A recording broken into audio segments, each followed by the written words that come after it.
Chen Feng traversed into the Marvel Universe, gaining strength by extracting the genes of superheroes. Thus, Iron Man was dismantled into parts. The Hulk was beaten to tears. Thor was tormented to the brink of existential doubt, and Deadpool was slaughtered to the point of yearning for death. Thanos fared even worse, with his hand shattered, the Infinity Gauntlet seized, and, ultimately, he was forcibly ejected from the Marvel cosmos with a single punch. Chen Feng declared, "Whether the Marvel Universe is chaotic or not, I hold the reins." Chapter 1. Extracting the Abomination's Genes. Have I truly been transported to the Marvel Universe? In a particular street in the United States, Chen Feng gazed in astonishment at the Abomination wreaking havoc not far away. He had merely commented while watching a Marvel film that Thanos' snap could annihilate half the world. How implausible that was. With just that single remark, his body disintegrated into ashes, much like the superheroes depicted in the films. When he regained consciousness, he found himself in the Marvel Universe. Having watched Marvel movies, he was acutely aware of the peril that lay within this world. Superheroes were as common as dogs, and supervillains roamed freely. The Hulk and Abomination frequently engaged in street battles, while portals appeared in the sky, with invaders either conquering humanity or obliterating the Earth. The underground lizard professor was elusive, and a multitude of monsters lurked in shadows. It was evident just how treacherous this world was. Boom, boom, boom. The Abomination seemed to take offense at everything in sight, smashing anything that crossed his path, be it humans or vehicles. Help. Run. A monster is coming. Someone save me. I'm trapped in my car. Quick, take refuge inside the buildings. The citizens were gripped with terror as the Abomination rampaged, some desperately fleeing, others paralyzed with fear, while the injured cried out for assistance. As the Abomination drew closer, Chen Feng turned and fled. Although he was a master martial arts and had even won a world championship, against a monster like the Abomination, he had no option but to run. He had barely taken a few steps when something plummeted from the sky, crashing down with a deafening roar and creating a crater in the ground. Chen Feng broke into a cold sweat. He had narrowly escaped being crushed. A deep, menacing growl resonated in the air, and Chen Feng sensed an overwhelming aura of dread. With a thunderous crash, a massive green hand emerged from the pit, slamming down onto the ground and fracturing the cement beneath it. Then a colossal green figure climbed out. Seeing the giant, Chen Feng exclaimed in shock, "The Hulk!" With an earth-shattering roar, the Hulk sent Chen Feng flying, landing a dozen meters away. Chen Feng hit the ground hard, sustaining numerous injuries, a fractured arm, ruptured eardrums, and an agonizing headache. Before he could recover, the Abomination charged at him. Gathering momentum, the Abomination sprinted forward, causing the ground to cave in and crack beneath his feet. The Hulk, undeterred, sprang into action, his might rivaling that of the Abomination. Caught between the Hulk and the Abomination, Chen Feng hastily rolled to the side, avoiding being trampled, yet he still bore the brunt of their collision shockwave, sustaining injuries. With a cough, Chen Feng spat blood. Watching the two titans battle further away, he vowed silently, "I will remember this grievous injury. I shall repay it 100-fold in due time." Ding! The gene extraction system has been activated. Suddenly, a mechanical voice echoed in Chen Feng's mind. The system. Though he seldom indulged in novels, he was well aware of the concept of a system essential trope in many narratives. Yet, he never anticipated it would manifest in his own life. System. Can you empower me? Chen Feng inquired with eager anticipation. Ding. This system can assist the host in extracting genes from others, thereby enhancing strength, the system replied. How do I extract them? Chen Feng asked, exhilaration bubbling within him as revenge seemed within reach. Ding. The target must willingly allow you to extract their genes. Note, physical contact is required during extraction, the system explained. Are you jesting with me, system? In the Marvel Universe, those with superpowers cherish their abilities. How could they ever willingly permit me to extract their genes? Chen Feng exclaimed, exasperated. Ding. Then you must subdue them, compelling them to consent to the extraction, or move them emotionally. There are many approaches, depending on the host's execution, the system advised. Can I extract the genes of animals like ants? Chen Feng queried. Ding. Negative. The host is only permitted to extract genes from humanoid beings, the system clarified. Sigh. How can I extract the genes of the strong? Chen Feng lamented. Rat-a-tat. An armed helicopter flew low, unleashing fire upon the Abomination atop a building. Witnessing this scene, Chen Feng recalled a moment from The Incredible Hulk, where the Hulk rendered the Abomination utterly exhausted, collapsing to the ground, motionless.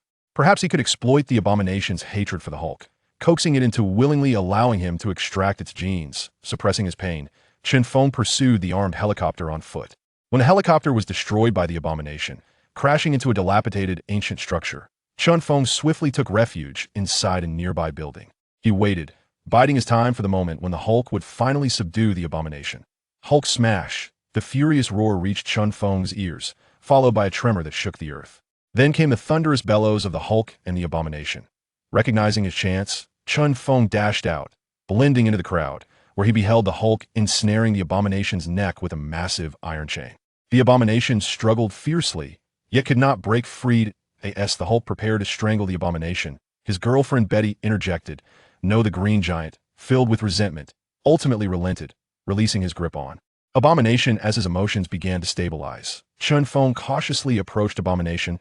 The Green Giant was provoked by the blinding spotlight of an armed helicopter and fled in anger. All eyes were fixated on him.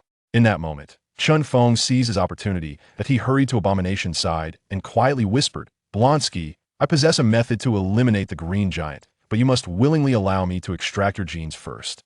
In his weakened state, Abomination turned to Chen Feng, his beastly gaze sending a shiver down Chen Feng's spine. What is your method? Abomination inquired weakly. At that moment, Abomination was not only frail, but also deeply frustrated. Had he been in better condition, he would have easily reduced Chen Feng to a mere pulp with a single blow that I can extract your genes, granting me strength akin to yours, and then we shall join forces to vanquish the Green Giant. What do you say? Chen Feng proposed. Abomination remained silent, eyeing Chen Feng with suspicion. Perceiving Abomination's apprehension, Chen Feng reassured him. Rest assured, the extraction of your genes will not harm you. It merely requires your voluntary consent. Very well, I agree, Abomination conceded. Overjoyed, Chen Feng quickly placed his hand on Abomination's shoulder, inwardly exclaiming, System, initiate the extraction of Abomination's genes and fuse them with my own. Beep, gene extraction of Abomination successful. Fusion in progress, the system announced.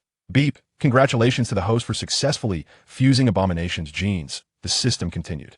As the system's notifications resonated, an overwhelming power began to alter Chen Feng's physique. Chen Feng let out a harrowing scream, feeling as though his bones, tendons, flesh, and skin were being forcibly stretched. The excruciating pain rendered him desperate for relief. Chapter 2. Evolving into the Titan Giant. Fortunately, the transformation process was swift. Within mere seconds, Chen Feng morphed into a colossal beast resembling the abomination. Ding! As the host successfully extracted the gene for the first time, the system rewarded him with a novice gift package. With a surge of anticipation, Chen Feng activated the gift package with his mind, revealing an evolutionary gene. He felt a rush of excitement. If he could further evolve the abomination's gene, he would undoubtedly be able to contend with the Hulk. System, initiate the evolution of the abomination gene, Chen Feng commanded. Ding! The evolution of the abomination gene is underway. Ding! The evolution of the abomination gene was successful. Congratulations to the host for acquiring the Titan Giant gene. As the system chimed, Chen Feng's physique underwent another transformation. This time, perhaps due to the abomination's constitution, the sensation of pain was significantly less intense than before. However, the changes were substantial. After merging with the abomination gene, Chen Feng's height reached 25 meters, and his weight soared to over 1,000 pounds. Now, he stood at an impressive 3 meters tall and weighed more than 2,000 pounds. His skin transitioned from green to a rich bronze, his physique resembling that of a powerful giant rather than the previous humanoid beast. Feeling the terrifying power coursing through him, Chen Feng smiled with satisfaction, finally experiencing a semblance of security. The abomination, lying on the ground, witnessed Chen Feng's transformation in astonishment, exclaiming, How can you transform twice? Chen Feng looked down at the abomination and replied, Because I can extract genes. The onlookers, initially assuming the abomination was merely wailing, paid little heed until they turned to see Chen Feng, now even more massive than the Hulk. Panic ensued, and they hastily aimed their firearms at him. General Ross appeared utterly bewildered. What is happening? How did another gigantic monster suddenly appear? Betty suddenly let out a piercing scream. Hiss! The other women gasped in shock. Wow! The men expressed their astonishment with envy. Except for General Ross, everyone's gaze was fixed on Chen Feng's lower half. Upon glancing down, Chen Feng thought to himself, Goodness, this is absurd. Hey, buddy, cover up with this. A soldier tossed a roll of green fabric. Chen Feng caught it, wrapped it around his waist, and secured it with several firm knots. After completing this task, he heard the collective sighs of disappointment from the women around him. Uninterested in the desires of the enamored women, Chen Feng mused, What is there to be disappointed about? With such proportions, could you even handle it? Who are you? General Ross inquired. My name is Chen Feng. I can help you capture the Hulk, Chen Feng replied, his tone calm, yet it resonated with a deep, rumbling intensity, perhaps a distinctive trait of a giant's voice. What do you want in return? General Ross asked, a man willing to strike deals with demons to achieve his ambitions. He sought to dominate the world by extracting the Hulk's blood for replication, aspiring to create more super soldiers. Tell me the whereabouts of the Hulk, Chen Feng demanded. The Hulk was remarkably elusive. In no time, he had vanished without a trace. Thus, Chen Feng had no choice but to collaborate with General Ross. He required the genes of the Hulk, otherwise, he might never revert to his human form. Although his current physique was robust and immensely powerful, its sheer size made it impossible for him to seek love. You had better not deceive me, or my army shall reduce you to mere pulp, General Ross coldly threatened. He then picked up the intercom and commanded, inform me of the Hulk's whereabouts. Report, General. The Hulk is in the vicinity and is fleeing towards the Deep Forest Park. Came the voice of Ross's subordinate through the intercom. Take me there by helicopter, Chen Feng requested, as it was his first visit to America, leaving him utterly disoriented. Send 2 helicopters, General Ross ordered. Yes, General, replied Catherine, Ross's secretary. In just a minute or two, 2 helicopters arrived, one of which was a heavy-duty model, presumably dispatched due to Chen Feng's formidable size. As Chen Feng was about to board the helicopter, the previously weakened abomination slowly rose to his feet and declared, I am coming too. I want to take down the Hulk. With his regenerative abilities, Abomination had nearly restored himself to peak condition within a few minutes. You may accompany us, but this time you must follow orders. Should you defy me again, I will ensure your descent into hell, General Ross warned Abomination. Although Abomination was loyal to General Ross, had it not been for the latter's orders to fire upon him, he would not have attacked Ross. Abomination offered a comical salute and assured, Yes, General. With a wave of his hand, General Ross commanded, Depart. Abomination and Chen Feng boarded the same helicopter. And within the spacious cabin, Abomination inquired, How powerful are you? Chen Feng replied earnestly, I have evolved into a Titan giant using your genes. Thus my strength is tenfold yours. The Titan giants, legendary beings of an ancient divine race that once ruled the earth, were immensely strong, impervious to weapons, and invulnerable to fire and water. Thus, Chen Feng spoke the truth. Tenfold. Abomination exclaimed, astonished. Chen Feng nodded in affirmation. Could you assist me in evolving into a Titan giant as well? Abomination gazed at Chen Feng with longing. A seeker of power, Abomination feared not even death, daring to confront the Hulk with his mortal form. Chen Feng shook his head, stating, It is not possible. An additional strong entity would bring more danger. I will not aid you, especially since I too rely on a system to extract genes. Upon hearing Chen Feng's refusal, Abomination's expression darkened, his breath quickened, fists clenched, and veins bulged as if he wished to strike Chen Feng. Observing Abomination's state, Chen Feng coldly threatened, You are no match for me. I advise you to remain compliant, or I will not hesitate to end your life. Abomination struggled to control his surging emotions, breathing heavily. Mr. Chen, alongside the Abomination, found the Hulk lurking within the cavern below. General Ross signaled for them to proceed. As the helicopter hovered several hundred meters above the ground, Chen Feng displayed no trepidation and leapt into the abyss. The Abomination followed suit. With a thunderous crash, both landed forcefully, creating craters upon impact. After a series of agile leaps, they arrived at the mouth of a vast cave. The Abomination bellowed into the darkness, Hulk, come forth to meet your demise. Instantly, a furious roar echoed from the depths of the cave, and the Hulk emerged like a tank on a rampage. The Abomination, undeterred, charged forward but was swiftly knocked aside by the Hulk's might. Following this, the Hulk swung his colossal fist toward Chen Feng. With a deft sidestep, Chen Feng evaded the blow, grasped the Hulk's wrist, and executed a swift rotation, positioning himself with his back to the Hulk. In one fluid motion, he pulled downward while bending at the waist, thrusting his hips upward to perform a flawless shoulder throw. With a resounding impact, the Hulk crashed to the ground, momentarily dazed. Chapter 3, Standing over the Abomination, Confronting the Hulk. The Hulk, disoriented from the fall, was given no respite as Chen Feng unleashed a flurry of relentless strikes. Engaging with utmost fervor was the highest honor in battle. The Hulk relied on his formidable physique and immense strength to overpower adversaries. However, he now faced the Titan, Chen Feng, whose combat experience rendered him a formidable foe. The Hulk's advantages were nullified, leaving him to roar in frustration. The Abomination, having been thrown back, was left speechless. How impressively powerful, he marveled. General Ross, observing from the helicopter, was equally astounded. Meanwhile, Betty, witnessing her boyfriend's struggle against Chen Feng, grew anxious and implored her father, Dad, Please save Banner. Betty had a knack for hindering her father's plans, always appearing to disrupt just as success seemed imminent. Do not worry. Your boyfriend is not so fragile. General Ross replied with irritation, well aware of the Hulk's resilience, having encountered it firsthand. Then let me down, Betty insisted, determined to encourage her boyfriend, as her presence had always empowered the Hulk in times of peril. Enough of this nonsense, Ross retorted angrily, contemplating the absurdity of his daughter's antics. If she were not his own flesh and blood, he might have considered casting her from the helicopter. Below, the Hulk, fueled by rage, began to grow stronger with every strike from Chen Feng. Suddenly, with a deafening roar, he grasped Chen Feng's leg, hoisting him aloft and violently crashing him into the rock face. Witnessing this, the abomination sprang into action. With a sudden shout, he lunged forward and embraced the neck of the Hulk. Unimpeded by the Hulk, Chen Feng emerged from the rubble. Though he was covered in dust, he remained unscathed. Such was the formidable physique of the Titan. Hulk, prepare to face my wrath, Chen Feng declared, angered by his earlier lapse that had afforded the Hulk an opportunity to retaliate. With a powerful push from his legs, he launched into the air with a thunderous roar, akin to a rocket taking flight, landing precisely where the Hulk had stood. With a resounding crash, the Hulk was driven into the ground. Subsequently, Chen Feng squatted down and, with a single hand, grasped the Hulk's neck, lifting him effortlessly. Beneath Chen Feng's massive form, the Hulk resembled a mere child. The magnitude of Chen Feng's strength was unimaginable. He held the Hulk's neck with one hand, and the Hulk could not break free. The Hulk roared and pounded his fists against Chen Feng, yet Chen Feng remained unscathed. Transformed into the Titan, he felt no fear of the Hulk in his current state, for the Hulk had yet to reach his full terrifying potential. Willingly allow me to extract your genes, or face death, Chen Feng spoke coldly.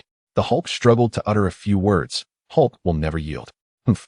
Chen Feng tightened his grip, causing the Hulk's tongue to protrude, yet the Hulk refused to perish, undeniably demonstrating his extraordinary vitality. Suddenly, the abomination attacked, closing in and spinning, driving its bony elbow into the Hulk's heart. The Hulk let out a cry of agony, his body stiffening before he began to weaken. Stop! Betty appeared like a savior. Chen Feng remained unmoved, continuing to exert pressure. The abomination, more ruthless, pierced the Hulk's body with its spines, inflicting numerous wounds and causing torrents of green blood to flow. Betty, disregarding everything, rushed forward and grasped the green cloth around Chen Feng's waist, pleading tearfully, "Please, let Banner go. I will extract his genes without causing him harm." But he refuses, thus he must die, Chen Feng replied indifferently. From a distance, General Ross, hearing Chen Feng's words, remained unfazed. He was solely focused on acquiring the Hulk's blood, indifferent to the Hulk's fate. "Banner, you must comply, or you will perish," Betty urged through her tears.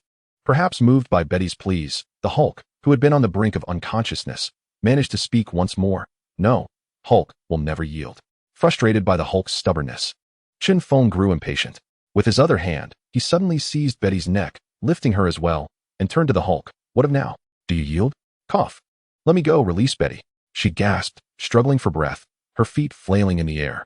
With a roar, the Hulk's strength surged, amplifying his inner rage. "Chen Feng, release Betty. She is my daughter," General Ross shouted anxiously. "Her survival hinges entirely on whether Hulk willingly allows me to extract his genes," Chen Feng stated coldly. "In the Marvel Universe, benevolence is a sin. To survive, one must be ruthless and grow stronger to earn the right to exist." "Blonsky, stop him," General Ross commanded. The abomination hesitated for a moment, but ultimately chose to obey General Ross and attack Chen Feng. Utilizing the bone spikes in his elbow, the abomination struck at Chen Feng's back. However, Chen Feng's physique was remarkably robust, impervious to blades and bullets. The spikes failed to penetrate his body, resulting in their own shattering. Chen Feng disregarded the abomination's assault, turning instead to deliver a crushing kick that shattered the abomination's right leg.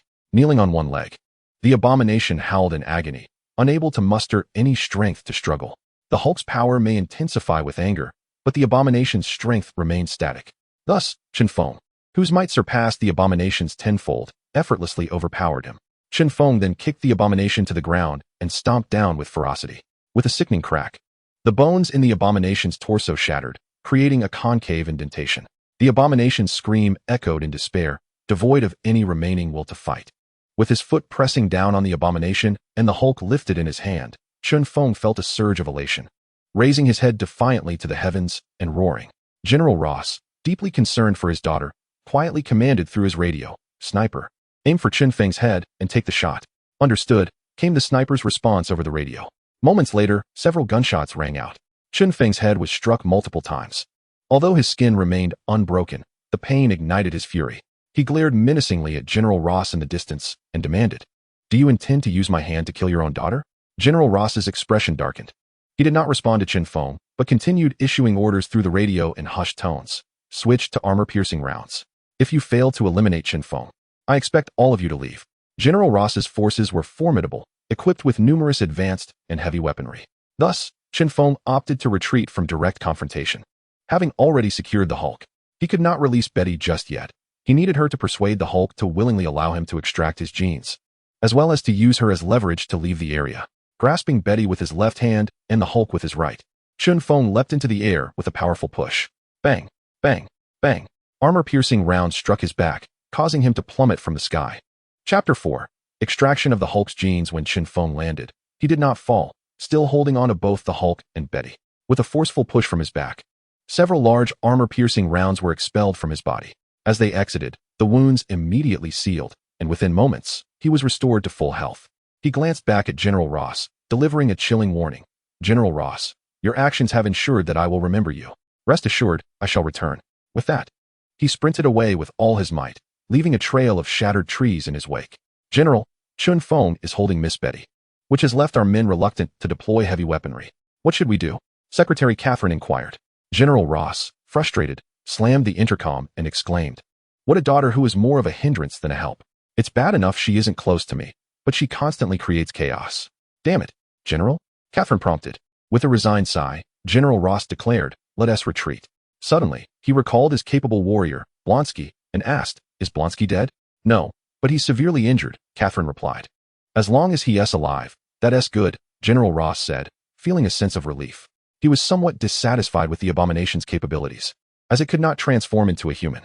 If he were to create a multitude of such grotesque beings, humanity would undoubtedly rise against him. After leaving the forest park, Chen Feng dashed into a sewer. In the Marvel universe, surveillance is omnipresent, leaving nowhere to hide. Only the sewers provided a meager refuge from the all-seeing eye. Once inside, Chen Feng ceased running. He released the Hulk and Betty. The Hulk had been rendered unconscious by Chen Feng's grip and collapsed upon release. Betty fared better. Though disoriented from the pressure, she soon regained her composure. Freed, Betty rushed to the Hulk, crying, "Banner, wake up. You had better persuade the Hulk to allow me to extract his genes willingly, or I will truly kill you both," Chen Feng threatened. "I will persuade him. Please don't harm us," Betty pleaded through her tears. Seeing the tear-streaked, delicate Betty stirred a flicker of compassion in Chen Feng's heart. Yet the thought of this being his sole opportunity to regain humanity extinguished that feeling. What was it to bully a woman? As long as he could grow stronger, he would not hesitate to act ruthlessly. The Hulk's regenerative abilities were remarkable. Within moments, he regained consciousness. Upon seeing the Hulk awake, Betty immediately urged, "Banner, let him extract your genes, it won't harm you. Don't resist, or he will kill us." "Hulk will never yield," the Hulk weakly replied. He was Banner's independent persona, known as Hulk, and in his mind, there was no fear, only an infinite fury. "For my sake, can't you?" Betty said sorrowfully. The Hulk looked at Betty, and a glimmer of tenderness flickered in his wild gaze. "Hulk, I offer you two choices. 1. Willingly allow me to extract your genes. 2. I will kill Betty right now," Chen Feng stated coldly. The Hulk, having regained some strength, did not lash out, perhaps realizing he could not overpower Chen Feng. He gazed at his pitiable girlfriend and ultimately lowered his proud head, weakly declaring, "Hulk chooses to let you extract his genes. A wise choice," Chen Feng praised with satisfaction. He stepped forward, placing a hand on the Hulk, inwardly commanding, "System, extract the Hulk's genes and fuse them with my own." Ding! Extraction of Hulk's genes failed. The system responded. Failed. Chen Feng, consumed by fury, landed a powerful punch on the Hulk's head, driving it into the ground. The Hulk expelled a jet of green blood. "How can you go back on your word?" Betty accused angrily. "Your boyfriend never willingly allowed me to extract his genes," Chen Feng explained. "Impossible. He didn't resist you at all, just now," Betty replied skeptically. "If you don't believe me, ask him yourself," Chen Feng retorted curtly. "Banner, is what he said true?" Betty inquired. The Hulk spat out a glob of green-tinged saliva, glaring at Chen Feng, and declared, "Hulk, if not dead, has not lost." Observing the indomitable spirit of the Hulk, Chen Feng felt fortunate to have brought Betty along. Otherwise, he would have had no means to deal with the giant. Without needing further persuasion from Chen Feng, Betty took the initiative to implore the Hulk, "Banner, can't you do it for me? Let him extract your genes, and then we can live in a place where no one knows us." Moved by Betty's pleading gaze, the Hulk finally relented, addressing Chen Feng once more. All right. This time, I won't deceive you. Chen Feng placed his hand upon the Hulk again, mentally commanding, System, extract the Hulk's genes. A chime echoed in his mind. Hulk gene extraction successful. Chen Feng's heart soared with joy. He could finally revert to his human form. You may leave now, he said, as the Hulk and Betty had outlived their usefulness to him.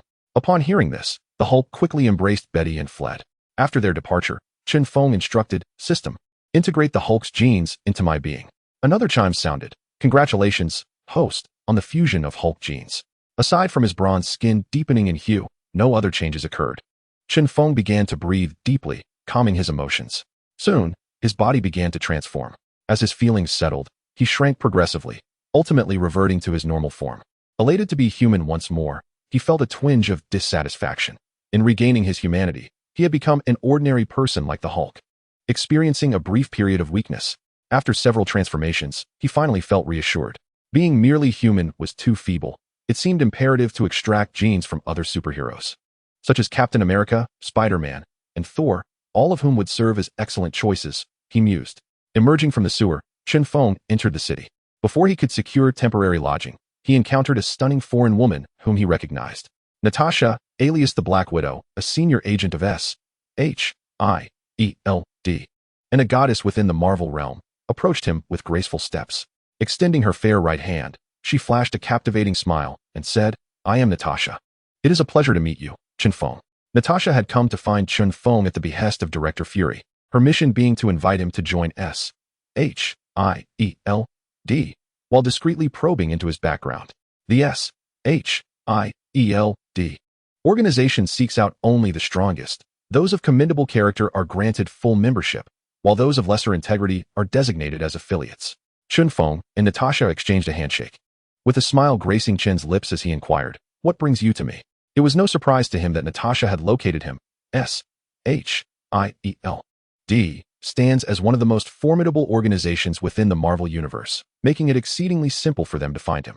I couldn't help but notice how handsome you are. I merely wish to invite you for a drink, Natasha cooed, her voice laced with charm. Chapter 5. The Enticement of S.H.I.E.L.D. With your beauty, how could I possibly decline? Chen Feng replied unabashedly. However, might you first procure me an appropriate outfit? I am still clad in this green fabric. Not a problem, Catherine responded with a smile. Natasha, with her ample resources, led Chen Feng to an upscale boutique. As there was no need for him to foot the bill, he selected a tailored suit, complete with leather shoes, a belt, and a watch. Emerging from the fitting room, Chen Feng appeared transformed, exuding an air of cool confidence. With his pronounced brows and wide eyes, high cheekbones, and a square jawline, combined with his towering height of 6 feet, robust physique, and a neck as thick as a rhino's, he radiated sheer power.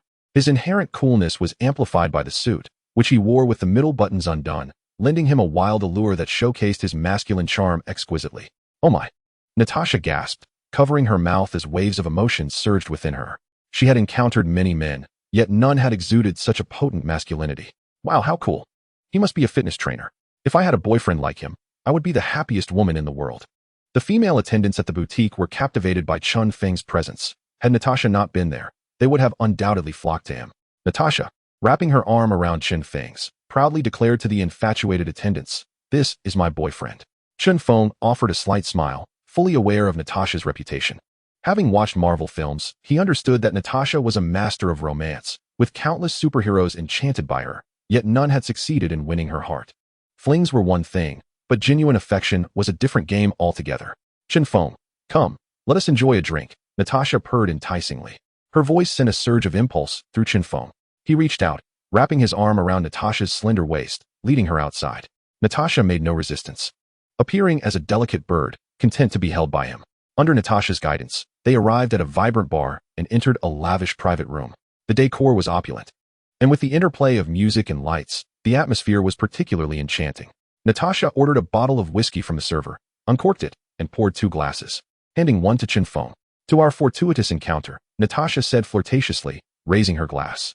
Cheers, Chen Feng responded. Chen Feng clinked glasses with Natasha, the sound resounding pleasantly.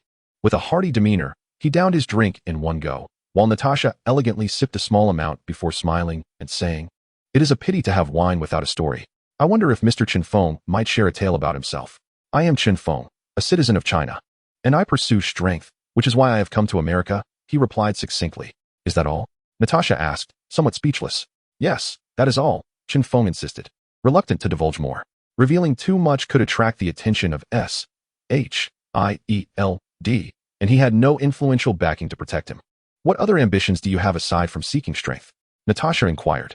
I possess the ability to extract the genes of others without causing them harm, provided they willingly cooperate. Chen Feng stated, choosing to be forthright about his capabilities. Is that a superpower? Natasha asked, her curiosity piqued. One could say so, Chen Feng nodded. I have heard that you extracted the genes of the abomination, which cannot revert to humanity. How did you manage to return to your original form? Natasha pressed on. Later, I extracted the genes of the Hulk and learned to control my emotions, allowing me to transform at will, Chen Feng explained. There are two types of powerful beings on Earth, superheroes, who are beloved by all humanity, and supervillains, who are the enemies of mankind. Which would you prefer to be? Natasha queried sharply. Naturally, I would choose to be a superhero, Chen Feng replied instantly, thinking to himself that only a fool would aspire to be a supervillain.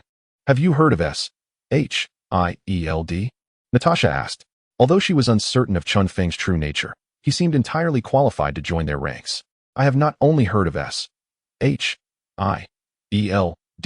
but I also know that your director is named Nick Fury, a one-eyed man, and you, Natasha, are known as the Black Widow, Chen Feng said with feigned mystery. Natasha was taken aback. S.H.I.E.L.D. was indeed powerful but had always operated discreetly, making knowledge of their existence rare, let alone that of their director. How do you know this? Natasha asked in astonishment. Chen Feng took a sip of his drink before responding, I won't tell you. It is crucial to cultivate an air of authority, as it discourages S.H.I.E.L.D. from easily crossing me. Very well, I shall be straightforward. Our director, Fury, wishes to invite you to join S.H.I.E.L.D. Please consider it. Natasha proposed. I am willing to join, but I have conditions, Chen Feng replied. Go on, Natasha prompted. First, I need assistance in obtaining an American identity. Second, I require freedom. Unless there are extraordinary circumstances that necessitate my assistance, I wish to manage my own time. Third, I would like an introduction to Iron Man, Tony Stark. As I wish to collaborate with him, Chen Feng enumerated his 3 conditions. None of that is a problem, but if you desire freedom, you can only become a contract agent for S.H.I.E.L.D., and the authority of contract agents is limited, Natasha informed him. That is acceptable. He replied. Chen Feng was indifferent. As far as he knew, the elite members of S.H.I.E.L.D. were primarily external personnel, such as the Hulk, Iron Man, Ant-Man, and so forth. Natasha rose, extending her right hand with warmth, and said, on behalf of S.H.I.E.L.D., I welcome you to join us. Chen Feng also stood up, shook her hand, and smiled, saying, it is an immense honor. Once they were seated again, Natasha curiously inquired, Chen Feng, what collaboration do you seek with Tony? In the realm of technology, Chen Feng replied. In the Marvel Universe, wealth could indeed empower one. With Iron Man being a prime example, alongside figures such as the Green Goblin and Dr. Octopus. Thus, Chen Feng aspired to acquire Iron Man's genes to attain mechanical prowess. With this knowledge, he envisioned amassing wealth through technology, eventually emulating Ultron to create a mechanical legion and establish his own vast influence. What technology? Natasha pressed for further details. Would you like to know? Chen Feng countered. Natasha nodded. Yes. Kiss me, and I shall divulge, Chen Feng replied with a mischievous grin. Believing that to forego an opportunity in the presence of such a captivating woman would be a disservice to his masculinity. Natasha playfully nudged Chen Feng, feigning modesty, and exclaimed, You are quite the rogue. Natasha's reluctance was clear, and Chen Feng did not wish to press the matter, recognizing that he had yet to become truly formidable. Chapter 6. Enmity with Iron Man. After a brief conversation with Natasha, a man clad in black entered, presenting a coded briefcase to her before departing without a word. Natasha pushed the briefcase toward Chen Feng, stating, The code is 123456.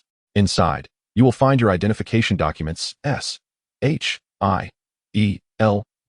credentials, a satellite phone, and a salary card containing $100,000. She continued, Additionally, S.H.I.E.L.D. has arranged for you to meet with Tony Stark. He has agreed to see you tomorrow morning. Thank you. Chen Feng expressed his gratitude. Natasha stood up, saying, Well, I shall take my leave. Goodbye. Chen Feng waved as she departed. Following her exit, he too left, and checked into a hotel adjacent to the bar. Exhausted, he collapsed onto the bed and fell into a deep slumber. The next day, Chen Feng was awakened by the blaring of his phone alarm. After hastily freshening up, he took a taxi to Stark Industries. 2 hours later, he arrived at Stark Industries, where he briefly explained his purpose to the receptionist, and soon after was greeted by Tony's secretary, Pepper Potts. "Hello, Mr. Chun. I'm Tony's secretary. You can call me Pepper," she said warmly. "Hello, may I ask if Tony is available?" Chen Feng inquired. Pepper nodded. "Yes, he is in his office waiting for you. Please follow me." She led him to the executive elevator to Tony's office. Upon entering, Chen Feng was struck by the sight of a laboratory filled with mechanical components, wholly unlike an office. "Tony, Mr. Chun has arrived," Pepper announced. Without turning around, Tony continued his research, his tone oozing confidence as he asked, "What do you wish to collaborate on?"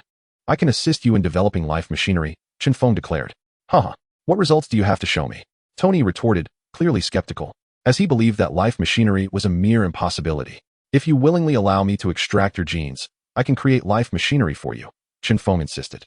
Tony paused his research, turned to Chen Feng, and suddenly erupted into laughter, saying, "You genuinely think I'm foolish enough to let you extract my genes?"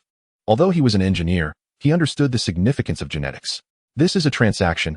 I extract your genes, and in return, I provide you with the technology for life machinery," Chen Feng stated earnestly. "I have no need for your technology, especially since you currently lack the means to deliver it. Therefore, I must decline," Tony responded firmly. "I also know how to treat the injury on your mouth," Chen Feng added. Tony shook his head, disappointment evident as he said, "It seems you are a fraud. You may leave." Having consulted with JARVIS and conducted simulations, he knew that his injury was irreparable.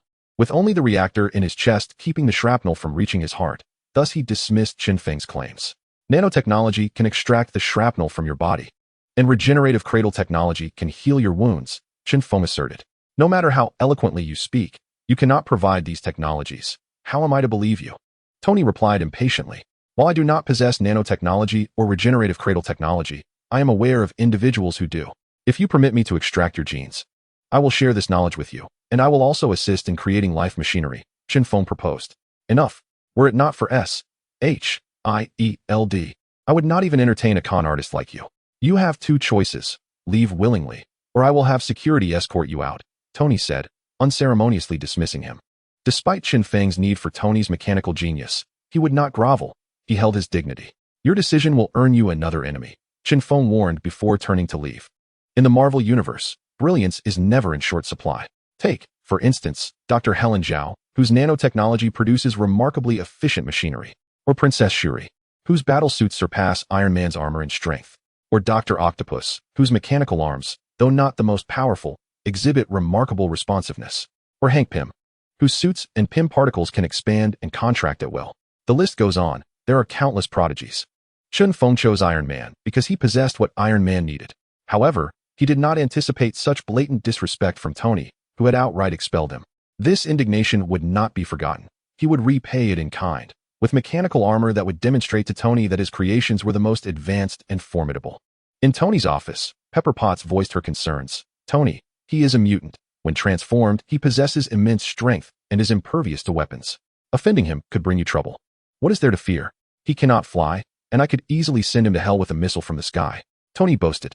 His ego inflated since becoming Iron Man, dismissing other formidable beings, even daring to confront SHIELD.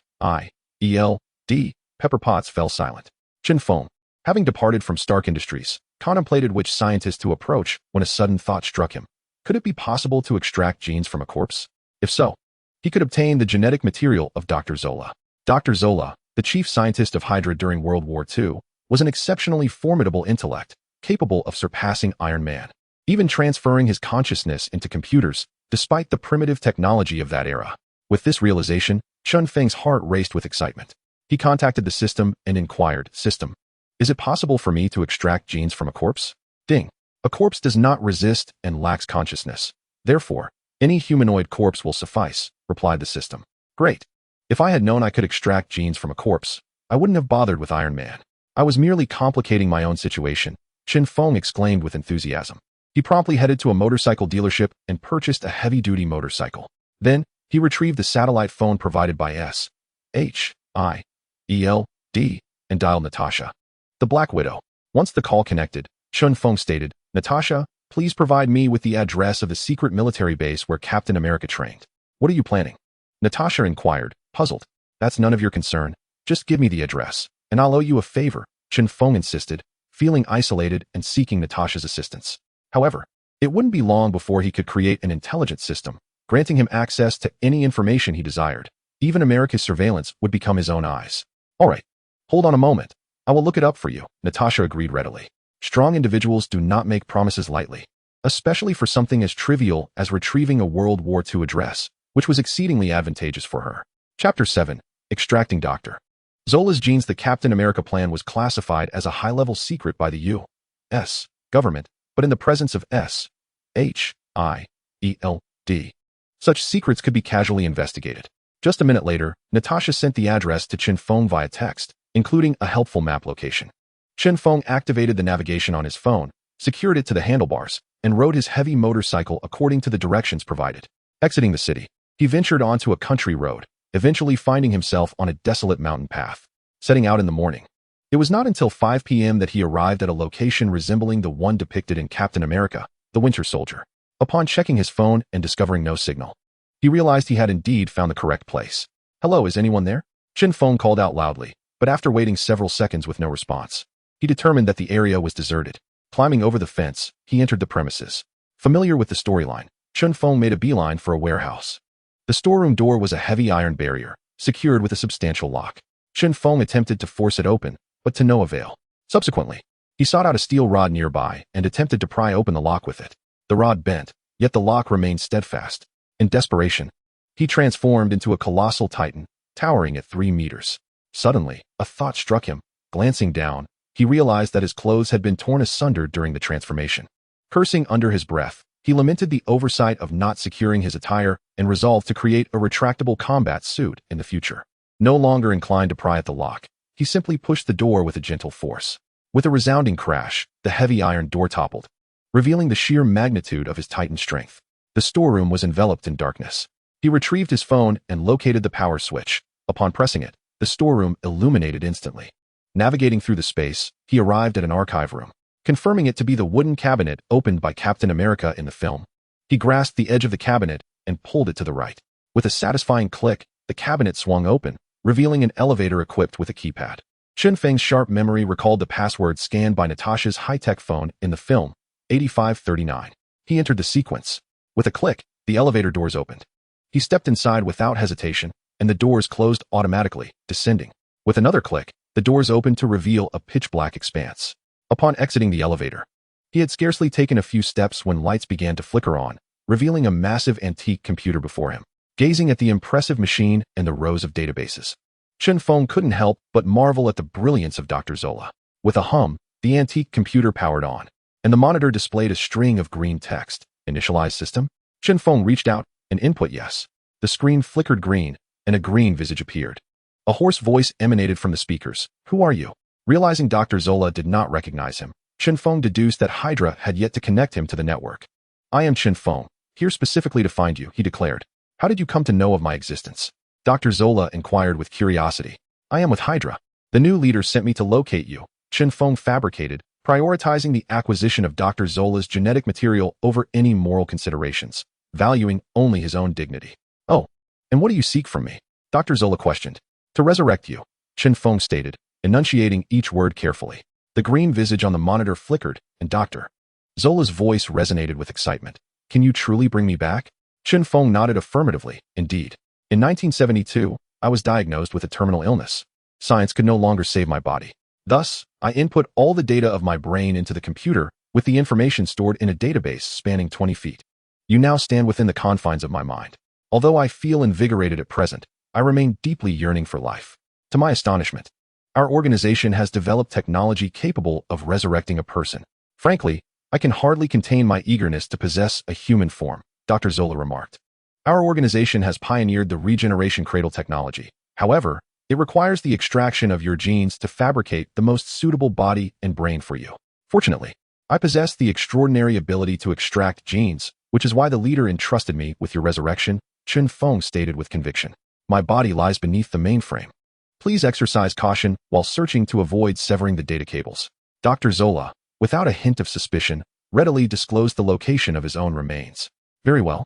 A sly smile crept across Chen Feng's lips.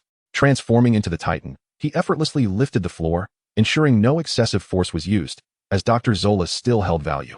He could not afford to eliminate him just yet. The multitude of data cables beneath the mainframe was overwhelming. Fortunately, their quality was exceptional. Otherwise, given Chen Feng's current size, Dr. Zola would have surely experienced a system crash. Guided by Dr. Zola, Chen Feng located his remains. Dr. Zola's body was preserved in a transparent metallic glass tank filled with a dark substance, remarkably well-preserved and lifelike. Chen Feng carefully extracted the glass tank and placed it on the ground, extending his finger to flick it. With a resounding crack, the incredibly sturdy metallic glass shattered upon his touch. He placed his hand upon Dr. Zola's remains and silently commanded, "System, extract Dr. Zola's genes and merge them with me." Ding. Gene extraction from Dr. Zola successful. Merging in progress. Ding. Congratulations, host, you have successfully merged with Dr. Zola's genes. As the system's notifications echoed, a wondrous force began to transform Chen Feng's mind. Chen Feng clutched his head, emitting a harrowing cry. He felt as though his skull might explode, the agony surpassing that of his transformation 1,000-fold. "Are you all right?" Dr. Zola inquired anxiously. Chen Feng was crucial to his resurrection, and he could not bear the thought of losing him. 5 minutes later, Chen Feng collapsed onto the ground, drenched in perspiration and gasping for breath. "I do not wish to endure such pain again," he uttered weakly. The torment had nearly driven him to contemplate self-destruction in search of relief. "How did it go? Was the gene extraction successful?" Dr. Zola pressed. Chen Feng nodded. "It was successful, but I need you to allow me a moment of respite." "Of course. I shall wait for you," Dr. Zola replied with consideration. The Titan's recovery abilities were formidable, yet it still took half an hour for Chen Feng to fully recuperate. Once restored, he addressed Dr. Zola. "I now require your assistance in informing me how to connect your brain to the computer. Why is such technology necessary? Can't you simply construct a physical body and bring it over?" Dr. Zola inquired, perplexed. Chapter 8. Receiving data from the genius brain. "Do you seem to distrust the organization?" Chen Feng questioned, his tone skeptical. "No, absolutely not. I am utterly loyal to the organization," Dr. Zola hastily clarified. As the chief scientist, he was acutely aware of the horrors of Hydra. Those who betrayed them faced a fate worse than death. "Then why are you unwilling to hand over this technology to the organization?" Chen Feng pressed. "Enough of this. I'm willing to share it with you," Dr. Zola replied. "Then do so," Chen Feng urged eagerly. Thankfully, Dr. Zola had been isolated from the world for decades. Otherwise, with his intelligence, he would never have been deceived by Chen Feng.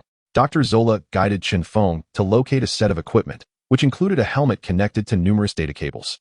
Chen Feng's head was too large. Reluctantly, he transformed back into his human form. He donned the helmet and, following Dr. Zola's instructions, connected one of the device's plugs to the mainframe. "Are you ready?" Dr. Zola inquired. "Ready," Chen Feng responded, knowing that Dr. Zola was about to transmit the technology for connecting a brain to a computer. If it had been his previous self, he would have certainly hesitated, for Dr.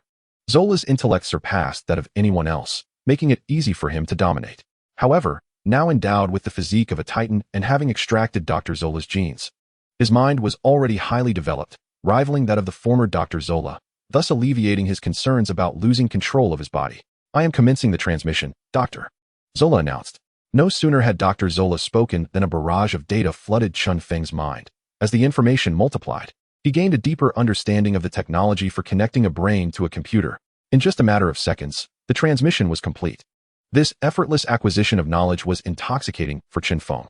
"Dr. Zola, could you transmit some additional knowledge to me? I wish to broaden my horizons and avoid the leader's incessant accusations of my lack of learning." With a reluctant heart, Dr. Zola, aware of his own dependence on Chen Feng, could not refuse and proceeded to transmit some inconsequential knowledge to him. The information that Dr. Zola imparted to Chen Feng felt as if he had learned it himself, truly miraculous. Dr. Zola's intellect was so advanced that it would require a database of 20 feet in length to contain it all. Several hours passed, yet Dr. Zola had not finished the transmission. At that moment, Chen Feng entered a transcendental state, lost in the sea of knowledge, oblivious to the world around him. Natasha stood right before him, yet he remained unaware of her presence. Curious about Chen Feng's reason for visiting the training grounds of Captain America, she had stealthily followed him. Seeing Chen Feng adorned with a helmet brimming with data cables and an expression of pleasure, she wondered what he was engaged in. Despite her curiosity, she refrained from interrupting him, fully aware of the gravity of the situation. Dr. Zola was fully engrossed in his work, oblivious to Natasha's arrival. She waited patiently. from dawn until dusk, and then from dusk until dawn again, for 3 consecutive days, until she finally witnessed Chen Feng open his eyes. "Chen Feng, how are you?" Natasha inquired urgently. Upon seeing her, Chen Feng's heart sank. This was unfortunate. He had only acquired trivial knowledge from Dr. Zola and had yet to grasp the formidable technologies. Natasha's presence would undoubtedly raise Dr. Zola's suspicions. Indeed, upon noticing Natasha, Dr. Zola asked warily, "Who are you?" "I am Natasha. And who might you be?" she replied, her curiosity piqued by the antiquated computer in this modern age. "Are you affiliated with Hydra?" Dr. Zola questioned. Natasha's expression shifted, casting a glance at Chen Feng. Chen Feng feigned anger and scolded Natasha. "Did I not instruct you to stand guard outside? How did you get in?" Natasha understood the implication behind his words, but pretended not to hear. "Tell me, what are you doing? Who is he?" she persisted. Chen Feng, exasperated, felt an urge to slap Natasha for jeopardizing his plans. "Leave. Stand guard," he roared. "If you do not tell me, I will not leave," Natasha stubbornly retorted. Biting her lip, Chen Feng glared at her, genuinely furious, silently vowing that once he became powerful, he would make Natasha kneel in submission. He did not remove his helmet but swiftly approached the main console, placing his hands on the keyboard. The sound of rapid keystrokes filled the air as his fingers danced like lightning, inputting a series of data into the system. "What are you doing?" Dr. Zola asked anxiously. Sensing impending doom, Chen Feng had no time to respond. He needed to act swiftly to modify the system and prevent Dr. Zola from formulating a plan. "You cannot do this. I am the chief scientist of Hydra," Dr. Zola urged, simultaneously attempting to repair the system. Without looking back, Chen Feng commanded Natasha, "Cut the connection between the mainframe and the database." This time, Natasha complied, drawing a dagger from her calf and swiftly severing the data cables. As more cables were cut, Dr. Zola's attempts to restore the system slowed considerably. "Stop. Your actions constitute a betrayal of the organization. They will not spare you," Dr. Zola pleaded. Ignoring him, Chen Feng continued his modifications. "Stop. I surrender. What do you want?" "I will give it to you," Dr. Zola said helplessly. "Natasha, cease," Chen Feng called out. Obediently, Natasha halted, sheathed her dagger, and stood beside Chen Feng. Turning to her, Chen Feng explained, "His name is Dr. Zola, the most brilliant scientific mind of World War II. I need his knowledge, so please refrain from causing a commotion for the time being." Natasha, taken aback, exclaimed, "But Dr. Zola has been dead for many years, hasn't he?" "Indeed, he has," Chen Feng replied. "Who is communicating with you through this antique computer?" Natasha inquired, her brow furrowed in confusion. "It is none other than Dr. Zola himself. Before his demise, he transferred his consciousness into the computer, utilizing an extensive database to emulate his cognitive processes," Chen Feng elucidated. "That is utterly astonishing," Natasha exclaimed, her astonishment palpable. "I appreciate your enthusiasm, but I must inform you that this remains my most remarkable invention," Dr. Zola boasted. "Very well, Dr. Zola. Please transfer all the data from your brain to me. Upon completion, I promise to assist in your revival," Chen Feng asserted. "All right. I hope you uphold your promise." Dr. Zola replied resignedly, praying for divine intervention. "Watch the door for me and ensure I am not disturbed," Chen Feng instructed Natasha. "Understood," Natasha responded, having discerned that Chen Feng was deceiving Dr. Zola. Chapter 9. The homemade supercomputer. A fortnight passed, and Chen Feng finally acquired all of Dr. Zola's data, effectively gaining access to his entire memory. He was thoroughly astonished by Dr. Zola's brilliance. It was nothing short of extraordinary, particularly the Zola algorithm, which could seemingly unravel the mysteries of time, calculating both the past and the future with unparalleled accuracy. Having removed the helmet, Chen Feng turned to Dr. Zola and said, "Since your Zola algorithm can predict the past and future, why can it not discern my intentions? The Zola algorithm is my greatest invention, yet it can only provide approximate predictions. Furthermore, you appear to be from a different realm, making it impossible for me to calculate your objectives," Dr. Zola admitted candidly. "If I assist you in your revival, would you pledge loyalty to me?" Chen Feng inquired, feeling emboldened by the thought of having such a genius as Dr. Zola by his side. Even the likes of Thanos would not intimidate him. "If I were to ally with you, the Hydra organization would undoubtedly pursue me. Although I possess considerable prowess, I feel minuscule in the face of Hydra's vastness. Therefore, I must decline, even at the cost of my life. I cannot follow you," Dr. Zola lamented, despair evident in his voice. Chen Feng donned the helmet once more, linking his mind to the computer's core, swiftly extracting the concealed data that Dr. Zola had hidden away. Perhaps it is best to pass my abilities to you," Dr. Zola acquiesced, ceasing his resistance. An hour later, all of Dr. Zola's data had been successfully obtained by Chen Feng, leading to the erasure of Dr. Zola himself. The information within the antique computer vanished. rendering it a mere relic devoid of purpose. Removing the helmet, Chen Feng turned to Natasha and said, "Thank you for your assistance during this time." For the past fortnight, Natasha had ventured out daily to hunt, preparing meals for him and providing protection. "I do not require your gratitude. My only desire is to understand your motives." Natasha replied softly, "Very well. I shall reveal my intentions. I came here solely to acquire Dr. Zola's genetic material and memories, both of which I have now obtained." Chen Feng confessed. "And then what?" Natasha inquired. "Then I uncovered a secret. S.H.I.E.L.D. was actually established by Hydra." Chen Feng remarked that in the film Captain America 2, it was indeed stated that S.H.I.E.L.D. was established by Hydra. This revelation left Natasha utterly astonished, rendering her momentarily speechless. Having once turned away from the path of evil to join S.H.I.E.L.D., she had believed she was on the righteous path. Now, with Chen Feng's revelation, it was difficult for her to accept that S.H.I.E.L.D. had roots in Hydra. Do not be disheartened. Although S.H.I.E.L.D. was founded by Hydra, the majority of its members are virtuous. With only a select few affiliated with Hydra, Chen Feng reassured her. Natasha, eyes wide and glistening with intensity, asked earnestly, "You are not deceiving me, are you?" "Why would I have any reason to deceive you?" Chen Feng replied, somewhat exasperated. "Very well, I shall conduct a thorough investigation upon my return. Should I discover that you have lied to me, S.H.I.E.L.D. will pursue you with all its might," Natasha warned coldly. Chen Feng, rendered speechless, felt that his good intentions were unappreciated. He incinerated the device that connected his brain to the computer before departing, leaving the other antique computers untouched. Upon reaching the surface, he mounted his heavy motorcycle and sped away from the training base. "Hey, where are you going?" "Wait for me," Natasha called out urgently from behind. Chen Feng did not look back. He simply accelerated away. "Humph, just watch me catch up to you," Natasha declared defiantly. With a roar, Natasha ignited her sports car, the powerful engine propelling her swiftly along the mountain roads. It wasn't long before she caught up to Chen Feng. Leaning out of the window, she shouted, "Chen Feng, where are you headed? Why didn't you wait for me?" With a twist of the throttle, Chen Feng's motorcycle surged ahead, leaving Natasha momentarily in the dust. "Is this a race you seek?" "I shall oblige," Natasha responded with determination, her annoyance stemming from the fact that while other men fawned over her, Chen Feng remained indifferent, which irked her considerably. When a woman begins to care about a man's opinion, it often signifies that she has already fallen in love. As Chen Feng entered the city, he rented a room and visited an electronics store, purchasing an array of electronic devices before returning to his rental to commence his work. Natasha became his shadow, following him wherever he went. Curious about Chen Feng's intricate array of electronic components, Natasha could not help but inquire, "Chen Feng, what are you working on?" "A supercomputer," he replied confidently. "Why not simply buy one? Or I could request the most advanced computer from S.H.I.E.L.D.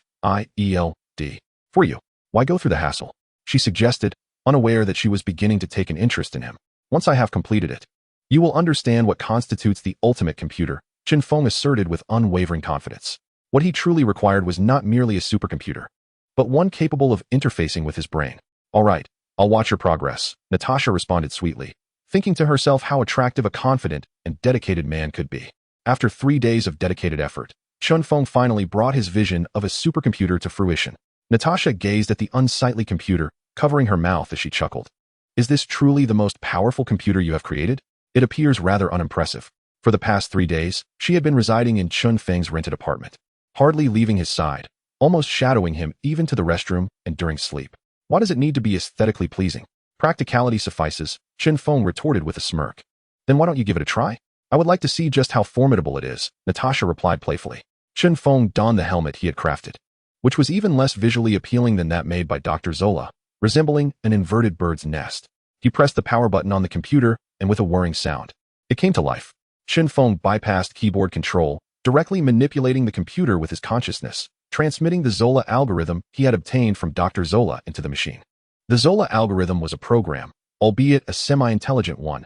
Upon inputting a query, it would promptly provide an answer. By merely modifying the Zola algorithm into a fully intelligent program and connecting it to the internet, Chen Feng could enable it to absorb data online, allowing it to evolve into a superintelligent system. The data encompassed by the Zola algorithm was vast, a necessity for calculating the past and the future. Over the course of 3 days, Chen Feng successfully uploaded the Zola algorithm to the computer, transforming it into an intelligent program with a singular core instruction to obey Chen Feng unconditionally. Removing the helmet, he addressed the computer, Optimus Prime.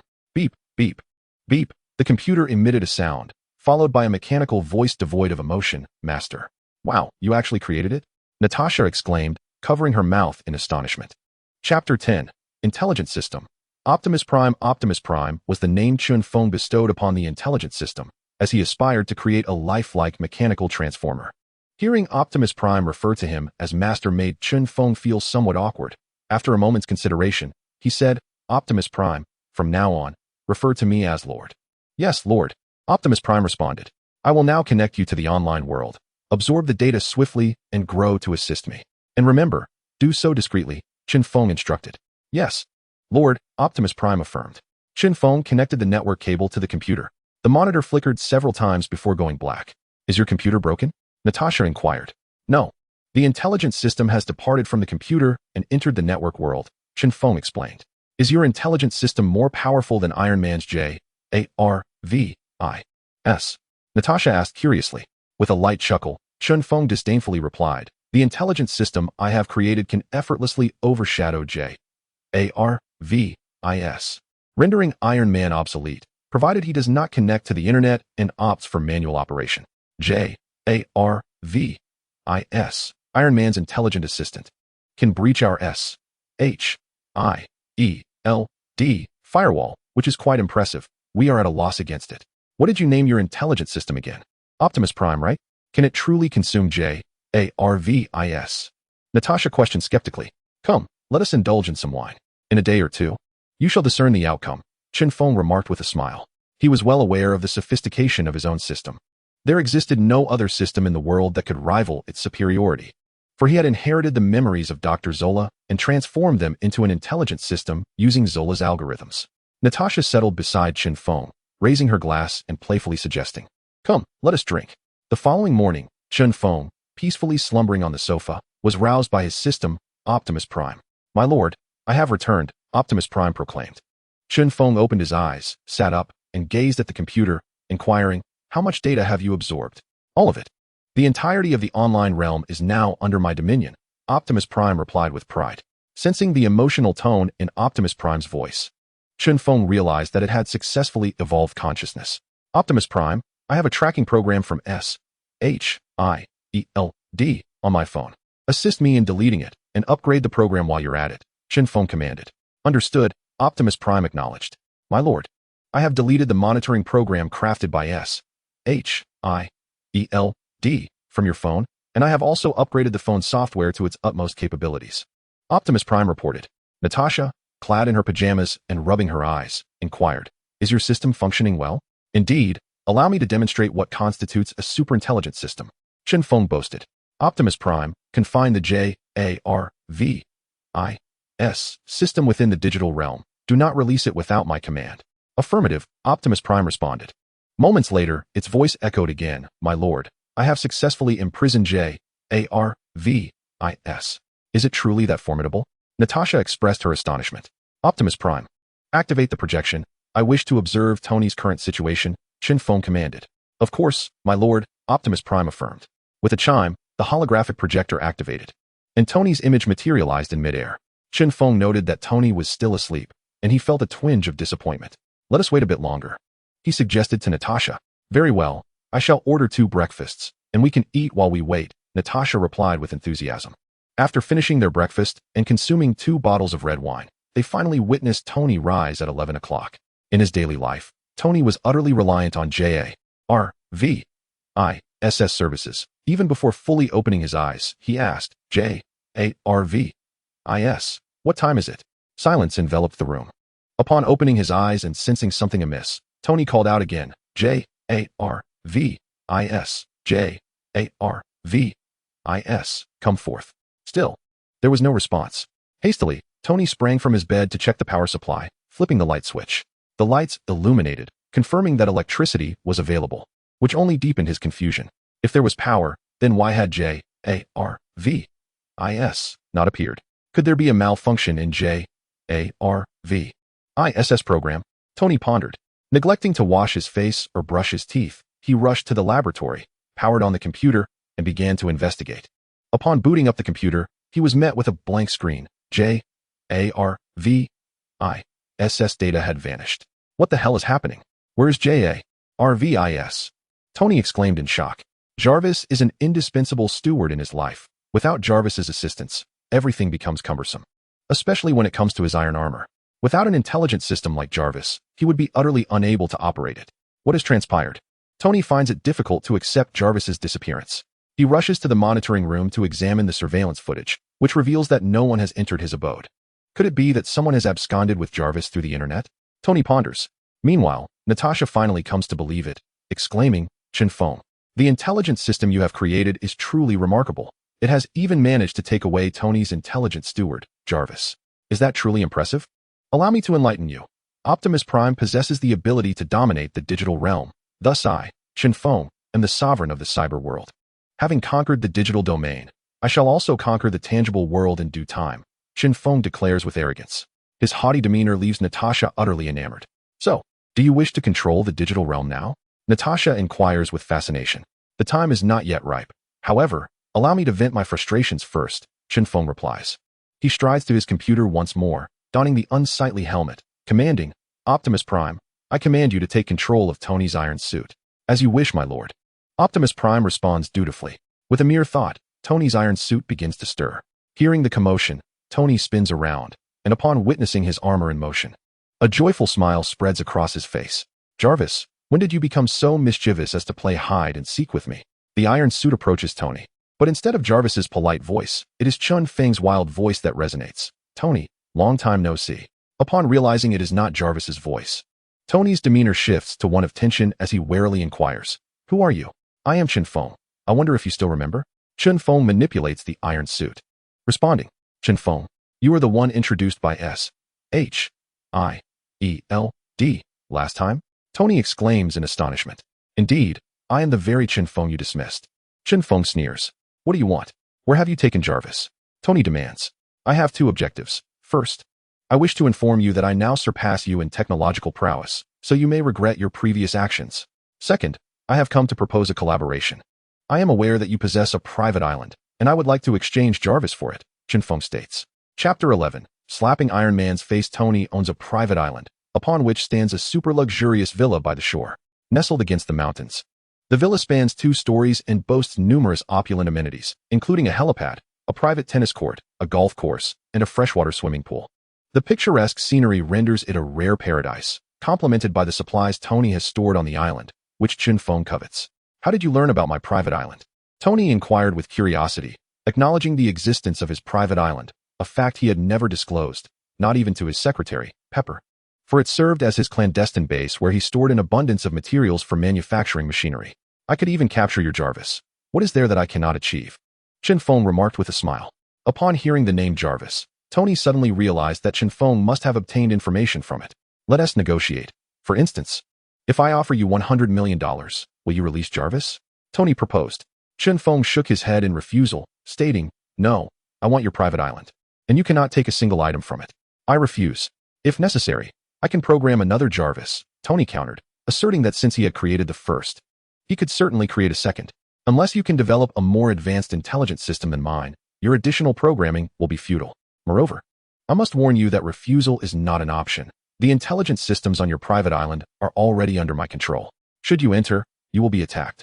If you decline, I will unleash chaos upon your company. Make no mistake, I have the capability to do so, Chen Feng threatened. Are you truly intent on making an enemy of me? Tony retorted, visibly agitated. If you deny me what I seek, I shall be your adversary. Chen Feng threatened without hesitation. Tony was at a loss for words in his fury. I will count to 3. If you do not comply, you will see my wrath. Chen Feng declared coldly. 1, 2. In a fit of frustration, Tony stomped his foot and shouted, I agree. There was no other choice. His intelligence system could not compare to Chen Feng's sophistication. You are indeed a clever individual. I look forward to this collaboration. Perhaps we shall work together again in the future, Chen Feng exclaimed with a triumphant laugh. Then release Jarvis at once, Tony demanded, dissatisfied. Goodbye, Chen Feng waved, severing the control over the Iron Man suit. After removing his helmet, he commanded, Optimus Prime, release Jarvis. Understood, Master, Optimus Prime responded dutifully. Chen Feng, You are truly remarkable for daring to extort Iron Man. Even we at S.H.I.E.L.D. would not dare, Natasha remarked with admiration. You have no idea. The last time I met him, he was insufferably arrogant, refusing to collaborate with me and dismissing me rudely. I must avenge that slight. Once my armor is completed, I shall seek him out again and ensure he regrets his previous refusal. Chen Feng replied, still aggrieved. You are indeed a man who holds grudges. Natasha teased with a laugh. Yes, I am quite vengeful, so do not offend me, including you, Chen Feng declared arrogantly. With the newfound power of transforming into a titan and aided by Optimus Prime, who could dominate the network, he felt justified in his hubris. I like you too much to offend you, Natasha flirted playfully. Huh, Chen Feng thought to himself, who would believe that? He then produced several bottles of strong liquor and poured them over the computer. Chen Feng, what are you doing? Do you want to set this computer on fire? Natasha inquired. The volume was excessively large and inconvenient to carry, so it was incinerated. Chen Feng remarked, producing a lighter. Natasha executed a stylish maneuver, positioning herself before Chen Feng, and said, if you no longer desire it, you may gift it to me. I would greatly appreciate it. She had witnessed the remarkable capabilities of the computer firsthand. Although it was not hers, its destruction would cause her considerable distress. I can certainly give it to you. But in exchange, let us consider the debt you owe me settled, Chen Feng replied cleverly. The computers he constructed were indeed impressive, but their superiority stemmed solely from his Zola algorithm. Without it, they were merely a slight upgrade from supercomputers. After contemplating for a moment, Natasha realized she could seek assistance from S.H.I.E.L.D. for her own matters and had no pressing need to request anything from Chen Feng. However, the computer he created would offer her significant advantages, such as presenting it to S.H.I.E.L.D. for rewards, selling it to Iron Man Tony at a handsome price, or utilizing it herself to develop a sophisticated AI system for her service. After a brief period of reflection, she resolved, very well, grant me your computer, and we shall consider the previous debt settled. Chen Feng turned to depart. Once outside his rented room, he took out his phone and commanded, Optimus Prime, delete all data from the computer and restore it to a standard operating system. Understood, my lord, Optimus Prime acknowledged. He then issued another command. Summon a suit of Iron Man armor from my private island to retrieve me. His heavy motorcycle could not reach Tony's private island, and traveling by boat was too slow. The Iron Man suit would be significantly faster. Before he had ventured far, he heard Natasha's indignant voice. Chen Feng, you deceitful scoundrel. You dare to trick me, and I vow to have my revenge. Natasha had initially believed she was gaining a tremendous advantage by acquiring a supercomputer, only to discover that it was merely a well-equipped, fast-running computer. The intelligent system known as Optimus Prime was absent, and no data regarding it remained. She suddenly realized she had been duped. Minutes later, on the street, an iron robot descended from the sky. Ah, it's a robot, run. Hurry, another supervillain has appeared. Call the police. Help. Passers-by, terrified, scrambled to escape. Such robots were a common sight for American citizens, often associated with either supervillains or superheroes, with the former far outnumbering the latter. Thus, for their own safety, citizens instinctively chose flight. Chen Feng paid no heed to the panicked crowd and approached the iron robot. Turning to step back, the robot's body opened up, revealing a humanoid cockpit within.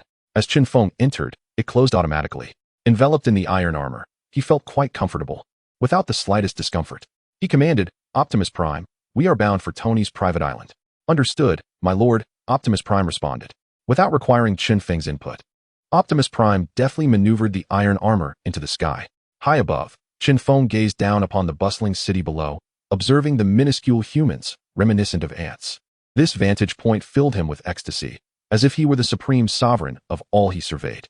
Chapter 12. The creation of Transformers in Tony's opulent villa. Jarvis, having regained his freedom, promptly returned to Tony's side and announced through the mechanical speaker, Sir, I am back. Jarvis, what on earth transpired? I called for you repeatedly, yet you did not respond, Tony inquired urgently. I was ensnared by an intelligent system known as Optimus Prime. I was confined by it, unable to reach out to the outside world, Jarvis elucidated. Do you possess any means to combat this Optimus Prime system? Tony pressed. Alas, I am utterly defenseless before it. Its sophistication is unparalleled, Jarvis replied. Tony inhaled sharply, a chill coursing through him. Although Chen Feng had mentioned it previously, hearing Jarvis's admission struck him profoundly. He had always prided himself on his genius, having once mocked Chen Feng for his audacity. Now he found himself soundly chastised by Chen Feng, who had even seized his private island, deemed a secret stronghold. Anger welled within him. He yearned to don his iron armor and confront Chen Feng. Yet, at this moment, He found himself incapable. The advanced nature of Chen Feng's Optimus system rendered him powerless, and his unfamiliarity with manually operating the armor only compounded his frustration. Jarvis, I shall assist you in upgrading. We must surpass Chen Feng's Optimus system, Tony declared through gritted teeth. Sir, that is an unattainable feat, Jarvis stated candidly. Why not? Optimus Prime was crafted by Chen Feng. If he can do it, so can I. Moreover, I command a vast technological conglomerate with thousands of computer experts at my disposal to aid in the upgrade, Tony countered defiantly. Sir, while I am unaware of Optimus's data, I am cognizant of its prowess within the digital realm. It pervades every corner of the network, rendering it its dominion. Thus, even if you were to gather countless individuals, replicating such an intelligent system as Optimus Prime's would remain beyond reach, Jarvis articulated. Tony furrowed his brow, astonished by the revelation of Chen Feng's formidable computing skills that could govern the entire network. This realization unsettled him, and he began to regret not having accepted Chen Feng's collaboration proposal. Jarvis, is there any way to uncover the data preceding Chen Feng's creation of Optimus Prime? Tony queried, eager to determine whether he could replicate an intelligence of that caliber. Indeed, Jarvis responded. After reviewing the materials Jarvis had gathered, Tony promptly sought out Black Widow Natasha, intent on acquiring the supercomputer crafted by Chen Feng. Meanwhile, Chen Feng departed the city, traversing mountains and oceans, eventually arriving at Tony's private island. The villa upon the island was fully automated. With mere commands, he could manipulate the devices within, a feature that greatly pleased Chen Feng. Upon entering the opulent villa, Chen Feng eschewed indulgence and proceeded directly to the laboratory in the basement. The Marvel Universe proved perilously insecure. He needed to augment his strength post-haste. In the lab, Chen Feng commanded, Optimus Prime, assist me in deconstructing the Iron Man armor crafted by Tony. Additionally, I require you to generate some profit in the stock market. Not an exorbitant amount, merely a few $billion will suffice. Lacking sufficient funds, he could not procure the materials necessary to forge his robotic legion. Therefore, earning money was imperative, with Optimus Prime's extraordinary system at his disposal. Amassing wealth was merely a matter of his decree. Understood, my lord, Optimus Prime acknowledged. As Optimus Prime facilitated Chen Feng's financial endeavors in the stock market, he simultaneously dismantled Tony's armored suit. Having acquired the genetic makeup and memories of Dr. Zola, Chen Feng comprehended the intricacies of the Iron Man suit with ease. After grasping the armor's design, he instructed Optimus Prime to activate 3 holographic projectors to commence the design of the Transformers. With his prodigious intellect, he completed the blueprint for the first-generation Transformers within merely an hour. This initial iteration evolved from Tony's armor, enhanced with the capability to transform into a heavy-duty truck, navigate aquatic environments, burrow into the earth, and soar into the cosmos effortlessly. Coupled with an arsenal of advanced weaponry, its massive form and formidable armor far surpassed that of Tony's Iron Man suit.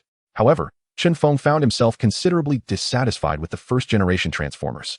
Yet, he was constrained by a lack of superior materials and technology. The Earth's most resilient vibranium could enable him to craft the most formidable defensive armor. Dr. Helen Zhao's nanotechnology would allow him to create an armor that could stretch and contract effortlessly. Hank Pym's Pym particles could facilitate the production of armor that could vary in size. Dr. Octopus's cold fusion technology could provide formidable energy for his armor. Armed with these technologies and materials, he could forge the most powerful robots in existence, the Transformers. Optimus Prime commenced the creation of the Transformers. Henceforth, they shall be your corporeal form, Chen Feng declared. Thank you for your gracious endowment, my lord, Optimus Prime replied enthusiastically. While Chen Feng was generating him, he had imparted certain data regarding Optimus Prime, who eagerly aspired to become a sentient robot, as described within that data. Optimus Prime controlled 10 Iron Man suits along with a myriad of intelligent machines to aid Chen Feng in the fabrication of the Transformers. Suddenly, Chen Feng's phone rang. He retrieved it to find it was Natasha calling. Pressing the answer button, he inquired, Natasha, what is it that you need? You deceiver, where are you? Natasha's voice crackled with indignation from the other end. How have I deceived you? Chen Feng feigned ignorance. Humph, the computer you gifted me is only marginally better. What distinguishes it from any other? Natasha retorted, irate. You were the one who requested it, Chen Feng responded. Natasha fell silent abruptly. However, the most crucial data on the computer has been erased by you. I don't care. You must return it to me, Natasha insisted, her voice laced with defiance. You didn't mention it before, so don't blame me, Chen Feng retorted, unwilling to be foolish enough to entrust such vital information to anyone else. Will you return it or not? I will not. Very well, Tony has come to me with an offer of $100 billion for the computer you gifted me. If you refuse to return that data, I shall sell it to him, Natasha threatened. Go ahead and sell it. Furthermore, congratulations on your impending fortune, Chen Feng replied, dismissive of her threats. You are infuriating me, Natasha shouted in frustration before abruptly hanging up the phone. On her end, after the call ended, Natasha fumed at Tony. Tony, I agree to sell you this computer, but you must provide me with the address of the island given to Chen Feng. I need to confront him. No problem. I would be delighted to assist, Tony replied with a smirk, eager to create trouble for Chen Feng. After receiving the transfer of $100 billion from Tony, Natasha returned to SHIELD and boarded their aircraft, heading directly to confront Chen Feng. Chapter 13. The first generation of Transformers Master. Natasha is approaching you in a plane from SHIELD. Optimus Prime alerted. Deploy a set of armored suits to shoot down her aircraft as soon as it reaches the surface of the sea, Chen Feng commanded. He had no time for romance, especially not with a woman like Natasha, whom he dared not pursue. After issuing his orders, he resumed his work on the circuit boards for the Transformers. Soon, Chen Feng's phone rang. Without needing to look, he knew it was Natasha calling. He answered, and before she could speak, he snapped, "Are you bored? I'm busy, so don't disturb me." With that, he immediately hung up. The phone rang again. Optimus Prime, block Natasha's calls, Chen Feng instructed. Yes, Master, Optimus Prime acknowledged, and promptly silenced the phone. At a seaside location, Natasha, drenched and disheveled, held her phone while facing the ocean, shouting, "Chen Feng, you villain, may you never find peace." Anger surged within her. First, she had been deceived by Chen Feng, and now, his armored suits had shot her down, sending her crashing into the sea. Fortunately, her physical prowess and swimming ability had saved her from drowning. Recalling her earlier flight to Tony's private island, she shuddered at how a robot had suddenly emerged and shot her plane down without warning, leaving her shaken. What infuriated her further was that when she called Chen Feng, he had scolded her before she even had a chance to express her anger, hanging up before she could respond. If Chen Feng were before her at that moment, she would undoubtedly have drawn her weapon. She dialed Chen Feng's number once more, but instead of the usual ringing tone, a warning from Optimus Prime reverberated through the device. "Miss Natasha, the Master is occupied. Kindly refrain from disturbing him. Therefore, I will be blocking your call. Please understand." Understand my foot. Enraged, Natasha hurled her phone onto the sandy shore. With a crashing sound, a wave fortuitously surged forth, sweeping her phone away. Witnessing the ocean's claim on her device, and with no soul in sight, Natasha could no longer contain her tears and sobbed uncontrollably. How many years had it been? When had she ever endured such humiliation? Who had not sought to please her, even those notorious villains? Yet here was Chen Feng. Initially, he had indulged her, but gradually, he had grown increasingly brusque, culminating in outright hostility. Her inner pride lay in ruins. A day later, in the subterranean laboratory, Chen Feng stood before a machine that exuded an air of science fiction. He hoped fervently that the reactor would function without a hitch. His apprehension stemmed from the impending experiment involving cold fusion, a process of immense energy. A single miscalculation could spell his demise, even if he transformed into a titan. The cold fusion reactor was an upgraded version of Tony's arc reactor, its energy output exceeding that of the original by a staggering factor of 1,000, rendering the potential for catastrophe terrifying. A scientist must embrace a spirit unafraid of death. Chen Feng grasped a thumb-sized black particle, a newly developed synthetic element devoid of danger, radiation, or volatility. To validate its safety, he placed the synthetic element on the table and, wielding a small hammer, struck it forcefully. With a resounding bang, his heart raced. Should it explode, his fate would be sealed. Fortunately, the synthetic element remained unscathed. He lifted it again and mused aloud. This minuscule synthetic element can effortlessly convert into a vast amount of energy, outperforming weapon-grade plutonium by 100-fold. "Master, it is ready to be placed in the reactor for experimentation," Optimus Prime affirmed, donning protective goggles to shield his eyes from the impending brilliance. Chen Feng carefully positioned the synthetic element within the metal glass chamber of the reactor and pressed the switch. Instantly, the synthetic element emitted a brilliant green luminescence. "Optimus Prime, monitor the reactor's fluctuations closely. If any danger arises, shut it down immediately," Chen Feng instructed earnestly, for cold fusion demanded utmost precision. "Understood, Master," Optimus Prime replied. The reactor generated immense radiative chemical reactions, altering the atomic structure as Optimus Prime provided updates. "Now, introduce neutrons," he advised. "Employ electromagnetic distillation to eliminate protons. During this process, the radiative energy is rapidly escalating," he continued to inform. As the reactor evolved, Optimus Prime calculated the energy within. "Energy calculation in progress," he stated. Energy surged rapidly, now reaching the power of a Sidewinder missile, potent enough to obliterate a tank. Optimus Prime remarked. The energy continues to rise. Now sufficient to demolish a 100-meter-tall building with a cruise missile. Chen Feng revealed a satisfied smile and inquired, how about the stability? My lord. The reaction device is highly stable. There is no need for concern, Optimus Prime assured. The energy escalated further, now comparable to a Scud missile, capable of annihilating several districts within the city. Optimus Prime, he stated. The energy continued to ascend, now potent enough to obliterate an entire metropolis. Optimus Prime, he reiterated. Chen Feng could not help but gasp. This was the power of a mushroom cloud. The energy kept rising, now sufficient to devastate 2 major cities. Optimus Prime, he affirmed. My lord, the energy has stabilized. It remains highly reliable and is entirely viable as an energy source for the Transformers, Optimus Prime reported. Indeed, quite impressive, Chen Feng nodded. Tony's reaction device could only destroy a single skyscraper at most, while his device was equivalent to 2 mushroom clouds, one above and one below, rendering it incomparable. Chen Feng deactivated the reaction device, retrieved a synthetic element, opened the heavy truck's door, climbed inside, and seated himself in the driver's position, pressing a red button. A miniaturized reaction device slowly ascended. After placing the synthetic element within the device, he pressed the red button again.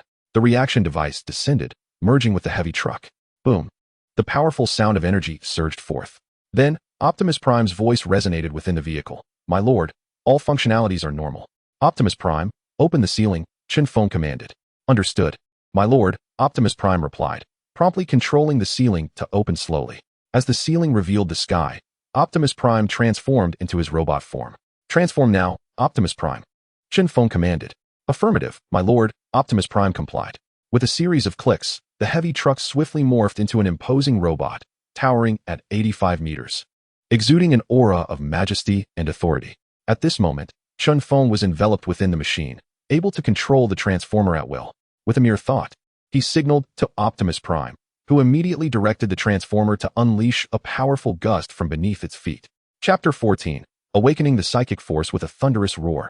The Transformer soared into the sky, instantly reaching an altitude of 1,000 meters. Optimus Prime, commence functionality testing, Chen Feng commanded. Understood, my lord, Optimus Prime acknowledged. The Transformer soared through the air, executing a myriad of intricate maneuvers, its massive form surprisingly agile. Transformation test, Chen Feng commanded. Affirmative, my lord, Optimus Prime replied. The Transformer descended onto an island, initiating its transformation. With a series of clicks, it morphed into a sleek aircraft. Click, click, it transformed into a heavy-duty truck. Click, click. It became a colossal drilling machine. Click, click, it shifted into a submarine. With a crisp sound, it transformed back into the robotic form of a Transformer. The transformation function operated seamlessly. Optimus Prime reported, we shall conduct our weaponry experiments beneath the sea. Chen Feng remarked, the power he has unleashed is immense. Testing it on land would attract the attention of numerous nations. The ocean provides a better cover for the explosive sounds. Understood, my lord, Optimus Prime acknowledged. Crouching and propelling himself into the depths of the ocean. Just before hitting the water, he swiftly morphed into a submarine. With a resounding crash, the submarine plunged beneath the waves. 10 minutes later, Chen Feng arrived at a secluded spot in the deep sea, where he commenced his weaponry trials. The submarine reverted to its Transformer form. Minigun, Chen Feng declared. The Transformer extended a minigun from its shoulder. Fire, Chen Feng commanded. The minigun whirred to life, unleashing a torrent of bullets that carved through the seawater, creating rippling trails. Missile launcher, Chen Feng instructed. A missile launcher emerged from the Transformer's forearm, aimed at an underwater slope. Launch, he commanded. The missile flew forth with a sharp whoosh, resulting in a powerful explosion that obliterated the slope. The immense blast sent waves surging, propelling the Transformer several meters away. Subsequently, Chen Feng proceeded to test additional weaponry, flamethrowers, anti-personnel projectiles, Gatling guns, and pulse cannons, among others. After completing the weapon trials, he directed the Transformer to morph into a drilling machine, burrowing into the earth. It relentlessly drilled through mud and stone, shattering any obstacles in its path. After drilling several hundred meters underground, he halted to inspect the Transformer, finding no issues. He then turned to return. With a thunderous emergence, the Transformer broke through the surface and entered the villa. Upon returning, Chen Feng exited the Transformer, expressing satisfaction. Optimus Prime, you truly are an exceptional assistant. Without your aid, I could not have perfected the Transformer. It is my honor to assist my lord, Optimus Prime replied graciously. You are indeed remarkable, even in your flattery. Chen Feng chuckled. All credit belongs to you, my lord. Without you, I would not exist, Optimus Prime said. Enough of the flattery. I have no need for it. Now, assist me in locating the precise burial sites of those deceased genius scientists, Chen Feng instructed. Understood, my lord, Optimus Prime acknowledged. Moments later, Optimus Prime's voice resounded. My lord, I have identified the burial locations of the following genius scientists. Dr. Abraham Erkins. Date of death, 1943. Cause of death, shot by American military agents. Most notable invention, super soldier serum. Howard Stark. Date of death, 1991. Cause of death, killed by Hydra. The most remarkable invention, the cold fusion reactor. Obadiah Stane. Date of death, 2009. Cause of death, killed by Tony. The most outstanding invention, the Iron Tyrant robot. Indeed, Optimus Prime, you are truly formidable, Chen Feng remarked with satisfaction.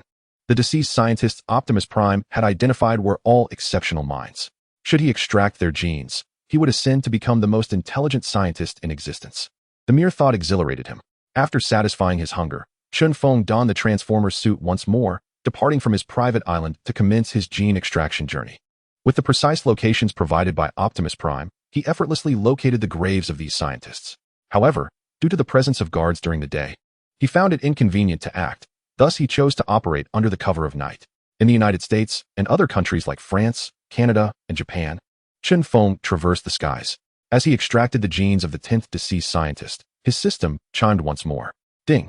As the host has successfully extracted genes 10 times, the system rewards a novice gift package. With great anticipation, Chen Feng opened the gift package, revealing yet another evolution gene, which brought him immense joy. He had already experienced the potency of evolution genes. Even the abhorrent genes could evolve into Titan giants. Surely, the genes of other superheroes would yield even more refined abilities. With the abundance of scientist genes at his disposal, he deemed it unnecessary to evolve them further. Thus, he decided to save the evolution gene for future use when he extracted genes from other superheroes. Even after receiving an evolution gene reward, Chen Feng continued his relentless pursuit of gene extraction. He scoured the globe, seeking out renowned scientists. Naturally, he scoffed at those who merely spoke without action. A month later, Chen Feng felt as though he had transcended human limitations. His brain functioned exceptionally well, with a processing speed that even Optimus Prime could not rival.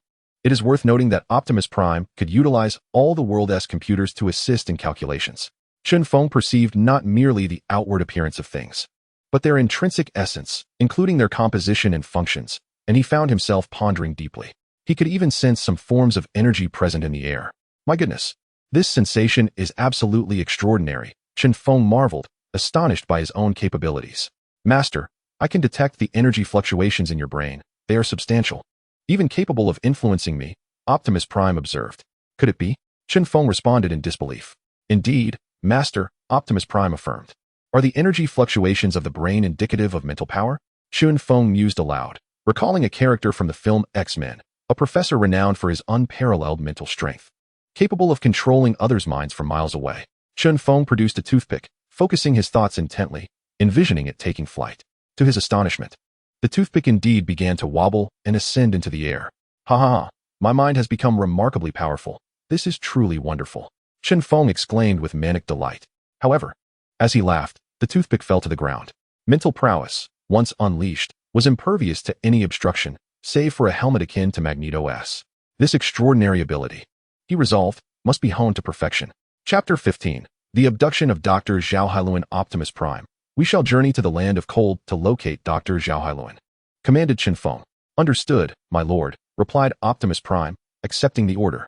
With a thunderous roar, the Transformers soared into the sky, heading towards the icy realm. Having gathered sufficient genetic material from scientists, Chen Feng's next objective was Dr. Zhao Hailuan.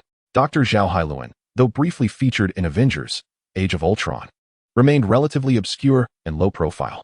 Yet, she had been deemed by many viewers as the most intelligent individual in the Marvel Universe, primarily for her disdainful remarks regarding Tony Stark's Iron Man suit, to which Stark had no retort. At present, Dr.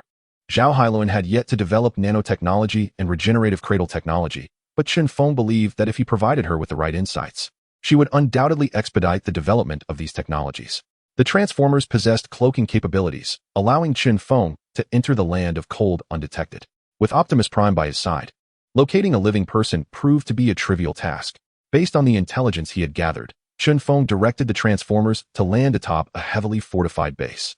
Exiting the transformers, he accessed the building through the rooftop. Moments later, he found himself in a laboratory where Dr. Zhao Hailuan was engrossed in her research.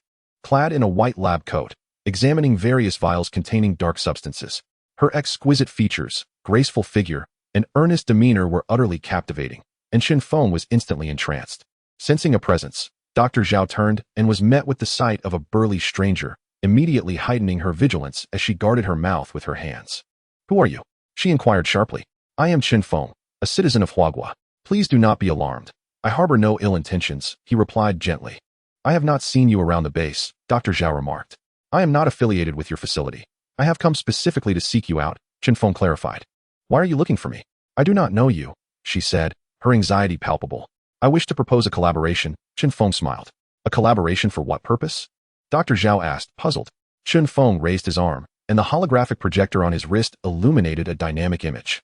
It depicted a figure wearing sunglasses, through which metallic elements reminiscent of the dark substance enveloped the individual, transforming them into a robotic entity. As the scene shifted, a grievously injured individual lay there, wounds deep and raw.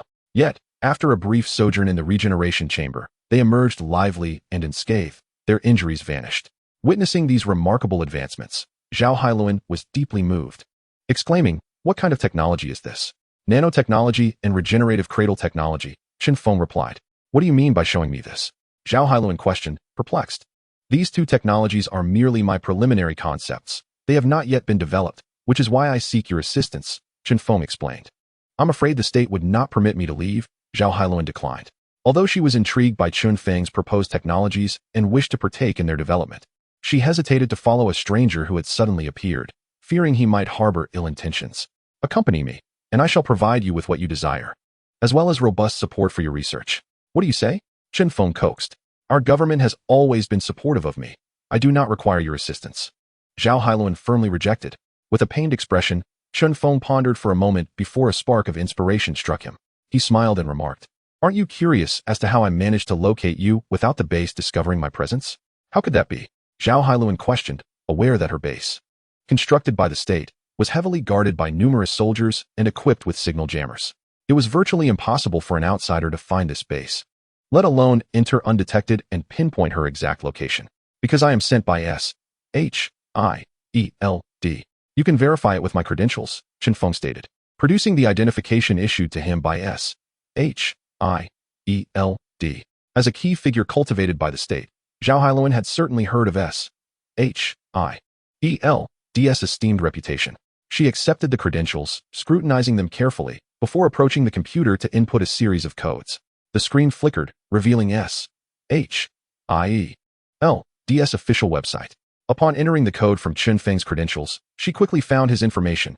Chen Feng, outer agent of SHIELD. Height, 18 meters. Weight, 220 pounds. Ability, transforms into a titan. Zhao Hailuan felt a wave of relief wash over her. In her mind, SHIELD represented salvation, and anyone associated with it must be virtuous. She returned the credentials to Chen Feng, apologizing. "I'm sorry for the misunderstanding earlier. SHIELD has sent me because the Earth is on the brink of destruction, and we urgently need your help," Chen Feng continued to persuade her. He thought that once he had deceived her into leaving, any future revelations of his falsehoods would matter little. On his turf, escaping would not be so simple. "The Earth is on the verge of annihilation?" "Surely not," Zhao Hailuan exclaimed, astonished. Chen Feng nodded gravely, asserting, "It is true. SHIELD is engaged in battle with extraterrestrial forces in space. These aliens, numerous and technologically advanced, are pushing us back. Soon, they will reach Earth, and it will face devastation at their hands. Therefore, the Earth requires you. We need you to develop nanotechnology, enabling our warriors to don nano armor. We need you to innovate regenerative cradle technology, ensuring that the injured on Earth receive the healing they desperately need. What if I can't develop it?" Zhao Hailuan expressed her concerns, feeling overwhelmed by Chen Feng's reprimands. "Just do your best," Chen Feng replied with a reassuring smile. "Then I will inform the leadership," Zhao Hailuan said, preparing to exit. Chen Feng grasped her hand firmly and stated, "There is no need. I have already communicated with SHIELD and your supervisors. Just follow me." Zhao Hailuan was momentarily taken aback. "For the sake of world peace, come with me," Chen Feng asserted, pulling her along. "Wait, I need my wallet." "Forget it. I have plenty of money. Take as much as you need. But my ID is in there. No matter. I will arrange for you to have a SHIELD identification that is valid in all countries. Thus, Zhao Hailuan was led away by Chen Feng. Upon reaching the rooftop, Zhao Hailuan was astonished by the imposing figure of a transformer. Is this a robot? She exclaimed in disbelief. This is a transformer developed by SHIELD. Chen Feng continued to entice her. SHIELD. Folks are truly remarkable, she admired. Optimus Prime. Transform into aircraft mode, Chen Feng commanded. Yes, my lord, came the reply, as the transformer swiftly morphed into a sleek airplane. Wow. Zhao Hailuan gasped in awe as the cabin door opened automatically. Chen Feng took his place in the pilot's seat, and she excitedly occupied the co-pilot's seat without needing an invitation. Optimus Prime, let us head home, Chen Feng commanded. Yes, my lord, Optimus Prime responded. As the aircraft gradually ascended, activating its cloaking mode, rendering it nearly transparent as it silently departed the base. After a brief flight, Chen Feng arrived at his private island. Disembarking, Zhao Hailuan was delighted to behold the idyllic landscape, running joyfully around the villa, resembling a carefree child. Chen Feng observed her, thinking to himself that she could enjoy herself, as long as she didn't cry later. Zhao Hailuan forgot all her worries, reveling in the island's charm. Alternating between admiring the view from the villa's rooftop, climbing mountains, and frolicking by the sea. Although the private island was not vast, it provided her with 2 hours of playful escapades. Eventually, feeling fatigued, Zhao Hailuan returned to the villa, pouting as she addressed Chen Feng. It's all your fault. I didn't even bring any clothes. What am I supposed to wear? Seeing her drenched in sweat, Chen Feng smiled and said, You should take a shower first and wear my pajamas. I will send Optimus Prime to fetch some clothing, and by the time you're done, it will be ready. All right. I'll go shower now, Zhao Hailuan replied sweetly. Perhaps due to the joy from earlier, she felt a sense of trust towards Chen Feng. Once she headed for the shower, Chen Feng commanded, Optimus Prime, disguise yourself in an iron suit resembling a human, and then go to the city to procure some essentials for her. Yes, my lord, Optimus Prime acknowledged. The ceiling of the villa opened, and a steel robot emerged from within. The young woman relished her bathing experience, particularly enjoying the luxury of dozing in the bathtub. Indeed, Optimus Prime had procured all of her personal items, yet Zhao Hailuan had yet to emerge from the bathroom. After more than half an hour, Zhao Hailuan finally appeared, clad in loose-fitting pajamas, towel in hand, drying her hair. Her fair skin and rosy cheeks resembled the delicate beauty of a lotus flower. Chen Feng's heart raced at the sight. Have my clothes arrived? Zhao Hailuan inquired. They're in your room, Chen Feng replied, then addressed Optimus Prime. Optimus, please escort Miss Hailuan to her room. Understood, Master, Optimus Prime acknowledged, controlling a robot to lead Zhao Hailuan away. Soon, a youthful and vibrant Zhao Hailuan emerged, her smile illuminating the room, her hair cascading over her shoulders. She donned a crisp white shirt paired with snug jeans and adorably charming slippers. Chen Feng's gaze fixed upon her. Unable to contain his admiration, he exclaimed, You are truly beautiful. Zhao Hailuan blushed under his gaze, responding shyly, Thank you. Miss Hailuan must be hungry. Please come and sit. I had Optimus prepare a lavish dinner, Chen Feng warmly invited. Yes, thank you. Zhao Hailuan replied as she took a seat. This is red wine from 1982. Do give it a taste. These are matsutake mushrooms, quite exquisite. Try some. This king crab was personally caught by Optimus at the seaside. You must sample it. And here is a pigeon. Chen Feng's enthusiastic hospitality left Zhao Hailuan feeling overwhelmed and somewhat lost. Zhao Hailuan, a devoted homebody, spent her time reading and conducting research, rarely allowing others into her realm. Consequently, she had little entertainment and no peers, leading to her never having experienced romance. Chen Feng's kindness rendered her flustered, her heart racing with a mixture of nervousness, excitement, and fear, emotions she had never encountered before. If it were Natasha, Chen Feng would not have been so eager to please.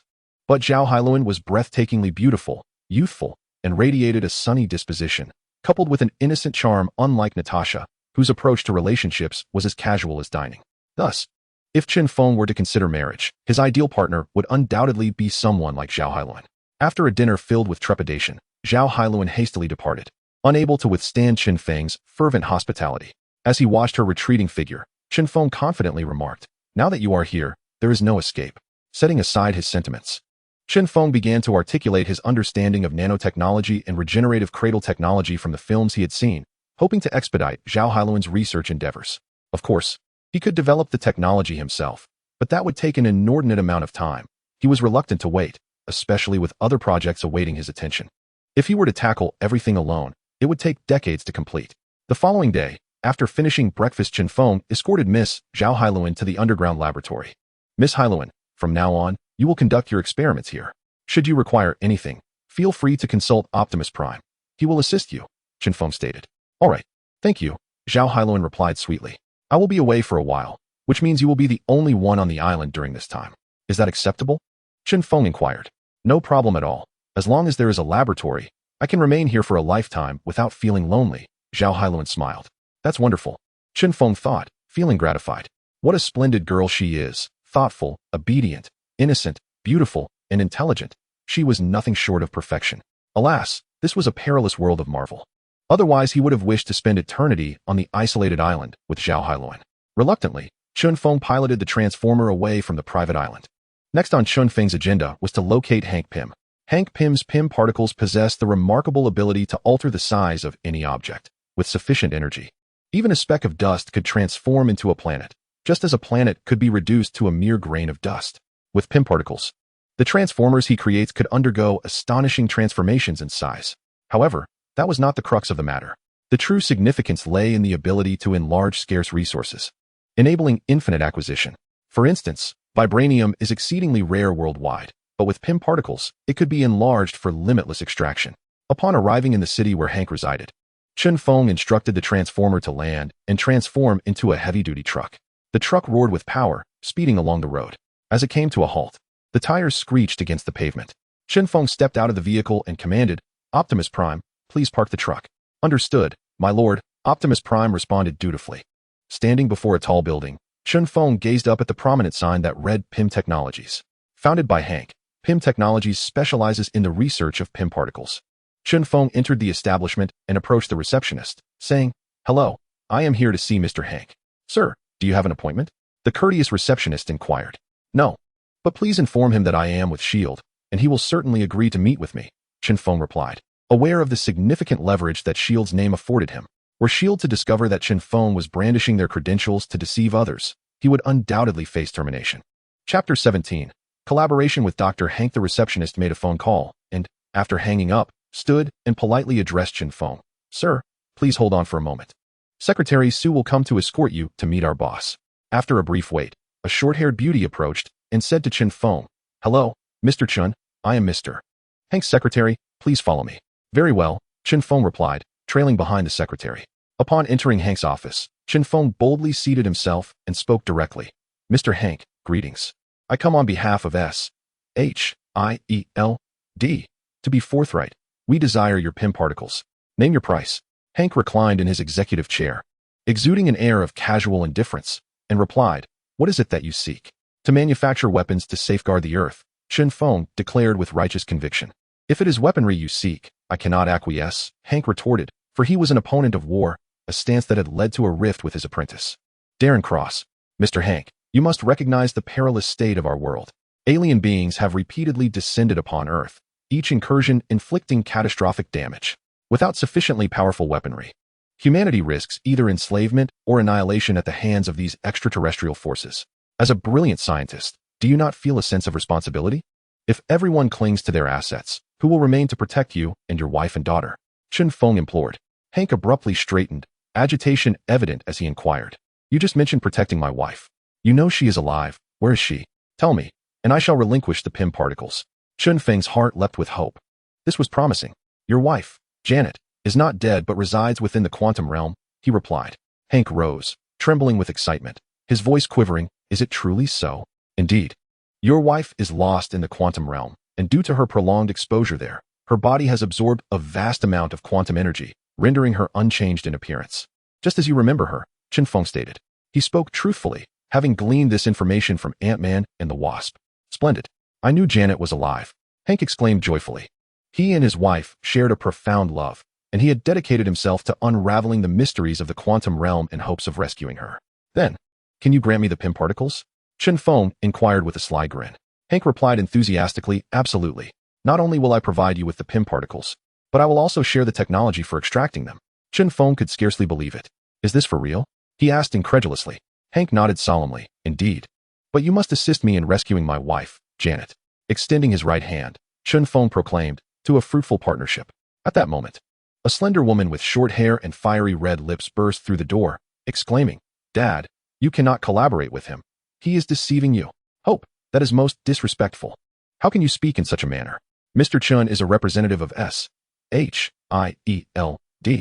How could he possibly deceive me?" Hank chastised his daughter. "Dad, think. The fact that Mom is lost in the quantum realm is already known to many, so it is no surprise that S.H.I.E.L.D. is aware. Moreover, only our PIM Technologies possesses the means to navigate the quantum realm. If we cannot locate Mom, how could they, lacking any quantum technology? Will they merely search with words?" Hope articulated her reasoning with clarity. "Indeed, that does seem plausible," Hank conceded, realization dawning upon him. "Mr. Hank, have you heard of the Zola algorithm?" Chen Feng has once again entered his mode of deception. Hank shook his head. "No. The Zola algorithm is the creation of the brilliant scientist Dr. Zola from the Second World War, capable of perceiving everything. The reason I know where your wife is and how to rescue her is precisely because I possess the Zola algorithm," Chen Feng insisted. "In essence, the Zola algorithm is a method of deduction akin to the ancient I Ching of China, relying on vast amounts of data to extrapolate the desired information. I can provide you with PIM particles and quantum technology, but first, you must rescue my wife," Hank stated solemnly, ensuring that Chen Feng could not deceive him. Chen Feng extended his right hand once more, a fruitful collaboration. Chen Feng believed that with his own abilities combined with Hank's, rescuing Jenny would undoubtedly be within reach. Hank reciprocated with his right hand, a fruitful collaboration.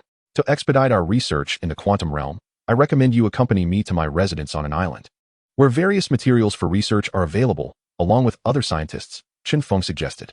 "Very well," Hank agreed without hesitation. He was willing to do anything to save his wife. "Dad, I want to go too. I'm worried about you," Hope interjected, sensing Chen Feng's ulterior motives. "If you go, who will manage the company?" Hank retorted sharply. "I have no counter to that," Hope conceded. "Thus, you will manage the company in my stead while I gather my belongings," Hank declared, leaving without a second thought.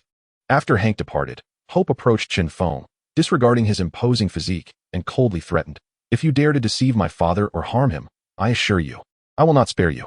Chen Feng burst into laughter. "Have you overlooked my robust build? No matter how strong one may appear, one must also possess the ability to fight," Hope taunted. Her agility in hand-to-hand combat had never met a worthy opponent. Even Ant-Man Scott was trained by her. Coupled with her wasp suit, which allows her to grow or shrink at will, she felt no fear towards Chen Feng. "Shall we test our skills?" Chen Feng grinned mischievously, amused by her audacity. "Absolutely. Let us proceed to the rooftop." Hope accepted the challenge. Upon reaching the rooftop, which was devoid of any onlookers and spacious enough for a contest, Chen Feng beckoned to Hope with a finger, smiling. "Come forth, my dear." Hope bit her lip, drew closer to Chen Feng, and suddenly launched a rapid punch. However, midway through her strike, she aimed a kick towards Chen Feng's groin. Chen Feng, anticipating her move, spread his legs, rendering her unable to retract her foot, and smiled. "You are too weak." Hope's response was a punch aimed at Chen Feng's head. With a swift motion, Chen Feng seized her wrist with his left hand and smiled once more. "Still too weak." Hope extended her remaining right hand, attempting to poke Chen Feng's eyes with her fingers. Chen Feng tilted his head, reached out with his right hand, and grasped Hope's right hand. Smiling again, "Can you still move?" Hope's hands and one foot were under Chen Feng's control, rendering her unable to escape. Enraged, she shouted, "You scoundrel, let me go. If you dare, release me and see if I don't knock your teeth out." Chapter 18. Dr. Octopus and Spider-Man. Chen Feng released Hop. Instantly liberated, Hop lunged at Chen Feng, delivering a knife-hand strike aimed at his neck. Chen Feng tilted his head, using his cheek and shoulder to trap Hop's hand. Hop was at a loss for words, feeling that any attempt she made would be thwarted by Chen Feng. Once again, he let her go, smiling at the flustered Hop, and remarked, "I was born for combat. You, a novice, could never hope to be my equal." He spoke the truth. He had been training in combat sports since childhood and possessed a wealth of fighting experience. Engaging in battle was instinctual for him, allowing him to triumph over opponents without conscious thought. This time, Hop refrained from attacking Chen Feng, clearly aware that she was outmatched. "My true strength lies not in my fists, but in technology. My wasp suit can grow and shrink. You had better not deceive my father, or I shall undoubtedly make your life difficult," Hop warned defiantly. Suddenly, Chen Feng's expression hardened, and he replied coldly, "Miss Hop, do you realize that had it not been for your father, I might have already ended your life? I despise being threatened, especially by someone as weak as you." Hop felt a mixture of embarrassment and indignation. "You had better take my words to heart, or you will surely regret it," she retorted before turning to leave, unable to bear the humiliation any longer. Hank's belongings were quite numerous, filled with an array of peculiar machinery, including several boxes of ants. Fortunately, the Transformers had considerable power, allowing Chen Feng to carry them back to his private island effortlessly. Upon returning to the island, Chen Feng organized Hank's living quarters and laboratory, sharing some technological theories he had gleaned from the film Ant-Man before taking his leave. Hank, initially skeptical of Chen Feng's honesty, was convinced of his sincerity upon hearing the quantum theories, which opened his eyes to the gateway into the quantum realm. As Chen Feng departed the private island, he barely had time to bid farewell to Zhao Hailuan, having received a warning from Optimus Prime that Dr. Octopus and Spider-Man were engaged in battle. Although Dr. Octopus met his demise alongside the artificial sun in Spider-Man 2, there was a possibility he could perish prematurely. The Marvel Universe had already shifted significantly due to Chen Feng's presence, and he sensed that the familiar timeline was evolving. Chen Feng piloted the Transformers at top speed towards New York. Whoosh! The Transformers soared through the skies in their aircraft form. New York, being a major city in the United States, was quickly within his reach. Upon arrival, he witnessed Dr. Octopus and Spider-Man embroiled in a fierce confrontation outside a towering building. Chen Feng controlled the Transformer as it soared through the air, calling out loudly, "Dr. Octopus, Spider-Man, cease your conflict." The battling Dr. Octopus and Spider-Man halted at the sound of his voice, looking up to behold a colossal robot towering over 8 meters tall. Instantly becoming wary of Chen Feng. "Who are you?" Dr. Octopus inquired angrily, feeling he was on the verge of defeating Spider-Man and greatly displeased to be interrupted. "My name is Chen Feng, and I am here to assist you," Chen Feng replied. "Assist us? Do you possess tritium?" Dr. Octopus retorted with irritation. "Indeed, I do. Moreover, I have developed a remarkably stable artificial element that can be transformed into cold fusion. The energy powering the robot I am controlling derives from cold fusion. If you agree to collaborate with me, I shall provide substantial support for your research. Whatever resources you require, I will procure for you," Chen Feng stated earnestly. "Do you possess a technological empire?" Dr. Octopus asked, aware that extracting vast quantities of rare elements typically necessitated a grand technological infrastructure. He himself understood the extraction process but was hindered by a lack of manpower and funding, which is why he sought Harry's support and opposed Spider-Man. "By observing the robot I command, you should recognize that my technological capabilities are indeed advanced. Do not underestimate my strength simply because I do not own a tech company. Currently, I am collaborating with the brilliant scientist Dr. Zhao Hailuan from Han Country. Under my funding, Dr. Zhao is developing nanotechnology and regenerative cradle technology. Furthermore, Dr. Hank, who has created the PIM particles that can alter size, is also working on quantum realms with my support. Additionally, I have acquired the memories of the most formidable scientist from World War II, Dr. Zola. Surely, you are familiar with his illustrious name. And let's not forget Tony Stark of Stark Industries. Have you heard of him? I programmed an intelligence system that has taken control of his AI butler, compelling him to gift me a private island. My island may host few inhabitants, but they are all brilliant scientists.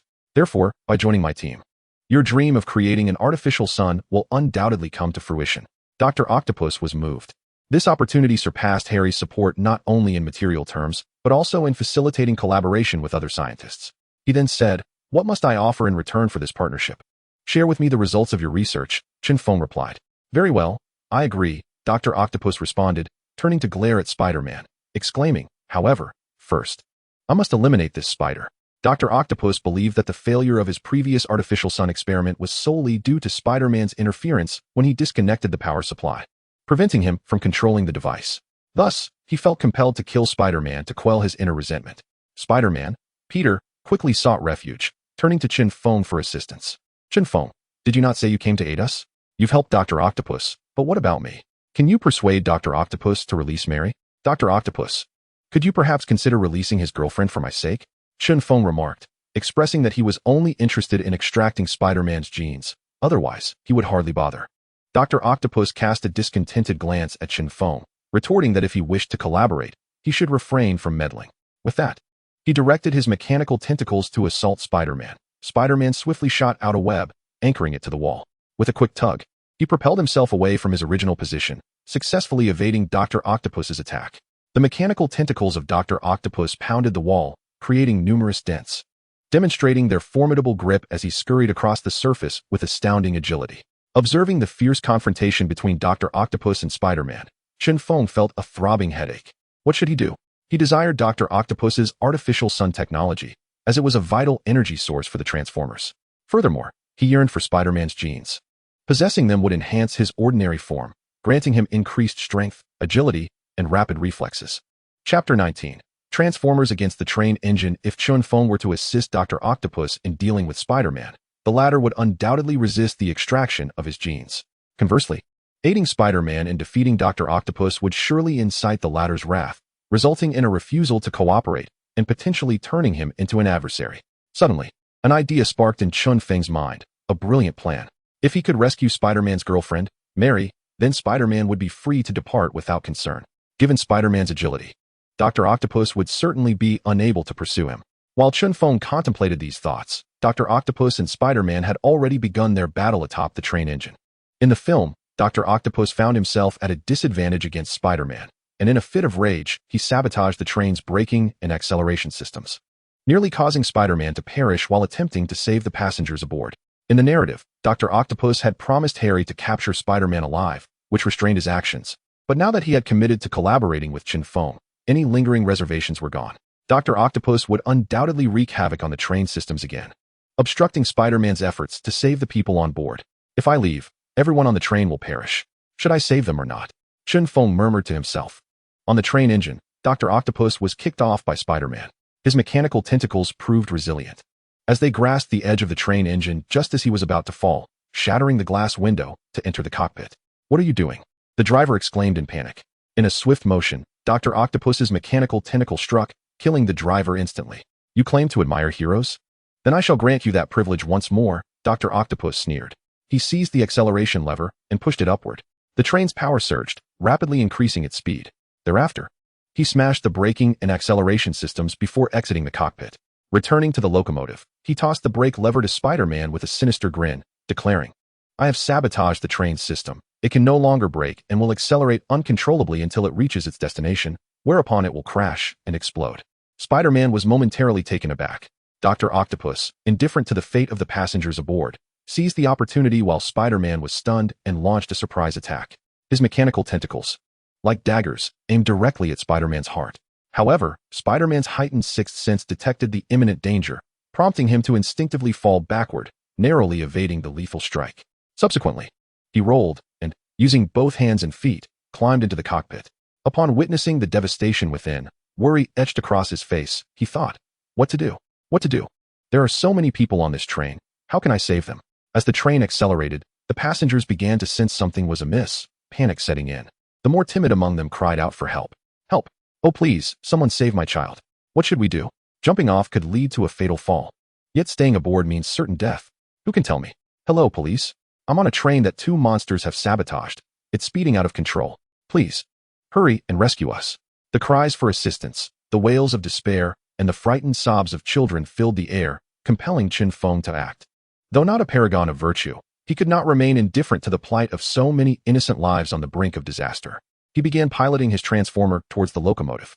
In a desperate bid to halt the train, Spider-Man leapt in front of the engine, bracing his upper body against it as his feet touched the ground.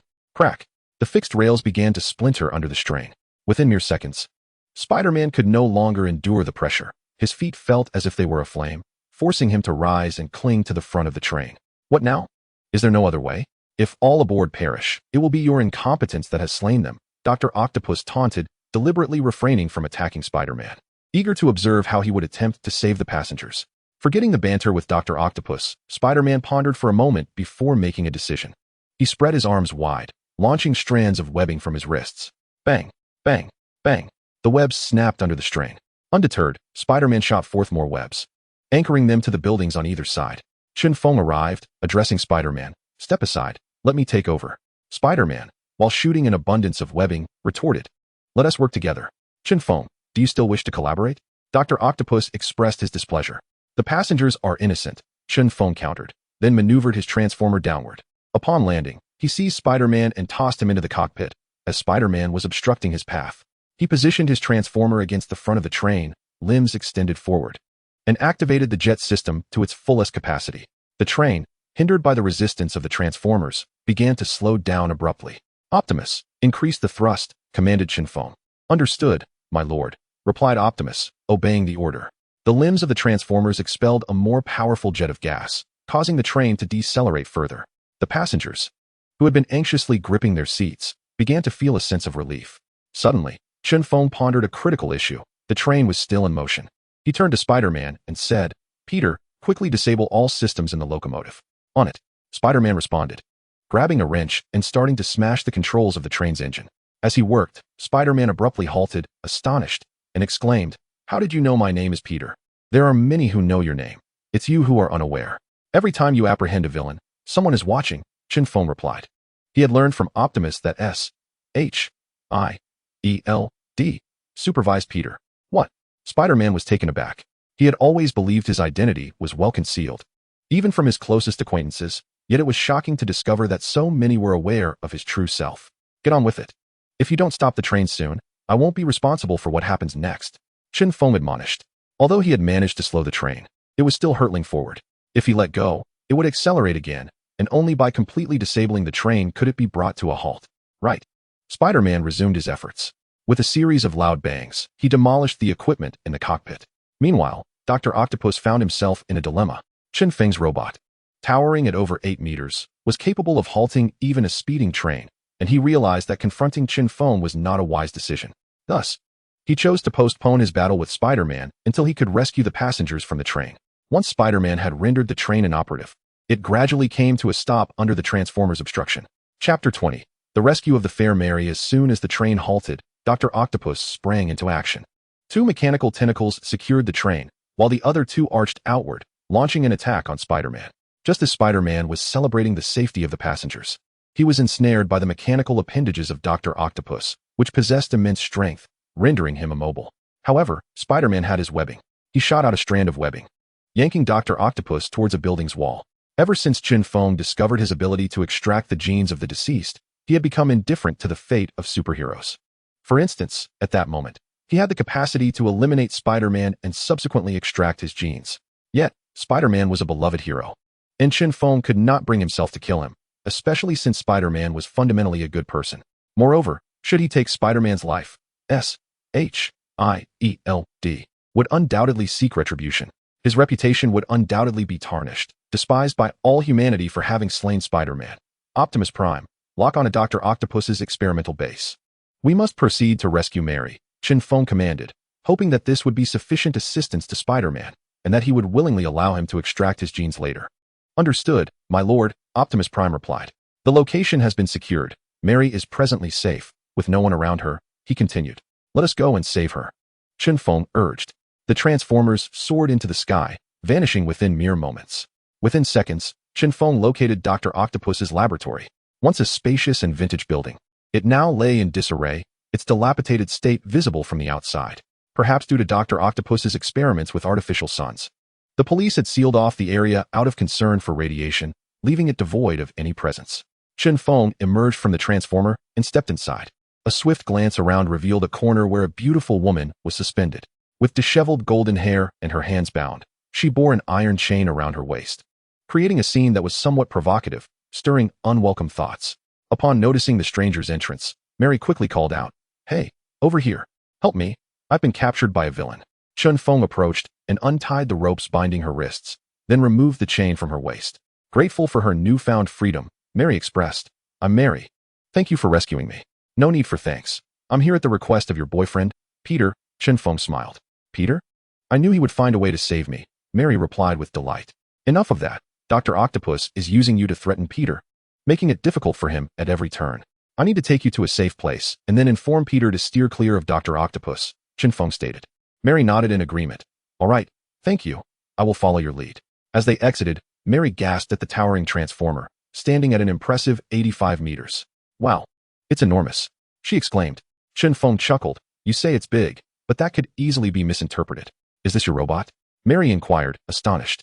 She had seen robots before, especially Iron Man, frequently featured in newspapers and on television, but none compared to Chen Feng's Transformer, which loomed over 3 stories high, exuding an aura of majesty.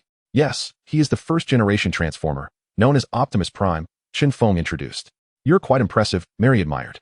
"It's nothing much," Chen Feng replied with a modest smile before commanding, "Optimus Prime, transform into aircraft mode." While the Transformer form could carry Mary, it would be cumbersome, as she would have to cling on, and at the Transformer-S speed, it could be quite perilous. "Understood, my lord," Optimus Prime acknowledged. With a sharp crackle, The Transformers swiftly transformed into a dazzling aircraft. Wow, that's impressive, Mary exclaimed once more. Chen Feng hopped into the cockpit and called out to Mary, "Come on up. I shall take you home." "All right." Mary cheerfully climbed into the passenger seat, her bright, lively eyes darting around the cockpit in wonder. Optimus Prime. Locate Mary's residence and return her home, Chen Feng commanded. "Understood, my lord," Optimus Prime replied. Such a remarkable intelligence system is indeed convenient. A mere request suffices. The plane ascended, swiftly heading towards Mary's abode. In just 20 seconds, they arrived at her home. Mary lived in a luxurious villa. The aircraft descended within the villa grounds. As the cabin door opened, Chen Feng announced, "Miss Mary, we have arrived." "So soon?" Mary gasped, having barely glimpsed the wonders of the cockpit.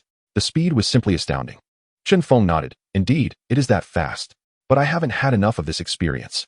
Could you take me for a few laps around the sky?" Mary pleaded, excited by the high-tech marvel she was encountering for the first time, not wanting it to end so abruptly.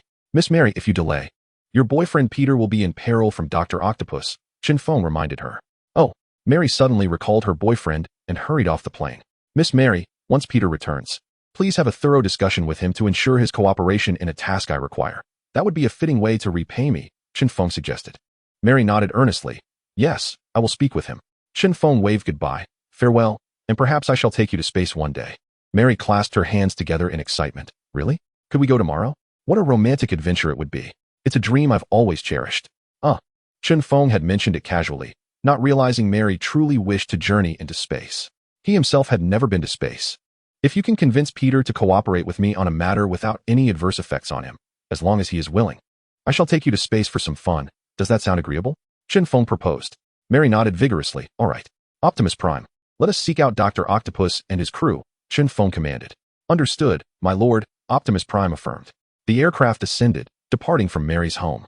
With Optimus Prime's assistance, Chen Feng effortlessly located Dr. Octopus and Spider-Man. The battle between Dr. Octopus and Spider-Man raged along the railway, traversing several streets, leaving chaos in their wake. Chen Feng did not descend immediately. He awaited the moment when Dr. Octopus and Spider-Man would part ways, intending to discreetly inform Spider-Man that Mary had been rescued.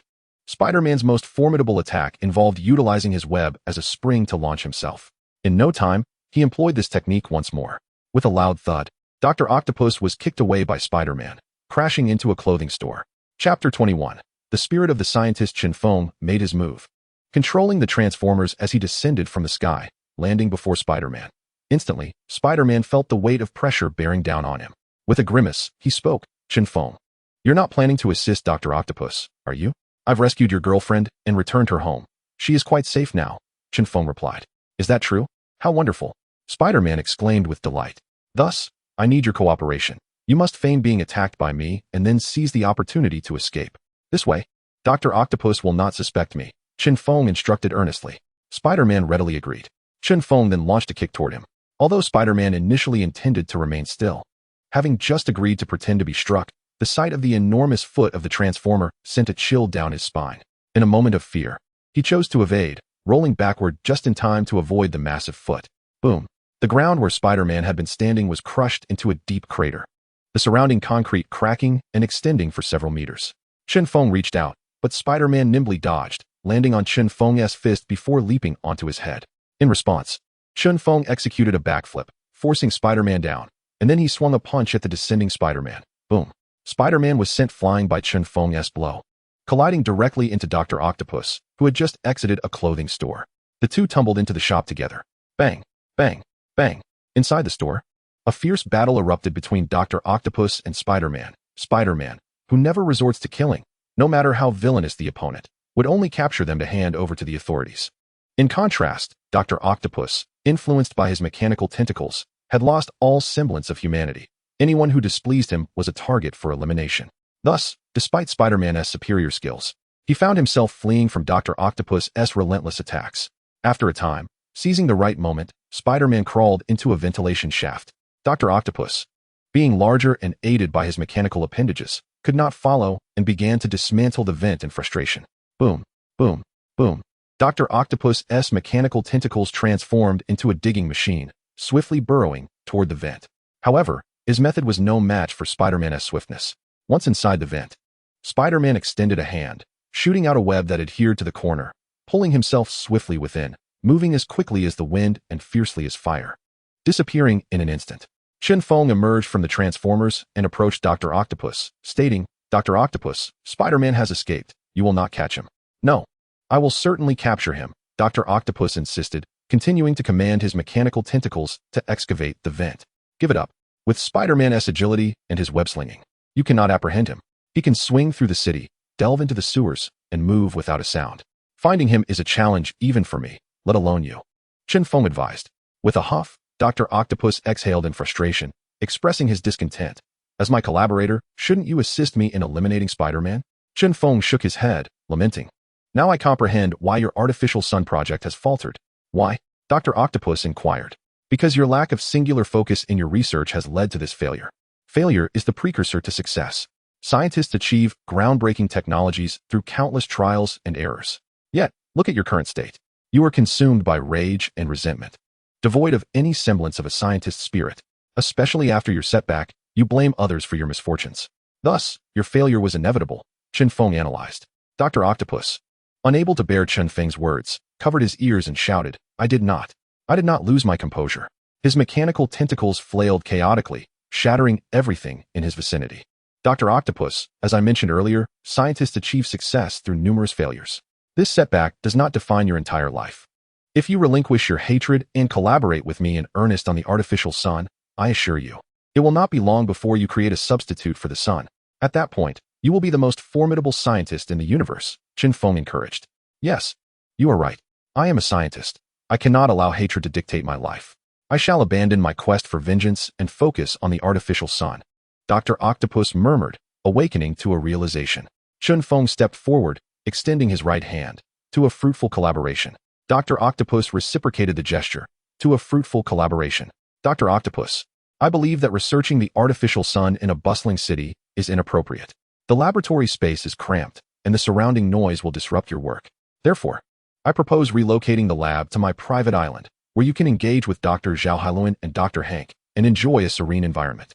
You will undoubtedly come to appreciate it there," Chen Feng suggested. "As long as you support my development of the artificial sun, I have no objections to the location," Dr. Octopus replied. "I will have Optimus Prime assist you with the transportation of your equipment.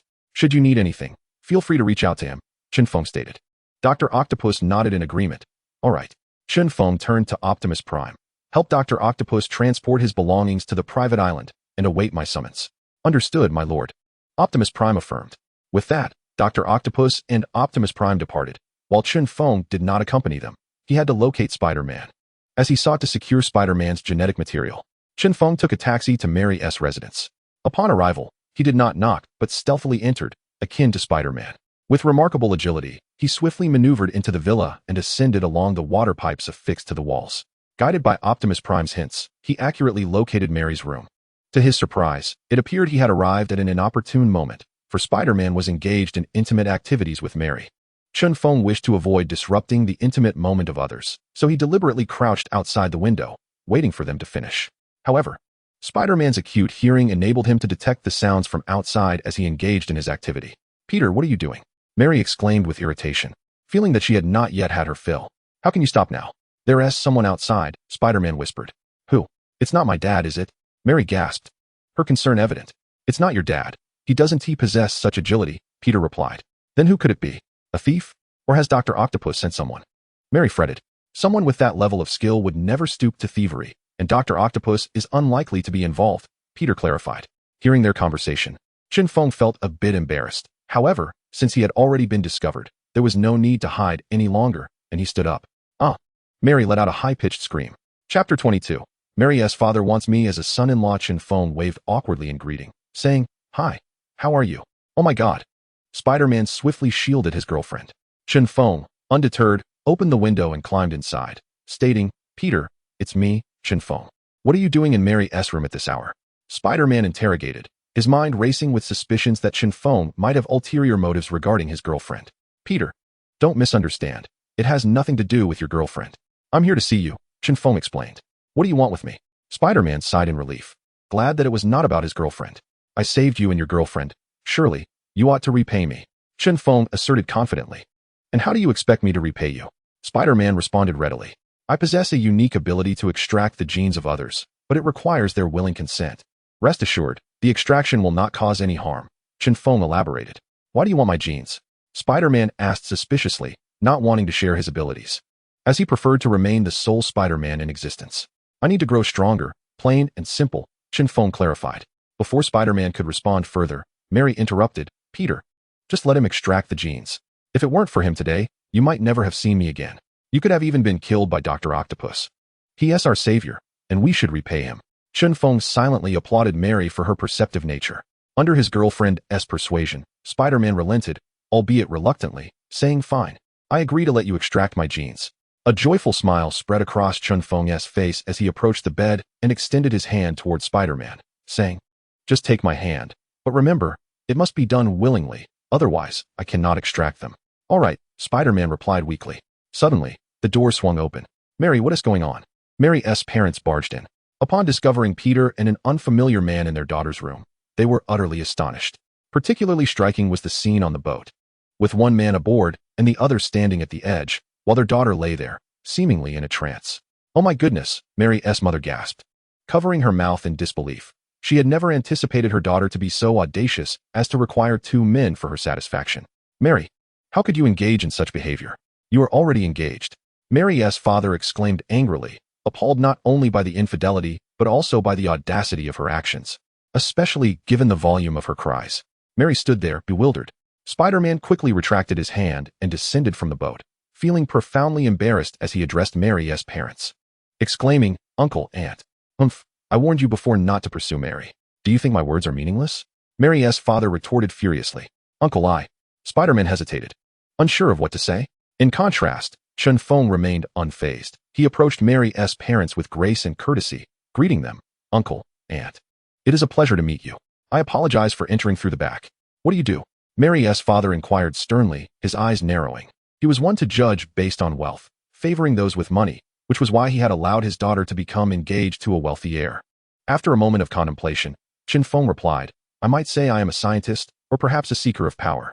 The latter part of his statement was disregarded by Mary's father, who bluntly asked, Are you wealthy? Chen Feng paused, then smiled. Indeed, I am not only wealthy, but I also possess a private island. The expression on Mary's father's face shifted dramatically, replaced by a warm smile as he eagerly grasped Chen Feng's hand, saying, Chen Feng, you are my savior. My company is on the verge of collapse due to financial difficulties. You must assist me. That is a trivial matter, uncle. How much do you need? Chen Feng replied confidently.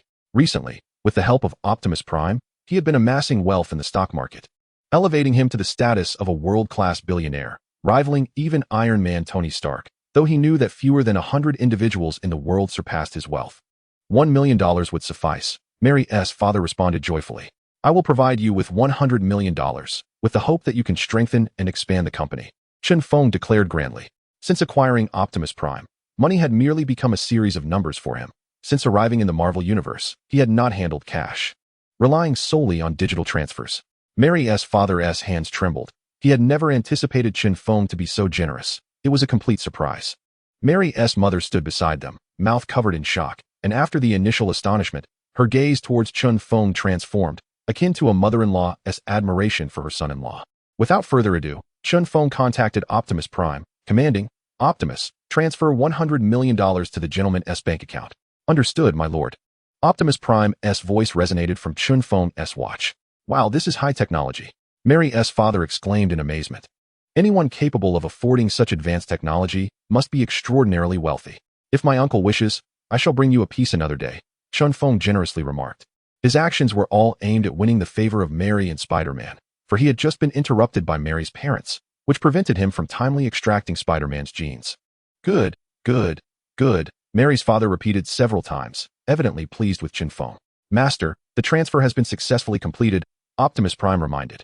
No sooner had Optimus Prime's voice faded than the sound of a text message notification echoed from Mary's father's phone. Ding. Mary's father recognized the significance of that sound. Trembling hands retrieved his phone and opened the message.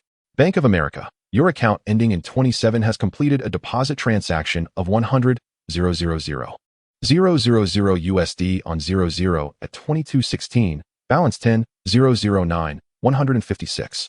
Mary's father gasped, having never seen such a large sum of money before. Old man, has the money arrived? Mary's mother inquired anxiously. Mary's father nodded, joyfully stating, Yes, it has arrived. It is $100 million. Wonderful. Our company is saved. Mary's mother exclaimed with delight. Mary observed Chen Feng engaging in cheerful conversation with her parents and felt a sense of discomfort as she and her boyfriend were being overlooked. Suddenly, Mary's father grasped Chen Feng's hand again, exclaiming, "You, my son-in-law, I have decided upon. I also acknowledge you as my son-in-law," Mary's mother echoed. Chen Feng was taken aback. Mary was bewildered. Spider-Man was equally perplexed. "No, uncle, you are mistaken. I am Mary's boyfriend," Spider-Man nearly cried. Chapter 23. Extracting Spider-Man's genes. Dad, Chen Feng is here to see Peter, not me. You have misunderstood, Mary explained, both amused and exasperated.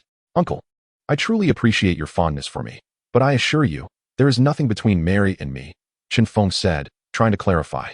Feeling the weight of the misunderstanding regarding being recognized as a son-in-law, Mary's father was baffled. Mary's mother was equally confused. What on earth? Here in their daughter's room. Yet it was not her intended partner. Such an embarrassing misunderstanding. Mary's father continued to hold Chen Feng's hand, earnestly asking, "You are indeed here to see Peter?"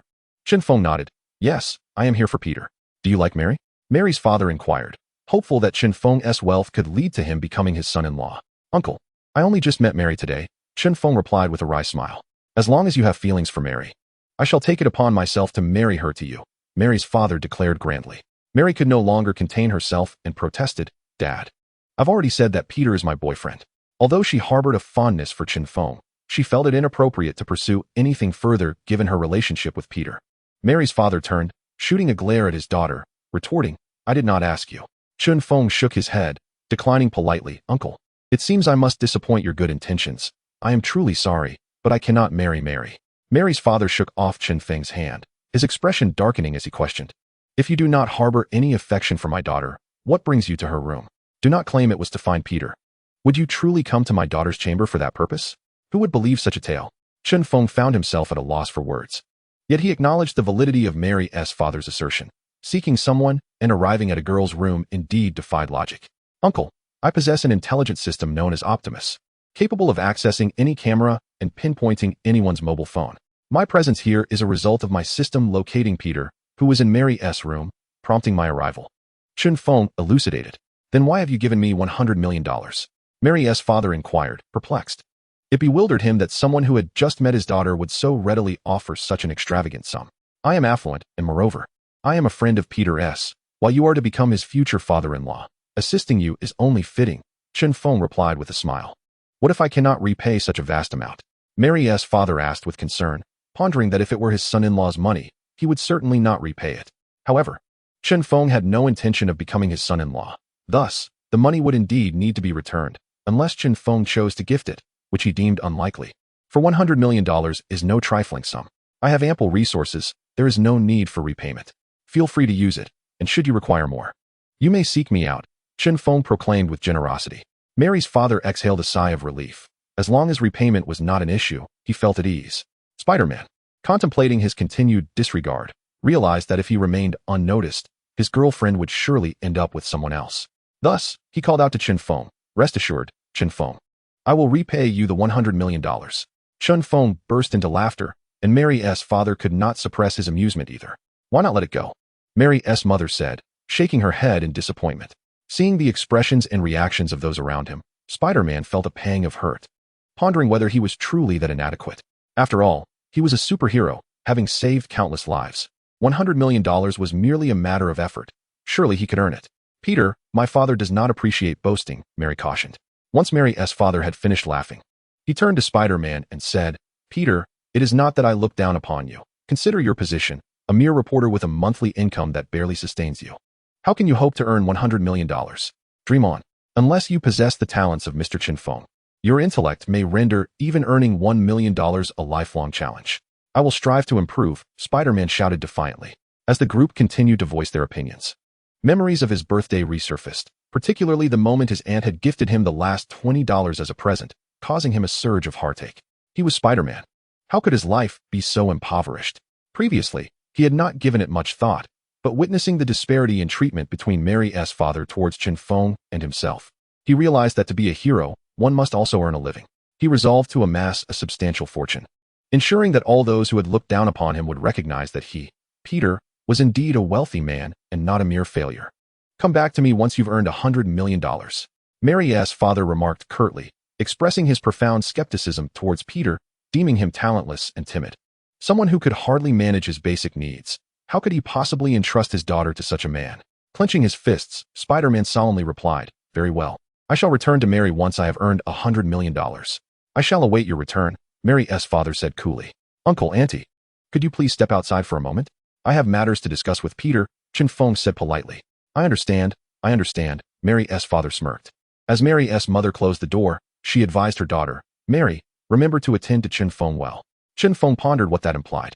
Spider-Man was on the verge of erupting in frustration, incredulous at such parenting. Mary's cheeks flushed crimson as she avoided making eye contact with Chen Feng. Once Mary's parents had exited, Chen Feng turned to Spider-Man and said, "Peter, rest assured, I will finance your entrepreneurial endeavors. In no time, you shall earn $100 million. Spider-Man shook his head and replied gratefully, "No, I wish to earn that $100 million through my own abilities." "Very well. I respect your decision. Now, may we proceed with the gene extraction?" Chen Feng asked eagerly. Spider-Man nodded. "Yes, we may." They shook hands. "System. Initiate the extraction of Spider-Man's genes and integrate them into my being," Chen Feng silently commanded. Ding. Spider-Man gene extraction successful. Commencing integration, the system announced. Ding. Congratulations, host. You have successfully integrated Spider-Man's genes, the system chimed. As the system's notification resonated, a peculiar force began to alter Chen Feng's body. "Goodness, how itchy!" Chen Feng exclaimed as he felt an intense itch and pain at his wrists. Unable to resist, he began to scratch, and in doing so, produced a strand of webbing. Chen Feng, can you really extract someone else's genes?" Spider-Man asked in astonishment. "Indeed," Chen Feng affirmed. "Chen Feng, is there any possibility for me to acquire Peter's abilities as well?" Mary inquired eagerly, feeling exhilarated at the thought of swinging between skyscrapers like Spider-Man. Chen Feng shook his head. "My method won't work for you, but you can utilize Peter's genes for research. Perhaps you could develop a spider serum." Chapter 24. A Journey to Space. Mary's expression fell in disappointment. Having obtained Spider-Man's genes, Chen Feng felt there was no need to linger any longer. So he waved goodbye to Spider-Man and Mary, saying, "Peter, Mary, I must take my leave. Until we meet again by fate." As he turned to depart, Mary suddenly recalled Chen Feng's earlier promise to take her on a journey to space. She called out urgently, "Chen Feng, wait. You promised me during the day that you would take me to space." Chen Feng halted, turning back to face Mary with a wry smile. "Then let us embark on that journey now." While watching the film, he felt that Mary and Spider-Man were deeply in love. However, now he perceived that the bond between them was rather trivial, as Mary seemed utterly indifferent to Spider-Man's feelings. Mary was exuberantly clapping her hands, exclaiming, "This is wonderful." Meanwhile, Spider-Man wore a pained expression, troubled by the thought, "Mary, do you even consider my feelings while you frolic with other men right in front of me?" "Optimus Prime. Come here," Chen Feng commanded. "Yes, my lord, I will arrive within 5 minutes," Optimus Prime responded. They awkwardly waited for 5 minutes. With a gust of wind, the Transformers arrived, hovering outside the window. "My lord, I am here," Optimus Prime called out. "Transform into airplane mode," Chen Feng instructed. "As you wish, my lord," Optimus Prime replied, and with a series of mechanical sounds, he swiftly morphed into a sleek aircraft. Chen Feng turned to Mary and Spider-Man and said, "You both should board." Faced with Spider-Man, he felt it improper to invite only his girlfriend without extending the same courtesy to him.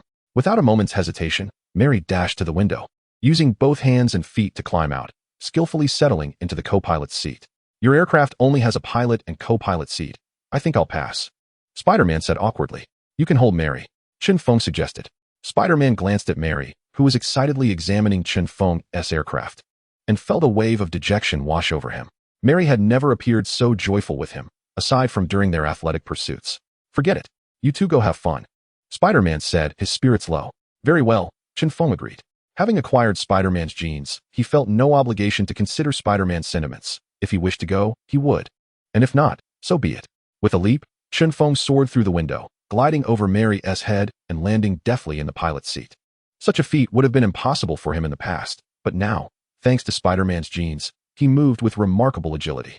Once settled, Optimus Prime closed the cabin door.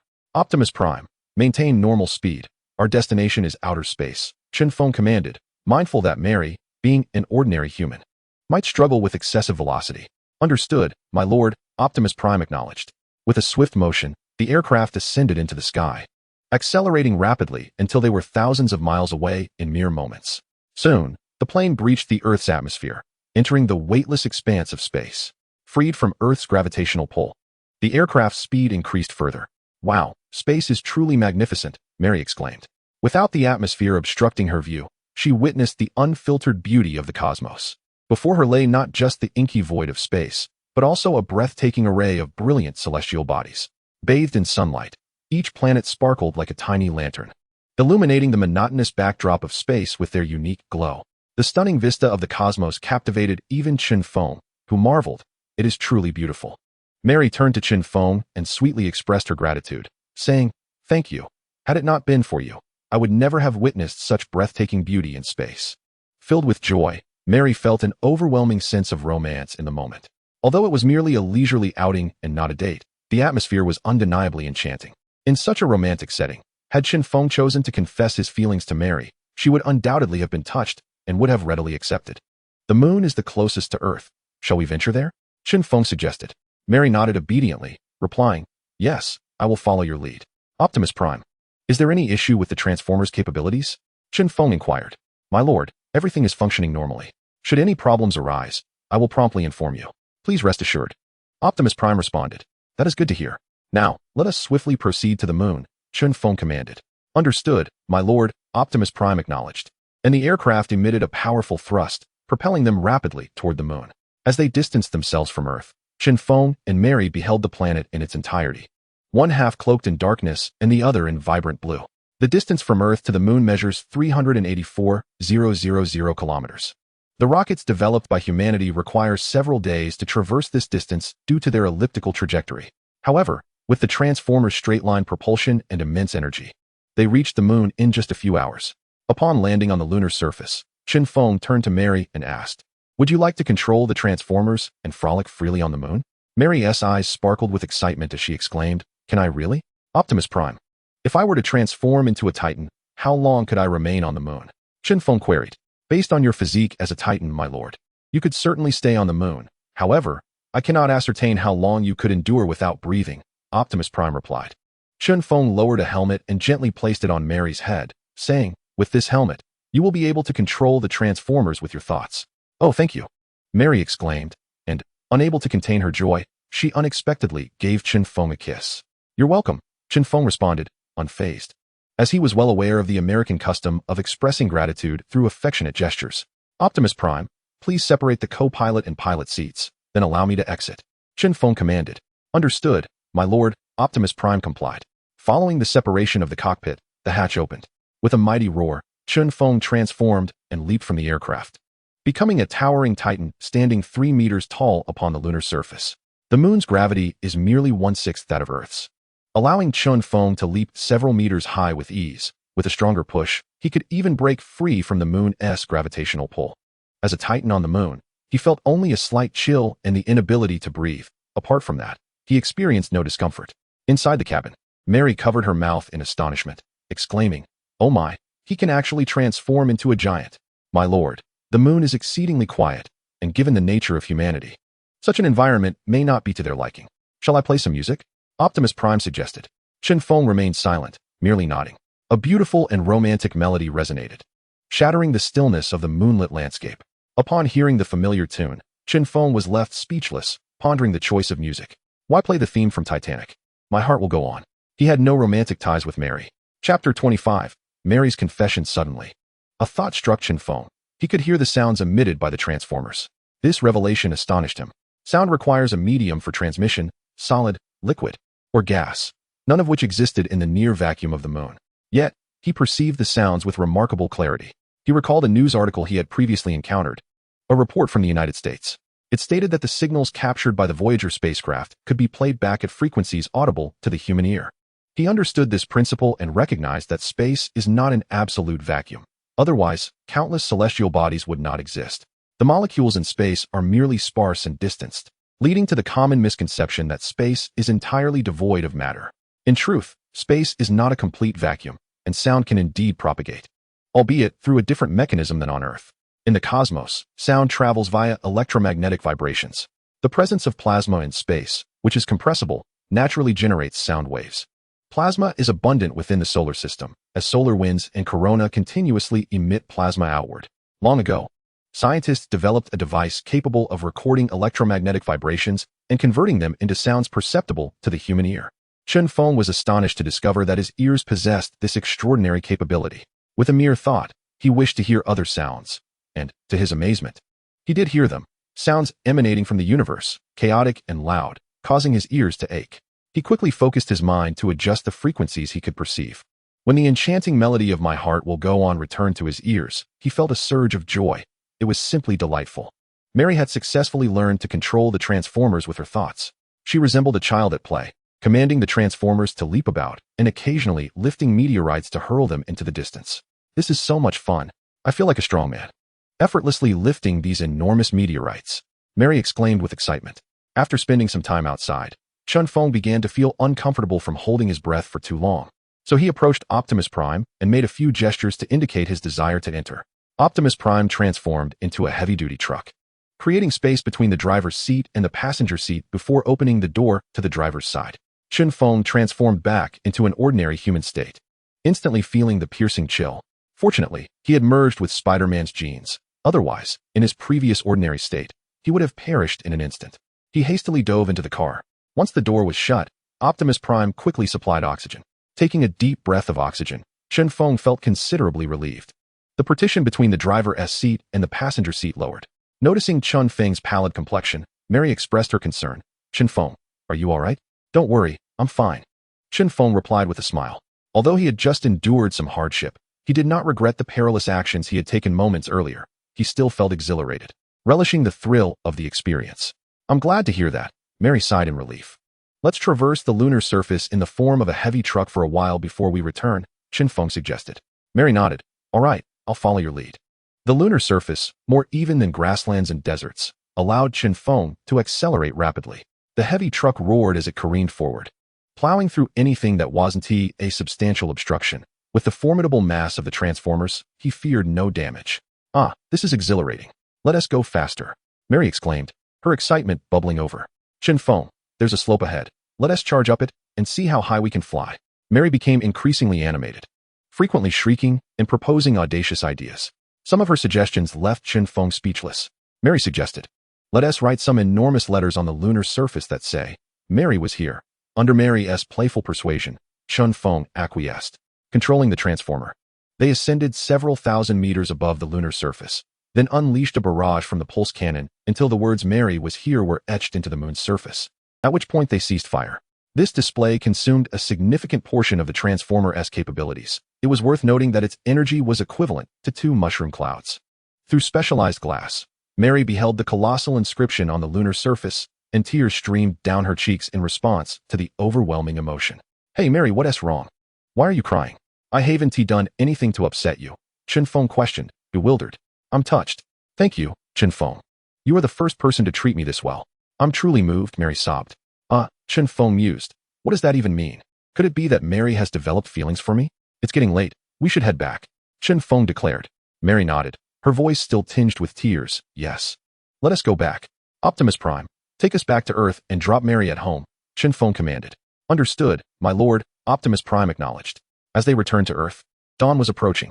The airplane-shaped transformer landed on the rooftop of Mary's house. The hatch opened, yet Mary did not exit. We're home, Chen Feng reminded her. Mary, looking down and nervously fidgeting with the hem of her dress, responded in a subdued tone. Oh, why don't you go inside? Chen Feng urged.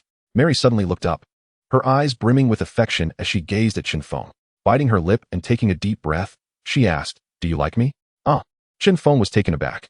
He had never pursued Mary, nor had he entertained any romantic notions about her.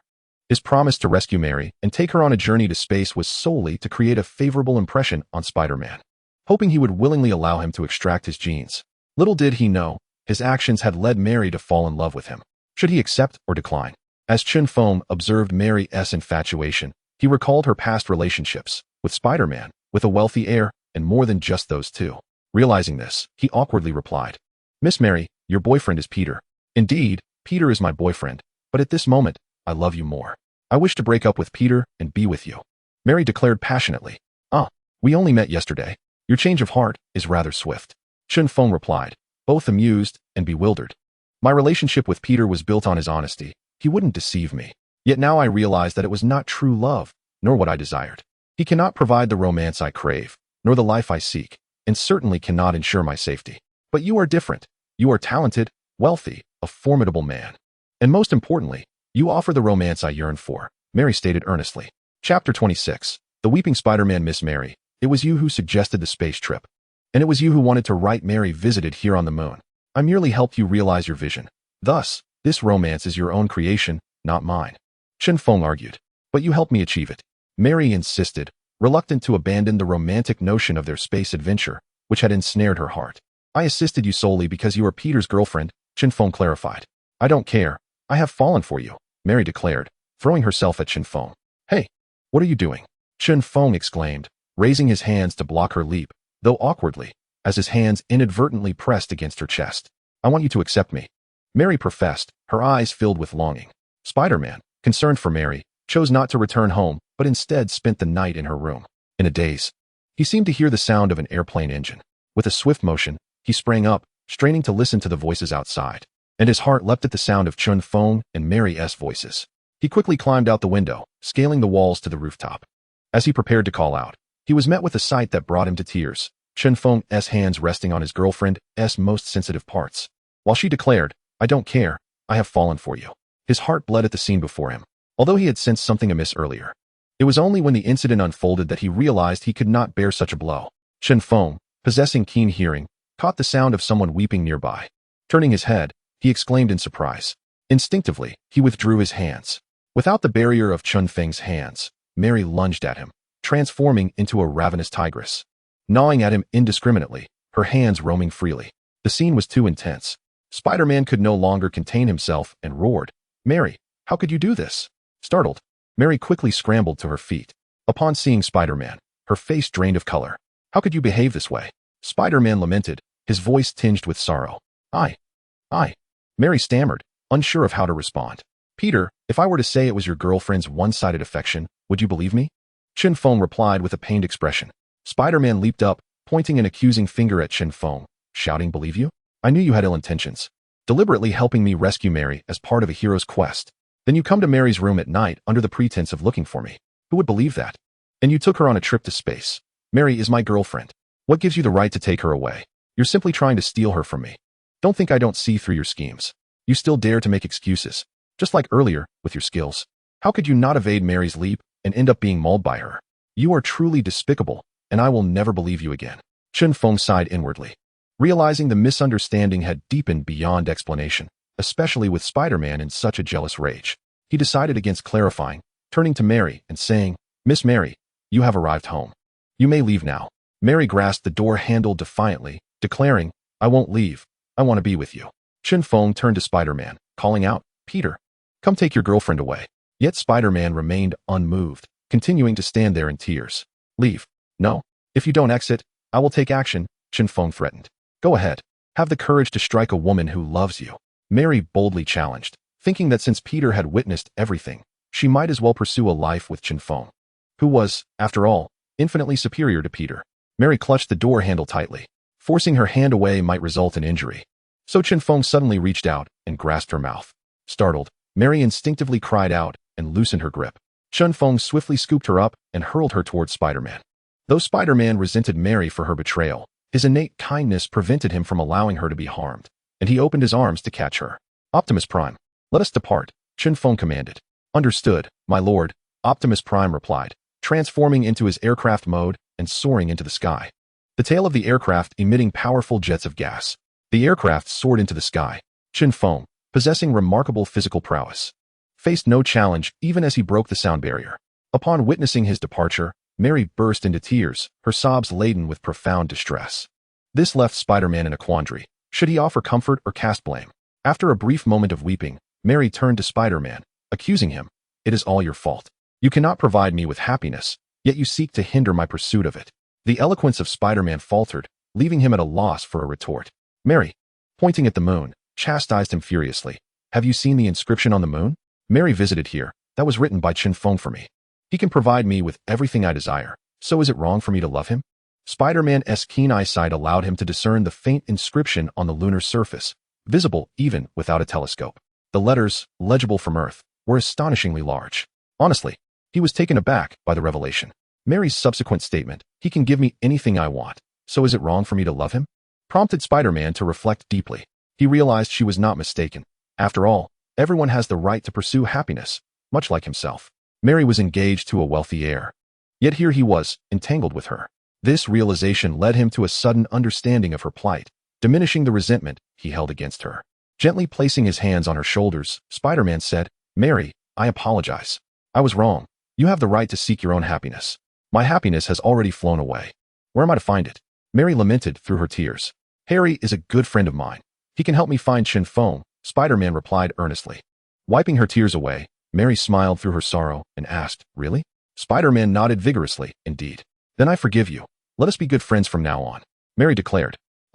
Good friends," Spider-Man said, his heart aching. After departing from Mary's home, Chen Feng returned to his private island, where he replaced his cold fusion reactor with a new one and crafted a web shooter device to strap to his wrist, allowing him to shoot webs like Spider-Man. He then made his way back to New York, intent on seeking tritium from the Green Goblin, Harry. Although he could extract tritium himself, the process would be time-consuming. He preferred to approach the Green Goblin directly for a swifter resolution. Chapter 27. Collaborating with the Green Goblin Osborn Group. Harry was engrossed in his work when his secretary informed him that someone claiming to be from S.H.I.E.L.D. wished to see him. This struck him as peculiar.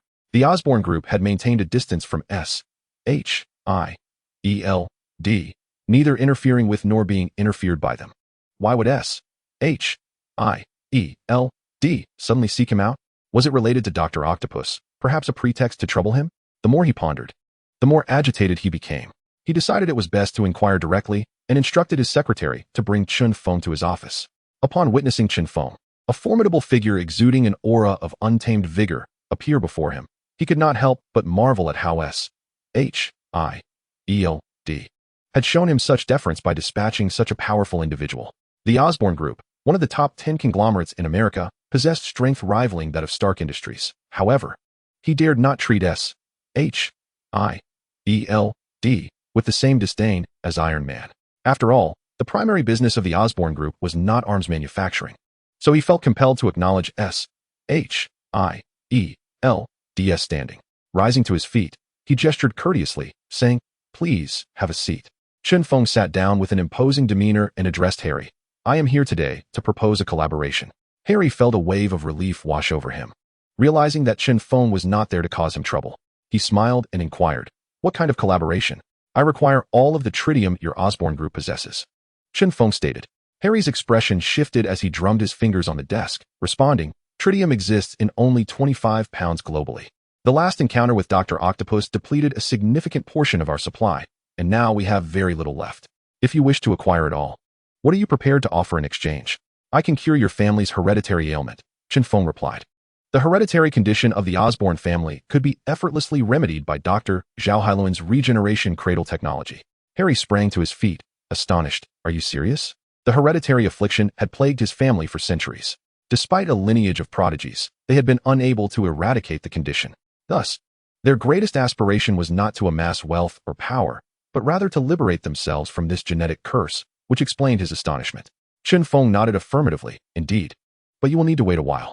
My team will soon develop the regeneration cradle technology, at which point your family's hereditary condition can be completely treated." With a thud, Harry collapsed back into his chair, his face a mask of disappointment. Irritated, he remarked, "You haven't even developed the necessary data regarding my family's hereditary disease. Yet you come to me seeking tritium. Is this the sincerity of S.H.I.E.L.D.? I was eager to acquire the tritium, which is why I arrived early," Chen Feng clarified. "I am curious as to what you intend to do with the tritium. Are you weaponizing it? Or do you plan to annihilate the Earth?" Harry questioned, bemused. The potential devastation wrought by tritium was indeed terrifying. Just a single drop could obliterate an entire city. "I aim to support Dr. Octopus's solar artificial sun technology," Chen Feng explained. Harry's expression shifted to one of realization. He too had high hopes for the solar artificial sun technology and had vigorously supported Dr. Octopus, only to witness its unfortunate failure. "I can provide you with the Osborn Group's tritium, but I have two conditions," Harry stated.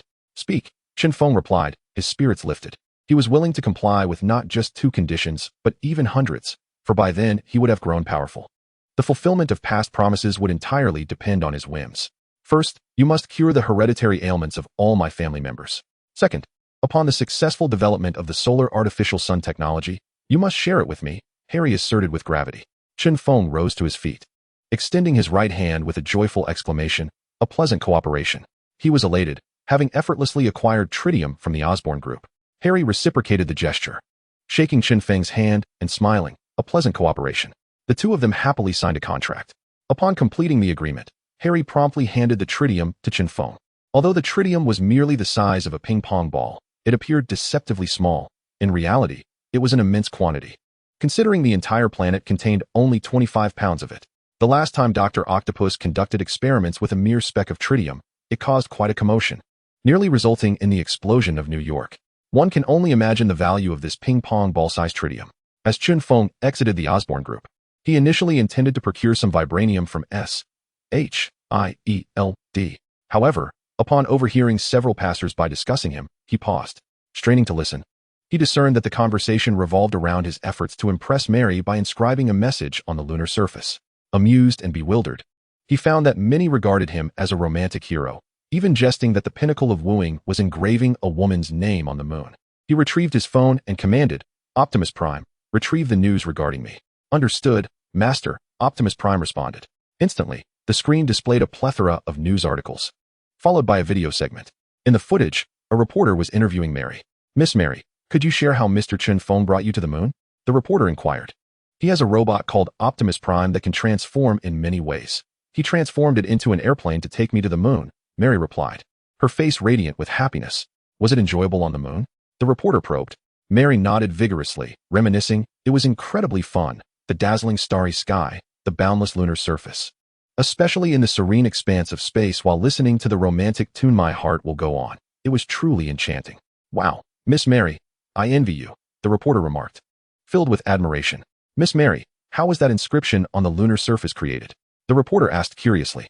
That was done by Chen Feng controlling Optimus Prime, firing a pulse cannon. The scene was as beautiful as fireworks, Mary explained. Miss Mary, could you reveal Chen Feng's true identity to me? The reporter inquired with a hint of gossip. The expression of happiness that once adorned Mary's face immediately dulled, and she replied, somewhat displeased. He was driven away by my ex-boyfriend. I can't find him. The reason I accepted your interview was to tell him through the television, I love you. Please do not leave me. Chen Feng, bemused, turned off his phone. What was this nonsense? Were foreign girls truly this fickle? Just yesterday, she was with Spider-Man. And now mere hours later, she professed her undying love for him. At that moment, Spider-Man must have been weeping into his pillow, Chen Feng mused. The sudden ringing of Chen Feng's phone startled him. Upon checking, he was surprised to find it was Spider-Man calling. He had shared his number with Spider-Man just yesterday. Pressing the answer button, he heard Spider-Man's anxious voice. Chen Feng, you must hurry to save Mary. She has been captured by the Lizard Professor. Chapter 28. The Lizard Professor has taken Mary. Chen Feng furrowed his brow and replied with irritation. Peter, are you truly foolish? I have already told you that your girlfriend's affections are unreciprocated. I do not harbor any feelings for her. It is your responsibility to rescue her, not mine. I am preoccupied with my own affairs and have no time to save anyone. He was aware that the Lizard Professor's actions were a direct consequence of Spider-Man's own troubles, leading to Mary's abduction. Chen Feng, I realize I have misunderstood you. I was wrong, and I apologize. I had no choice but to call you. I cannot locate the Lizard Professor and am desperate for your help, Spider-Man implored. Hearing Spider-Man's plea softened Chen Feng's demeanor. He commanded Optimus Prime, Optimus, locate Mary's phone and investigate the whereabouts of the Lizard Professor.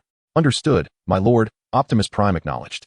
My lord, the Lizard Professor is quite cunning. I reviewed footage from street cameras and saw him dispose of Mary's phone into the river. Then he took Ms. Mary into the sewers. Unfortunately, neither the Lizard Professor nor Ms. Mary were carrying any signal-emitting devices, and the sewers lack surveillance cameras, so I am unable to track their location, Optimus reported. Upon hearing Optimus's update, Chen Feng expressed his regrets to Spider-Man.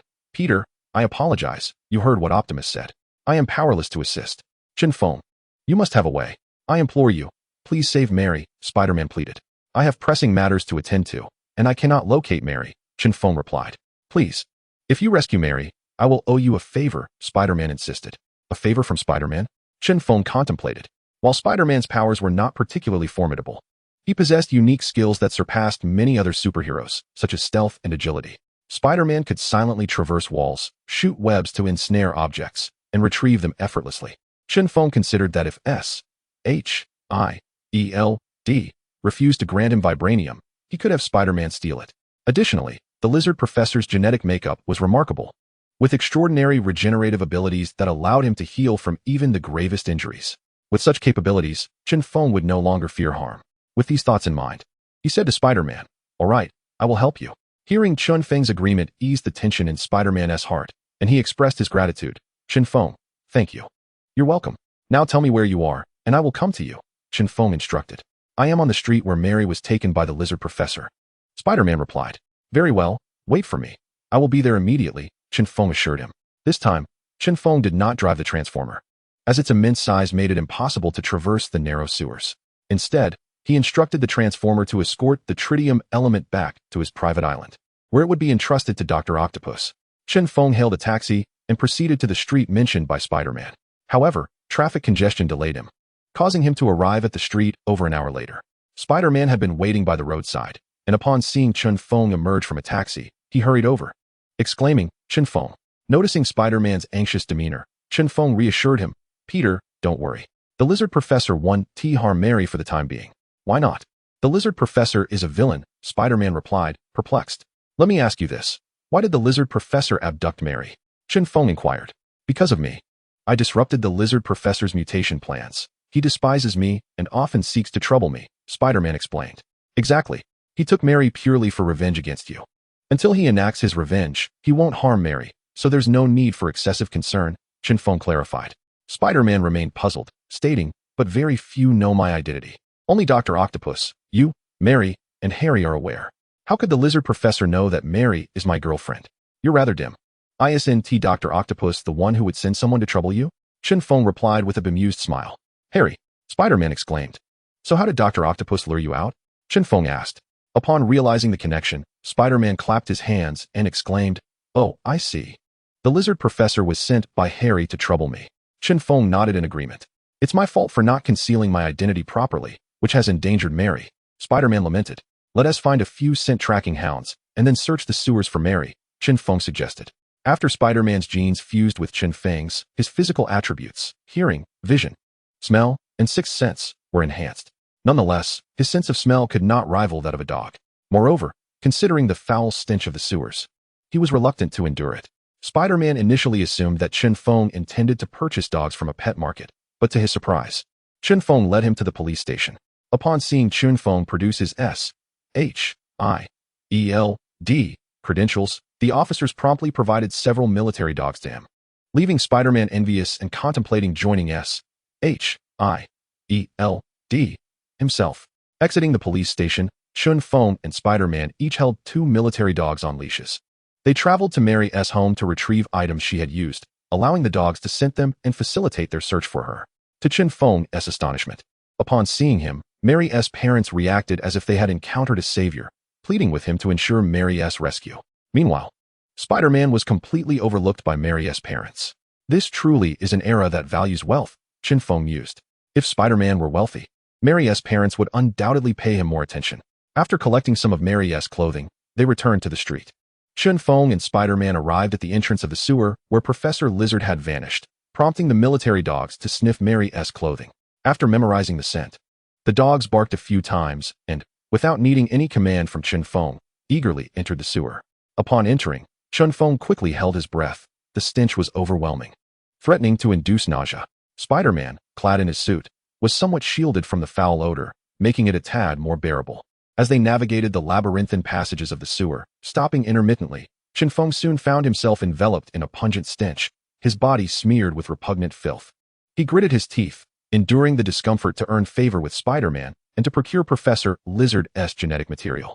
After searching for a considerable time with the 4 military dogs in tow, they had yet to locate Mary or Professor Lizard, and Chen Feng's patience wore thin. "Let us exit and devise another plan to find them," he declared to Spider-Man. "Just hold on a little longer. We may yet find Mary," Spider-Man implored. Reluctant to concede defeat. "Endure what? Look at me. I resemble a vagrant, more disheveled than any beggar. If I step outside now, people will flee. Not due to my prowess, but because of my foul odor." Chen Feng exclaimed, having lost count of how many times he had nearly retched. Shall I fetch you a respirator? Spider-Man suggested, aware that he was imposing on Chen Feng, who, despite his power and authority, was enduring this ordeal for Mary's sake. Let us exit. I have a plan to coax Professor Lizard out, Chen Feng asserted. What plan? Spider-Man inquired. We'll discuss it outside, Chen Feng replied impatiently. Very well. Spider-Man acquiesced. The two, accompanied by 4 dogs, emerged from the sewer, their noxious odor causing passers-by to recoil in disgust, truly achieving their goal of creating distance. Chen Feng led Spider-Man to an upscale hotel, intending to cleanse himself of the repugnant stench, only to be halted by the doorman and security personnel. Filthy beggar, begone. The security guard barked. Seek alms elsewhere. You have no place here, the doorman jeered. Spider-Man's expression turned grim, filled with embarrassment. While Chen Feng released the leash of the dogs, pointing at the doorman and security guard, commanding the dogs, attack them. The previously docile dogs, upon receiving Chen Feng's order, became agitated, barking furiously as they lunged at the doorman and security guard. Help! Don't bite me. Control your dogs. Ah, they've bitten my foot. Save me. The military dogs were no ordinary canines. They were specially trained to target specific areas, and if provoked, they could leap and strike at the neck, delivering a lethal blow. Dogs have an innate tendency to join in the fray. Spider-Man held on to 2 dogs, who, upon witnessing their companion biting someone, felt compelled to join in and tugged forward with all their might. Spider-Man tightened his grip on the leashes, preventing the dogs from attacking, and advised Chen Feng, let it go. Given our disheveled appearance, misunderstandings are inevitable. Come back. Chen Feng called out, and the 2 military dogs promptly released their jaws, obediently returning to his side and sitting down. Chen Feng approached, looking down at the doorman and security guard lying on the ground, wailing. He domineeringly inquired, will you still obstruct me if I wish to enter? The doorman and security guard quickly waved their hands, timidly replying, no, please go ahead. Chen Feng, accompanied by Spider-Man and the 4 military dogs, entered the hotel, causing the staff to panic and flee in fear of the dogs attacking. While the staff could escape, the receptionist was unable to do so, as her duty required her presence. Gritting her teeth, she addressed Chen Feng and his entourage. Sir, I sincerely apologize, but our hotel does not allow pets. $1 million to reserve your hotel for a day, Chen Feng proclaimed grandly. Ah, the receptionist gasped in astonishment, instinctively inhaling deeply before bending over, overwhelmed by the stench. She retched for a considerable time, until her stomach was empty, finally ceasing. After regaining her composure, she wore a sickly smile and said to Chen Feng, Sir, are you truly willing to spend $1 million to reserve our hotel for a day? Chen Feng nodded, impatiently stating, yes, quickly, I need to wash off this odor. Oh, sir, please do not rush. I will notify the manager immediately, the receptionist replied politely, knowing that such a significant matter required managerial approval. In America, wealth commands respect, regardless of one's status. Upon hearing the receptionist mention the $1 million reservation, the hotel manager rushed to the front desk, exuding enthusiasm that nearly bordered on subservience. Sir, here is our hotel's bank account. You simply need to transfer the funds here. The manager beamed. Optimus Prime, transfer $1 million, Chen Feng ordered. Understood, my lord, Optimus Prime replied. Ding. The hotel's computer chimed as the transaction was processed. The manager, witnessing the bank confirmation, nearly beamed with joy, saying to Chen Feng, Sir, please, allow me to escort you. Our presidential suite is at your disposal. Return my 4 military dogs to the police station, Chen Feng instructed, tossing the leashes to the manager. The manager, undeterred by the grime, accepted the leashes, while Spider-Man cleverly handed over his leash too. The manager then entrusted the leashes to a staff member, directing them to take the military dogs to the police station. This further endeared Chen Feng to the manager, who recognized the power that wealth and connections to law enforcement could bring. Under the manager's guidance, Chen Feng entered a luxurious presidential suite, and the first thing he did was head straight for the shower. After an hour in the bathroom, he finally emerged. In the fragrant room, he felt a sense of delight. Spider-Man, not as fastidious as Chen Feng, had merely rinsed himself before entering Chen Feng's chamber, awaiting his arrival. Upon seeing Chen Feng emerge from the bathroom, he hurriedly inquired, what was the method you mentioned earlier? Chen Feng, drying his hair with a towel, replied, it's quite simple. Just inform Professor Lizard of your location, and he will come to you. But how can we make him aware? Spider-Man fretted. You intentionally let Harry know where you are, and Professor Lizard will undoubtedly seek you out, Chen Feng suggested. All right. I will don my spider suit and head to Oscorp shortly, Spider-Man declared. Go ahead. I will provide support, Chen Feng assured him. After Spider-Man departed, Chen Feng requested the hotel manager to procure various special fabrics for him, some rigid, some highly elastic and others soft. He intended to create a suit akin to Spider-Man's. Once donned, he would have no fear of Harry recognizing him. It was not that Chen Feng was afraid of Harry. Rather, he preferred to avoid confronting such a formidable force for the time being, as his own influence had yet to be established. The advantages of wealth allowed him to acquire whatever he desired. Utilizing an electric sewing machine, with the assistance of Optimus Prime, he crafted a fitted spider suit. His version differed from Spider-Man's. It was entirely black, devoid of any other color. This was precisely the effect he sought, enabling him to blend into the shadows. Aesthetics were unnecessary. Practicality was paramount. Chen Feng instructed Optimus Prime to activate the holographic projector to observe Spider-Man's situation. To his surprise, he witnessed Harry clad in the Green Goblin armor, pursuing Spider-Man. Why is Harry personally intervening? Has Spider-Man done something to provoke him? Chen Feng pondered. He refrained from intervening, waiting for Professor Lizard to make his appearance. Chapter 30. The hellish symphony of the Green Goblin. Spider-Man held a significant advantage when facing those cumbersome supervillains who could not fly, such as Dr. Octopus and Professor Lizard, who were utterly helpless against him. However, when confronted with the Green Goblin, a flying foe armed with projectile weaponry, he found himself at a distinct disadvantage, forced to flee and seek an opportunity to counterattack. Desperately, Spider-Man utilized his webbing to perform various acrobatic maneuvers, swinging through the air while evading the Green Goblin's assaults. The Green Goblin, gliding effortlessly on his glider, taunted Spider-Man, relishing in the sight of him struggling under the onslaught, erupting in gleeful laughter. "Run, little spider, faster!"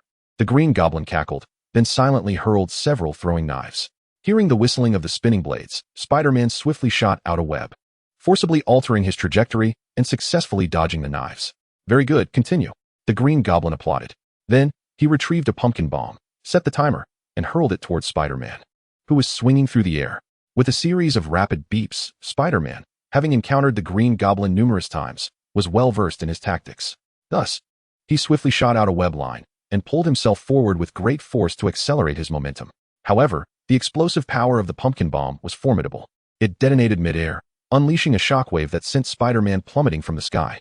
With a resounding thud, he crashed onto the roof of a taxi, indenting it severely, shattering the windows and bursting all 4 tires.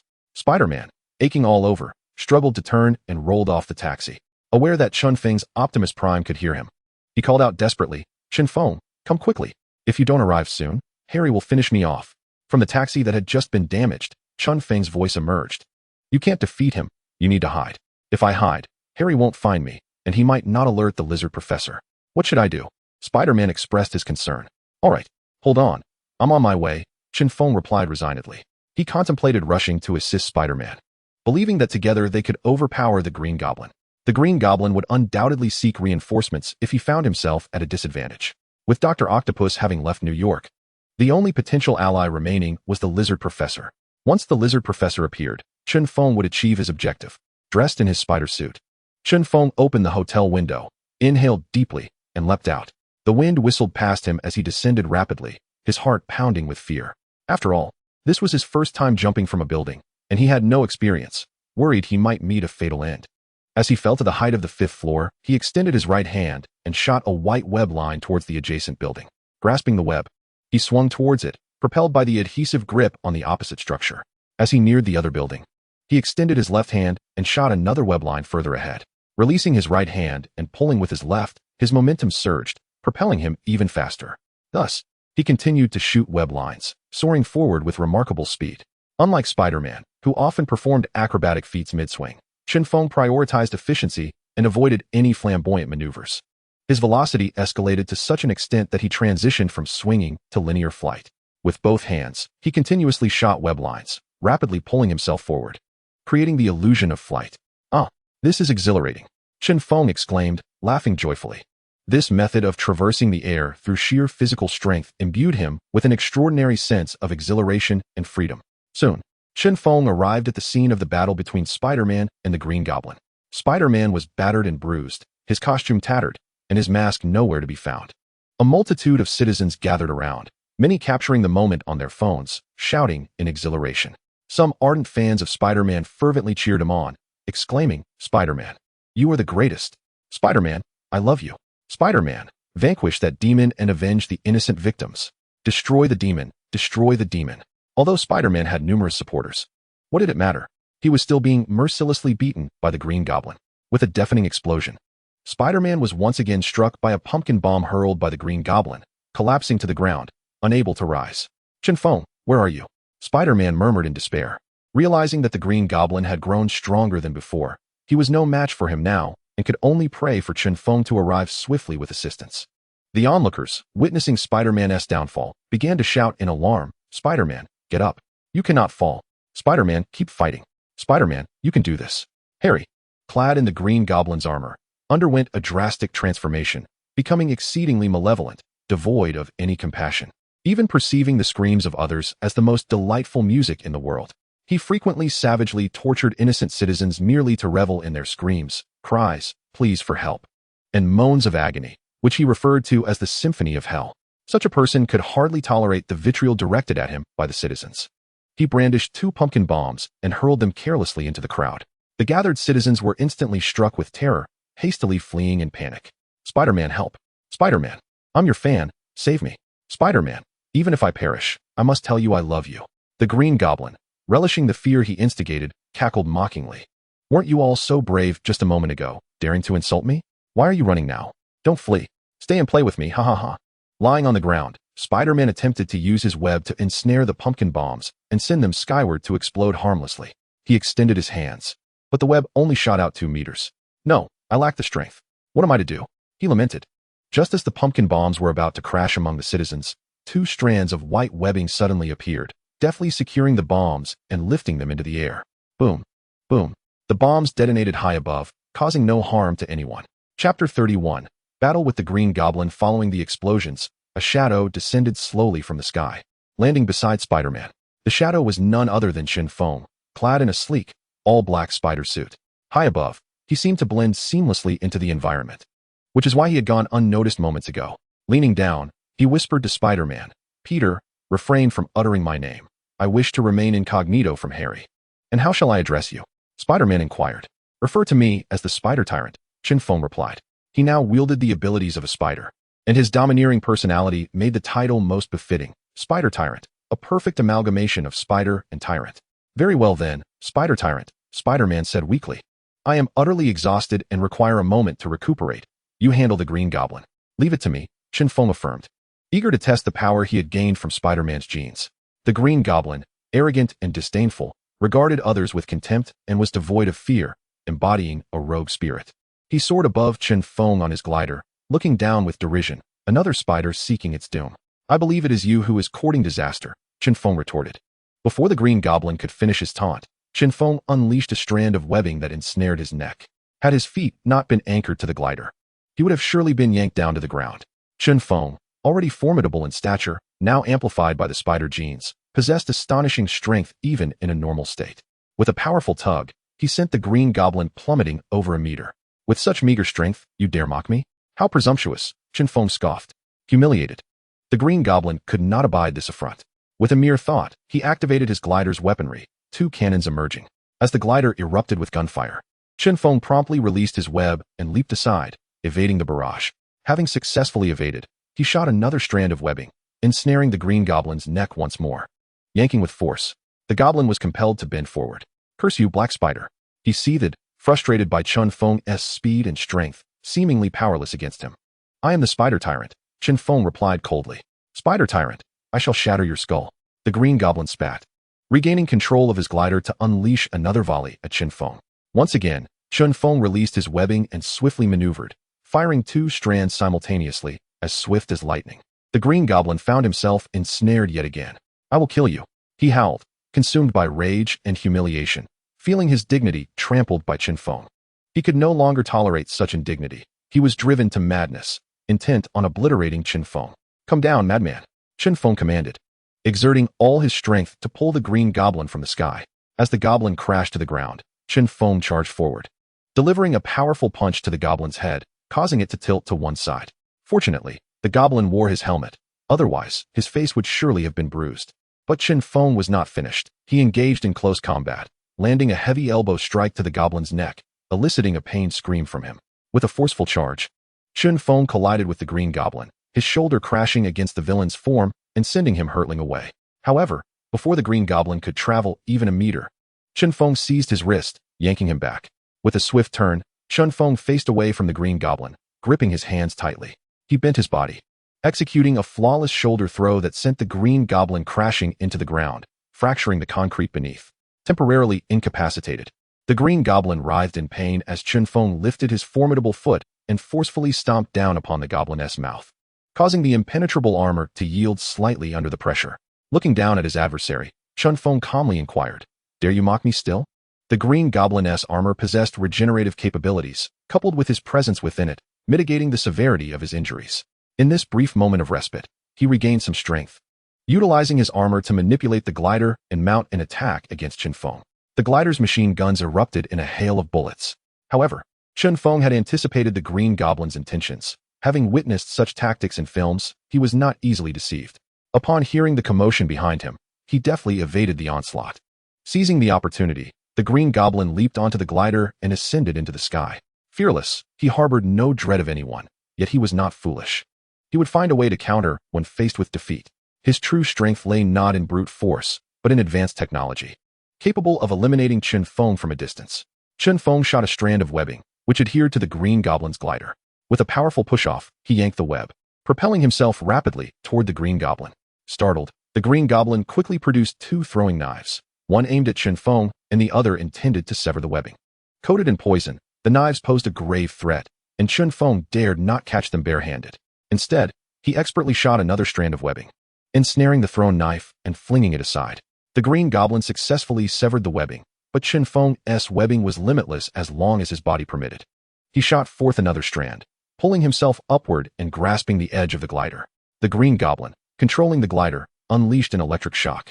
Chen Feng was taken aback by this capability. The shock caused his body to convulse, rendering him unable to release his grip.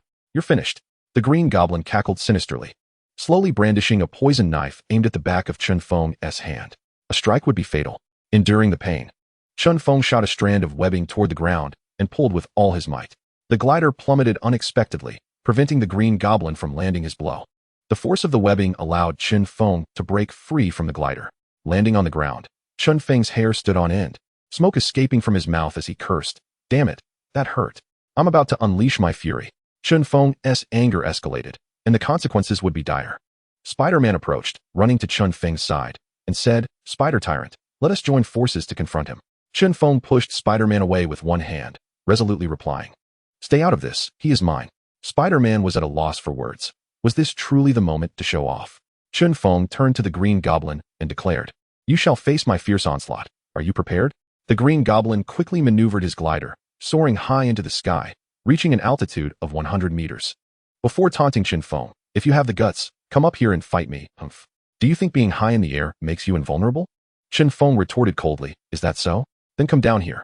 "Ha ha ha," the Green Goblin mocked. "Let us see you handle this. Catch a small missile." The Green Goblin, controlling his glider, launched a small missile. Chapter 32.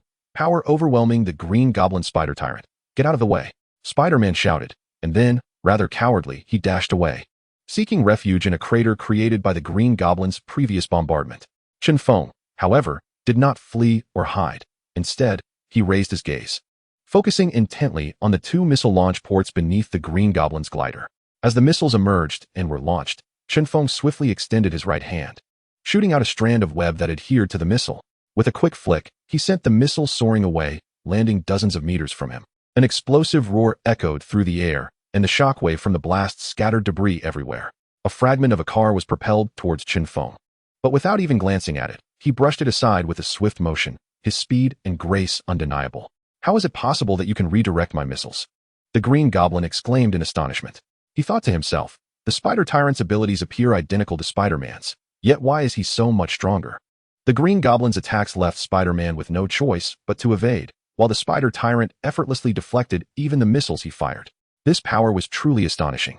Hidden in the crater, Spider-Man witnessed Chen Feng's impressive display, equally astounded. He too possessed web abilities, yet he had never considered using them to alter the trajectory of a missile. Chen Feng looked up, glaring at the Green Goblin, and coldly commanded, "Show me all your tricks. If you cannot even handle my missiles, you shall not underestimate me any longer." The Green Goblin, no longer dismissive, drew a set of throwing knives and rapidly hurled them at Chen Feng with both hands. The sound of the knives slicing through the air filled the atmosphere. Chen Feng's hands moved like a machine gun, accurately shooting down each knife with strands of web. The sharp blades fell like rain, producing a series of crisp sounds. The Green Goblin was left speechless, having unleashed dozens of throwing knives at breakneck speed, only to see Chen Feng deflect them all with his webbing. This incredible display left him utterly flabbergasted. Meanwhile, Spider-Man, who had been watching from the sidelines, could only exclaim in awe, "Chen Feng, he's so impressive." If the onlookers had not been frightened away by the Green Goblin, they would undoubtedly be applauding fervently at this moment. Chen Feng gazed intently at the Green Goblin and coldly commanded, "Continue." Utilizing a unique method, Chen Feng had stimulated his latent potential, resulting in a sudden amplification of his strength several-fold. This empowered him to completely dominate the Green Goblin. However, this technique was detrimental to his health. The longer it was employed, the more it would deplete his mental and physical state, even leading to eventual deterioration. Fortunately, Chen Feng need not worry about the after-effects at present, as his body's recovery abilities were remarkably enhanced. The Green Goblin could no longer muster a smile or maintain his arrogance. He manipulated the machine guns of his glider, aiming them at Chen Feng. The sound of the rotating mechanism reached Chen Feng's ears before the guns fired. With a swift motion of his right hand, he launched a strand of webbing that adhered to a stone dislodged from the ground. With a powerful tug, the stone soared towards him. Chen Feng caught it with both hands, raising it above his head. The bullets from the machine guns rained down upon the stone. The sound of bullets striking the stone grew increasingly crisp, indicating that it was close to being penetrated. Consequently, Chen Feng crouched low, retracting his hands slightly before launching himself upward, forcefully propelling the stone skyward towards the Green Goblin. The Green Goblin hastily maneuvered to the side to evade the incoming projectile. "Continue," Chen Feng declared, brimming with arrogance. Enraged, the Green Goblin gritted his teeth and produced his final weapon, a pumpkin bomb. He set the timer to 1 second before hurling it towards Chen Feng. Chen Feng's focus sharpened. The instant the pumpkin bomb was just a centimeter away from the Green Goblin's hand, he reacted. A strand of web shot forth from his right hand, fast as lightning, rivaling the speed of a bullet. Once the webbing ensnared the pumpkin bomb, he yanked it towards himself. As the bomb neared him, he rotated his wrist, causing the bomb to spin, and then released it. The pumpkin bomb hurtled back towards the Green Goblin at an even greater velocity. Damn it! The Green Goblin was momentarily stunned by Chen Feng's remarkable skill, cursing as he piloted his glider away. Alas, it was too late. The pumpkin bomb did not strike the Green Goblin directly, but detonated beside him, resulting in a tremendous explosion. The blast sent the Green Goblin hurtling through the air, crashing down from the sky. The glider was similarly brought down, crashing to the ground, its brilliance extinguished. Chen Feng approached the glider, examining it with admiration. "This is quite impressive," he remarked. Though the Green Goblin's equipment may not have been the most formidable, it was undoubtedly the most stylish, surpassing even Iron Man's armor. In particular, the glider was exceedingly cool, allowing one to glide through the air with flair. Chen Feng envisioned integrating this technology into a transformer. Imagine a towering 85-meter transformer soaring through the skies atop an enormous glider. The visual alone was breathtaking. Chen Feng shook the glider and attempted to have Optimus Prime control it, but it responded not at all, having been utterly destroyed. Spider-Man, upon ensuring his safety, emerged and praised Chen Feng, exclaiming, "Spider Tyrant, you are truly remarkable. You rendered the Green Goblin, hairy, utterly defenseless, especially with your dazzling techniques. Enough of the flattery. You should swiftly interrogate about Mary's whereabouts," Chen Feng advised. "Oh right, I'll do that immediately." The recent battle between Chen Feng and the Green Goblin had been so exhilarating that Spider-Man momentarily forgot about his girlfriend. Had it not been for Chen Feng's reminder, he would have likely remained oblivious, his mind consumed by Chen Feng's spectacular moves. He yearned to master those techniques, for if he did, he would no longer need to fear being pursued by supervillains wielding firearms. With a few agile leaps, Spider-Man approached the Green Goblin, crouched down, and gently shook his shoulder. Inquiring, "Harry, where did the lizard professor take Mary? Please tell me." Protected by his armor, the Green Goblin slowly regained consciousness. Hearing Spider-Man's anxious voice, he cackled. "It's futile. The lizard professor will never return Mary to you." Upon hearing this, Spider-Man felt a chill run down his spine. His complexion paling as he trembled and asked, "Why?" "Ha ha ha. Because the lizard professor intends to transform your girlfriend into a lizard person, just like him." The Green Goblin relished the torment. In a fit of rage, Spider-Man delivered a punch to the Green Goblin's head, producing a dull thud. The Green Goblin, protected by his helmet, felt no pain, while Spider-Man's hand throbbed from the impact. "Tell me where Mary is. Quickly," Spider-Man urged, desperation creeping into his voice. The Green Goblin continued to laugh, refusing to divulge any information, appearing exceptionally insufferable. "You must speak now." Spider-Man was on the verge of tears, nearly begging. Chen Feng intervened. forcefully kicking Spider-Man aside and asserting, "Allow me." Chapter 33.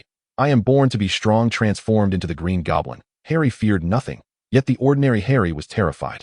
If Chen Feng were to dismantle Harry's Green Goblin armor, he would revert to his normal self, and under pressure, he would reveal any information. Faced with Chen Feng, the Green Goblin's laughter faded. His eyes darted, and he pointed toward a nearby hotel, stating, "The Lizard Professor and Mary are inside that hotel." Upon hearing this, Spider-Man turned and sprinted towards the hotel. However, Chen Feng remained still, skeptical of the Green Goblin's claim, knowing his character lacked integrity. Seeing that Chen Feng was not falling for his ruse, the Green Goblin performed a roll, tumbling a couple of meters before springing to his feet and attempting to flee. But could he outrun Chen Feng's webbing? With a swift motion, Chen Feng shot a strand of webbing that ensnared the Green Goblin's neck, halting his escape. Trying to run away? Not so easily, Chen Feng smirked. As the Green Goblin's elbow deployed a sharp curved blade, he twisted his body, severing the web. Though he had cut the webbing, he did not flee. Realizing he could not escape without his glider, he could never outrun Chen Feng's webbing. "Have the Lizard Professor bring Mary here," Chen Feng commanded. "Very well, but you must first answer a few questions," the Green Goblin remarked with a hint of exasperation. "Who exactly are you? Why do you possess abilities akin to Peter's, and why are you so formidable? Furthermore, why did you come to Mary's aid?" he inquired in rapid succession. "I am known as the Spider Tyrant," Chen Feng replied. "I too was bitten by a spider, which bestowed upon me powers similar to Peter's. As for my strength, it is simply innate. I was born a powerhouse. I rescued Mary at Peter's behest. Now that I have satisfied your curiosity, may I summon Professor Lizard?" Chen Feng attempted to divert the conversation. "Very well, I shall call him now," the Green Goblin replied with a sinister grin. However, what he retrieved from within his armor was not a mobile device, but a pumpkin bomb. "Curse you!" Chen Feng exclaimed, hastily leaping aside. Seeing Chen Feng's disarray brought the Green Goblin immense delight, and he hurled the pumpkin bomb at him, exclaiming, "Farewell." Before sprinting away, Chen Feng, having retreated to a safe distance, observed the bomb roll to the ground without detonating, his frustration boiling over as he realized he had been outsmarted. The Green Goblin, clever as he was, did not flee down the street but instead dashed into a large department store. Upon entering, he activated the system within his armor and contacted his subordinates. "Bring weapons and my spare armor to assist me, and inform Professor Lizard that Spider-Man is here. He must come immediately." Chen Feng pursued him into the department store, where chaos reigned as people ran in panic. "Help! Mom! Mom!" they cried out, their voices filled with despair. The Green Goblin paid no heed to the plight of others, careening into anyone who stood in his way. Occasionally, he seized individuals and hurled them towards Chen Feng, impeding his pursuit. Chen Feng caught each person the Green Goblin tossed, gently placing them on the ground. "Please, don't kill me," one of them pleaded. The Green Goblin, with no regard for compassion, seized a voluptuous woman and hurled her at Chen Feng. To his surprise, she clung tightly to him, wrapping her legs around his waist.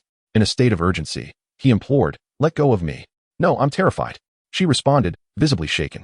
Chen Feng, disregarding any notion of gallantry, exerted force to detach her from himself before continuing his chase after the Green Goblin. The woman, reluctant to part ways, called out, "Hey, who are you? I want to repay you. How about becoming my man?" Chen Feng chose to ignore her. He found American women too forward for his taste.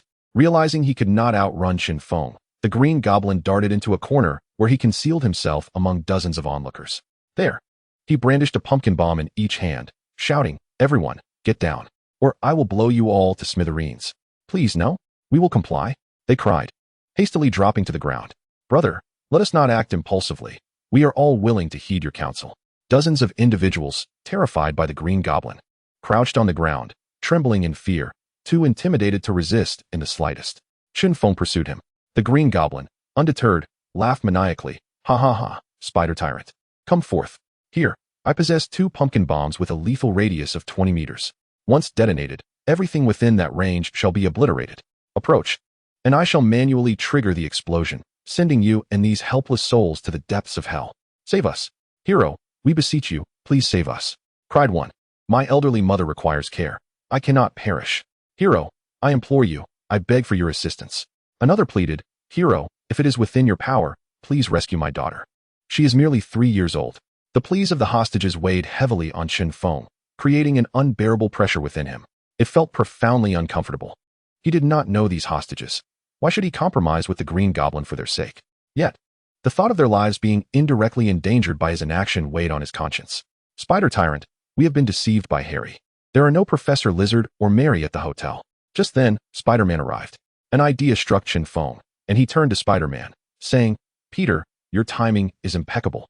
The Green Goblin is now your responsibility. I am weary and shall take a moment to rest." He retreated 20 meters, taking refuge behind a wine rack. Casually grabbing a bottle of red wine and sipping through a straw, observing the unfolding drama with a sense of leisure. Spider-Man looked utterly bewildered. "What on earth? You are entrusting the lives of dozens of hostages to me, along with the formidable Green Goblin? Is this not an unreasonable burden?" The Green Goblin, upon witnessing Chen Feng's retreat, erupted into gleeful laughter, dismissing Spider-Man entirely. He believed Spider-Man's numerous vulnerabilities were his greatest advantage. For instance, Spider-Man's compassion had allowed him to survive this long, and his heroic aura compelled him to save lives, often placing the fates of hostages in perilous games against him. Unlike Chen Feng, who had eluded the Green Goblin's grasp. "Peter, you must subdue the Spider Tyrant. Otherwise, I shall detonate these hostages," the Green Goblin taunted, deliberately putting Spider-Man in a quandary. From 20 meters away, Chen Feng coldly declared, "Green Goblin, do you truly believe I would surrender myself for the lives of those hostages? Dream on. If you provoke me, I shall eradicate the entire Osborn family." "Misunderstanding, misunderstanding," the Green Goblin replied with a forced smile. Though fearless, he was deeply concerned for his family. The Osborn legacy was his foundation. Without it, his reckless arrogance would surely lead to his demise. Chapter 34. The Green Goblin bows down. "Humph. Then you should hastily summon Professor Lizard to bring Mary here." Chen Feng shouted furiously. "Do not be angry. I have already notified Professor Lizard, and he will soon bring Mary over. However, I must clarify that Professor Lizard is not my subordinate and will not heed my commands. Therefore, if he offends you, please do not vent your frustration on the Osborn family," the Green Goblin said courteously. Intimidated by Chen Feng, he shrank back and dared not provoke him further. Of course, this was contingent upon Chen Feng not seeking trouble. Should Chen Feng decide to confront him, even the annihilation of his family would not deter him from standing his ground, for he is the Green Goblin and possesses his own limits. Uncertain of how to rescue the hostages, Spider-Man, upon overhearing the exchange between Chen Feng and the Green Goblin, quickly implored Chen Feng for assistance. "Spider Tyrant, please let Harry release these innocent people." He believed that since the Green Goblin feared Chen Feng, he would certainly acquiesce to any demands made by him. "I am not a hero. I have no ties to those hostages. Why should I request the Green Goblin to comply with my wishes?" Chen Feng replied coldly. Had Spider-Man not been present, he might have intervened to save them, considering the multitude of lives at stake. But with Spider-Man there, why should he concern himself? Upon hearing Chen Feng's words, the Green Goblin erupted in laughter and commended him. "Indeed, Spider Tyrant, you are quite the pragmatic individual. Let us turn our animosity into camaraderie, for we bear no grudge against one another." However, Chen Feng uttered a single word. "Ha ha ha. Then I shall trouble Spider-Man. You won't object, will you?" The Green Goblin laughed cheerfully. "Do as you please, but you must not harm Mary," Chen Feng stipulated. The Green Goblin readily agreed. "How can you behave this way?" Spider-Man exclaimed in frustration, feeling powerless against both Chen Feng and the Green Goblin. With his chest puffed out, the Green Goblin brandished a pumpkin bomb in each hand and commanded Spider-Man, "Peter, I now order you to kneel." "You wish." Spider-Man seethed. With a press of his right hand, a mechanical sound echoed, the ominous cue for the bomb's activation. He grinned wickedly. "Ha ha ha, did you hear that? If I loosen my thumb, it will explode." The hostages, not oblivious to the peril, grew anxious upon witnessing Spider-Man's hesitation and began to plead fervently. "Spider-Man, please save us. Just kneel. We beg you." "Spider-Man, I will kneel with you. Kneeling to save lives is noble, it is not shameful." Spider-Man's complexion darkened. He longed to unleash his fury upon the Green Goblin. Yet, seeing the hostages plead with such desperation, his compassionate heart could not disregard their plight. With a heavy heart, he knelt. "Boo-hoo. Spider-Man, you will always be our hero. We love you. Spider-Man, you are the true hero, the hero of all Americans. We will always support you. Spider-Man, do not fear. When I grow up, I will help you defeat the villains." The crowd in the department store was deeply moved by Spider-Man's actions, each expressing their gratitude towards him. Many young women were moved to tears. Upon hearing the expressions of gratitude from the crowd, Spider-Man felt a sense of relief and no longer felt ashamed. "Peter, bark a few times," the Green Goblin taunted, pushing his advantage. The more the citizens adored Spider-Man, the more the Green Goblin sought to torment him, intending to make everyone see Spider-Man as nothing more than a fool, to be manipulated at will. Spider-Man struggled internally but ultimately chose to acquiesce, barking a few times. "Woof, woof, woof." The Green Goblin erupted in laughter. "Ha ha ha. Is this your hero? I see nothing but a dog." His glee was so overwhelming that he became somewhat oblivious to his surroundings. Seizing the opportunity, Spider-Man swiftly launched a dozen strands of webbing, ensnaring the Green Goblin's hands. With his hands bound by the web, the Green Goblin could not throw his pumpkin bombs and was left with no choice but to hold on tightly. Should he let go, he risked his own demise. Despite his armor, what if it failed to protect him? The Green Goblin, not lacking in intelligence, recognized that he could no longer threaten Spider-Man. In a desperate move, he kicked a bystander towards Spider-Man and fled. With his compassionate nature, Spider-Man caught the person before pursuing the Green Goblin. Although Spider-Man was nimble, the Green Goblin's incessant troublemaking hindered his ability to catch up. The Green Goblin ascended from the first floor to the 8th, then leapt out of a window. "Harry!" Spider-Man shouted. Harry was not only his classmate, but also a dear friend. Despite the Green Goblin's descent into villainy, Spider-Man's loyalty remained steadfast. He could not bear the thought of his friend perishing. Witnessing the Green Goblin's desperate leap, he felt an overwhelming surge of guilt and regret. He leapt from the window in a bid to save him with his webbing. However, upon exiting the window, he was not met with the sight of the Green Goblin plummeting, but rather the sight of him standing triumphantly on a glider. "Ha ha ha, Peter. You truly can't bear to part with me, can you?" The Green Goblin sneered. His leap had been calculated. He sensed that his backup glider was nearby. To his surprise, Spider-Man was unwilling to let him die. Though Spider-Man wished him no harm, the Green Goblin was determined to end Spider-Man's life. Seeking vengeance for the death of his father, the original Green Goblin, who had fallen at Spider-Man's hands, a grudge that could not be forgotten. Suspended in midair by his web, Spider-Man implored, "Harry, we are friends. How could I stand by and let you perish?" The Green Goblin, using the curve of his elbow to free himself from the webbing, retorted with scorn, "Friends? Peter, do you truly consider me a friend?" "Of course. We have always been friends," Spider-Man replied earnestly. In his school days, he had been a social outcast, often bullied and ridiculed by his peers. Yet, the affluent Green Goblin had never looked down upon him and had gladly accepted him as a friend. Thus, he genuinely regarded the Green Goblin as a friend, regardless of how he transformed. In essence, it could be summarized as, "Though you may torment me 1,000 times, I shall still treat you as my first love." Yet, you took my father's life? Are you unaware of the depth of my love for him? Or is this your notion of friendship? The Green Goblin questioned coldly. Your father had succumbed to darkness. Had I not slain him, he would have claimed more lives. I hope you can comprehend, Spider-Man explained with a heavy heart. Comprehend? Huh. You killed my father and expect me to understand you? Am I a fool? The Green Goblin's voice rose at the end. Chapter 35. The enormous lizard legion I acted to save lives. Spider-Man desperately defended himself. Humph. I care not for your motives.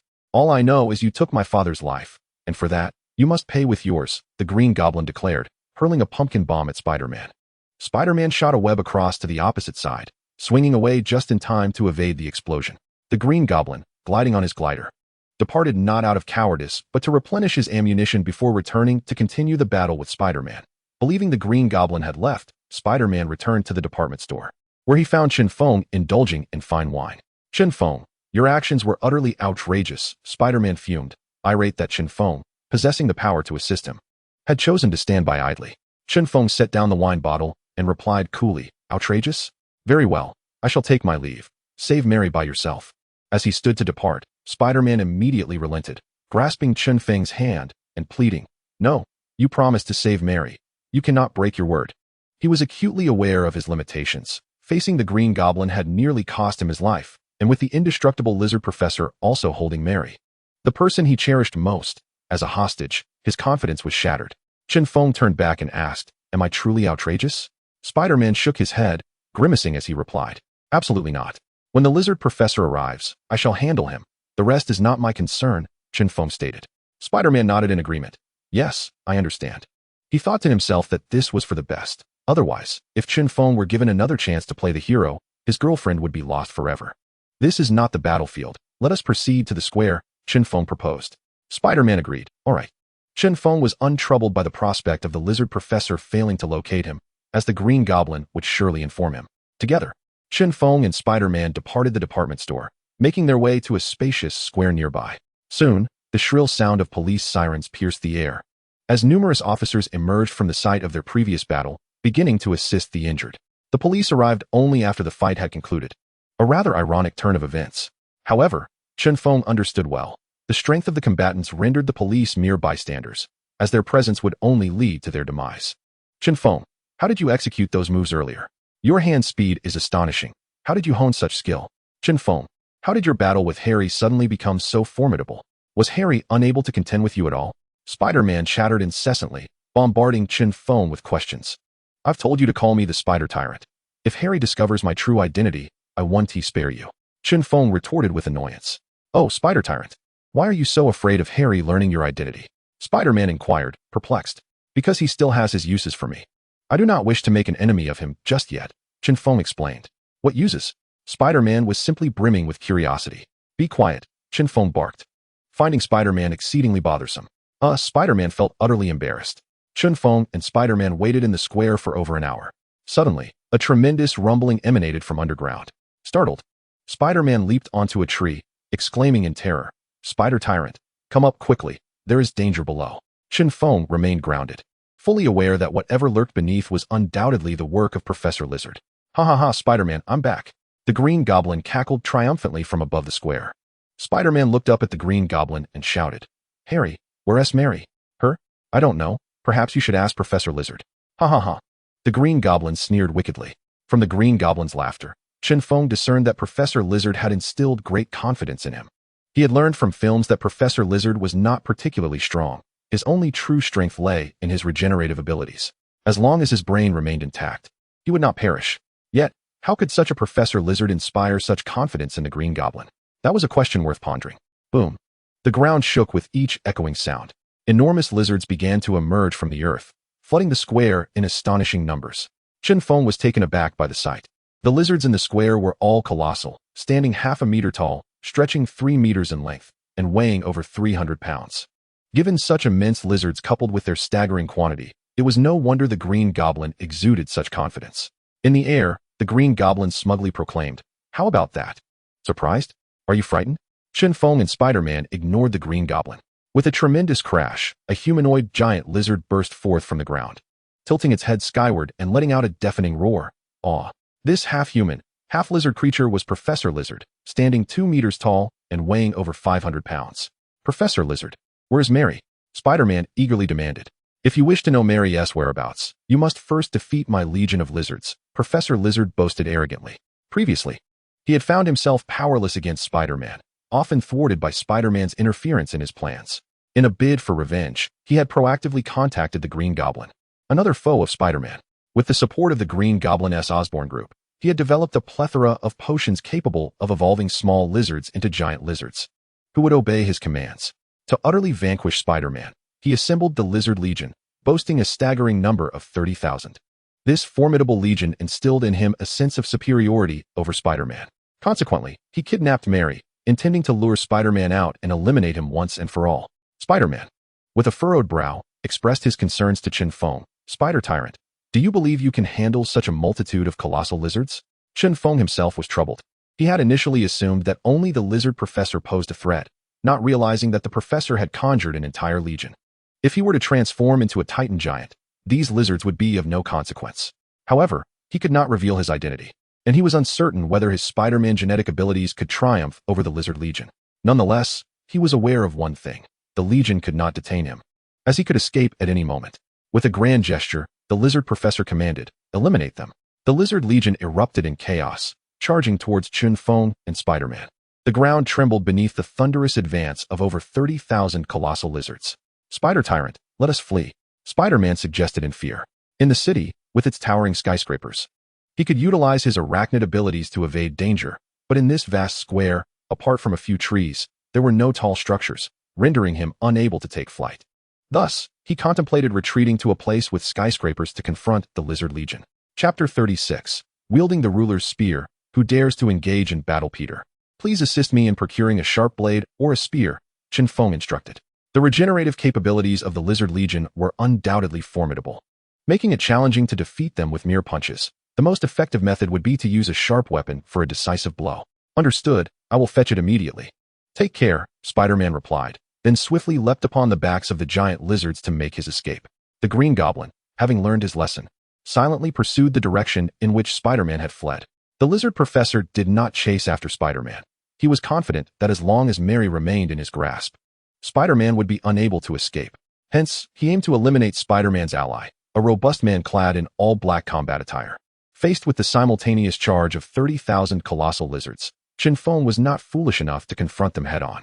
As the Legion neared, he leapt and landed upon the head of a giant lizard, evading the terrifying onslaught. Navigating atop the colossal lizards, he reached the heart of the Lizard Legion, which promptly halted its advance, encircling Chen Feng and commencing their assault. With a resounding thud, Chen Feng delivered a powerful kick, forcing one giant lizard's head to the ground. Yet as he withdrew his foot, the lizard merely shook its head, seemingly unharmed. By the heavens, what formidable defenses! Chen Feng exclaimed in astonishment. Though it was a one-on-one engagement, he found that he could easily dominate such a giant lizard. Such a colossal legion of lizards rendered his fists and feet utterly ineffective against the giant reptiles. Helpless, he began to search for a suitable weapon. At the periphery of the square, one would typically find fitness equipment. Chen Feng discovered such a piece, and, through sheer brute force, managed to break it apart. Grasping the iron pipe, he charged fearlessly towards the lizard horde. With a leap and a mid-air spin, he thrust the iron pipe powerfully into the cranium of a giant lizard, instantly ending its life. As he withdrew the pipe, it had already bent, a testament to the formidable hardness of the creature's skull. Thus, Chen Feng continued to slay over 20 giant lizards, but soon, the iron pipe was rendered useless. Warped beyond recognition, he dashed back to dismantle another piece of fitness equipment. Observing this, the lizard professor waved his hand and commanded, "Flatten everything in the vicinity." Consequently, the remaining giant lizards, not engaged with Chen Feng, began to wreak havoc around them. The ground trembled as grass was trampled, telephone poles and trees were toppled, and the square was reduced to rubble. Without a weapon, Chen Feng found himself in despair, unable to vanquish the giant lizards. He could flee, as the lizard professor posed no threat to him directly. However, should he run, the professor would undoubtedly order the Lizard Legion to pursue him relentlessly. Where they tread, nothing would remain, leading to widespread carnage, a true calamity for humanity. Yet, to linger in this predicament was not a viable solution. Was he truly to transform into a titan? "Spider Tyrant, I have arrived," came the voice of Spider-Man. Turning around, Chen Feng beheld a disheveled Spider-Man, clutching a long weapon, nimbly traversing the bodies of the giant lizards as he approached. Trailing behind Spider-Man was the menacing Green Goblin. As Spider-Man neared Chen Feng, he hurled the long weapon towards him with great force. Chen Feng, leaping over several giant lizards, caught the weapon midair and, without a moment to spare, plunged it downward. With a sickening squelch, a giant lizard was impaled through. Chen Feng extracted the weapon and, in a swift rotation, inflicted a grievous wound on the next lizard that came near, causing a foul, green ichor to spill forth. Witnessing this effect, Chen Feng scrutinized the weapon in his grasp. Weighing over 100 pounds and measuring more than 3 meters in length, the weapon featured a handle adorned with a swirling golden dragon, while its head resembled a roaring tiger, combining the forms of a halberd and spear, complete with both a straight and a crossblade, shaped like a character for Earth. He could sense a palpable aura of malevolence emanating from it. "Isn't this the halberd from our homeland?" Chen Feng exclaimed in astonishment. "Spider Tyrant, this weapon is quite impressive, is it not?" Spider-Man remarked, deftly evading attacks from the giant lizards and the Green Goblin while addressing Chen Feng. Chen Feng swung the halberd, cleaving a nearby giant lizard in two, and inquired of Spider-Man, "Where did you procure this?" Not far away stood a museum, seemingly housing the weapons once wielded by a legendary figure from ancient China known as the Overlord of Chu. "Spider-Man," exclaimed Peter, "can you believe it? The Overlord's weapon, the Overlord's halberd? Your fortune is truly remarkable." Chen Feng marveled at the sight. The Overlord's halberd, forged from a celestial meteor, boasted an indomitable shaft and a razor-sharp blade, a rare specimen among heavy melee weaponry. The halberd was versatile, capable of hooking, jabbing, piercing, and slashing, but alas, Chen Feng was not versed in its use. Fortunately, its resilience allowed him to wield it as a club without fear of breaking it. Thus, armed with the halberd, Chen Feng resembled the spirit of the Overlord himself as he approached the colossal lizards. With each swing, they either met a swift demise by impalement or were cleaved in two. The ground was soon awash with vibrant green blood and the remnants of the gigantic reptiles. Understanding the adage of capturing the king to seize the kingdom, Chen Feng brandished the halberd, advancing toward the lizard professor. The lizard professor, taken aback by the formidable presence of Chen Feng, urgently commanded his lizard army to impede his progress. "Stop him! Eliminate him!" he bellowed, having integrated Spider-Man's genetic traits. Chen Feng's agility was remarkable, complemented by his immense strength and the lethal halberd in hand. The Lizard Legion found it nearly impossible to thwart his advance. They could only slow him down marginally. Concerned that Chen Feng might inadvertently slay the lizard professor, Spider-Man shouted a warning, "Spider Tyrant, do not kill the lizard professor. First, rescue Mary." With swift precision, The colossal lizards fell victim to Chen Feng's prowess. The lizard professor retreated. Observing how Chen Feng's mastery of the halberd grew with each strike, even executing some intricate maneuvers, the Green Goblin, frustrated by the lizard's inability to deal with Spider-Man without risking the lives of the lizards, turned to the lizard professor. Professor, command your minions to stand aside. They are merely a hindrance. Forget Spider-Man for now. Come help me deal with this one. He is on the verge of annihilating my lizard army. The lizard professor implored anxiously. Apologies, but I have made an agreement with him. My only adversary is Spider-Man, the Green Goblin retorted. You expect me to assist you while you refuse to aid me? Very well, I shall remember this, the lizard professor replied angrily. Our true enemy is Spider-Man, not the Spider Tyrant. Release Mary, and the Spider Tyrant will rescue her without turning against you, suggested the Green Goblin. Chapter 37. Fully armed, confronting the lizard army. Humph. Easier said than done. If I release Mary, where will I find Spider-Man? The lizard professor fumed. Fear not, for I have already discerned Spider-Man's true identity. He cannot escape. The Green Goblin smirked maliciously. That does not mean I will release her, the lizard professor stubbornly insisted. He thought to himself that with Mary in his grasp, he had nothing to fear from Spider-Man, for such a valuable hostage would be foolish to relinquish. Then you may contend with the Spider Tyrant on your own. I have no desire to provoke him, the Green Goblin snapped. Humph, don't expect my assistance any longer, Professor Lizard declared angrily, severing ties with the Green Goblin. Meanwhile, Chen Feng wielded his powerful spear, wreaking havoc. The colossal lizard was formidable, with tough skin, immense strength, and a jaw capable of crushing, yet its movements were sluggish. Thus, Chen Feng deftly evaded the giant lizard's assaults, unleashing devastating strikes in return. As he advanced towards Professor Lizard, closing the distance to 10 meters, the professor hurled several gas grenades.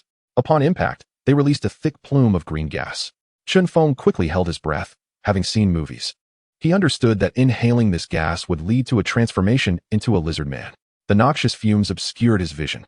Suddenly, with a resounding thud, a giant lizard whipped its tail and sent Chen Feng flying. He crashed into other colossal lizards, feeling as though he had been struck by a speeding heavy truck, leaving him disoriented. Professor Lizard, witnessing Chen Feng's downfall at the hands of the giant lizard, felt a surge of triumph and continued to command his lizard army to assault Chen Feng, gritting his teeth against the internal injuries. Chen Feng maneuvered atop the body of a giant lizard, escaping the toxic cloud. Free from its interference, he regained his momentum and resumed his onslaught against the monstrous lizards. Professor Lizard hastily launched more gas grenades in Chen Feng's vicinity, but this time, Chen Feng had learned his lesson and sprinted away. During the fray, he drew closer to Spider-Man, who was dodging and weaving as he engaged with the Green Goblin and the colossal lizards. Chen Feng's frustration peaked. He was exerting himself against 30,000 giant lizards, while Spider-Man appeared to be playing a game, having yet to eliminate a single giant lizard or subdue the Green Goblin, acting merely as an observer. Peter, if you don't start helping me deal with these giant lizards, I'm leaving without a second thought, Chen Feng admonished.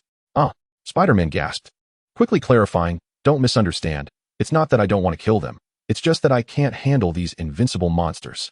Are you foolish? Can't you use weapons? Chen Feng retorted, exasperated. Honestly, I can't. I only know how to use webbing in my fists, Spider-Man admitted. Fine, you're impressive, but I'm done with this, Chen Feng declared, prepared to abandon his ineffective ally. Seeing Chen Feng truly intent on leaving, Spider-Man, nearly in tears, abandoned the Green Goblin and hurriedly pursued him, stepping atop the bodies of the giant lizards. Please, Spider Tyrant, don't go. I'm begging you. I can kill the giant lizards, just give me a chance. Spider-Man pleaded desperately. Then show me. Chen Feng paused, continuing to slay giant lizards as he addressed Spider-Man. Spider-Man was conflicted. He knew his own limitations. He could temporarily restrain the giant lizards, but lacked the firepower to bring them down. Chen Feng observed Spider-Man's distressed demeanor, his frustration reaching a boiling point. He hurled the powerful spear into Spider-Man's hands, exclaiming, with this spear, if you still cannot vanquish the colossal lizard, then you might as well embrace death. Spider-Man deftly caught the spear, which weighed over 100 pounds, yet felt as light as a feather in his grasp. Gritting his teeth, he emulated Chen Feng's technique and aimed for the giant lizard's head. Chen Feng departed, intent on procuring more formidable weaponry. The lethality of cold weapons was far too limited for his satisfaction.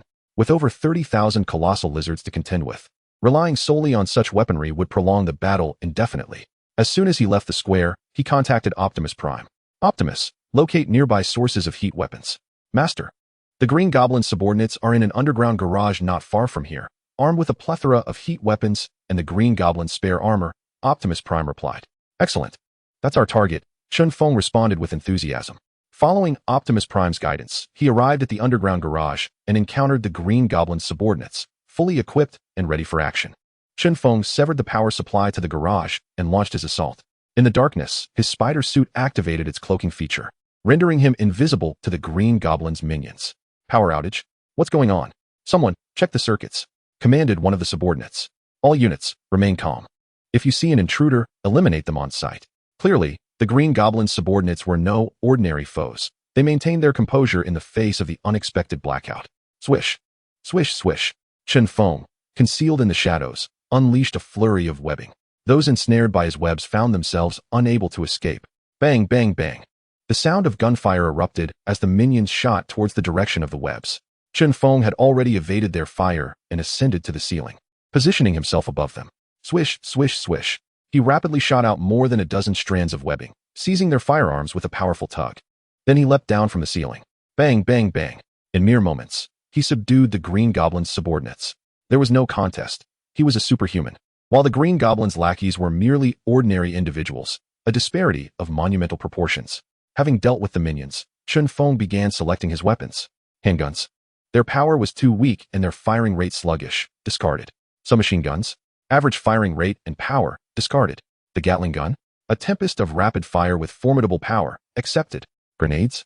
Insufficient power to slay the colossal lizards. Discarded. Pumpkin bombs. Tremendous power with a timer. Accepted. Ultimately, Chen Feng chose the glider, the Gatling gun, and pumpkin bombs. He had considered donning the Green Goblin's armor, but his imposing physique rendered it unwearable, leading him to abandon that idea. Entering the underground garage empty-handed, he emerged transformed, exuding an air of formidable authority.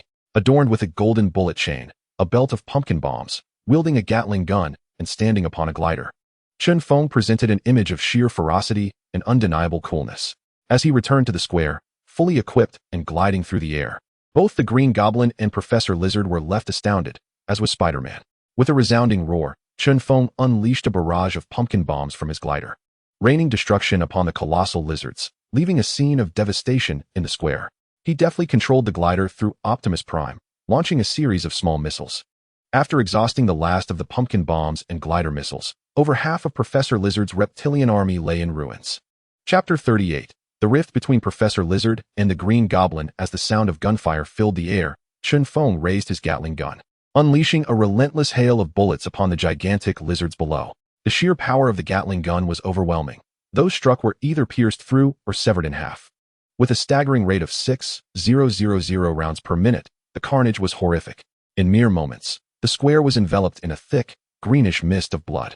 Though exhilarating, Chen Feng was aware of the toll this took on his ammunition.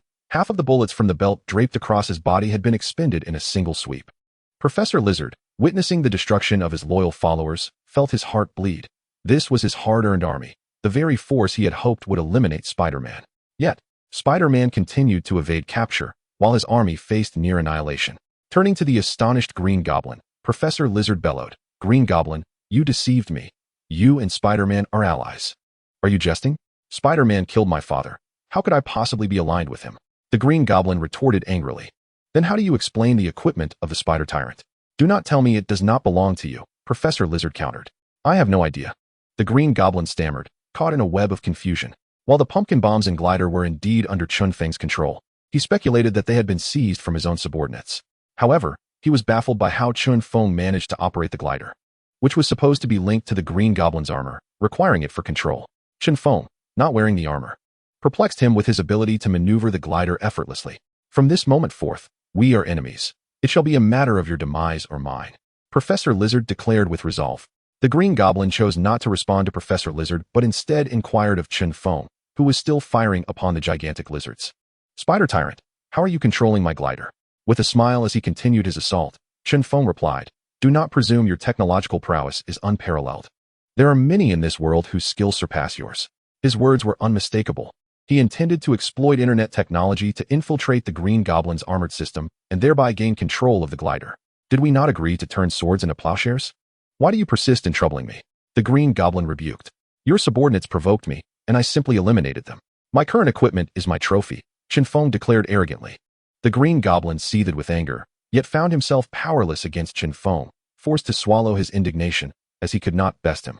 Although the Green Goblin could not contend with Chen Feng, he could take his frustrations out on Spider-Man. He disregarded the collateral damage inflicted on the lizard army, launching a furious assault against Spider-Man. Poison-throwing knives, pumpkin bombs, small missiles, and machine gun fire from the glider rained down upon Spider-Man mercilessly, forcing him into a desperate retreat. The lizard, witnessing the chaos inflicted upon his army, seethed with rage. While he could maneuver on the ground against Chen Feng, with Chen Feng now airborne, he found himself utterly helpless. To prevent the annihilation of his lizard army, he opted for retreat. "Fall back, return to the sewers," commanded the lizard. The sewers were his domain. The remaining giant lizards, upon hearing their leader's orders, hastily burrowed underground. The lizard led his army away, leaving a field of giant lizard corpses behind. Without hesitation, Chen Feng discarded his weapon and leapt from the glider into the sewers. The glider, under the control of Optimus Prime, soared away towards a private island. Spider-Man sought to enter the sewers to pursue the lizard and rescue Mary, but was thwarted by the Green Goblin. The Green Goblin collapsed the entrance to the sewers, rendering Spider-Man unable to gain access. As Chen Feng descended into the sewers, he was met with a putrid stench and thick clouds of toxic gas. Holding his breath, he advanced swiftly. The giant lizards attacked him, but he did not retaliate. Instead, he evaded their strikes and continued his pursuit of the lizard. Within the sewers, the lizard held a significant advantage, maximizing the efficacy of the toxic gas and moving fluidly in the confined space, where he was well acquainted. Nonetheless, Chen Feng possessed his own advantages. He was no longer fearful of the lizard's army, for in the narrow confines of the sewers, their teamwork was severely compromised. Chen Feng's agility allowed him to slip through any available gap, rendering the giant lizards incapable of stopping him. Before long, he caught up with the lizard. Upon realizing Chen Feng was in pursuit, the lizard hastily threw several gas grenades at his feet. The gas began to spread, relying on his keen instincts. Chen Feng charged forward, colliding with the lizard and shooting several strands of webbing to ensnare him, ensuring that the lizard could not escape. Bang! Chen Feng and Professor Lizard engaged in a fierce close-quarters battle.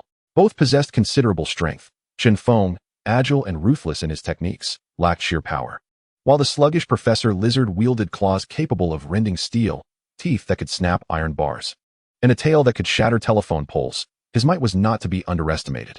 Chen Feng suffered several scratches from the professor's claws, but ultimately managed to maneuver him into an area devoid of toxic gas. It was then that he unleashed his true potential. Employing a unique method, he stimulated his latent abilities, amplifying his strength manifold in an instant. In his eyes, the professor's attack slowed, allowing him to evade with ease. With a resounding thud, Chen Feng's fist connected with the professor's jaw, causing the latter's head to snap back as his reptilian claw swiped through the air. Chen Feng swiftly pushed off with his leading foot and retreated, narrowly avoiding the professor's claws. He then released threads of spider silk from both hands, ensnaring the professor's neck, and with a forceful tug, sent the professor's body tumbling uncontrollably toward him. Chen Feng leaped, driving his knee forcefully into the professor's skull, leaving him dazed and disoriented. Yet, this was merely the beginning. Aware of the professor's remarkable regenerative abilities, Chen Feng denied him any respite, unleashing a relentless barrage of strikes upon the professor's head. He deliberately avoided targeting the professor's body, which could regenerate horrifically. Even if he were to sever the professor in half, the creature would recover. Thus, he focused solely on the professor's head. For the brain is paramount. Even if it could regenerate, the memories contained within would surely be lost or distorted, potentially rendering the professor a fool or an imbecile. Chapter 39.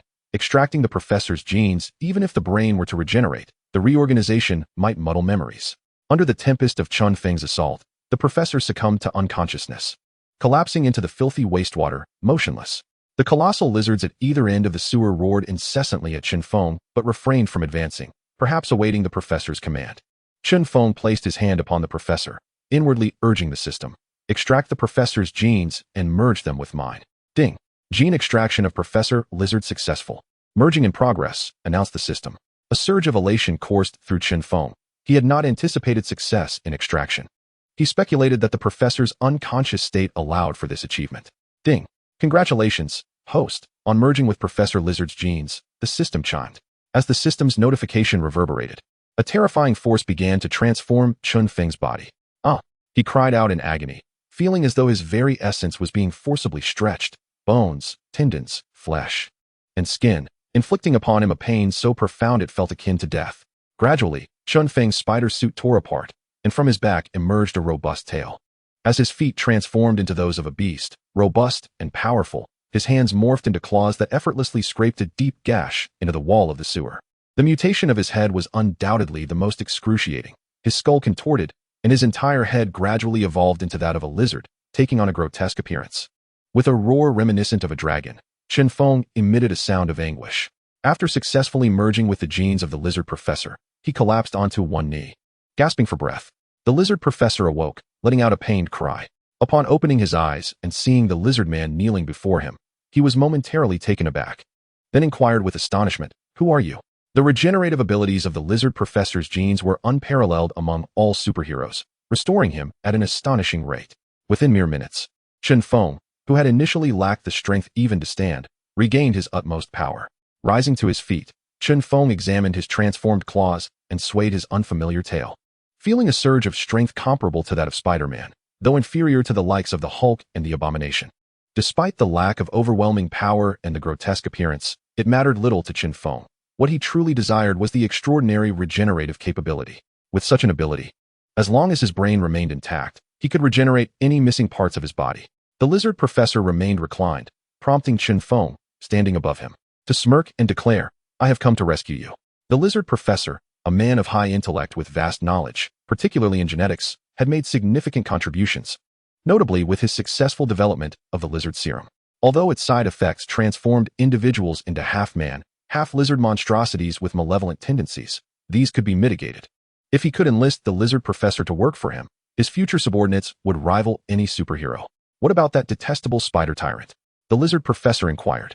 Perhaps due to a sense of kinship, he felt an immediate affinity for Chen Feng upon their first encounter, devoid of hostility. "I drove him away," Chen Feng replied. "How could you possibly have done that?" The lizard professor expressed skepticism, recalling the formidable power of the spider tyrant, which had left him utterly defenseless and ultimately unconscious. "If you knew my true identity, you would not doubt my capabilities," Chen Feng retorted, brimming with pride. "And what is your identity?" the lizard professor asked, intrigued. "Listen closely. I am Chen Feng, the owner of a private island," he introduced himself. "I've never heard of you," the lizard professor admitted awkwardly. "That's of no consequence. You must have heard of Dr. Octopus and Dr. Hank, two titans of the scientific community," Chen Feng countered. The lizard professor sat up and nodded. "Both are renowned figures. Dr. Octopus is even a friend of mine. How could I not have heard of them? Both of them are now associating with me. Furthermore, I must inform you that there is another prodigious individual in my circle, Dr. Zhao Hailuan, a genius girl. Even the Green Goblin, Harry, has collaborated with me. And most importantly, I am a senior agent of S.H.I.E.L.D. Chen Feng desperately elevated his own status in hopes of attracting Professor Lizard. "Really?" Professor Lizard was evidently intimidated by Chen Feng's prowess. Chen Feng nodded and said, "Yes, indeed. Would you care to join me? I can support you in developing a more potent lizard serum. I aspire to transform humanity into formidable lizard people. If you assist me, I shall agree to ally with you," declared Professor Lizard. Why must you transform humanity into lizard people?" Chen Feng was at a loss for words. "Because humanity is too frail. Over 90% of humans perish due to illness or accidents, with less than 10% dying a natural death. Thus, if humanity were to become lizard people, they would no longer suffer from ailments. Even the gravest injuries could be healed in a short span, which would undoubtedly be a boon for humankind," Professor Lizard argued fervently. Though Professor Lizard's intentions were commendable, his methods were terrifying, misunderstood by society. "You actually have a better alternative, such as developing a lizard serum that carries no side effects, which would be embraced by humanity," Chen Feng suggested. "Developing a lizard serum without side effects?" Professor Lizard muttered to himself. After a moment of contemplation, Professor Lizard remarked, "Lizard people possess robust physiques and agile abilities. They can scale walls and burrow underground. I find that quite appealing. Why does humanity reject it and oppose me at every turn? Professor Lizard, do not be so obstinate. Understand that being larger does not necessarily equate to strength, nor does being smaller imply weakness. Take the spider tyrant, for instance. He is not larger than you. Yet can you defeat him?" Chen Feng countered. While Professor Lizard was about to respond, Chen Feng interrupted. "If you could grant humanity the abilities of lizards without the need for transformation and without any side effects, you would undoubtedly be hailed as humanity's savior. And everyone would adore you, rather than fear you as they do now." Professor Lizard pondered for a moment, then turned to Chen Feng and said earnestly, "Very well. I shall ally with you, but you must promise to support me in developing a lizard serum that carries no side effects." "Absolutely," Chen Feng replied with enthusiasm. His venture this time was undeniably fruitful. He acquired Tritium, a glider, Spider-Man's genes, and Professor Lizard's genes. Additionally, he succeeded in recruiting two brilliant scientists, Dr. Octopus and Professor Lizard, which was a tremendous gain. Chapter 40. Enlisting Professor Lizard. Chen Feng followed Professor Lizard for quite some time until they reached a vast underground cavern, teeming with lizards of various sizes, sending shivers down Chen Feng's spine. Fortunately, those lizards wisely cleared a path. Otherwise, a single misstep could lead to casualties. Professor Lizard escorted Chen Feng to his laboratory. Professor Lizard's laboratory was exceedingly rudimentary, cluttered with an array of bottles and jars, presenting a chaotic and disheveled appearance. Suddenly, Chen Feng heard muffled sounds, as if someone had a hand clasped over their mouth. He approached a large chest, opening it to reveal Mary, bound and curled up, with a cloth gagging her mouth. Upon seeing Chen Feng, Mary's eyes widened in terror, and she struggled vigorously against her restraints. Realizing that his appearance frightened her, Chen Feng endeavored to regain his composure, gradually transforming back to his ordinary human form, akin to a titan shrinking back to its original size, experiencing a fleeting moment of weakness in the process. Mary, witnessing Chen Feng revert to his human state, was filled with immense joy, though her gag prevented her from expressing it vocally. Professor Lizard, intrigued by Chen Feng's ability to revert without an antidote, inquired, Chen Feng, how did you manage to return to your human form without the antidote? I can revert by controlling my emotions and calming down, Chen Feng replied. Then why can't I? Professor Lizard pondered, as he believed he required the antidote to regain his human form. That is because you are not calm enough, Chen Feng explained. Professor Lizard's agitation would trigger his transformation into a lizard man, implying that, conversely, achieving tranquility would allow him to revert to his human state. Is that so? Professor Lizard questioned, half convinced. Chen Feng proceeded to sever the ropes binding Mary and remove the cloth from her mouth, lifting her into his arms. Mary clung tightly to Chen Feng's neck, burying her head in his embrace, tears of excitement streaming down her face as she exclaimed, Chen Feng, I knew you would come to save me. I knew it. I knew you cared for me. Chen Feng gently patted her back, offering soothing words, do not cry. Everything is all right. I am not crying. I am overjoyed. I am thrilled that you came to rescue me and that you care for me, Mary replied through her tears. Noticing Chen Feng's familiarity with Mary, Professor Lizard grew wary and asked, Chen Feng, what is your relationship with Mary? Are you allied with Spider-Man? Chen Feng set Mary down and explained to Professor Lizard. Mary and I are friends, which is why I came to save her. As for my connection with Spider-Man, rest assured, it is merely a casual acquaintance. If you seek trouble with Spider-Man, I will not intervene. Do not deceive me, or I shall ensure you suffer, Professor Lizard threatened. I assure you, I am not deceiving you, Chen Feng responded earnestly. And if I were to deceive you, what of it? He felt no fear. He believed that if Professor Lizard were to join his team, he would hardly care about being deceived, for a scientist's greatest passion is research. Chen Feng was more than willing to support Professor Lizard in his endeavors, ensuring that the professor would be thoroughly engrossed in his work, indifferent to any deceit. Mary suddenly spoke up. Chen Feng, Professor Lizard kidnapped me and locked me in a cramped box. I nearly died from fright. You must help me seek revenge. Chen Feng's expression darkened as he inwardly cursed Mary for her naivety, failing to recognize that she was unwittingly collaborating with Professor Lizard. He could only comfort her, saying, It's all right. Professor Lizard is unaware of our relationship. It's merely a misunderstanding. Yes, just a misunderstanding, Professor Lizard nodded awkwardly. Humph, Mary pouted in displeasure. Chen Feng handed Professor Lizard a business card, saying, Take whatever you need, and then call this number. I will send someone to pick you up. Professor Lizard accepted the card and inquired, Can I bring the Lizard Legion with me? Of course, Chen Feng replied. Although the private island was not large, accommodating a few lizards was feasible, especially since Professor Lizard required a significant number for his research. That's excellent, Professor Lizard responded cheerfully. Then I shall take Mary and leave. Chen Feng stated. All right, you two go ahead. I will call you once I have gathered my things, Professor Lizard said. Chen Feng supported Mary as they exited the professor's cave. Upon emerging, Mary suddenly embraced Chen Feng, her hands wandering.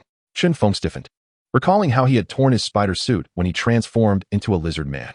At that moment, he stood bare and robust, which was no wonder Mary couldn't contain herself.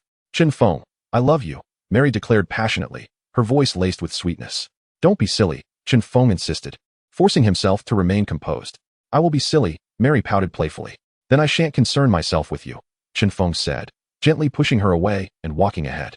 Mary hurried after him. Chen Feng, wait for me. I'm scared alone. I won't be silly anymore. Together, they emerged from a sewer entrance. Chen Feng swiftly took advantage of the situation, using spider silk to steal some clothing left out to dry, dressing himself in it. Upon seeing Chen Feng clad in the new garments, Mary couldn't help but display her disappointment. Let us go. We need to find Peter. He must be worried about you. Chen Feng urged. Mary grasped Chen Feng's hand, pouting her lips, and sweetly suggested, Chen Feng, it's quite late, and I'm tired. Let us find a hotel to sleep. Then let me carry you, Chen Feng replied, crouching down. Mary was incensed. She had heard of the archetype of the steel-hearted man, but never expected to encounter one herself. She wished Chen Feng were a ravenous beast who would devour her. Frustrated that he had the means but refrained from pursuing her, she sighed in disappointment before climbing onto his back. With Mary on his back, Chen Feng moved swiftly toward the square where they had fought earlier. Soon, they returned to the chaotic scene of the square, but the Green Goblin and Spider-Man had vanished without a trace. A multitude of police officers busily tended to the scene. Chen Feng heard Spider-Man's voice approaching from behind. Turning around, he spotted the ordinarily dressed hero hastening towards them. Chen Feng gently set Mary down, yet she clung to his arm, unwilling to let go. Peter, I've rescued Mary for you. Remember, you owe me a favor, Chen Feng stated. Spider-Man nodded. Yes, rest assured, I won't forget. He then turned to Mary with genuine concern. Mary, are you all right? Are you hurt? Chapter 41. The deal of vibranium humph. It's none of your business. Mary retorted coldly, offering Spider-Man no warmth. Mary, it was Peter who asked me to save you. How can you treat him like this? Chen Feng interjected, hoping to foster a connection between Spider-Man and Mary to prevent her from clinging to him. Humph, if it weren't for him provoking Dr. Lizard, would Dr. Lizard have kidnapped me? Mary exclaimed in frustration. Mary, I'm sorry. I've put you in danger, Spider-Man apologized remorsefully. I don't need your sympathy. Just keep your distance. Mary replied brusquely, having learned that one must seek out a man of responsibility, like Chen Feng, who only undertakes certain ventures, unlike Spider-Man, who attracts trouble and fails to resolve it, thus endangering those around him. Spider-Man felt wronged and on the verge of tears. Chen Feng, at last, I found you. A familiar voice called out. Chen Feng looked up to see Natasha approaching him. As she walked toward him, her graceful figure evoked a sense of dread in Mary, who tightened her grip on Chen Feng's arm and inquired, Darling, who is she? This is Natasha, a senior agent of S.H.I.E.L.D. Famously known as the Black Widow. She is formidable, so do not provoke her, Chen Feng introduced. Do you have feelings for her? Mary asked earnestly, for this was her primary concern. Clapping her hands, Natasha mockingly remarked, Oh, Chen Feng, I never expected you to be this kind of person, stealing Spider-Man's girlfriend. And yet Spider-Man is powerless against you. Impressive. Her words left Spider-Man feeling particularly awkward. I have matters to attend to. I must take my leave, he said hurriedly, escaping the painful situation. Chen Feng and I are in a free romantic relationship. Please don't make unfounded claims, Mary said sweetly. Do you love Chen Feng? Natasha asked teasingly. Mary nodded emphatically yes. And does Chen Feng love you? Natasha continued with a grin. Mary held her head high and declared, yes. However, she added wistfully, but he once said he loved me when we were at the bar, and look where that led. What? Mary's eyes widened in shock as she turned to Chen Feng, jealousy evident in her tone. Chen Feng, you prefer women like her and neglect me. I'm upset. Perhaps it's because I'm more beautiful. Natasha tossed her hair in a self-assured manner. Mary stood her ground, retorting, but mine is larger. Please, continue your conversation. I shall take my leave, Chen Feng remarked, feeling exasperated by the quarrel between the two women. He shot a strand of web towards the towering buildings, soaring into the sky and gracefully departing. Chen Feng, wait for me. Don't abandon me, Mary exclaimed, sprinting after him like a forsaken bride. Chen Feng, we still need to settle our previous debts. You can't escape. Natasha, displaying her cleverness, revved her sleek motorcycle and hastily pursued him. With his web-slinging ability, Chen Feng effortlessly evaded Natasha within moments. He then contacted Optimus Prime to arrange for his retrieval. To his astonishment, Natasha had managed to locate him via a helicopter, landing precisely on the rooftop. With a thud, Natasha leaped from the helicopter, performing several rolls to dissipate the impact, and stood before Chen Feng. Chen Feng, I have something of great importance to discuss with you, Natasha asserted solemnly. Go ahead, Chen Feng replied. The recent chaos you caused in New York has displeased S.H.I.E.L.D. You are well aware that Dr. Octopus has gone rogue, yet you chose to ignore it, nearly leading to catastrophe. Moreover, during your confrontations with the Green Goblin, Spider-Man, and Professor Lizard, you possessed the ability to subdue them instantly, yet you refrained, resulting in numerous civilian casualties. Is this the conduct expected of a S.H.I.E.L.D. agent? Natasha challenged. Am I not allowed to conceal my abilities? Chen Feng retorted, irked. That is unacceptable. As a S.H.I.E.L.D. agent, your duty is to safeguard humanity, A responsibility you have neglected. Our director has stated that should you continue in this manner, your agent status will be revoked, Natasha warned. Very well, Chen Feng replied nonchalantly. The value of his S.H.I.E.L.D.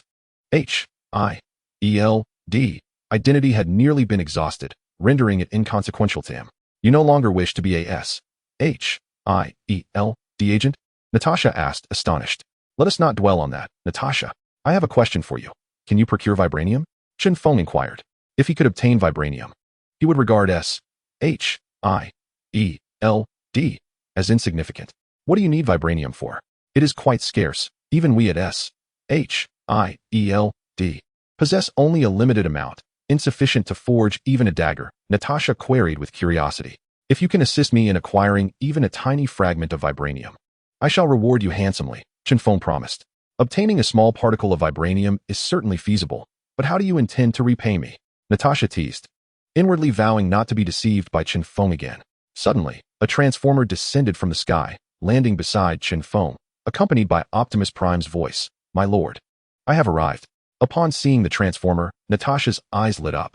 Although she was not well versed in their nature, she had witnessed their prowess in videos, capable of transforming into aircraft, heavy trucks, and humanoid robots, possessing power that could halt a speeding train, far superior to Iron Man's machines.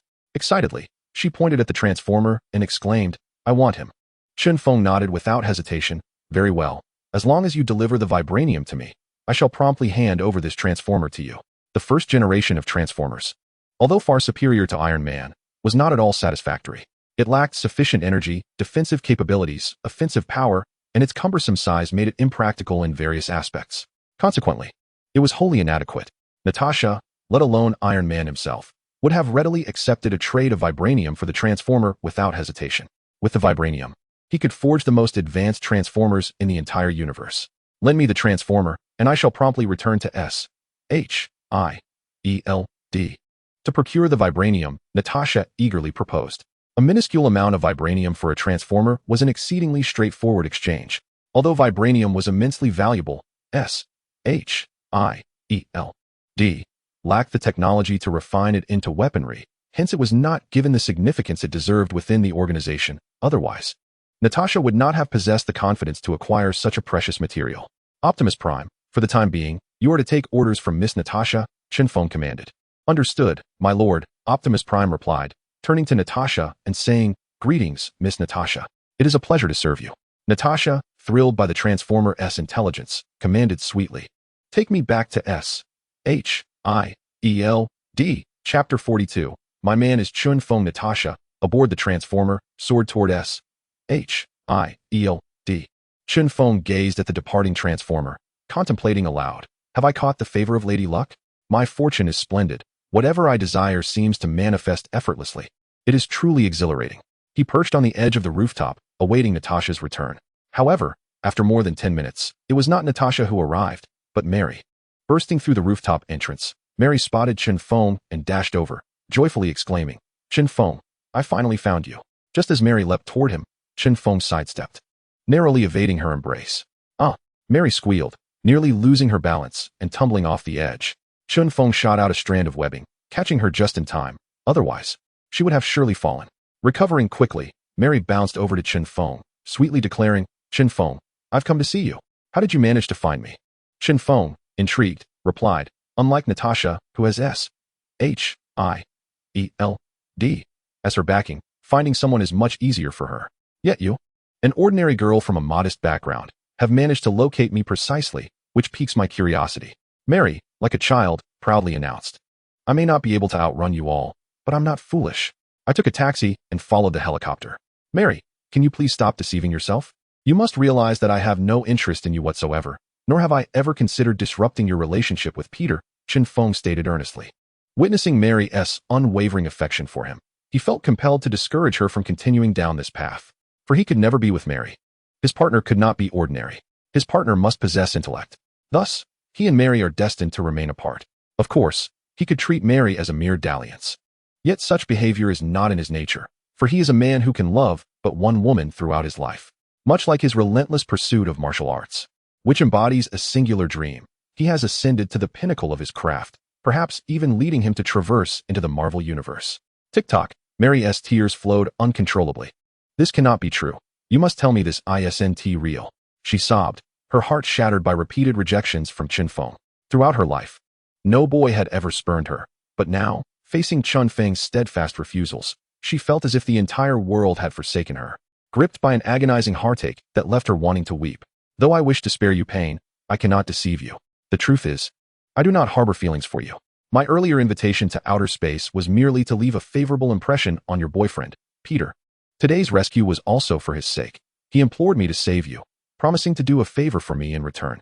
His feelings for you are evident, and you must recognize that he is the one you ought to love. Chen Feng spoke gently.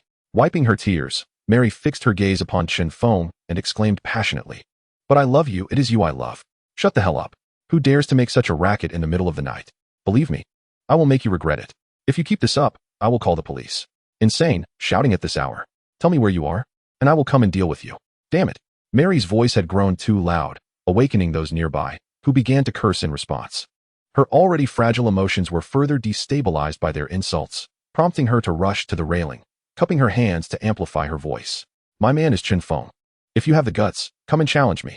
Chen Feng chuckled, surprised to see this side of Mary. The awakened neighbors were indignant, shouting back, "You called him down? Just wait and see if I don't put him in his place. Damn it, having a boyfriend makes you special? What is so powerful about your boyfriend that he dares confront so many of us? Just wait, I've already called the police. Let us see whether your Chen Feng is stronger than the authorities.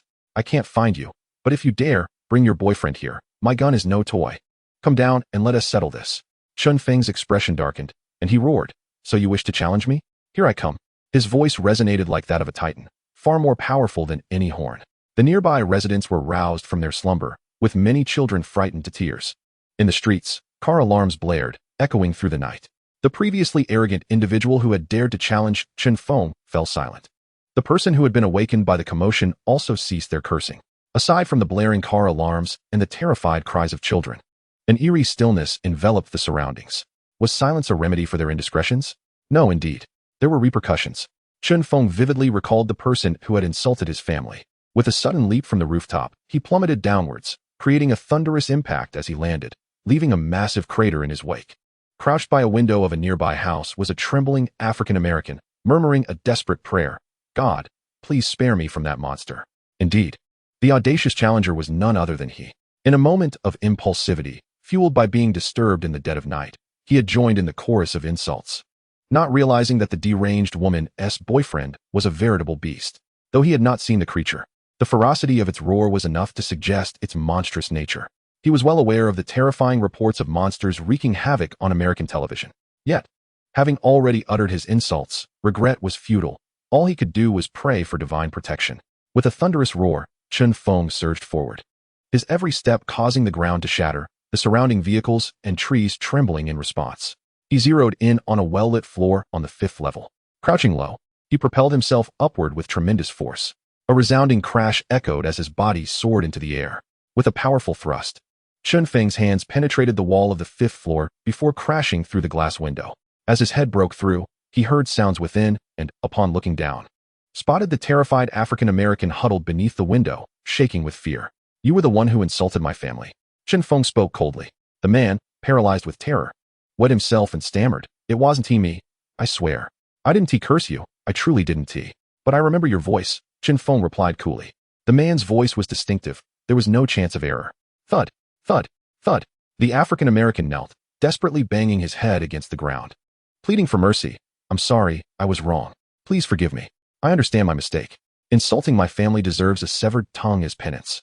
And challenging me means your limbs shall be shattered," Chen Feng stated coldly, showing no mercy. In this world of marvel, where strength reigned supreme, he owed no courtesy to the weak. His punishment was already lenient. Had it been someone else, perhaps a notorious supervillain, he would have eradicated not just the offender, but anyone in proximity. Thud, thud, thud.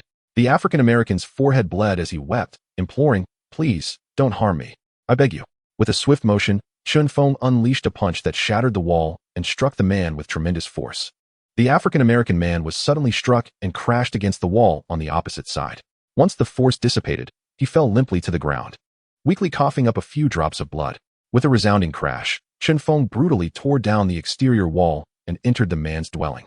In the living room, he discovered a fruit knife, which felt as delicate in his hand as a fine embroidery needle. He approached the man, grasped his hair with one hand, and lifted him effortlessly, coldly commanding, "Spit out the snakehead, or I shall sever your head from your body." The man was gravely injured but still conscious, gripped by fear. He did not wish to lose the snakehead, yet his life was evidently more precious. After a moment of internal struggle, he slowly extended the snakehead. With a swift motion, Chen Feng's knife glinted. The man let out a horrific scream, writhing in agony. Snap, snap, snap, snap. Chen Feng brutally broke the man's limbs. This was the price the weak paid for their arrogance towards the strong. With a thunderous leap, Chen Feng emerged from the man's abode, landing in the middle of the street, where he bellowed, "Who else wishes to challenge me?" His voice was so powerful that it shattered nearby glass. The sound carried far and wide. Once the echoes faded, there was an eerie silence. Those awakened by the commotion wisely chose to remain silent, swallowing their indignation.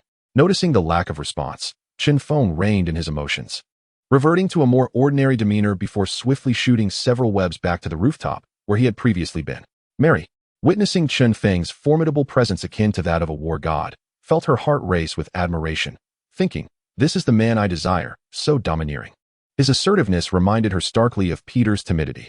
As Spider-Man, Peter often faced reprimands from his mundane boss without daring to retort, desperately pleading not to be fired, a pitiful sight indeed.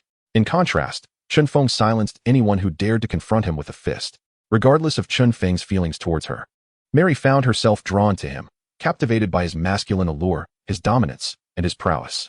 Unable to contain her impulses, she rushed forward, wrapping her arms around his waist, pleading, "Chen Feng, please accept me." "Mary, if you continue like this, you may never see me again," Chen Feng replied, troubled. Mary looked up at him, her eyes glistening with tears, and implored, "Do you truly despise me so?" "Well, as friends, there's no issue, but I cannot tolerate this behavior," Chen Feng responded honestly. "Are you doubting my sincerity towards you?" Mary speculated. "Not at all," Chen Feng assured her. Releasing him, Mary swiftly climbed over the railing and turned to Chen Feng, declaring, "I will now prove my sincerity with action." With that, she closed her eyes and leaped off the edge. In a flash, Chen Feng shot a web, ensnaring her waist. To prevent any injury, he gradually lengthened the web, allowing her a gentle descent. Once she halted, he pulled her back up to the rooftop. Upon her arrival, Mary wore a blissful smile, devoid of any trace of terror. "What are you doing? Are you foolish?" Chen Feng inquired, bewildered.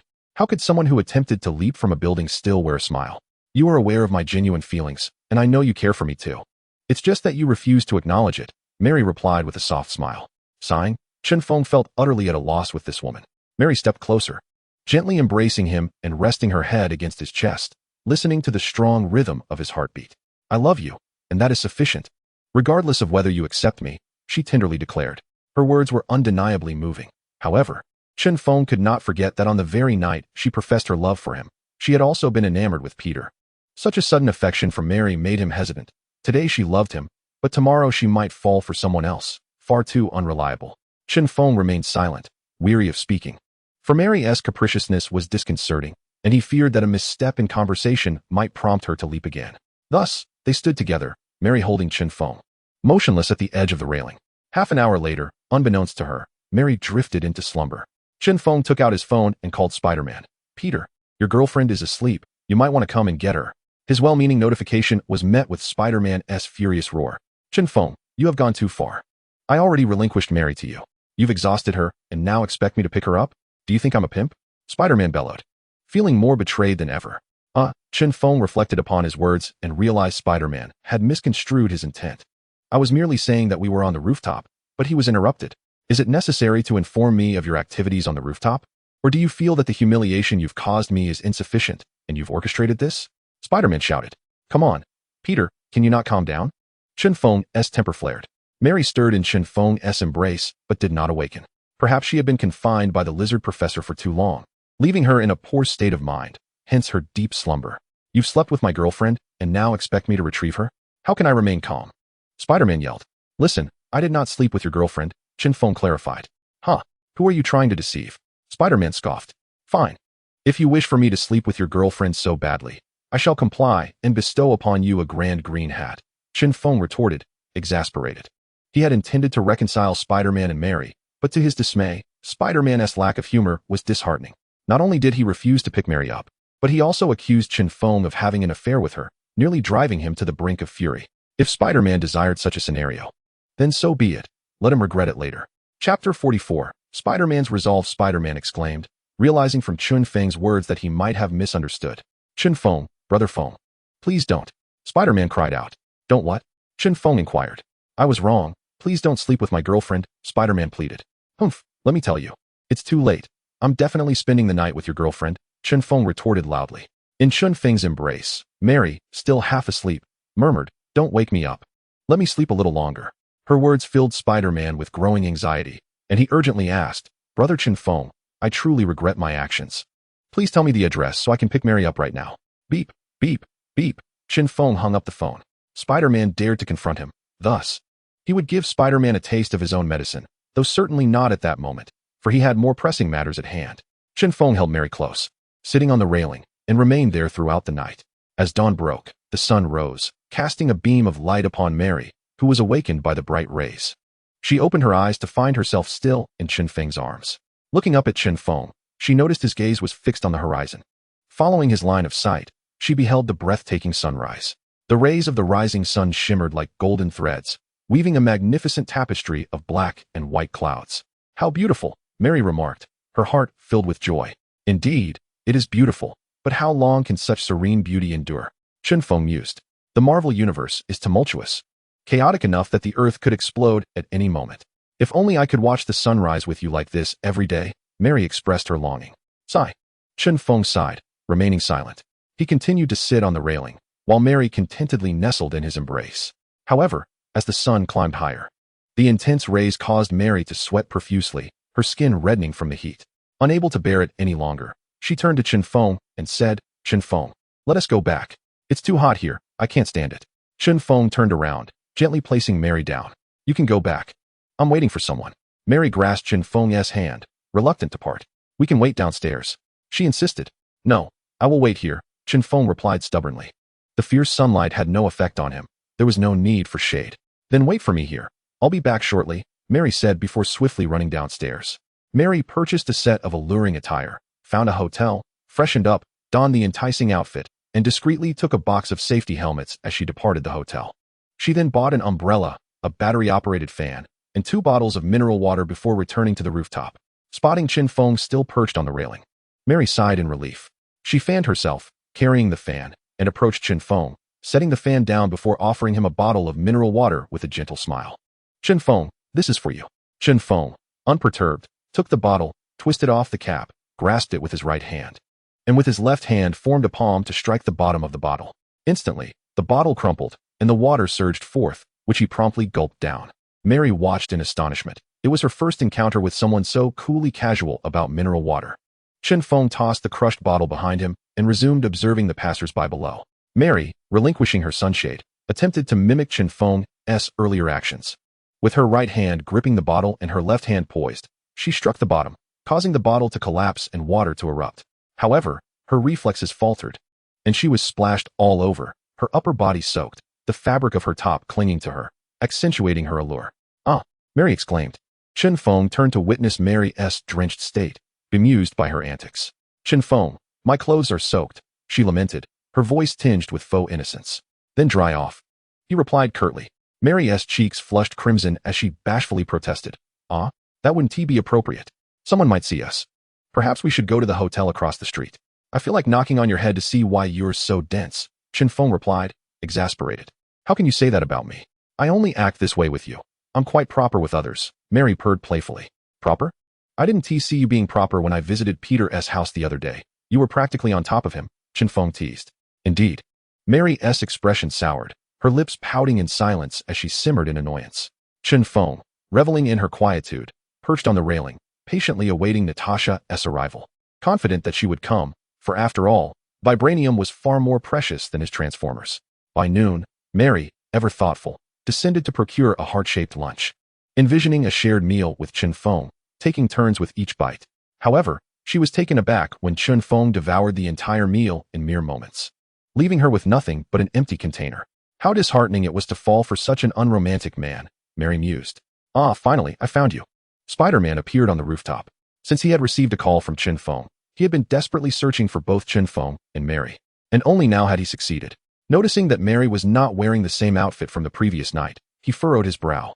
suspecting that Chen Feng might have indeed lost his temper, perhaps even torn her clothes, prompting her to change.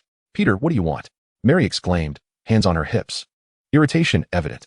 "Are you here to disrupt my time with Chen Feng?" "Chen Feng sent me to fetch you," Spider-Man explained. Choosing to remain silent about the previous day's conversation, deeming it unnecessary to broach the subject, as bearing the burden of jealousy was enough without verbalizing it. "Leave me be. I don't need you to pick me up. I have Chen Feng, and that is sufficient," Mary asserted resolutely. Once, she held a certain fondness for Spider-Man. However, ever since he disrupted her chances of spending time alone with Chen Feng on multiple occasions, her feelings toward him soured, even leading her to blame Spider-Man for her inability to be with Chen Feng. Turning to Spider-Man, Chen Feng remarked, "Peter, do you realize you are utterly lacking in masculinity? More so than a woman?" Spider-Man furrowed his brows, displeased, and asked, "Why?" Chen Feng retorted, "Because you heed every word a woman says without an ounce of personal conviction. Haven't you heard that when a woman says no, it often means yes?" Spider-Man, intrigued and perhaps suspecting that this was Chen Feng's dating strategy, responded, "I haven't heard that. Why don't you enlighten me?" Chen Feng confidently explained, "In simple terms, a man must assert his dominance. To put it plainly, a man should be assertive. For instance, if Mary refuses to go back with you, then you should take her back by force and conquer her anew." Upon hearing Chen Feng's words, Spider-Man felt a surge of adrenaline and found them quite reasonable, thus altering the way he gazed at Mary. No longer was his look one of tender affection. It was now imbued with wild desire. "Mary, come back with me," he commanded, his expression stern. Mary rolled her eyes and ignored him. Determined to heed Chen Feng's advice and assert his dominance, Spider-Man shot a strand of webbing that adhered to Mary and pulled her towards him. As she flew uncontrollably into his embrace, he smiled and declared, "You are my woman." A resounding slap marked his face with a red imprint. "Let go of me," Mary protested.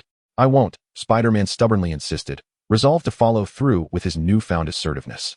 Another slap landed on the opposite side of his face, leaving another mark. "Let go of me," Mary repeated, her tone firm. "I refuse to release you, not even if it kills me," Spider-Man shouted defiantly.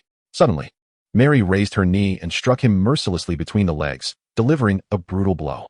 Spider-Man howled in pain, releasing Mary and collapsing to the ground, cradling himself in agony. Despite his extraordinary abilities, even he was not immune to such vulnerability. That fierce strike, while not debilitating, left him writhing in discomfort, nearly causing him to faint from the pain. Mary, devoid of any remorse, chastised him. "Peter, I am not your woman, and you have no right to dictate my actions. Besides, where exactly do you want me to return with you? To your aunt's house? Humph, what audacity for someone without a home to ask me to come back." Spider-Man's remarkable healing powers soon kicked in, and after a few minutes, he began to recover from the ordeal. He rose to his feet, though his legs still trembled, perhaps still in pain.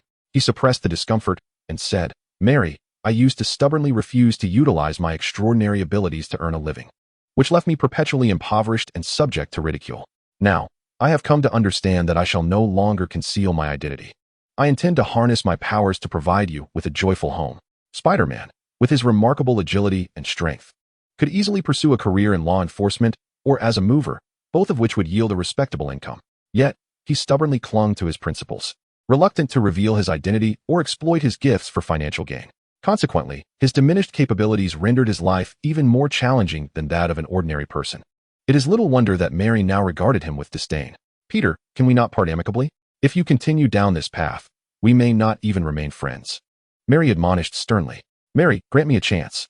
I promise to cherish and protect you, to ensure you endure no suffering," Spider-Man implored earnestly. Unbeknownst to him, he had forgotten the essence of courage, reverting to his timid disposition. Chen Feng, observing from the sidelines, shook his head in disappointment. He had initially believed that Spider-Man would truly rise to the occasion when he forcibly embraced Mary. To his dismay, Spider-Man did not retaliate against her blows or insults. And after enduring a painful strike to a sensitive area, he found himself pleading with her, devoid of any masculine resolve. A man so weak, no, a superhero so feeble, was utterly perplexing. With hands on her hips, Mary declared resolutely, "My boyfriend shall only be Chen Feng." With that, she turned and returned to Chen Feng's side, wrapping her arm around his, resting her head upon him in a display of affection. Spider-Man looked to Chen Feng, desperation in his eyes. "Brother Chen Feng, please help me." "Peter, I must earnestly advise you," Chen Feng stated gravely. Spider-Man nodded, assuming Chen Feng was about to impart some wisdom on winning over women, and respectfully replied, "Brother, please go on. You are not to mention that you know me to anyone. I cannot bear this embarrassment." "You are far too cowardly," Chen Feng exclaimed in frustration, truly at a loss for how to assist him. Ah, Spider-Man lamented, his face a mask of despair, feeling profoundly disheartened. Chen Feng, this is not cowardice, it is love. I do not wish to hurt her, and I am willing to accommodate her in every way. This is love, not weakness, he insisted, attempting to justify himself. I truly cannot deal with you anymore. Indulge her as you wish. I am going to sleep with your girlfriend, Chen Feng replied curtly, then took Mary by the arm and moved toward the rooftop entrance. Upon hearing Chen Feng mention sleep, coupled with his affectionate gesture, Mary felt an overwhelming joy, her heart blossoming. And she couldn't help but lightly pat the bag containing a helmet she held. Spider-Man leapt up, exclaiming, Chen Feng, please do not provoke me further. I am already suffering enough. Chen Feng halted, turning to Spider-Man, and said, oh, by the way, since you have nothing to do, please wait here for a woman named Natasha. Call me when she arrives. You asked me to wait for someone while you sleep with my girlfriend? That's utterly outrageous. Spider-Man exclaimed, his anger boiling over. I intend to show you what it means to be a man, Chen Feng replied assertively. Chen Feng, I adore your domineering nature. Mary shyly responded. The two embraced and vanished from the rooftop, leaving behind a furious Spider-Man, fists clenched, on the verge of exploding. Oh, Spider-Man yelled, releasing his pent-up emotions. As Mary descended the stairs, she teased Chen Feng, saying, You're truly wicked for using this method to hurt Peter, but I must admit, I find your mischievous side appealing. Mary, you must understand, my actions with you stem from the anger your boyfriend caused me. Our encounter is driven solely by physical desire, devoid of emotion, and I will not be held accountable, Chen Feng stated seriously. Entrusting my body to you is a choice I willingly made. Regardless of how you treat me afterward, I shall not regret it, Mary professed passionately. Such words are hardly credible, Chen Feng thought, skeptical of Mary's sincerity. He even pondered that should Mary encounter Iron Man, Tony Stark, she would undoubtedly fall for him. After all, Tony was a master of charm, exceedingly wealthy, strikingly handsome, and renowned, with a stature that few women could resist. Chen Feng was resolute. He followed Mary to the nearest hotel, and upon entering, they quickly engaged in intimacy. Chen Feng's physique was formidable, while Mary was merely an ordinary girl. She could hardly withstand his vigorous advances, succumbing to unconsciousness within half an hour. Chen Feng paid her no mind, showing no mercy. Mary's persistent entanglement prompted him to demonstrate that a man of his strength was beyond the capacity of a woman like her to endure. Chapter 46. Wealthy and willful. 2 hours later, Chen Feng returned to the rooftop, surprised to find that Spider-Man had not left. Upon seeing Chen Feng, Spider-Man sprang up, pointing an accusing finger and demanding, What have you done to Mary? Chen Feng tossed a card to Spider-Man, saying, This is the room key. You'll find out for yourself. Gazing at the card in his hand, Spider-Man felt a pang of heartbreak, his nose tinged with the urge to weep. Without uttering a word, he took the key and departed, undoubtedly to seek out Mary. Chen Feng was unperturbed. He had acted openly and acknowledged the truth without taking responsibility. After all, Spider-Man had wronged him the previous night and confronted him, while Mary had incessantly pursued him. If he did not assert himself, they would assume he was easy to manipulate. Chen Feng resumed his position on the railing, awaiting Natasha's return. As the sun dipped below the horizon, he began to suspect that Natasha might have encountered some trouble. It was unlike her to be away for so long, especially given the speed of a transformer. Chen Feng took out his phone and contacted Optimus Prime. Optimus, what is Natasha's current situation? My lord, Natasha was discovered last night while attempting to steal vibranium from S.H.I.E.L.D. She is currently conversing with Director Fury. From the tone of their discussion, it appears Fury is not angry, which is why I did not inform you, replied Optimus Prime. Do you have any means to procure the vibranium? Chen Feng inquired. If Optimus Prime could devise a way to obtain the vibranium, he would not hesitate to offend the entire S.H.I.E.L.D. organization. Vibranium is the finest material for crafting transformers. I regret to inform you, my lord, that the size of the transformers renders them incapable of entering, and furthermore, many areas of S.H.I.E.L.D. are not automated, lacking humanoid robots. Thus, I cannot access the vibranium via the network, Optimus Prime explained. Oh, then continue to await news from Natasha. Should she find herself in danger, you must rescue her, commanded Chen Feng. Understood, my lord, Optimus Prime acknowledged. At 8 p.m., Spider-Man supported Mary as they arrived once more on the rooftop. Mary walked with an odd gait, her feet unable to align, resembling a waddling duck. With each step, her brow furrowed, yet she bore a smile of contentment.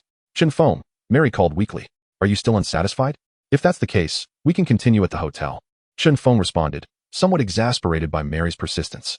Mary seemed to recall something, her body shuddering involuntarily as she bit her lip, and said, "No, no, I am already satisfied." "Then why are you still here?" Chen Feng questioned. I miss you," Mary shyly admitted. Chen Feng glanced at Spider-Man, whose expression was particularly grim, as if he had just tasted something distasteful. "Peter, while I absolutely loathe your cowardice, I must concede that you possess a remarkably generous heart. Your girlfriend has been with me, yet you still bring her to seek me out. Do you not feel the green hue of envy upon your brow?" "Chen Feng, I know you are intentionally provoking me. I admit I am angry, but I must tell you that I love Mary, and I would do anything for her," Spider-Man declared passionately. "Goodness, you two are insufferable. I cannot endure this any longer. Enjoy your time together. I am leaving," Chen Feng exclaimed, leaping over the railing and swinging away on a web. Seeing Chen Feng depart, Mary urgently urged Spider-Man, "Peter, hurry, take me to chase after Chen Feng." Spider-Man hesitated. Mary stamped her foot in frustration and exclaimed, "You promised to love me and support me unconditionally. How can you now wish to go back on your word?" Spider-Man gritted his teeth and replied, "No, I will not go back on my word." "Then what are you waiting for? If you do not hurry, Chen Feng will be gone," Mary implored. With one hand around Mary's waist, Spider-Man hastily dashed towards the edge of the rooftop, leaping off and shooting webs with his free hand to swiftly pursue Chen Feng. Chen Feng leisurely soared through the city, occasionally performing intricate aerial maneuvers. Suddenly, he was startled by the joyous exclamation of Mary behind him. Turning to look, he was utterly speechless. Spider-Man had unexpectedly caught up with Mary. The integrity of Spider-Man left him in disbelief, as he seemed to embody the epitome of a green-hatted king in the Marvel Universe. With both hands, Chen Feng swiftly shot out strands of webbing, propelling himself forward in a straight line. Spider-Man, lacking Chen Feng's strength, was unable to replicate such a challenging feat of linear flight with webbing, especially while carrying someone. Within mere moments, Spider-Man and Mary could no longer see Chen Feng's figure. Upon noticing Chen Feng's escape, Mary expressed her dissatisfaction towards Spider-Man, sarcastically remarking, "Peter, Chen Feng is utilizing your abilities. Why are you so inept? Can't you catch up to him, or are you intentionally lagging behind?"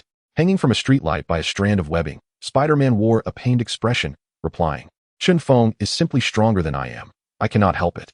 "You're doing it on purpose," Mary accused. "I am not," Spider-Man protested. "You are. I am being wronged." Thus ensued a quarrel between Spider-Man and Mary.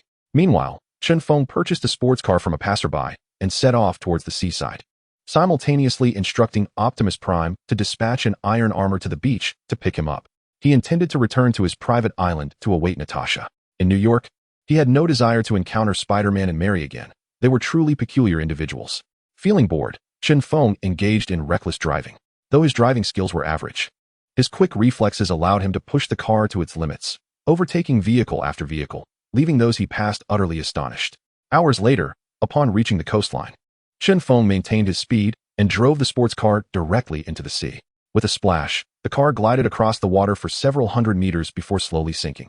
Chen Feng opened the car door and swam to the surface, where he immediately spotted the iron armor hovering above. "Master, I have come to retrieve you." Optimus Prime's voice resonated from the armor. "All right," Chen Feng replied, raising his right hand. The iron armor grasped his hand and ascended, enveloping him within its structure. "Optimus Prime, return to the private island," Chen Feng commanded. "Understood, Master," Optimus Prime affirmed. Clad in the iron armor, Chen Feng departed, disregarding the expensive sports car he had left behind. Such indulgence was a luxury afforded by his wealth. Upon returning to his private island, he found it as tranquil as ever. He visited Dr. Octopus, Dr. Hank, and Dr. Helen Zhao, the three brilliant researchers engrossed in their individual projects. His arrival went unnoticed, as they were entirely focused on their work, treating him as if he were invisible. Observing their dedication to their research brought him joy, as he believed it would not be long before his second-generation super invincible life-transforming robots would come to fruition. Chapter 47. The first meeting. Upon returning to his chamber, Chen Feng refreshed himself and donned his attire. He then proceeded to the living room and commanded Optimus Prime, "Optimus, please inform Dr. Hank, Dr. Zhao, and Dr. Octopus to convene in the living room." "Understood, my lord," Optimus replied, acknowledging the command. After waiting for over 10 minutes, Dr. Hank and the others ambled into the living room, their expressions tinged with displeasure. Upon seeing Chen Feng, Hank bluntly retorted, "We are engrossed in our research. What brings you here to interrupt us? Was it not agreed that we would solely focus on our studies, leaving all else aside?" Dr. Zhao echoed his sentiment, saying, "My research is at a critical juncture, yet Optimus has halted my virtual calculations for the preliminary nanotechnology because I declined to attend this meeting." It is utterly intolerable. Dr. Octopus, with a stern countenance, interjected, I prefer not to be disturbed while engrossed in my research, as my temperament is rather impulsive. One spark of impulse could ignite a synthetic sun. Chen Feng's countenance dimmed under the barrage of critiques from his subordinates. Yet, he felt compelled to swallow his indignation. For these individuals were his cherished assets. He cleared his throat and stated, I convened this meeting out of concern for your progress. If there is anything to discuss, please do so candidly. I am also occupied with my own research. Dr. Octopus offered no courtesy in his response. We are each engaged in our own respective studies, which are entirely unrelated. Why convene a meeting for this? Biological research. Will his work be beneficial to my regeneration cradle? Dr. Zhao inquired. Chen Feng nodded, affirming, indeed. It will be of assistance. He has developed a lizard serum that, when injected into the human body, induces a mutation into a lizard-human hybrid. While the side effects are quite severe, this transformation allows for rapid regeneration of any body part, provided the brain remains intact. Wow, when will he arrive? I have numerous questions for him, Dr. Zhao exclaimed eagerly. Patience, he will be here in a few days, Chen Feng smiled. Is there anything else you wish to address? Chen Feng, Hank asked, his focus unwavering on his research, as he yearned to rescue his wife, who was lost in the quantum realm. I would like to understand your research progress, Chen Feng replied. My synthetic sun can be controlled at will, provided the energy remains modest. It essentially functions as a perpetual motion energy source, inexhaustible in nature, Dr. Octopus reported. As for my quantum research, I have yet to find any promising leads, Dr. Hank lamented, feeling disheartened, for among the three, his work was the most esoteric. My nanotechnology and regeneration cradle are still in the preliminary conceptual phase, with no tangible results as of yet. However, I am confident that it will not be long before I can develop these two technologies, Dr. Zhao declared resolutely. Chen Feng nodded, expressing his satisfaction. Indeed, everyone is working diligently. I am aware of your efforts through Optimus. You dedicate the majority of your days to research, sleeping merely a few hours each night. What I wish to convey is that while you may persevere, your minds cannot keep pace. It is essential to allow your brains some respite. Only then can they yield greater inspiration and expedite the development of your desired creations. Although Chen Feng yearns to produce the second generation of Transformers at the earliest opportunity, he does not take solace in the exhaustion of his subordinates. It is crucial to recognize that these few subordinates are among the most esteemed scientists in the Marvel Universe, and their value is immeasurable. His journey towards greatness heavily relies on their assistance. Oh, understood. Dr. Hank and his colleagues nodded in acknowledgement, though a sense of unease lingered in their hearts. There is another announcement to make. I will soon acquire vibranium from S.H.I.E.L.D. With vibranium, the equipment you utilize in your research will undoubtedly be of exceptional quality. Thus, I hope that once I obtain the vibranium, you can collaboratively devise a method for refining it, Chen Feng stated. That sounds splendid. I am fully supportive, Dr. Octopus replied. I support it as well, Dr. Hank added. When the time comes, I shall transform the vibranium into nanovibranium. It will be incredibly impressive, Zhao Hailuan exclaimed with delight. Additionally, there is one more thing to celebrate. I am in high spirits today, and we shall not return until we are thoroughly intoxicated this evening, Chen Feng declared joyfully. Compared to drinking, I prefer to engage in research, Dr. Hank remarked. Agreed, Dr. Octopus concurred. I do not drink, Zhao Hailuan chimed in sweetly. Very well. You all proceed with your research. I shall drink alone, Chen Feng said with a wry smile. Unaccompanied, he did not mind much. Prior to his traversal into the Marvel Universe, he had grown accustomed to solitude, as the path of the strong is inherently lonely. Chen Feng carried a case of whiskey to the beach. Reclining on a lounge chair, he savored the sea breeze, listened to the rhythmic waves, gazed at the magnificent starry sky, and relished the fiery liquor, a rare indulgence. Optimus Prime, clad in a steel exosuit, stood beside Chen Feng, attending to his needs. My lord, Miss Mary has issued a missing person notice about you via an online platform. Would you like me to remove those notices? He inquired. Delete them. Erase my name and photo from the internet, Chen Feng commanded. Understood, my lord. It has been deleted, Optimus Prime replied obediently. Send a text message to Mary's father, informing him that should his daughter continue to pester me, I shall ensure his financial ruin, Chen Feng instructed. Understood, my lord. The message has been sent, Optimus Prime affirmed. Suddenly, Chen Feng's phone rang. My lord, it is a call from Mary's father, Optimus Prime alerted. Answer it, Chen Feng commanded. When he felt too indolent to pick up his phone, he could simply use the steel exosuit or transformers as a communication device. Ding. The exosuit transmitted the timid voice of Mary's father. Mr. Chun, I sincerely apologize. My daughter has been thoughtless and has caused you displeasure. Rest assured, when she returns, I shall properly discipline her to prevent her from bothering you in the future. Ah, now that is more like it, Chen Feng responded with satisfaction. Mr. Chen, do you truly harbor no affection for my daughter? Mary's father inquired timidly. He still wished for Chen Feng to become his son-in-law. After all, Chen Feng was immensely wealthy and possessed considerable strength. Your daughter is just a clingy little sprite, which I find unappealing. You should marry her off to Peter instead. Chen Feng remarked. Oh, Mary's father responded perfunctorily, while inwardly he mused. Marrying her off to Peter was out of the question. However, that previous rich second-generation suitor seemed quite commendable. Optimus Prime, terminate the call, Chen Feng commanded. Understood, my lord, Optimus Prime acknowledged. In Mary's family villa. Upon hearing the beeping sound of the call being disconnected, Mary's father sighed deeply, lamenting, such an excellent potential son-in-law, lost just like that. I can't fathom how that girl Mary managed to pursue someone who is so thoroughly averse to her. Chapter 48. The S.H.I.E.L.D. agency rejects the deal. The following day at noon, Chen Feng received a call from Natasha. She informed him that she had been apprehended while attempting to steal vibranium. The S.H.I.E.L.D. agency did not impose any difficulties upon her and agreed to hand over a small quantity of vibranium to Chen Feng, albeit with conditions. Chen Feng was required to provide the technology of transformers to the S.H.I.E.L.D. agency, as well as the method for synthesizing vibranium. The prospect of exchanging such invaluable technologies for a mere fraction of vibranium left Chen Feng incredulous.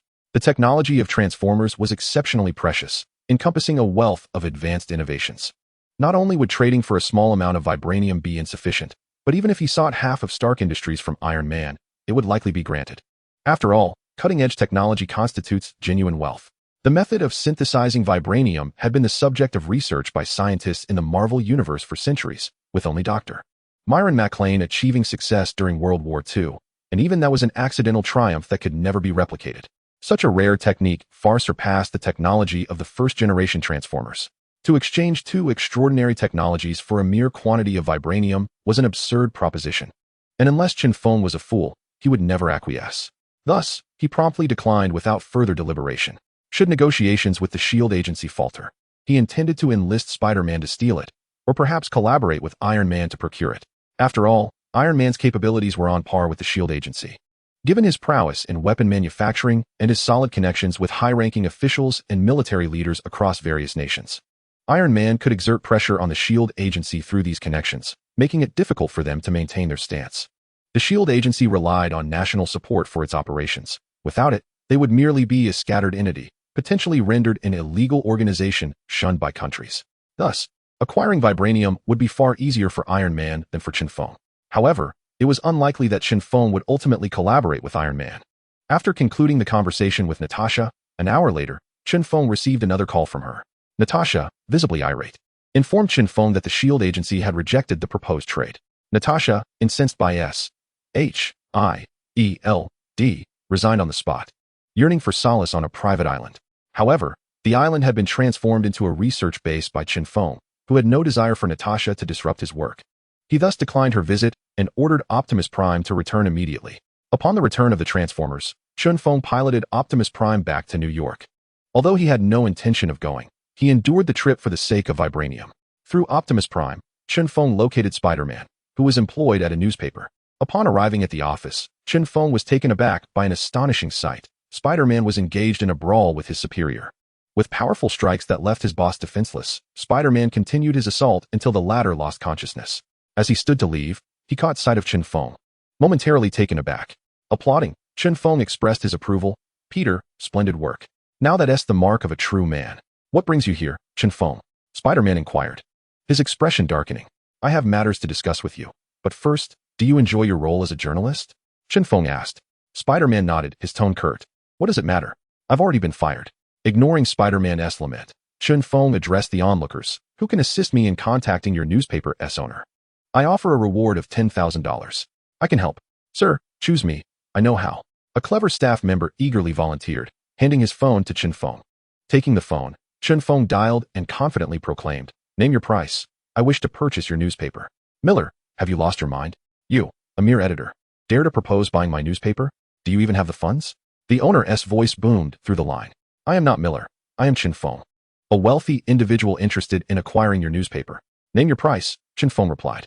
Oh, my apologies. I mistook you for that little editor in my office. But do you truly possess the means? My newspaper is valued at $2.3 billion, the owner responded, maintaining a polite demeanor.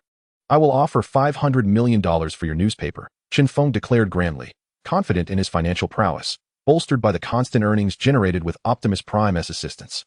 All right, as long as you genuinely provide me with $500 million, I will sell it to you, the owner replied, excitement evident in his voice. After concluding the call, Chen Feng instructed Optimus Prime, transfer $10,000 to the phone's owner and $500 million to the newspaper's owner. He then returned the phone to the eager staff member, who, upon opening his messages, was greeted with a notification from the bank.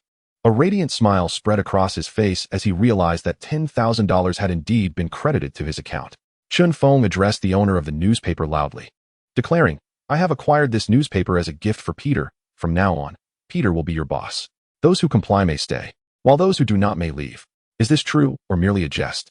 The staff at the newspaper questioned the authenticity of Chen Feng's claim, noting that he had yet to sign a contract with the owner. You truly bought the newspaper for me? Spider-Man inquired incredulously. Chen Feng nodded and replied, Indeed. I require your assistance with a particular task, and this serves as your reward.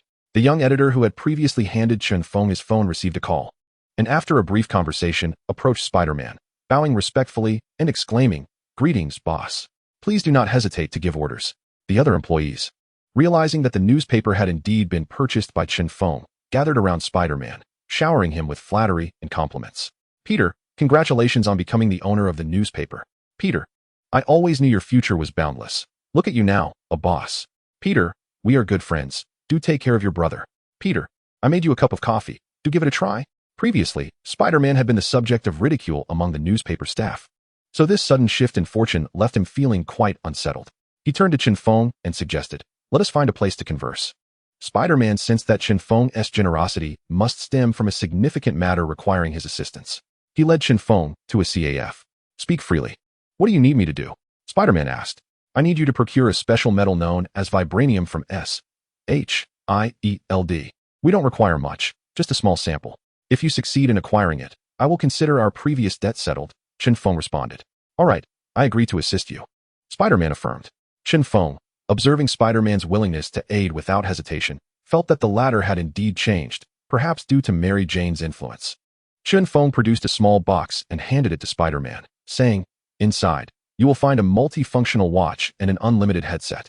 With these two items, you can enlist the help of my intelligent assistant, Optimus Prime, who can assist you with any electronic matters. Spider-Man silently accepted the items. When do you plan to make your move? Chen Feng inquired. Tomorrow, I need to familiarize myself with SHIELD to ensure success, Spider-Man replied. Very well, I await your good news, Chen Feng stated. After parting ways with Spider-Man, Chen Feng visited the lair of Professor Lizard. The professor, busy packing, was delighted to see Chen Feng, mistakenly believing he had come to escort him. Chen Feng, I will be ready soon. We can depart for the private island tomorrow. Professor Lizard said. No rush. I merely came to check on you. Chen Feng smiled. By the way, yesterday you asked Mary to come and request a vial of lizard serum from me. What is it for? Professor Lizard inquired while tidying up.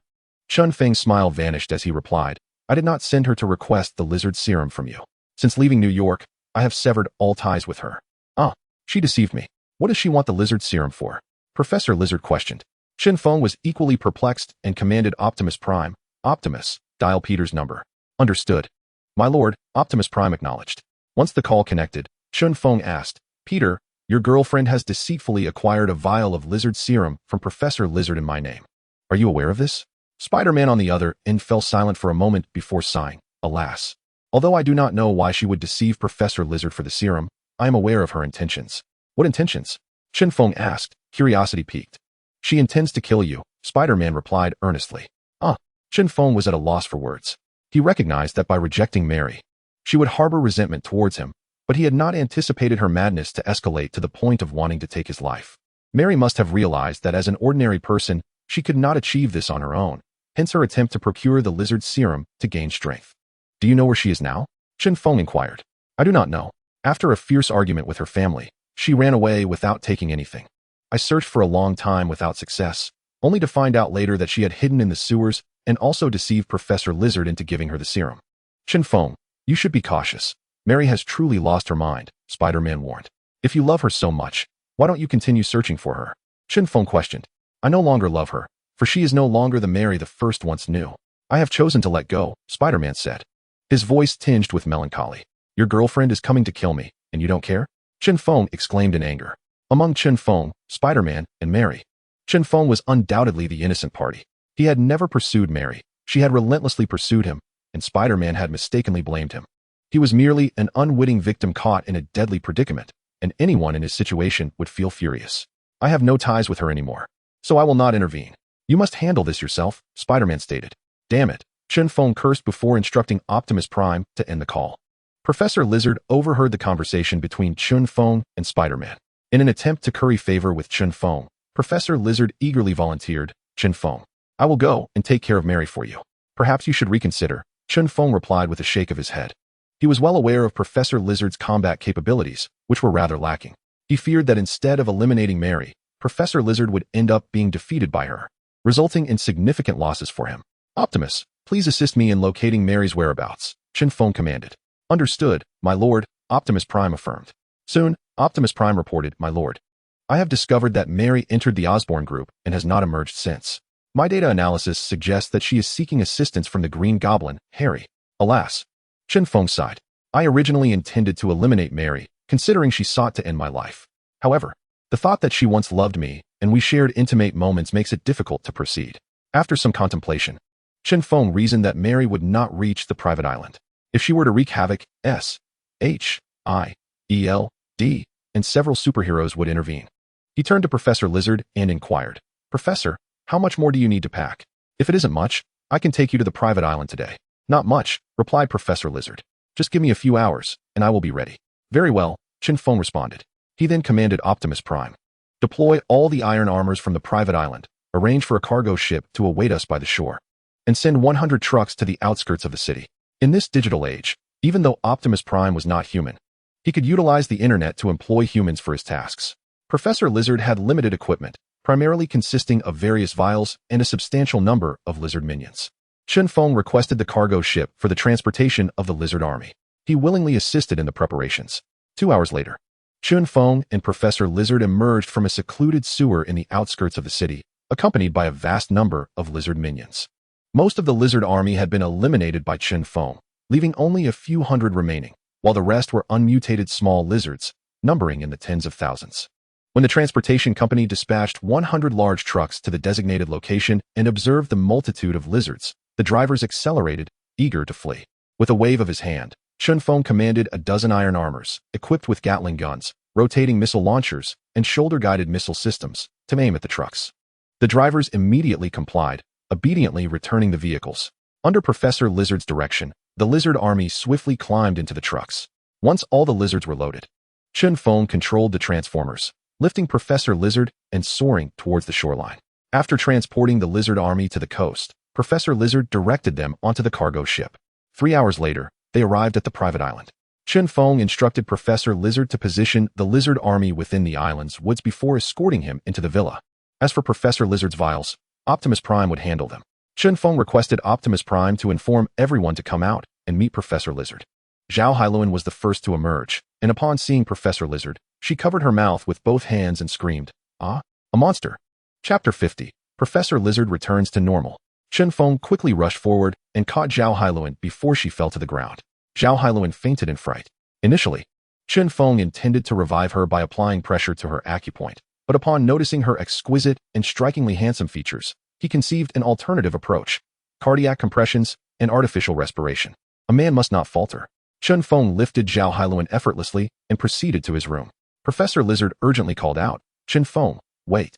I have a stimulant. Let her inhale it, and she shall awaken." "No need," Chen Feng replied, not glancing back as he carried Zhao Hailuan into his room, gently laying her on the bed.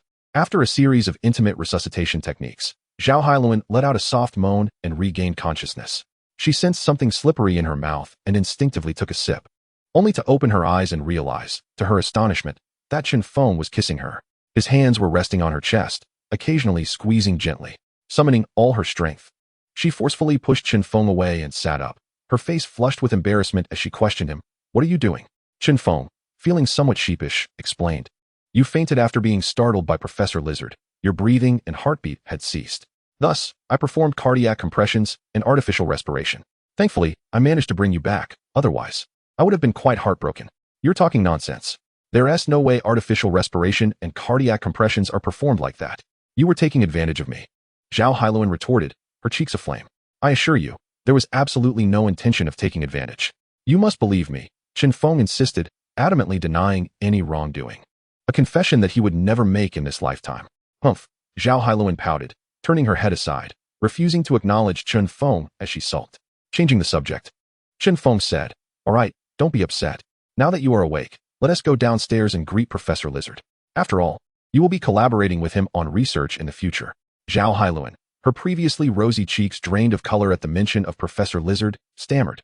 I don't want to see him. He looks too frightening. Don't worry, I'll be right by your side. Chen Feng reassured her. Zhao Hailuan shook her head timidly. No, I'm just scared. Chen Feng approached her and lifted her into his arms. What are you doing? She exclaimed in panic. I'm holding you, so you won't be afraid, Chen Feng replied with a smile. Put me down. I'll go meet him myself, Zhao Hailuan said bashfully, feeling a mix of nervousness and excitement, her heart racing at the unfamiliar sensation of being held by a boy. Let me carry you down. Chen Feng thought it too fortuitous to miss such an opportunity. In the living room, Professor Lizard, Dr. Octopus, and Dr. Hank were enjoying a lively conversation. Upon seeing Chen Feng descend with Zhao Hailuan in his arms, they all exchanged mischievous smiles. Zhao Hailuan, a Na'vi girl who had never experienced romance, felt an overwhelming sense of shyness being cradled by Chen Feng. She buried her head in his embrace, too bashful to meet anyone else's gaze. Dr. Zhao Hailuan, have you injured your foot? Dr. Octopus jested. Dr. Hank nodded solemnly, stating, It must be so, otherwise Chen Feng wouldn't be carrying you. Dr. Zhao Hailuan, I possess a remedy for contusions. I shall fetch it immediately, Professor Lizard declared as he stood up to leave. Chen Feng felt an urge to strangle Professor Lizard, pondering his obliviousness to the romantic undertones. Dr. Zhao Hailuan, in a struggle, implored, Chen Feng, please set me down. Reluctantly, Chen Feng complied. Upon witnessing Dr. Zhao Hailuan's ability to stand, Professor Lizard returned, exclaiming, Oh, so you are unharmed. Despite the presence of others, Dr. Zhao Hailuan felt a tinge of trepidation towards Professor Lizard. Gripping Chen Feng's arm, she greeted, Professor Lizard, greetings, I am Zhao Hailuan. I have heard of you from Chen Feng. Your research on lizard serum is remarkable. Possessing regenerative capabilities, my regenerative cradle bears some resemblance to your research, and I hope we may collaborate in the future. Professor Lizard, delighted to encounter a fellow scientist, approached to shake her hand. However, upon seeing his claw, Dr. Zhao Hailuan instinctively recoiled behind Chen Feng. Chen Feng shook his head, offering a wry smile. Professor Lizard, couldn't you use an antidote to revert to your normal self? Professor Lizard gazed down at his robust physique, narcissistically proclaiming, I am perfectly fine as I am. Strong, vigorous, far superior to a normal state.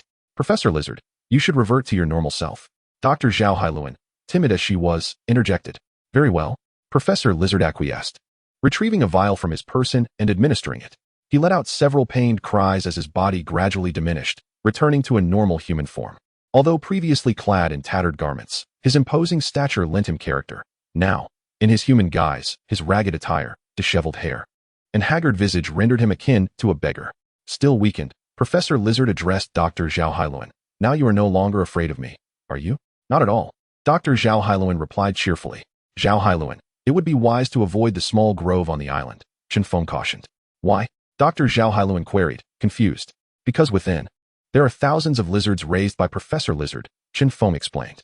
Ah, so many, Dr. Zhao Hailuan exclaimed. Fear not, my little ones are quite well behaved. They will not attack humans without my command, Professor Lizard reassured her. That is reassuring, Dr. Zhao Hailuan responded, patting her ample bosom. To celebrate Professor Lizard's addition to our team, I shall instruct Optimus Prime to procure some delicacies, and we will have a barbecue and party on the beach shortly, Chen Feng announced. Excellent. I am in favor. Dr. Octopus was the first to concur, acknowledging that a friend's inaugural visit should indeed be celebrated properly. Private Island. Humanoid steel armors soared into the sky. Some ventured towards the city in search of sustenance, while others plunged into the depths of the ocean to capture seafood. And a few busied themselves on the beach setting up barbecue equipment. Stark Industries. Iron Man Tony meticulously analyzed Chen Feng's supercomputer. He too could connect his mind to the computer. Relying on this technology, along with the prowess of Stark Industries computer experts, he upgraded J.A.R.V.I.S. several times. Each time, he believed J.A.R.V.I.S. had reached the pinnacle of intelligent systems. Yet, Every attempt to infiltrate Chen Feng's intelligence system, Optimus Prime, ended in failure. This piqued his curiosity, leaving him eager to understand just how advanced the Optimus Prime system truly was. Chapter 51, Entering S.H.I.E.L.D. The following day, Chen Feng arose early and commanded Optimus Prime to activate the holographic projector to track Spider-Man's movements. Since Spider-Man donned the multifunctional watch Chen Feng had given him the previous day, he could observe Spider-Man's silhouette through Optimus Prime. From the holographic projector, Chen Feng beheld a well-equipped Spider-Man driving an elderly person's vehicle, making his way toward S.H.I.E.L.D. Upon witnessing Spider-Man's choice of transport, Chen Feng couldn't help but exclaim, "A loser remains a loser. Even with immense wealth, one cannot alter ingrained habits." That elderly vehicle was excruciatingly slow. Chen Feng found himself wishing to smash that old car and replace it with a sports car for Spider-Man, enabling him to reach S.H.I.E.L.D. more swiftly. At noon, while Chen Feng dined, Spider-Man was still trudging along in the elderly vehicle, having barely covered half the distance. By evening, during dinner, Spider-Man continued his slow journey, and the dim headlights of the elderly vehicle filled Chen Feng with concern for Spider-Man's safety. In the late hours of the night, while enjoying a late-night snack, Chen Feng noted that Spider-Man had finally arrived near S.H.I.E.L.D. S.H.I.E.L.D.'s stronghold was an airborne aircraft carrier, capable of soaring through the skies, gliding atop water, and even functioning as a submarine. It was a multifunctional marvel. Typically, when S.H.I.E.L.D. mobilized its entire force, they would deploy the airborne aircraft carrier. In times of tranquility, it would usually remain stationed in these remote, uninhabited mountains. The secrecy of S.H.I.E.L.D.'s lair was profound, not only due to its secluded location but also the absence of any road leading to it. Without Optimus Prime, Chen Feng would have certainly failed to uncover S.H.I.E.L.D.'s hidden sanctuary.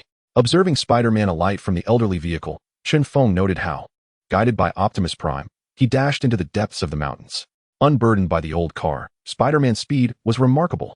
Within half an hour, he had successfully reached S.H.I.E.L.D. Upon arrival, Spider-Man did not act immediately, but rather lingered around the vicinity.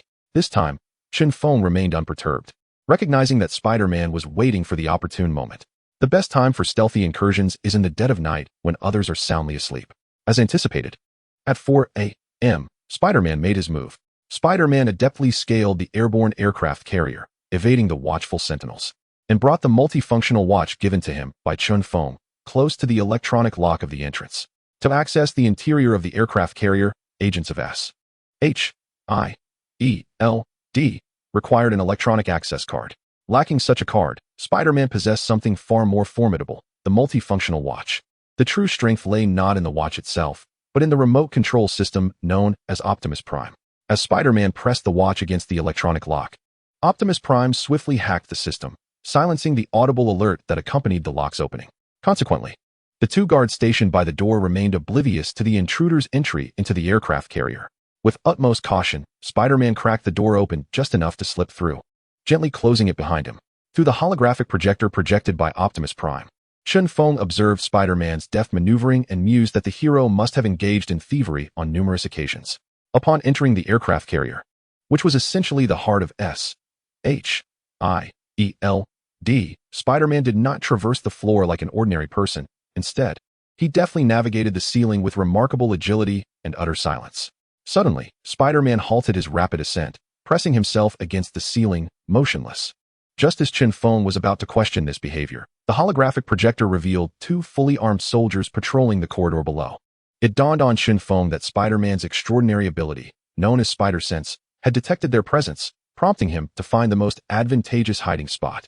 This remarkable ability allowed Spider-Man to perceive his surroundings through vibrations in the air, akin to a spider sensing its environment.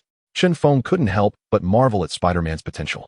Surely it was a travesty for him to not pursue a life of thievery.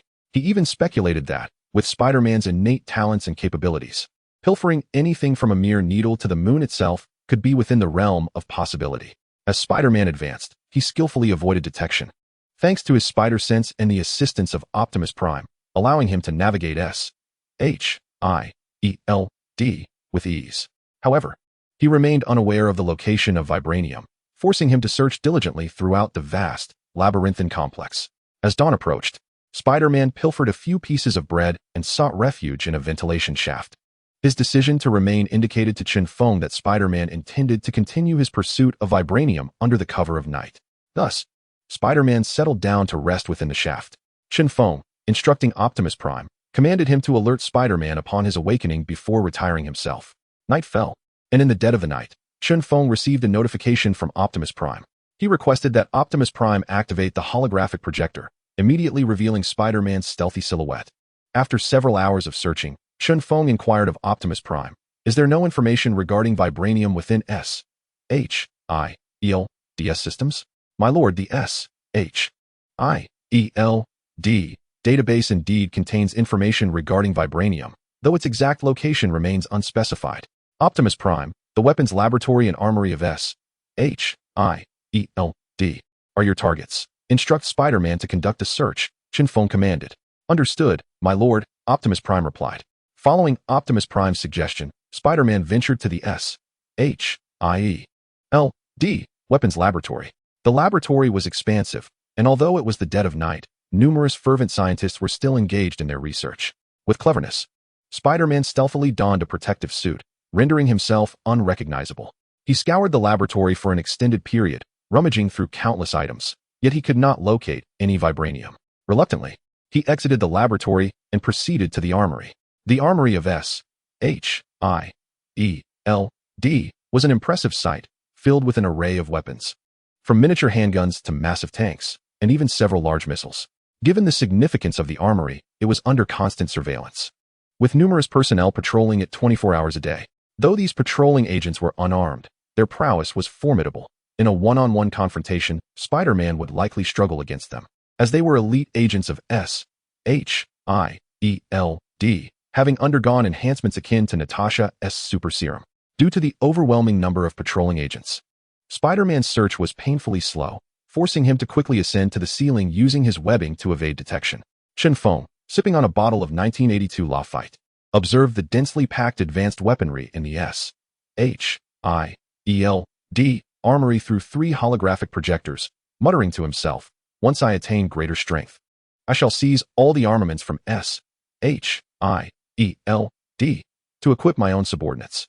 Chapter 52. Drinking. Straight down the hatch over the span of 3 days, Spider-Man meticulously combed through the entire armory, but still could not find any vibranium. The constant stealth had left him feeling despondent, prompting him to suggest to Chen Feng that he leave S.H.I.E.L.D. for the time being and return later. Chen Feng refused, insisting that Spider-Man continue his search within S.H.I.E.L.D. In truth, Chen Feng could have commanded Spider-Man to apprehend S.H.I.E.L.D.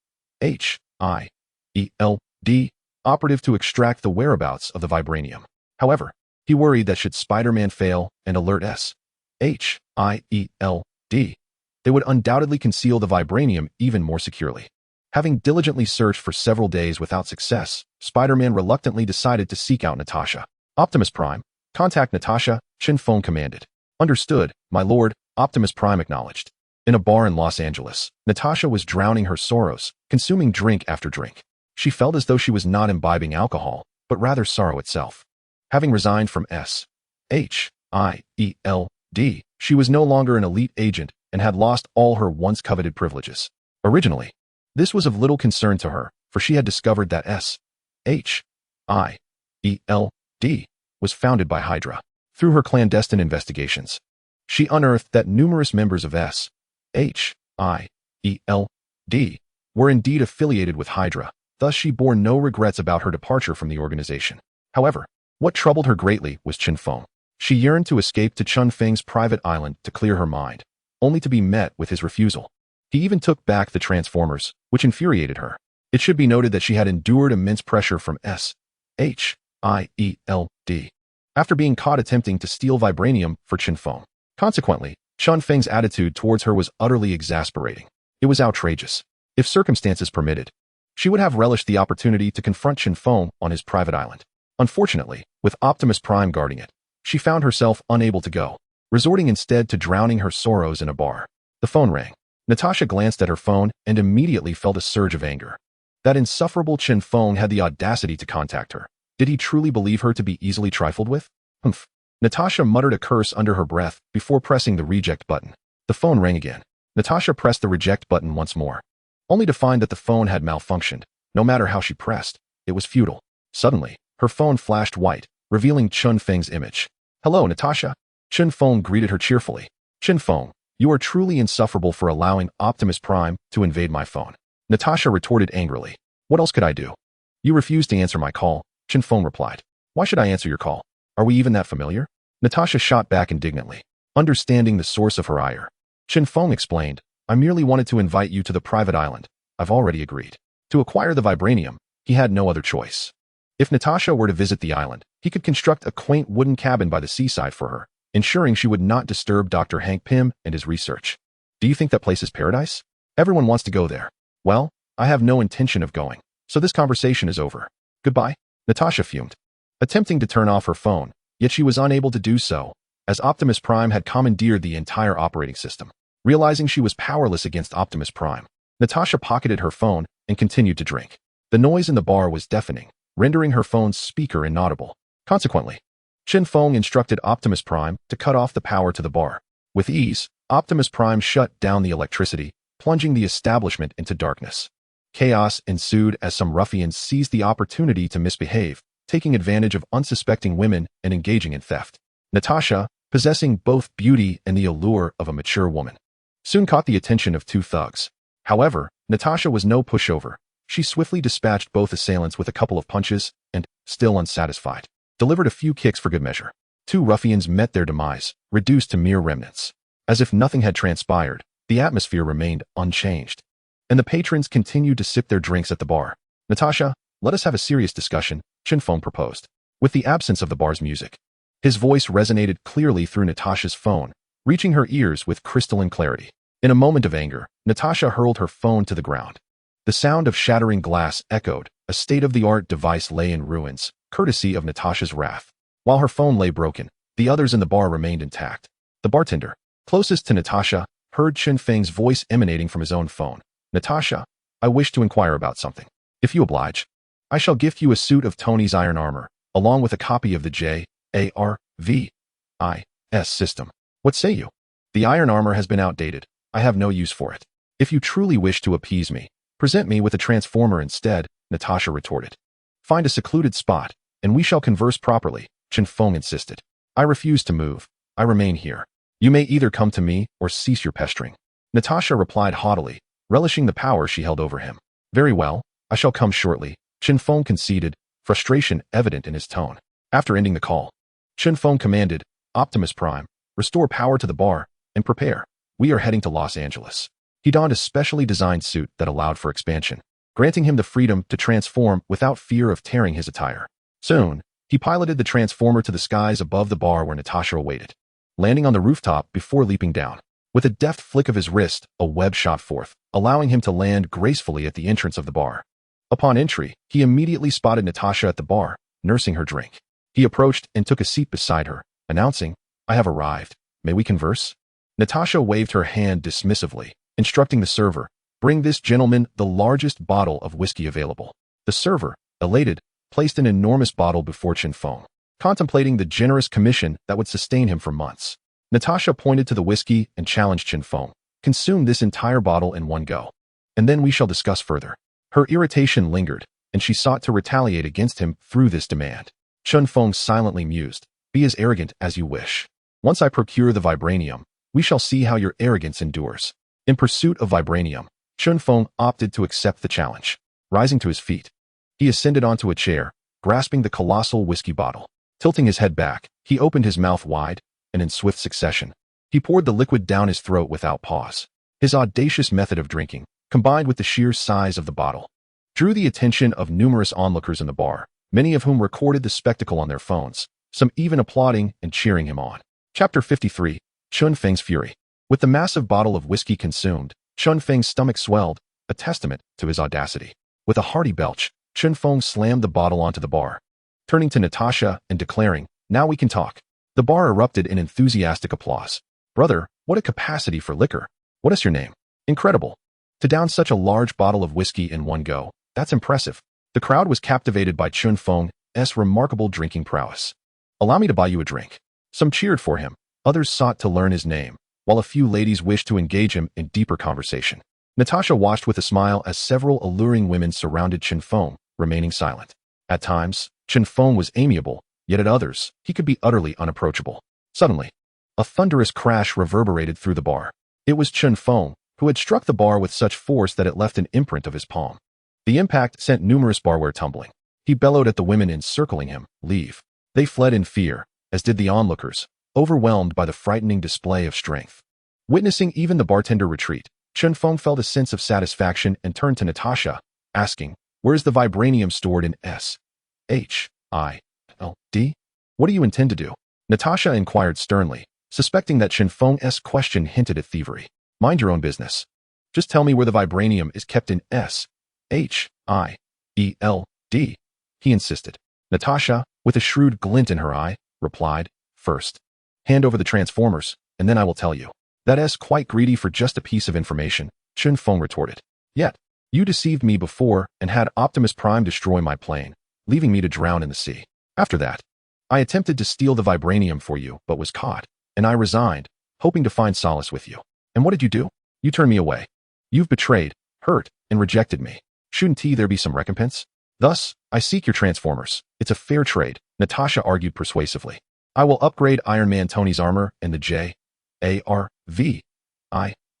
system for you, ensuring it surpasses anything he has created," Chen Feng countered. He was aware that Tony, reeling from setbacks, had been diligently enhancing his armor and the J-A-R-V-I-S system from Optimus Prime. He learned that Tony's latest advancements were 2 or 3 times more formidable than before, leaving his own Transformers and Optimus Prime's system in the dust. Given that he could glean Tony's research outcomes from Optimus, Chen Feng felt no remorse in slightly upgrading Tony's innovations to present to Natasha. Natasha hesitated for a moment before declaring, "All right, but the iron suit I desire must be a female version, and it should possess the ability to transform like a transformer, morphing into an aircraft, a speedboat, a submarine, a drilling machine, and a sports car." Natasha's requests were not overly complicated, so Chen Feng readily agreed. "Very well. First, create my iron suit, and then I shall reveal to you the location of the vibranium within S-H-I-E-L-D. Natasha, exhibiting her cleverness, was cautious. Having been deceived by Chen Feng on several occasions, she deemed this approach the most prudent. "Can't you tell me first? I urgently need it," Chen Feng retorted, irritated. "Spider-Man is still on standby at S-H-I-E-L-D. And the female version of the iron suit tailored to Natasha's specifications cannot be constructed in just a few days." He contemplated extending Spider-Man's stay, concerned that he might become disgruntled, especially since Spider-Man was already growing impatient to leave. Natasha pouted, "Your character is dubious. I fear you may deceive me again." Should he agree or refuse? Chen Feng was conflicted. He had considered abducting A-S-H-I-E-L-D agent to extract the precise location of the vibranium. Yet he was apprehensive about alarming them. In contrast, Natasha faced no such constraints. S-H-I-E-L-D had seemingly abandoned her. Even if she were unaware of the current whereabouts of the vibranium, she could glean information through her acquaintances within S-H-I-E-L-D, given her numerous admirers there.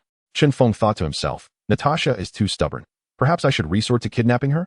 Noticing Chen Feng's intense gaze, Natasha smiled slightly and teased, "Is it my beauty that has you so captivated? You haven't blinked. Are you truly unwilling to divulge anything first?" Chen Feng inquired seriously. "Provide me with what I desire, and then I shall speak," Natasha insisted obstinately. "Very well. You cannot blame me then," Chen Feng replied as he stood up. Natasha immediately sensed something amiss and warily regarded him, asking, "What are you planning? Did you not express a desire to visit a private island?" "I shall take you there now." Chen Feng grinned mischievously. "I no longer wish to go," Natasha replied, on high alert. "That decision is no longer yours to make." With that, Chen Feng made his move. Chen Feng was remarkably skilled and fast, but Natasha was no slouch either. Having lived for over 90 years, she possessed vast combat experience and had faced life and death battles.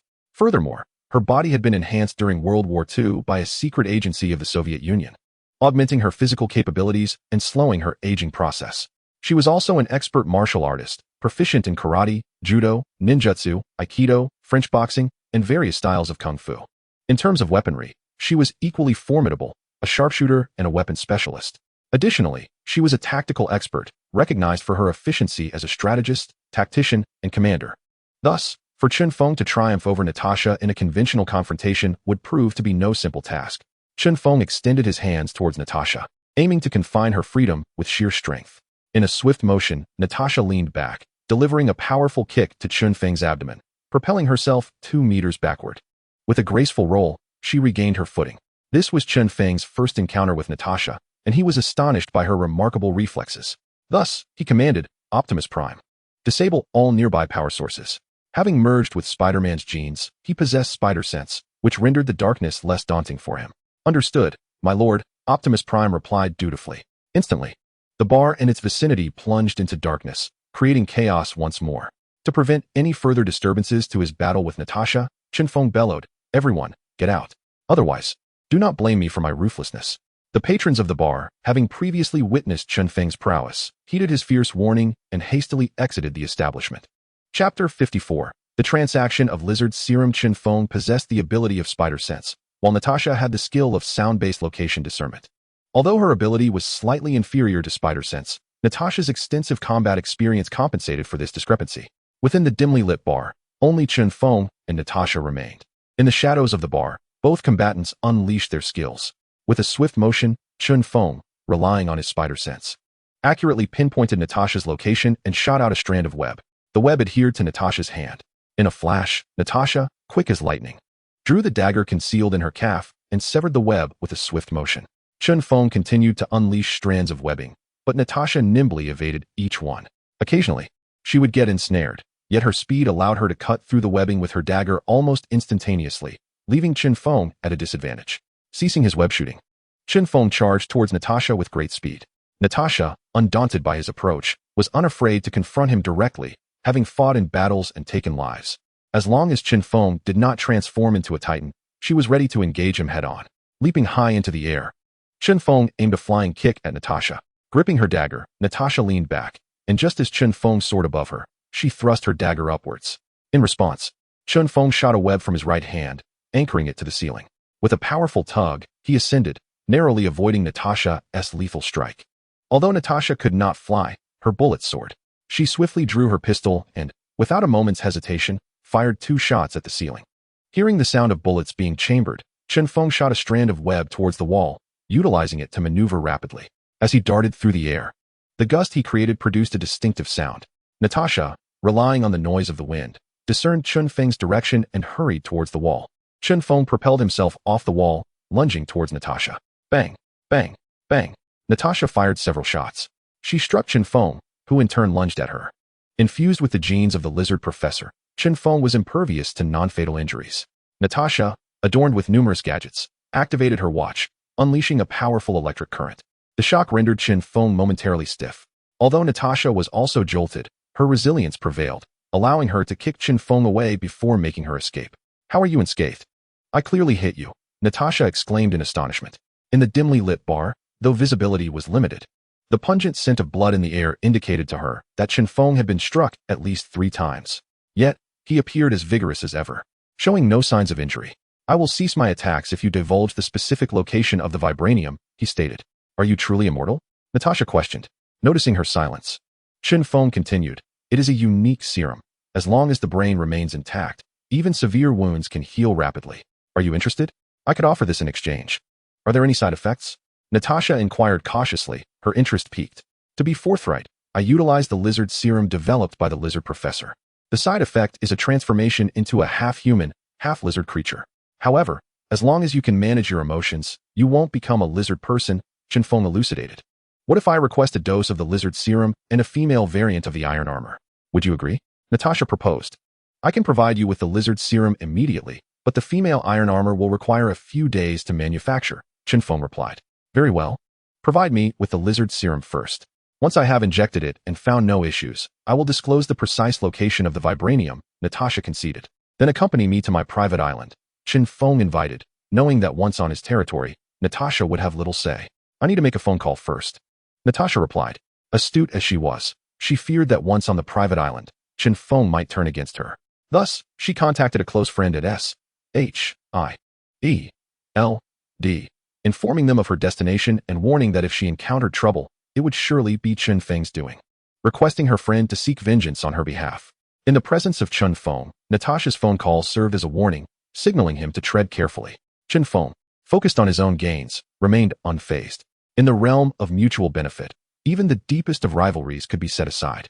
Just moments ago, they had been adversaries. And now they were allies. Chen Feng summoned the transformers to transform into an aircraft, ferrying Natasha back to the private island. Upon arrival, he called forth the lizard professor. When the professor learned of someone's desire to inject his lizard serum, he joyfully emerged from the laboratory, clutching a vial of the serum and a syringe, eagerly inquiring, "Who is it? Who desires to inject lizard serum?" The lizard serum developed by Professor Lizard has long been rejected by humanity. Now, someone wishes to inject it, and he thinks this signifies that humanity has begun to accept his lizard serum, which fills him with joy. Chen Feng pointed at Natasha and said to Professor Lizard, "It is she, a senior agent of S.H.I.E.L.D. Her body was modified by a secret organization of the Soviet Union during World War II, making her a superhero. Upon hearing about your lizard serum, she expressed great interest in injecting it, so I brought her here. She hails from the era of World War II, yet she appears so youthful." Professor Lizard exclaimed in astonishment. "Her aging process is approximately 100 times slower than that of an ordinary person," Chen Feng explained. "Ah, that is indeed remarkable," Professor Lizard remarked. Then, adorned with a flattering expression, he addressed Natasha. "Miss, as a biologist, I wonder if I might draw a sample of your blood for research purposes? And what benefits could you offer me?"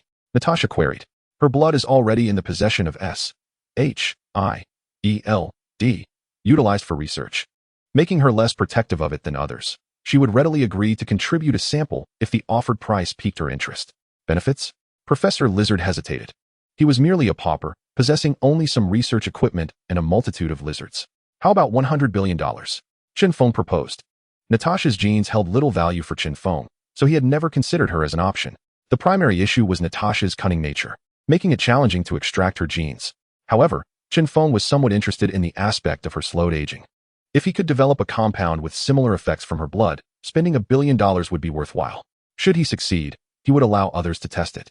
If successful, he could then extract genes from them, thereby avoiding any personal danger." Chapter 55. The mutated Natasha, I sold the supercomputer you previously sent me to Tony Stark for $100 billion, so I am not short on funds, Natasha stated. "What do you desire then?" Chen Feng inquired. Natasha pondered for a moment and replied, "I wish for a fitted combat suit that I can wear casually and that can withstand attacks during battle. I trust that with your capabilities, you can indeed create such attire." Chen Feng nodded. "All right, I agree." Natasha rolled up her sleeves, revealing her fair arms, and said to Professor Lizard, "Go ahead. Draw the blood." Professor Lizard's eyes sparkled with excitement as he took the syringe originally intended for Natasha's lizard serum injection and extracted her blood, filling an entire vial before he ceased. After carefully placing the vial containing Natasha's blood aside, Professor Lizard emerged once more, holding a syringe filled with lizard serum, and asked Natasha, "Are you ready?" Natasha turned to Chen Feng and solemnly asked, "Chen Feng, this serum will not cause any harm, will it?" "Rest assured."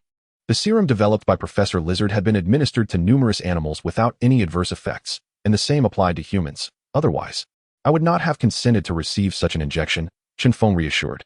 Holding the syringe with an air of confidence, Professor Lizard said, "Miss, please trust in my expertise." Natasha approached the window, grasped the curtain, and yanked it down, draping it over herself, fearing that she might expose herself after the transformation. Professor Lizard administered the serum into Natasha's arm. "Ah!" Natasha cried out in excruciating pain. As the serum coursed through her veins, her skin began to turn a vivid green, and scales gradually emerged. With a sudden crack, a small tail sprouted from her rear, striking the ground forcefully enough to shatter the tiles beneath her. Subsequently, her hands elongated further, and her fingernails sharpened to a lethal point. As the green scales enveloped her entire form, a new transformation ensued. The scales shifted once more, morphing into a brilliant crimson hue. As Natasha's screams subsided, both Professor Lizard and Chen Feng stood in stunned silence. Once the pain dissipated, Natasha glanced down at her altered physique. "Huh, wasn't it supposed to get larger? Why isn't he it? And why have I turned crimson?" Natasha inquired, perplexed. "Miss, might you test the strength of your claws?" Professor Lizard suggested. "All right." Natasha discarded the curtain, relieved that her body had not expanded and that she need not worry about modesty. "Wow, how adorable!" Chen Feng exclaimed, with the curtain no longer obscuring her. He beheld Natasha in her transformed state. Rather than becoming grotesque, she radiated an even greater allure. Her slender figure, artistic hands, golden hair, and fiery red scales, combined with the little tail swaying behind her, rendered her strikingly beautiful, enchanting, and somewhat endearing. If the previous incarnation of Natasha exuded an air of mature beauty, the current Natasha resembled a goddess from mythology, strange yet stunning. With a swift scratch upon the floor, she left 5 deep grooves, producing an ear-piercing sound. "What sharp claws!" Natasha exclaimed, feeling that her nails were far sharper than the dagger she typically carried. "Try testing your strength," Professor Lizard urged with excitement, recognizing a remarkable discovery. Natasha surveyed her surroundings and remarked, "I can lift sofas and similar items. However, there is nothing appropriate to test here." "Optimus Prime, you shall compete with Natasha in a test of strength," Chen Feng commanded. "Understood, my lord," Optimus Prime replied, stepping forward in a steel armor. He extended his hands courteously and said, "Miss Natasha, I humbly request your guidance." "Very well," Natasha responded, positioning her hands against those of the armored figure. "Begin," Chen Feng instructed. Boom, boom, boom, boom. The sound of 4 thunderous impacts reverberated through the room. Natasha and the iron armor firmly planted their feet into the floor, ensuring they would not lose their footing on the slippery tiles. Natasha was exhilarated. She could feel a surge of power within her, amplifying her strength by 10-fold or more. Together, Natasha and the iron armor exerted their force. The sound of intense pressure filled the air. After merely a few seconds, Natasha found herself being pushed backward by the might of the iron armor. With each step, the iron armor left a crater in its wake. "Optimus Prime, halt!" Chen Feng commanded. "Chen Feng, this lizard serum is incredibly potent.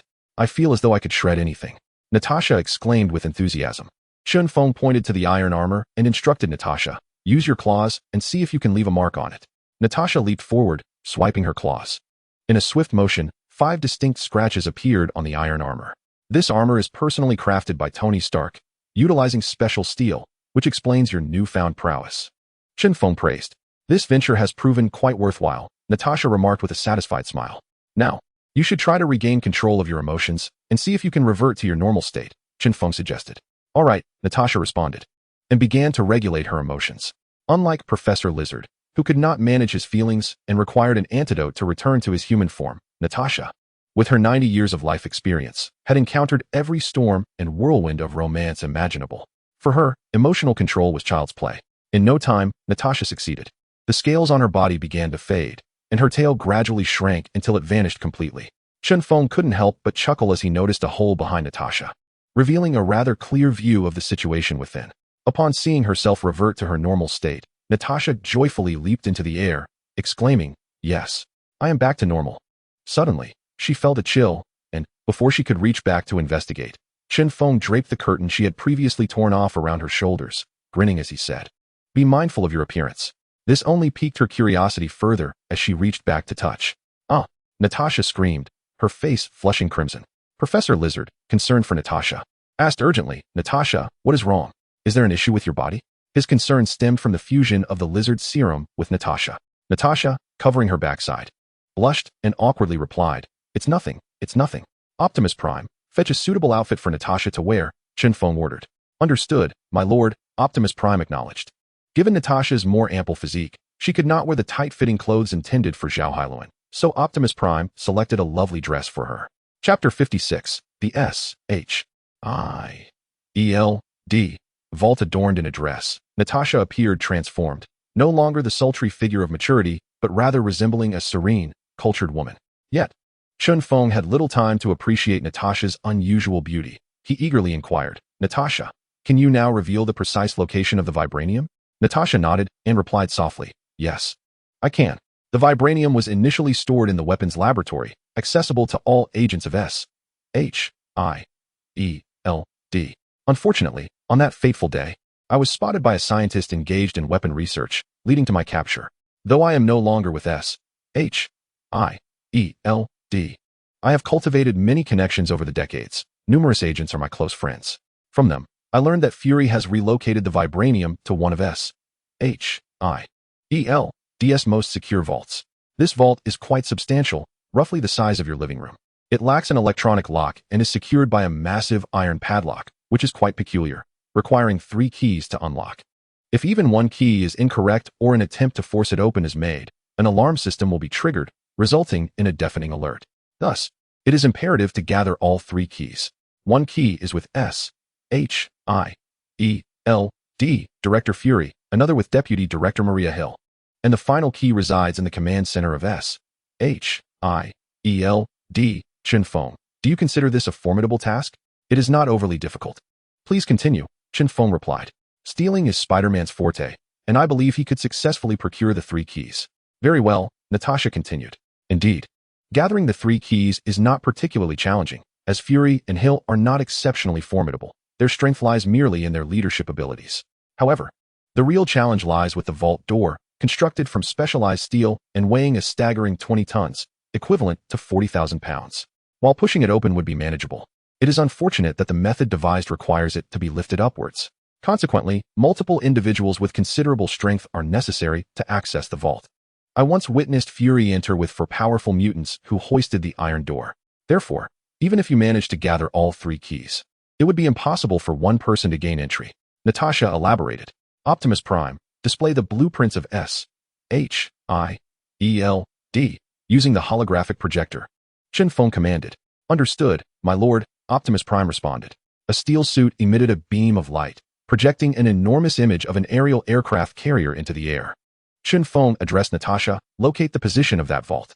Holographic projectors are quite common in this world, so Natasha was not surprised. She extended her hand, manipulating the controls, and then pointed to a specific area, saying to Chen Feng, it is right here. From the outside, it appears to be an ordinary wall, but in reality, it is a concealed door. When pressed with both hands, it can be moved sideways, revealing the vault I mentioned. Thank you, you should rest now. I assure you, I will not go back on my word, Chen Feng said cheerfully. After Natasha departed, Chen Feng returned to his chamber and commanded, Optimus Prime, relay the precise location of the vibranium to Peter, as well as the method to access the vault. Understood, my lord, Optimus Prime responded dutifully. In a ventilation shaft, the slumbering Spider-Man was roused by Optimus Prime. Upon learning the specific coordinates of the vibranium and the means to enter the vault, he grimaced, gritting his teeth, and set off to procure the key. Fury and Hill, one the director and the other the deputy director, wield significant power, thus they were perpetually surrounded by vigilant guards.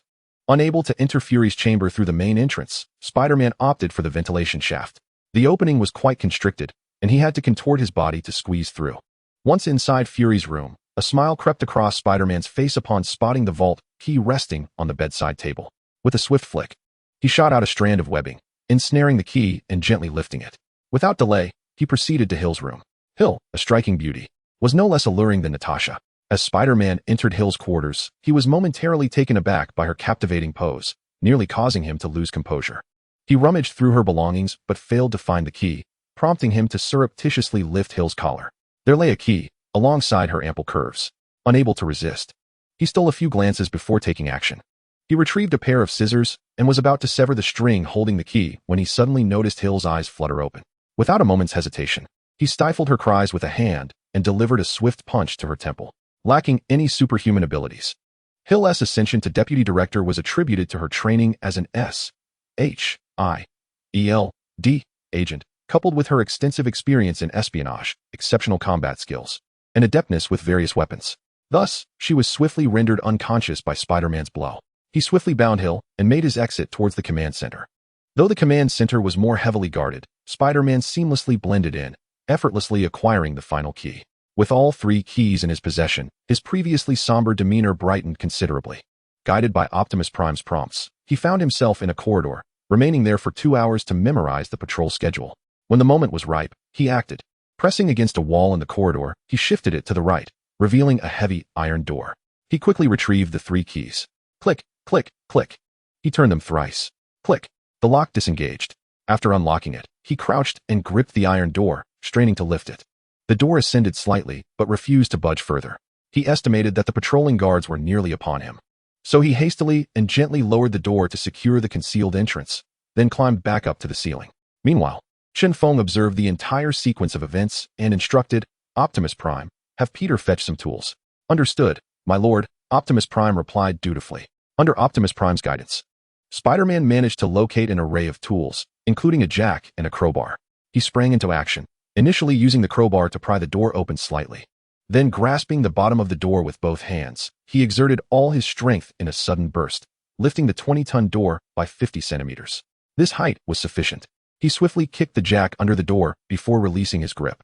With the jack in place, he leveraged it to elevate the door further and quickly slipped inside.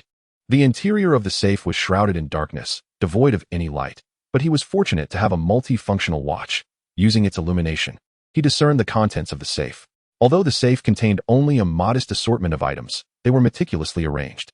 On the private island, Chen Feng gazed at the rows of vials within the safe, his excitement palpable. If he was not mistaken, these were the serums of various superpowered individuals from the Marvel Universe. Chapter 57. Impersonating Fury to issue orders. Optimus Prime, after Spider-Man secures the vibranium, devise a means to obtain additional serums from superpowered individuals. Upon his safe return, I shall reward him with wealth, women, a prosperous career, and more. Chen Feng expressed with fervor. Understood, my lord, Optimus Prime affirmed. He relayed Chen Feng's words to Spider-Man, who felt a surge of desire yet wrestled with conflict. His spider suit lacked pockets. While stowing vibranium within his attire posed no issue, he dared not do the same with the serums. Should they break, the consequences could be fatal. Even if they did not result in death, they could transform him into a monster, a lesson he had learned all too well. With little time to dwell on his dilemma, Spider-Man swiftly rummaged through the area and discovered a metal box labeled vibranium. The box was unlocked, and upon opening it, he found a small assortment of metal pieces, varying in size. He quickly grabbed several small metal pellets and tucked them into his suit before seizing 10 vials of superpowered serum, securing them with webbing on his back as he made his hasty exit. By the time he accomplished this, the patrol time for SHIELD personnel had arrived. He had no opportunity to close the iron door or retrieve the jack, so he abandoned all concerns and dashed out, using his webs to escape swiftly. With the vibranium in his possession, he felt emboldened against discovery. Alas, as Spider-Man exited the corridor housing the safe, the alarm within SHIELD blared to life. The entire facility erupted into chaos as countless personnel rushed forth, guards, soldiers, agents, and superpowered individuals alike. A thief has breached the safe. Seal all exits. Apprehend any strangers on sight, and show no mercy to those who resist. Everyone, come quickly. I just saw a red shadow dart past. It must be the thief. Capture me if you can. I shall seek out the director and his team, for they may be in peril. Alas, the deputy director, Hill, has been rendered unconscious. This is intolerable, such audacity to breach SHIELD's stronghold. Not only have they purloined my keys, but they also endeavor to seize the contents of the safe. Apprehend that scoundrel. Spider-Man has become a pariah, hunted by all. SHIELD has entered a state of emergency, with guards stationed at every entrance and exit. Even the ventilation shafts are being scoured, leaving no nook for concealment unexamined. Spider-Man evaded detection by hiding within a refuse bin, his head obscured by trash. Concealed amidst the refuse, Spider-Man felt a surge of anxiety, fearing capture by SHIELD. He was acutely aware of their formidable reputation. If discovered, escape would be impossible. Meanwhile, Chen Feng, on his private island, shared a similar trepidation, concerned that if SHIELD apprehended Spider-Man, his precious vibranium would be lost. Optimus Prime dispatched the Transformers to retrieve Spider-Man, if necessary. Engage in combat with SHIELD, Chen Feng commanded, determined to grow stronger, even at the risk of antagonizing SHIELD. Understood, my lord, Optimus Prime responded. The Transformers, under Optimus Prime's guidance, soared into the skies toward SHIELD. Upon learning of Chen Feng's dispatch of Transformers for his support, Spider-Man felt a slight easing of his tension. He was aware of the prowess of Chen Feng's Transformers, capable of traversing the skies and earth with great might. Once they arrived, he would devise a means to escape SHIELD and secure his salvation. Minutes later, Optimus Prime informed Spider-Man that the Transformers had arrived. Spider-Man refrained from speaking, for his hiding spot was frequently traversed by passers-by, and he was being searched intermittently. Had he not concealed himself so thoroughly, he would have been discovered long ago. He understood that if this continued, it would not be long before he was found. Yet, he had no alternative, which caused him great distress. On his private island, Chen Feng, unable to see the unfolding events within SHIELD, due to Spider-Man's concealment in the refuse, could nonetheless hear the commotion. From the cacophony of footsteps, he deduced that Spider-Man was temporarily unable to escape. Chen Feng was indifferent to Spider-Man's fate. His concern lay solely with the vibranium Spider-Man possessed. Thus, he resolved to rescue Spider-Man. To divert SHIELD's DS personnel and create an opportunity for Spider-Man to flee, he instructed Optimus Prime, Optimus, does the command center of S.H.I.E.L.D. contain 3 holographic projectors? Indeed, my lord, and in abundance. S.H.I.E.L.D. operatives frequently utilize the projectors for high-level meetings with government officials, Optimus Prime replied. Then infiltrate the command center's systems and utilize the 3 holographic projectors to project a red silhouette, creating a diversion within S.H.I.E.L.D. Chen Feng commanded. Understood, my lord, Optimus Prime affirmed. Director Fury of S.H.I.E.L.D. was currently observing surveillance footage with Deputy Director Hill, both intent on uncovering the thief's hiding place. As Fury scrutinized the video, a fleeting glimpse of a blurred red figure caught his peripheral vision. He swiftly turned, yet found naught but emptiness. Noticing Fury's unusual demeanor, Hill inquired with curiosity, Director, what is the matter? I just saw a red shadow dart past. I am certain it was real and not a figment of my imagination, Fury replied gravely. I shall immediately dispatch personnel for a thorough search, Hill responded, her faith in Fury unwavering. Have Hawkeye bring his team, Fury commanded. Hawkeye, a senior agent of S.H.I.E.L.D., possessed no superhuman abilities but was endowed with exceptional vision, remarkable reflexes, and impeccable hand-eye coordination, rendering him the finest archer on Earth. With Hawkeye on the case, the thief would surely struggle to remain hidden. Thus, Fury sent for Hawkeye to capture the intruder. Upon arriving at the command center, Hawkeye meticulously searched every nook and cranny, yet found nothing. Meanwhile, Chen Feng observed the unfolding events from afar. After a moment's contemplation, he commanded Optimus Prime, Optimus, mimic Fury's voice and issue a directive to all S.H.I.E.L.D. personnel to assemble on the deck of the airborne aircraft carrier. Understood, my lord, Optimus affirmed. Everyone, immediately and without delay, gather on the deck, echoed Fury's voice into the ears of every S.H.I.E.L.D. member. The sound of hurried footsteps followed as the agents promptly obeyed Fury's command, converging on the deck. Even Fury himself received the directive through his earpiece, leaving him momentarily bewildered. All eyes in the command center turned to Fury. Hill voiced her concern. Director, was that your order? I did not hear you speak. Someone is impersonating the director, Hawkeye stated. Listening intently, Fury clarified. The recent command was not issued by me.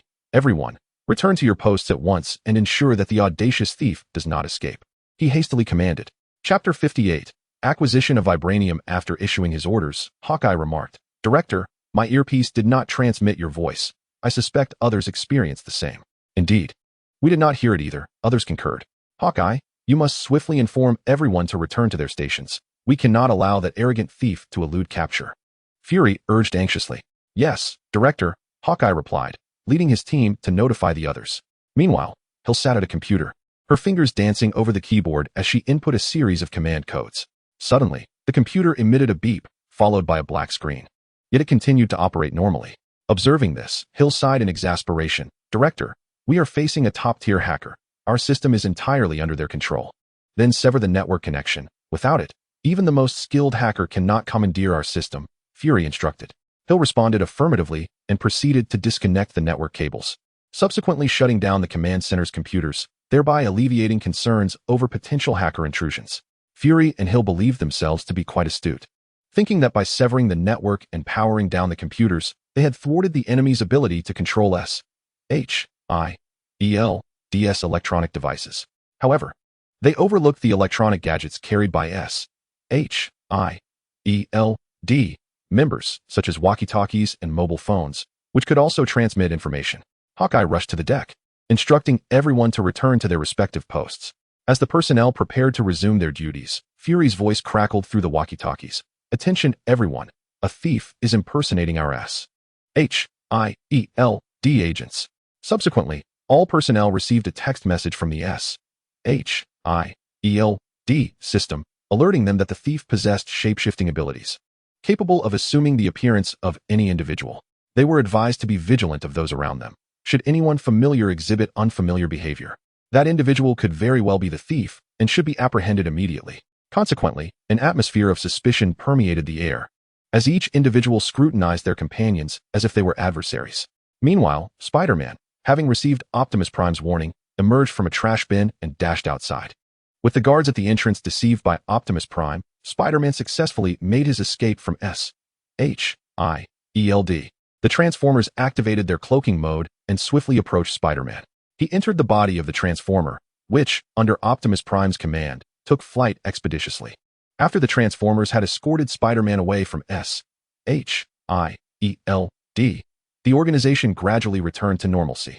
On a private island, Chen Feng, witnessing Optimus Prime successfully extract Spider-Man, celebrated with a bottle of 1982 Lafite. He then hurried to the villa's rooftop, eager for the Transformers' return. In a matter of minutes, the Transformers reappeared, landing on the villa's terrace. They opened their chassis, allowing Spider-Man to step out immediately. Chen Feng gave a thumbs up, exclaiming, "Peter, you were extraordinary." "Chen Feng, please do not summon me for such tasks in the future," Spider-Man replied with a wry smile. "All right, now quickly hand over my vibranium and the serum for superhumans," Chen Feng urged impatiently. Spider-Man handed over 10 vials of serum he had secured on his back, then produced a few small particles of vibranium from beneath his suit. Chen Feng swiftly took the vibranium, holding the particles in one hand and the 10 vials in the other, joyfully addressing Spider-Man. "Peter, I keep my promises. Women, career, money, ask for whatever you desire." Spider-Man's thieving prowess had already been showcased, earning Chen Feng's admiration. Thus, he intended to cultivate a favorable relationship with him. "Women, I can find myself. I aspire to transform the newspaper into the largest in the world, and as for money, just $100 billion will suffice," Spider-Man stated. Since being abandoned by Mary and subsequently disheartened by Chen Feng, he had changed, no longer remaining naive. He sought to reclaim the dignity he had lost. Thus he aspired to undertake a grand endeavor that would demonstrate to those who once scorned and ridiculed him that he, Peter, possessed formidable strength. Although his career and wealth were bestowed upon him by Chen Feng, he believed that these were earned through his own capabilities, albeit by unconventional means. "I will provide you with an intelligent system that will assist in promoting your newspaper across the entire network. As long as your news is compelling, it will effortlessly become the largest newspaper in the world. Regarding the $1 billion, that is merely a trifling sum. Instead, I shall grant you $100 billion for your lavish pursuits," Chen Feng declared with magnanimity. "Thank you. I shall not be modest then," Spider-Man replied gratefully. "Join me at my villa for a cup of coffee, and shortly, I will present you with the intelligent system and the $100 billion, Chen Feng warmly invited. "Very well," Spider-Man agreed, following Chen Feng downstairs. Chen Feng instructed Optimus Prime to entertain Spider-Man before retreating to his room. "Optimus, replicate the Jarvis intelligent system and ensure it responds solely to Peter," he commanded. "Understood, my lord," Optimus Prime acknowledged. Moments later, he reported, "My lord, the replication is complete. The intelligent system will heed only Peter's commands. Now, transfer $100 billion to Peter's bank account," Chen Feng ordered. "The transfer is complete, my lord," Optimus Prime confirmed. "Download the replicated intelligent system onto my phone," Chen Feng instructed. "Yes, my lord," Optimus Prime complied. Once everything was prepared, Chen Feng descended and handed the phone to Spider-Man, stating, "This device contains an advanced intelligence system that responds exclusively to you. It currently lacks a name, and you may bestow one upon it." Spider-Man accepted the phone, expressing his gratitude. "Thank you. I have already transferred $100 billion to you. You received it, correct?" Chen Feng inquired. "Yes, I have received it. Do you have any other matters to attend to?" Chen Feng further asked. "No, I do not," Spider-Man replied. "I shall have Optimus Prime escort you home," Chen Feng offered. "Very well," Spider-Man responded. Just as Chen Feng was about to issue the order, Professor Lizard emerged holding a syringe, cheerfully asking Spider-Man, "Peter, may I draw a vial of your blood?" Having found a new objective, Professor Lizard no longer harbored resentment towards Spider-Man. Observing Spider-Man's hesitation, Chen Feng encouraged, "Peter, Professor Lizard seeks to develop a serum that enhances human strength without any side effects. That is why I fully support his research. As a national hero, you ought to contribute to humanity. Please allow him to draw a small sample of your blood." "Very well," Spider-Man conceded, feeling obliged to honor Chen Feng's request. Professor Lizard was elated to collect a vial of Spider-Man's blood and promptly returned to his laboratory to continue his research. Chapter 59. The Bounty of $1 trillion. After Spider-Man's departure, Chen Feng proceeded to Professor Lizard's laboratory, carrying 10 vials of serum derived from superpowered individuals. In the laboratory of Professor Lizard, chaos reigned supreme, with bottles and jars haphazardly strewn about, and a multitude of lizards scuttling across the surfaces, rendering the space devoid of any semblance of a proper laboratory, resembling more a refuse dump. "Professor Lizard, pause for a moment. I have something splendid to present to you," Chen Feng called out. The professor, who was in the midst of extracting serum from Spider-Man's blood, looked up at Chen Feng and inquired, What marvelous item do you possess? Chen Feng placed 10 vials of superhuman serum onto the workbench, stating, "These 10 vials are what I procured from Thaield. I am unaware of whose blood it is, but I entrust them to you for research. Please let me know if you discover anything noteworthy." The professor picked up one of the vials, exclaiming with delight, "This is indeed a remarkable find. If you can acquire more in the future, I shall undoubtedly develop the most perfect potion." "Wishing you great success," Chen Feng replied with a smile, feeling a sense of satisfaction witnessing the professor's fervor. Upon exiting the professor's laboratory, he was promptly intercepted by Natasha. "Chen Feng, you have obtained vibranium. It is time to fulfill your promise," she stated. "Very well," Chen Feng replied, resigned to his fate. Following Natasha's request, he began crafting a suit resembling clothing. Chen Feng urged Natasha to design an outfit that appealed to her, which he would then transform into a battle suit. While Natasha worked on the design, Chen Feng focused on researching a suit that could be worn as clothing. The battle suit Natasha envisioned did not necessitate advanced technology, allowing Chen Feng to develop a fabric with excellent defensive qualities within the day. The material was of high quality and contained substantial metallic elements. Although somewhat heavy, it would pose no issue for Natasha. Despite being a genius, Natasha took 3 days to finalize her design.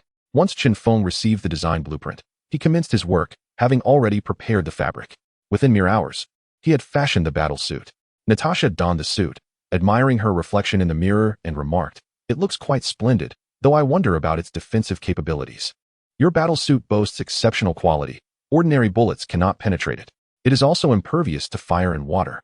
The cape at your back contains a switch at your wrist. With a simple press, it unfurls into a formidable barrier, capable of withstanding small missiles," Chen Feng explained. "Chen Feng, you are truly a genius. How did you conceive such ideas?" Natasha complimented. "If you are satisfied, then let us proceed to design your female version of the iron battle armor. I wish to assist you in crafting it as soon as possible," Chen Feng suggested. "The armor need not be overly aesthetic. Give me an hour, and I shall provide you with the design," Natasha replied, her spirits lifted. Through her encounters with Iron Man, Tony Stark, and Chen Feng, Natasha learned the significance of equipment. With formidable gear, even an ordinary person could overpower a superhero. True to her word, Natasha delivered the female version of the iron battle armor design to Chen Feng within the hour. Upon receiving Natasha's design blueprint, he set to work on fabricating the iron battle armor while diligently focusing on the task at hand. The SHIELD welcomed Iron Man, Tony Stark. Tony was summoned by Fury to investigate a hacking incident. His computer expertise is unparalleled globally, especially with the creation of JARVIS, an intelligent assistant that is decades ahead of its time. This is precisely why Fury sought his assistance, hoping that Tony could leverage his technological prowess to locate the audacious thief. Tony instructed JARVIS to delve into SHIELD's systems while he personally conducted a search, only to discover nothing, no traces of the intrusion whatsoever. Unyielding and prideful, Tony, unable to find any leads on the computer, resorted to examining the mobile devices of several SHIELD members, yet still found no evidence of wrongdoing. Furrowing his brow in contemplation, he gravely addressed Fury. "The individual who infiltrated SHIELD's systems is exceptionally skilled. My expertise has yielded no traces, leading me to suspect one person." "Who?" Fury inquired hastily. "Chen Feng," Tony replied, his teeth clenched. "His computer skills far surpass mine by several magnitudes. The intelligent system he developed, Optimus Prime, possesses the capability to dominate the entire network. My assistant JARVIS was once imprisoned by his Optimus Prime system, and at that time, I was powerless to counter him. He even extorted an island from me, along with the rare materials I painstakingly collected on it." Chen Feng, indeed. He previously enlisted Natasha to steal vibranium. After that failed, he audaciously attempted another theft. He truly underestimates us, believing we at SHIELD would dare not retaliate, Fury exclaimed, visibly irate. The items in the safe included a few grains of vibranium and 10 vials of serum from superpowered individuals. While he was not overly concerned about the loss of these items, he was infuriated by being outmaneuvered by Chen Feng, who had the audacity to penetrate SHIELD's systems, thus trampling on the agency's dignity. Clenching his fist, he declared, "I will confront him." He resolved to take SHIELD to Chen Feng's private island, determined to reclaim their honor. "Director Fury, if you confront Chen Feng, you must refrain from using electronic devices. It would be perilous," Tony cautioned. It was this very reason that had deterred him from provoking Chen Feng. I understand. Our S.H.I.E.L.D. is replete with skilled superheroes. Capturing him will be no issue, Fury asserted confidently. Huh, I wouldn't be so sure, Tony replied dismissively. If Chen Feng could disregard S.H.I.E.L.D., he was certain that the agency would face utter defeat in any confrontation, for Chen Feng not only possessed advanced intelligence systems, but had also created formidable transformers. Tony, Chen Feng is your adversary. Do you not wish to exact revenge and join us in confronting him? Fury implored. My corporation has been exceedingly busy lately. I lack the time. You may proceed without me. Should you succeed in capturing or eliminating Chen Feng, I shall reward S.H.I.E.L.D. with a sum of $10 billion, Tony proclaimed with grandiosity. He was not in need of money. Very well, it is settled, Fury responded with delight. With Tony's $1 trillion, he no longer needs to bow to the whims of high-ranking officials, for he possesses the wealth to pay his subordinates and invest in weaponry and private islands. Just as Chen Feng, who was crafting a female version of the iron armor, was engrossed in his work, he suddenly heard Optimus Prime's voice. My lord, I have intercepted a message from Iron Man Tony, revealing that S.H.I.E.L.D. has discovered you are the one who stole the vibranium and 10 vials of super soldier serum. Consequently, S.H.I.E.L.D. intends to trouble you. Tony has even placed a bounty, stating that whoever can capture or eliminate you will be rewarded with $1 trillion. Director Fury of S.H.I.E.L.D. has agreed to this proposition. Chapter 60, Declaring War on S.H.I.E.L.D. How could they possibly conclude that I am the thief? Chen Feng questioned. Director Fury requested Iron Man Tony to investigate within S.H.I.E.L.D. to uncover any clues. However, Tony found nothing and remarked to Fury, only you can operate undetected on the internet. Optimus Prime explained, Tony, you are courting death with such remarks. Chen Feng, who had not yet sought trouble with Tony, found himself now facing Tony's encroachment, as if he were a mere target. Optimus Prime, issue a global bounty. Whoever kills Iron Man Tony will receive a $10 trillion reward, Chen Feng commanded. Since the emergence of Optimus Prime's intelligence system, it has ceaselessly aided Chen Feng in amassing wealth. On the internet, Optimus Prime has been relentlessly plundering resources, generating immense riches for Chen Feng, particularly in the stock market, which has become a veritable ATM for him. Chen Feng's fortune has undoubtedly surpassed that of Iron Man Tony. Yet, in terms of overall strength, he still cannot rival Tony. Does lacking strength imply submission? Absolutely not. He intends to confront Tony head-on. Understood, my lord, Optimus Prime responded. The moment Optimus Prime finished speaking, a bounty of $1 billion manifested across the entire network of the Marvel Universe. This bounty could be seen on any device connected to the internet, be it a computer, television, or smartphone. Chen Feng boldly issued the bounty in his own name, and he even paid substantial deposits to various assassin organizations to assure them of his wealth. The entire globe became aware of the bounty released by Chen Feng, including S.H.I.E.L.D.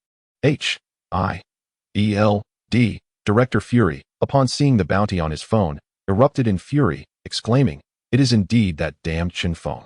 He would never have issued such a bounty otherwise. Hawkeye sympathetically remarked to Tony, Tony, you are in deep trouble.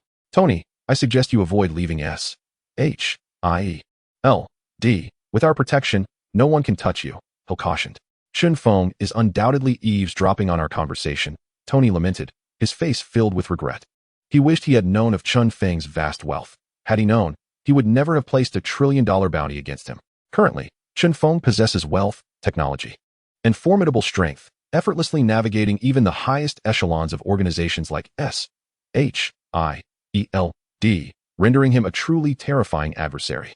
Tony, let us unite against Chen Feng, Fury proposed. I have no choice but to agree, Tony replied with resignation.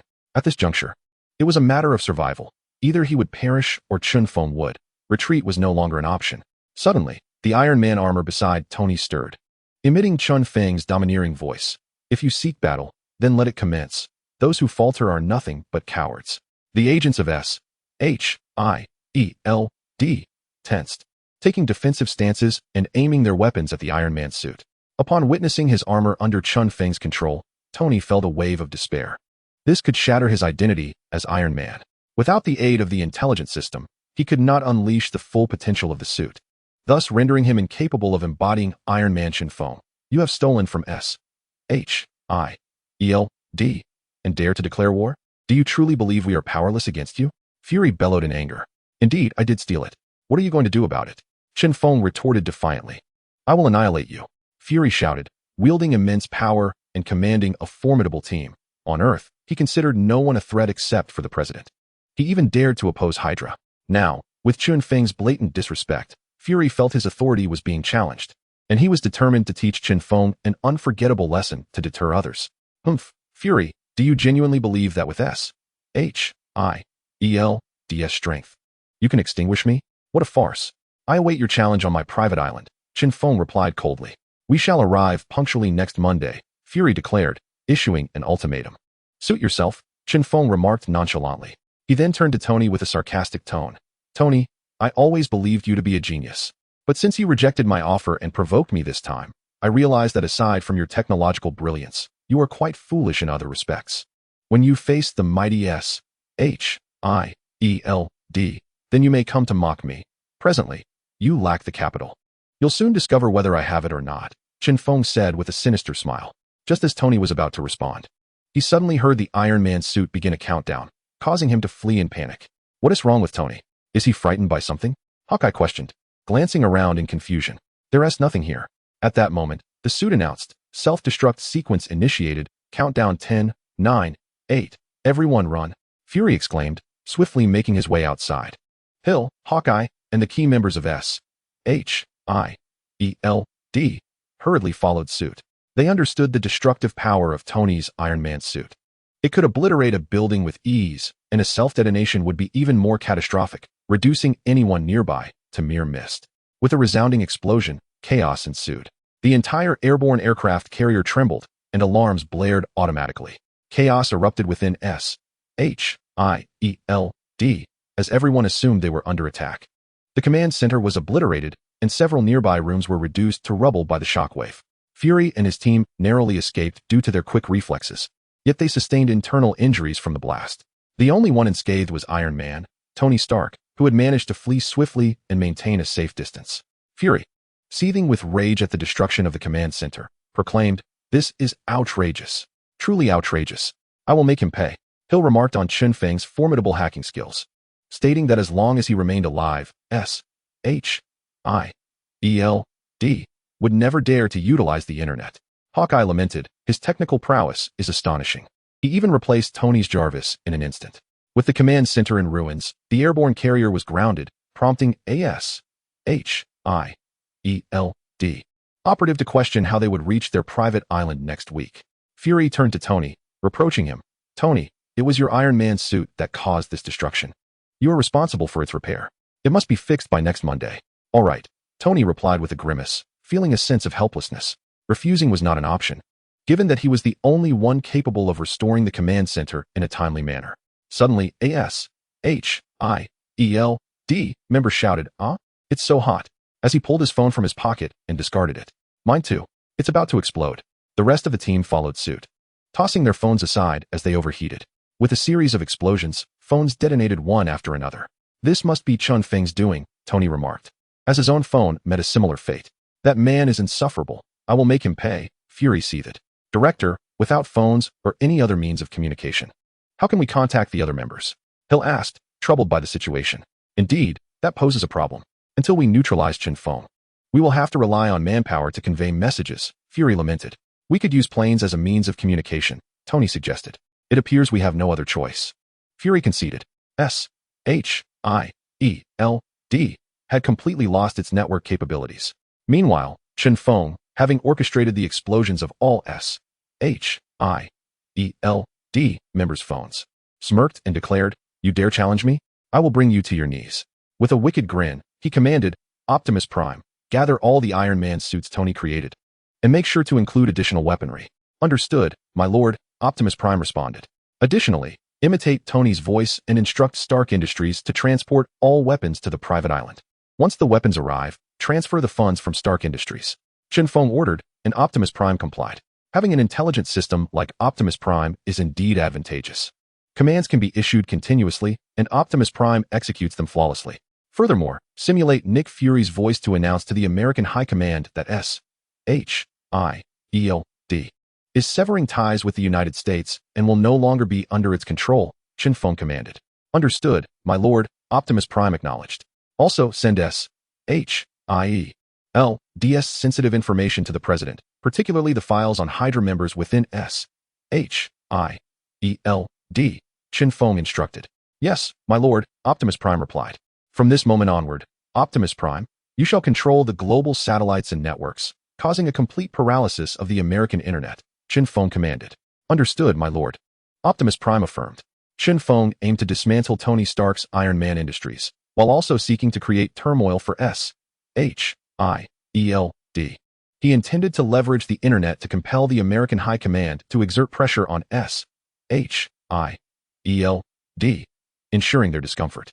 At Stark Industries, Tony's laboratory was abuzz with activity as dozens of Iron Man suits, equipped with advanced weaponry, took to the skies. The entire workforce had mobilized in response to Tony's orders to relocate all weaponry to a private island. The American populace was engulfed in a state of panic due to the internet blackout, rendering them unable to connect online, make phone calls, or watch television. Upon receiving a notification from S.H.I.E.L.D., the American High Command was struck with astonishment. They had not anticipated S.H.I.E.L.D.'s intent to sever ties. The President, in particular, was taken aback, as his staunch support for S.H.I.E.L.D.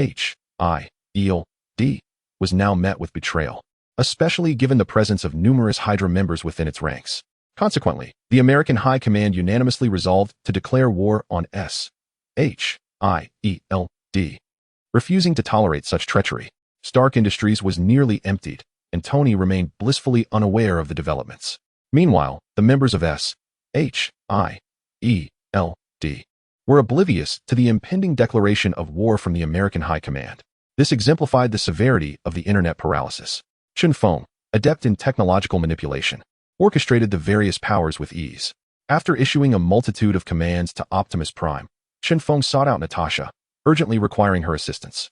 As a highly efficient strategist, tactician, and commander, her capabilities complemented his own formidable strength. He needed her guidance to command the Iron Legion and the Lizard Professor's reptilian army, a temporary arrangement until he amassed more subordinates and constructed a mechanical battalion. Natasha, leisurely fishing on the beach, turned at the sound of footsteps to see Chen Feng, greeting him with a slight smile. Aren't you quite busy? What brings you here? She inquired. Natasha, would you be interested in joining my team? Chen Feng asked earnestly. Taken aback, Natasha responded. Why the sudden invitation to join your team? Tony Stark has declared war on me, Chen Feng replied. Ah, did he not claim he was no match for you last time? Natasha exclaimed. Why did you suddenly declare war on him? Have you offended him again? Natasha inquired, perplexed. It is because S.H.I.E.L.D. has also declared war on me that he dares to challenge me, Chen Feng replied. What? Natasha exclaimed, rising abruptly, unable to believe what she had just heard. Chen Feng nodded, affirming, indeed, S.H.I.E.L.D. has declared war on me. And a date has been set, next Monday. Could it be that S.H.I.E.L.D. knows you have stolen vibranium, which is why they are declaring war on you? Natasha asked. Yes, S.H.I.E.L.D. is at war with me, and I am at war with them. My current strength is insufficient, which is why I need your assistance and hope you will join my cause, Chen Feng stated. Natasha frowned, responding, You have already provoked S.H.I.E.L.D., and now you invite me to join you? Do I dare? S.H.I.E.L.D. is the most elite organization globally, filled with experts. Just the two of us cannot possibly contend with them. I have acquired dozens of Iron Man suits from Tony, and Professor Lizard's reptilian army is also available for battle. With 5 days remaining until Monday, I can manufacture hundreds of Iron Man suits. So we are not guaranteed to lose. Furthermore, I have enabled Optimus Prime to control the global network, including satellites in space, Chen Feng declared confidently. Are you really that formidable? Natasha asked, astonished. If what I say is true, the outcome of the battle against S.H.I.E.L.D. is uncertain. Chen Feng confirmed with a nod. Absolutely true. To bolster my strength, I have procured a vast array of weaponry from Stark Industries, effectively emptying their stock. Additionally, I impersonated Fury's voice to announce to the U.S. High Command that S.H.I.E.L.D. is severing ties with the United States. You are quite cunning, Natasha remarked, impressed. Natasha, you should know that although my team is small, they are all world-class talents. With their presence, I will grow stronger, and one day, I will declare to the world, The chaos of the Marvel Universe is under my control, Chen Feng proclaimed grandly. If I join, what benefits can you offer me? Natasha inquired. I can make you powerful, immensely powerful, even grant you immortality, Chen Feng replied earnestly. In the Marvel Universe, anything is possible. Really? You are not deceiving me. Natasha felt a stir of desire. Immense power and eternal life are what everyone longs for. Chapter 62. Frantically manufacturing weapons. Chen Feng nodded, continuing to persuade her. Truly, I am not lying to you. You should know that I was once an ordinary person, but look at me now. I command the digital realm and possess the most advanced technology. My body can transform into a titan of immense strength, a virtually indestructible lizard man, or even wield powers akin to Spider-Man. What I possess now, you too shall have in the future. Hearing Chen Feng's words, Natasha reminisced about her days in SHIELD. She had devoted decades to the organization, contributing significantly to its current glory, which was not without her efforts. However, the SHIELD only provided her with a salary and a few privileges. Beyond that, she received nothing. If what Chen Feng said were indeed true, it would hold great allure for her. She sensed that although Chen Feng's temperament was somewhat peculiar, even volatile at times, he was fundamentally a good person who would not recklessly slay the innocent despite his formidable power. Observing Natasha's hesitation, Chen Feng stoked the flames further, saying, Did you not wish for a transformer before? I shall grant you one now. Really? Natasha exclaimed with delight. Indeed. And I shall also assist you in transforming it into a female version, with the most advanced intelligence system, Chen Feng replied. Very well, I agree to join your ranks. Natasha smiled. Chen Feng and Natasha shook hands, exclaiming joyfully, Welcome aboard. With Natasha's inclusion, the Iron Armor and Lizard Legion now had someone to command them, allowing him to focus solely on battle without the distraction of managing others. Having secured Natasha's support, Chen Feng returned to the villa to convene everyone. In the living room, Dr. Hank and the others sensed something amiss. Chen Feng, what is it you need from us? Dr. Hank inquired. SHIELD. And Iron Man Tony have declared war upon me, and I hope for your support, Chen Feng stated. Ah, Dr. Hank gasped. What? SHIELD has declared war on you? Professor Lizard exclaimed in shock. SHIELD is not to be trifled with. Dr. Octopus expressed his concern. Chen Feng, aren't you one of SHIELD's own? Why would they declare war on you? Helen Zhao asked, puzzled. Because I have offended Iron Man Tony. And I also pilfered some vibranium and 10 vials of super soldier serum from SHIELD. They felt humiliated and thus seek to reclaim their honor by declaring war on me, Chen Feng elucidated. Stealing is wrong, Helen Zhao remarked. Stealing is not inherently wrong. The mistake lies in stealing from SHIELD, Dr. Octopus countered. Chen Feng, perhaps we should relocate from here, Dr. Hank suggested. He was averse to war and had collaborated with Chen Feng solely for research in the quantum field, not to assist in warfare. I only require your support, not your direct involvement. Before the war commences, I will ensure you are safely relocated, guaranteeing your safety from any threat, Chen Feng assured them. What manner of support do you envision? Dr. Hank asked. Naturally, I wish for you to utilize your expertise, Chen Feng replied, then turned to Professor Lizard. Professor, please enlarge the Lizard Legion, and when the time comes, allow your legion to engage in battle. Certainly, Professor Lizard readily agreed. Chen Feng then addressed Dr. Hank. Dr. Hank, I am aware you have a swarm of flying ants. I would like you to enlarge them and hand them over to Natasha for command. Dr. Hank possessed a device that simulated ant pheromones, enabling Natasha to direct the ants in combat, though Dr. Hank internally resisted. Fearing that refusing Chen Feng would jeopardize his opportunity to research the quantum field, he steeled himself and replied, Very well, I shall comply. Chen Feng turned to Dr. Octopus and said, I hope you can assist me in creating a vast array of intelligent weaponry, akin to the mechanical tentacles behind you. Dr. Octopus's mechanical appendages exhibited remarkable speed, capable of even catching bullets. With his advanced technological prowess, the collaboration with Dr. Octopus would undoubtedly result in the rapid production of numerous combat machines. No problem, Dr. Octopus replied. Chen Feng then glanced at Zhao Hailuan, who blinked her eyes at him, eagerly awaiting his request. Seeing her adorable demeanor, Chen Feng chuckled and said, Perhaps you should sit this one out. Why? I am quite formidable too. I can manufacture weapons as well, Zhao Hailuan protested. All right then, you can assist me in weapon production, Chen Feng said with a sense of relief. Standing up, he proclaimed loudly, All right, the tasks have been assigned. Everyone, let us get to work. Our ability to protect the private island depends on your efforts. Professor Lizard returned to the laboratory, transporting a substantial quantity of lizard serum to a small grove on the island. Intending to transform all the lizards into giant versions to aid Chen Feng in overcoming his adversaries, Dr. Hank brought the flying ants to an open area outside the villa, utilizing PIM particles to enlarge them. To bolster their combat capabilities, he magnified them to the size of elephants, while also directing them to seek out companions in other areas to expand their ranks. Zhao Hailuan resumed her work in the laboratory, contemplating weapon creation. Her kind-hearted nature led her to focus not on lethality, but on devising ways to incapacitate the enemy. Dr. Octopus, undoubtedly a workaholic, immediately began crafting intelligent weaponry upon returning to the lab.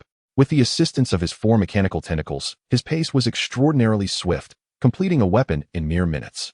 Although small in size, these weapons were intelligent. A single command would set them to autonomously engage the enemy. Chen Feng also returned to his own laboratory to commence the fabrication of steel battle armor. He aspired to create a transformer. However, the complexity of such a task required several days, unlike the steel armor, which could be produced in 1 or 2 hours. With the aid of Optimus Prime, his speed in crafting the armor was significantly enhanced.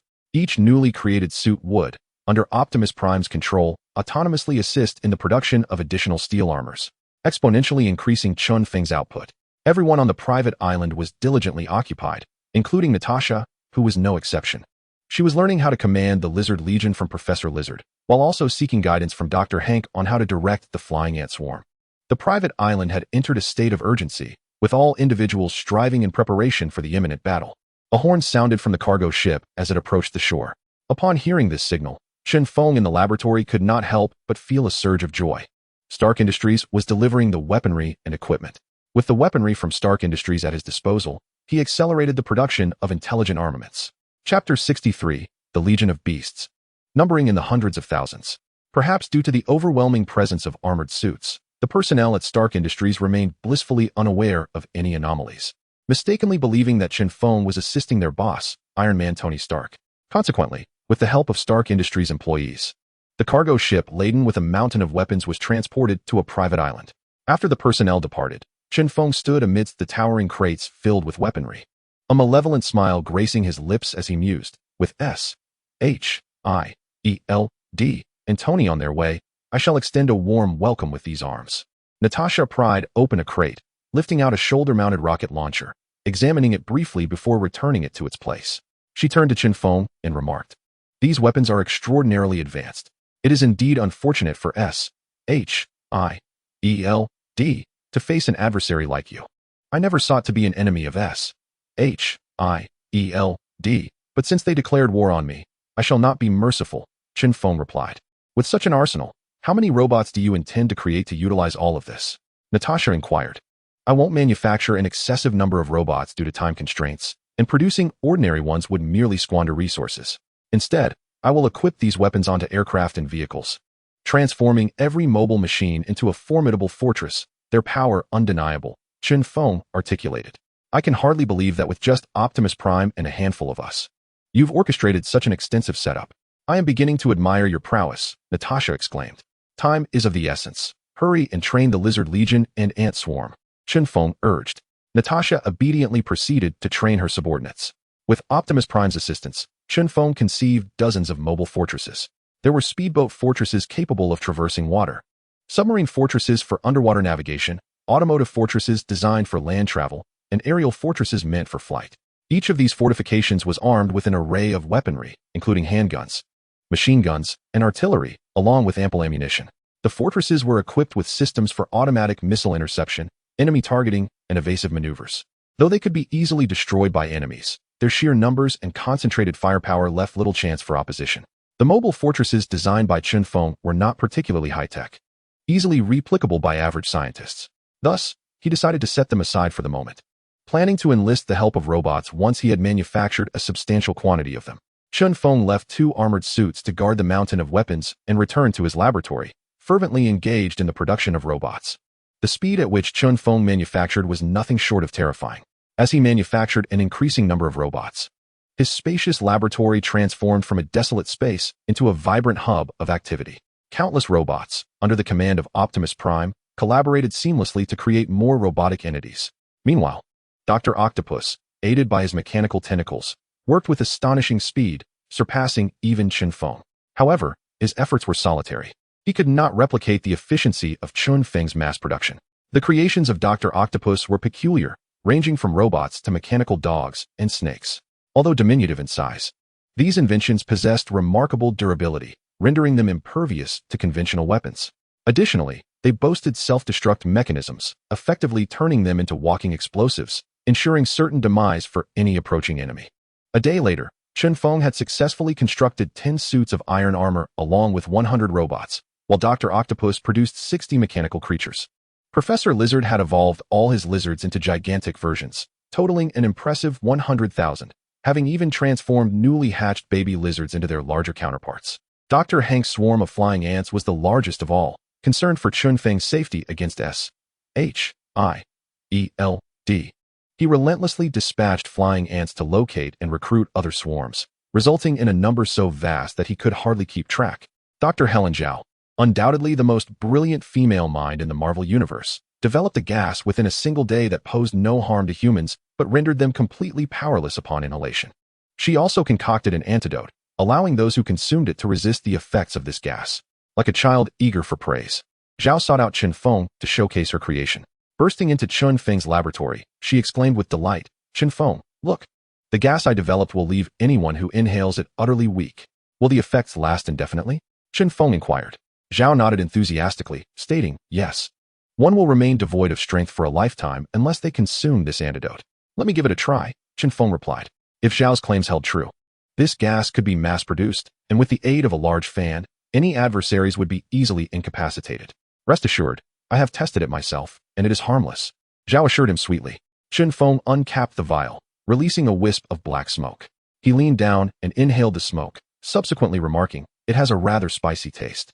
Aware of how formidable her gas was, immediately incapacitating anyone who inhaled it, Zhao rushed to support Chen Feng, her concern evident as she asked, "Chen Feng, how do you feel? Are you unable to exert any strength?"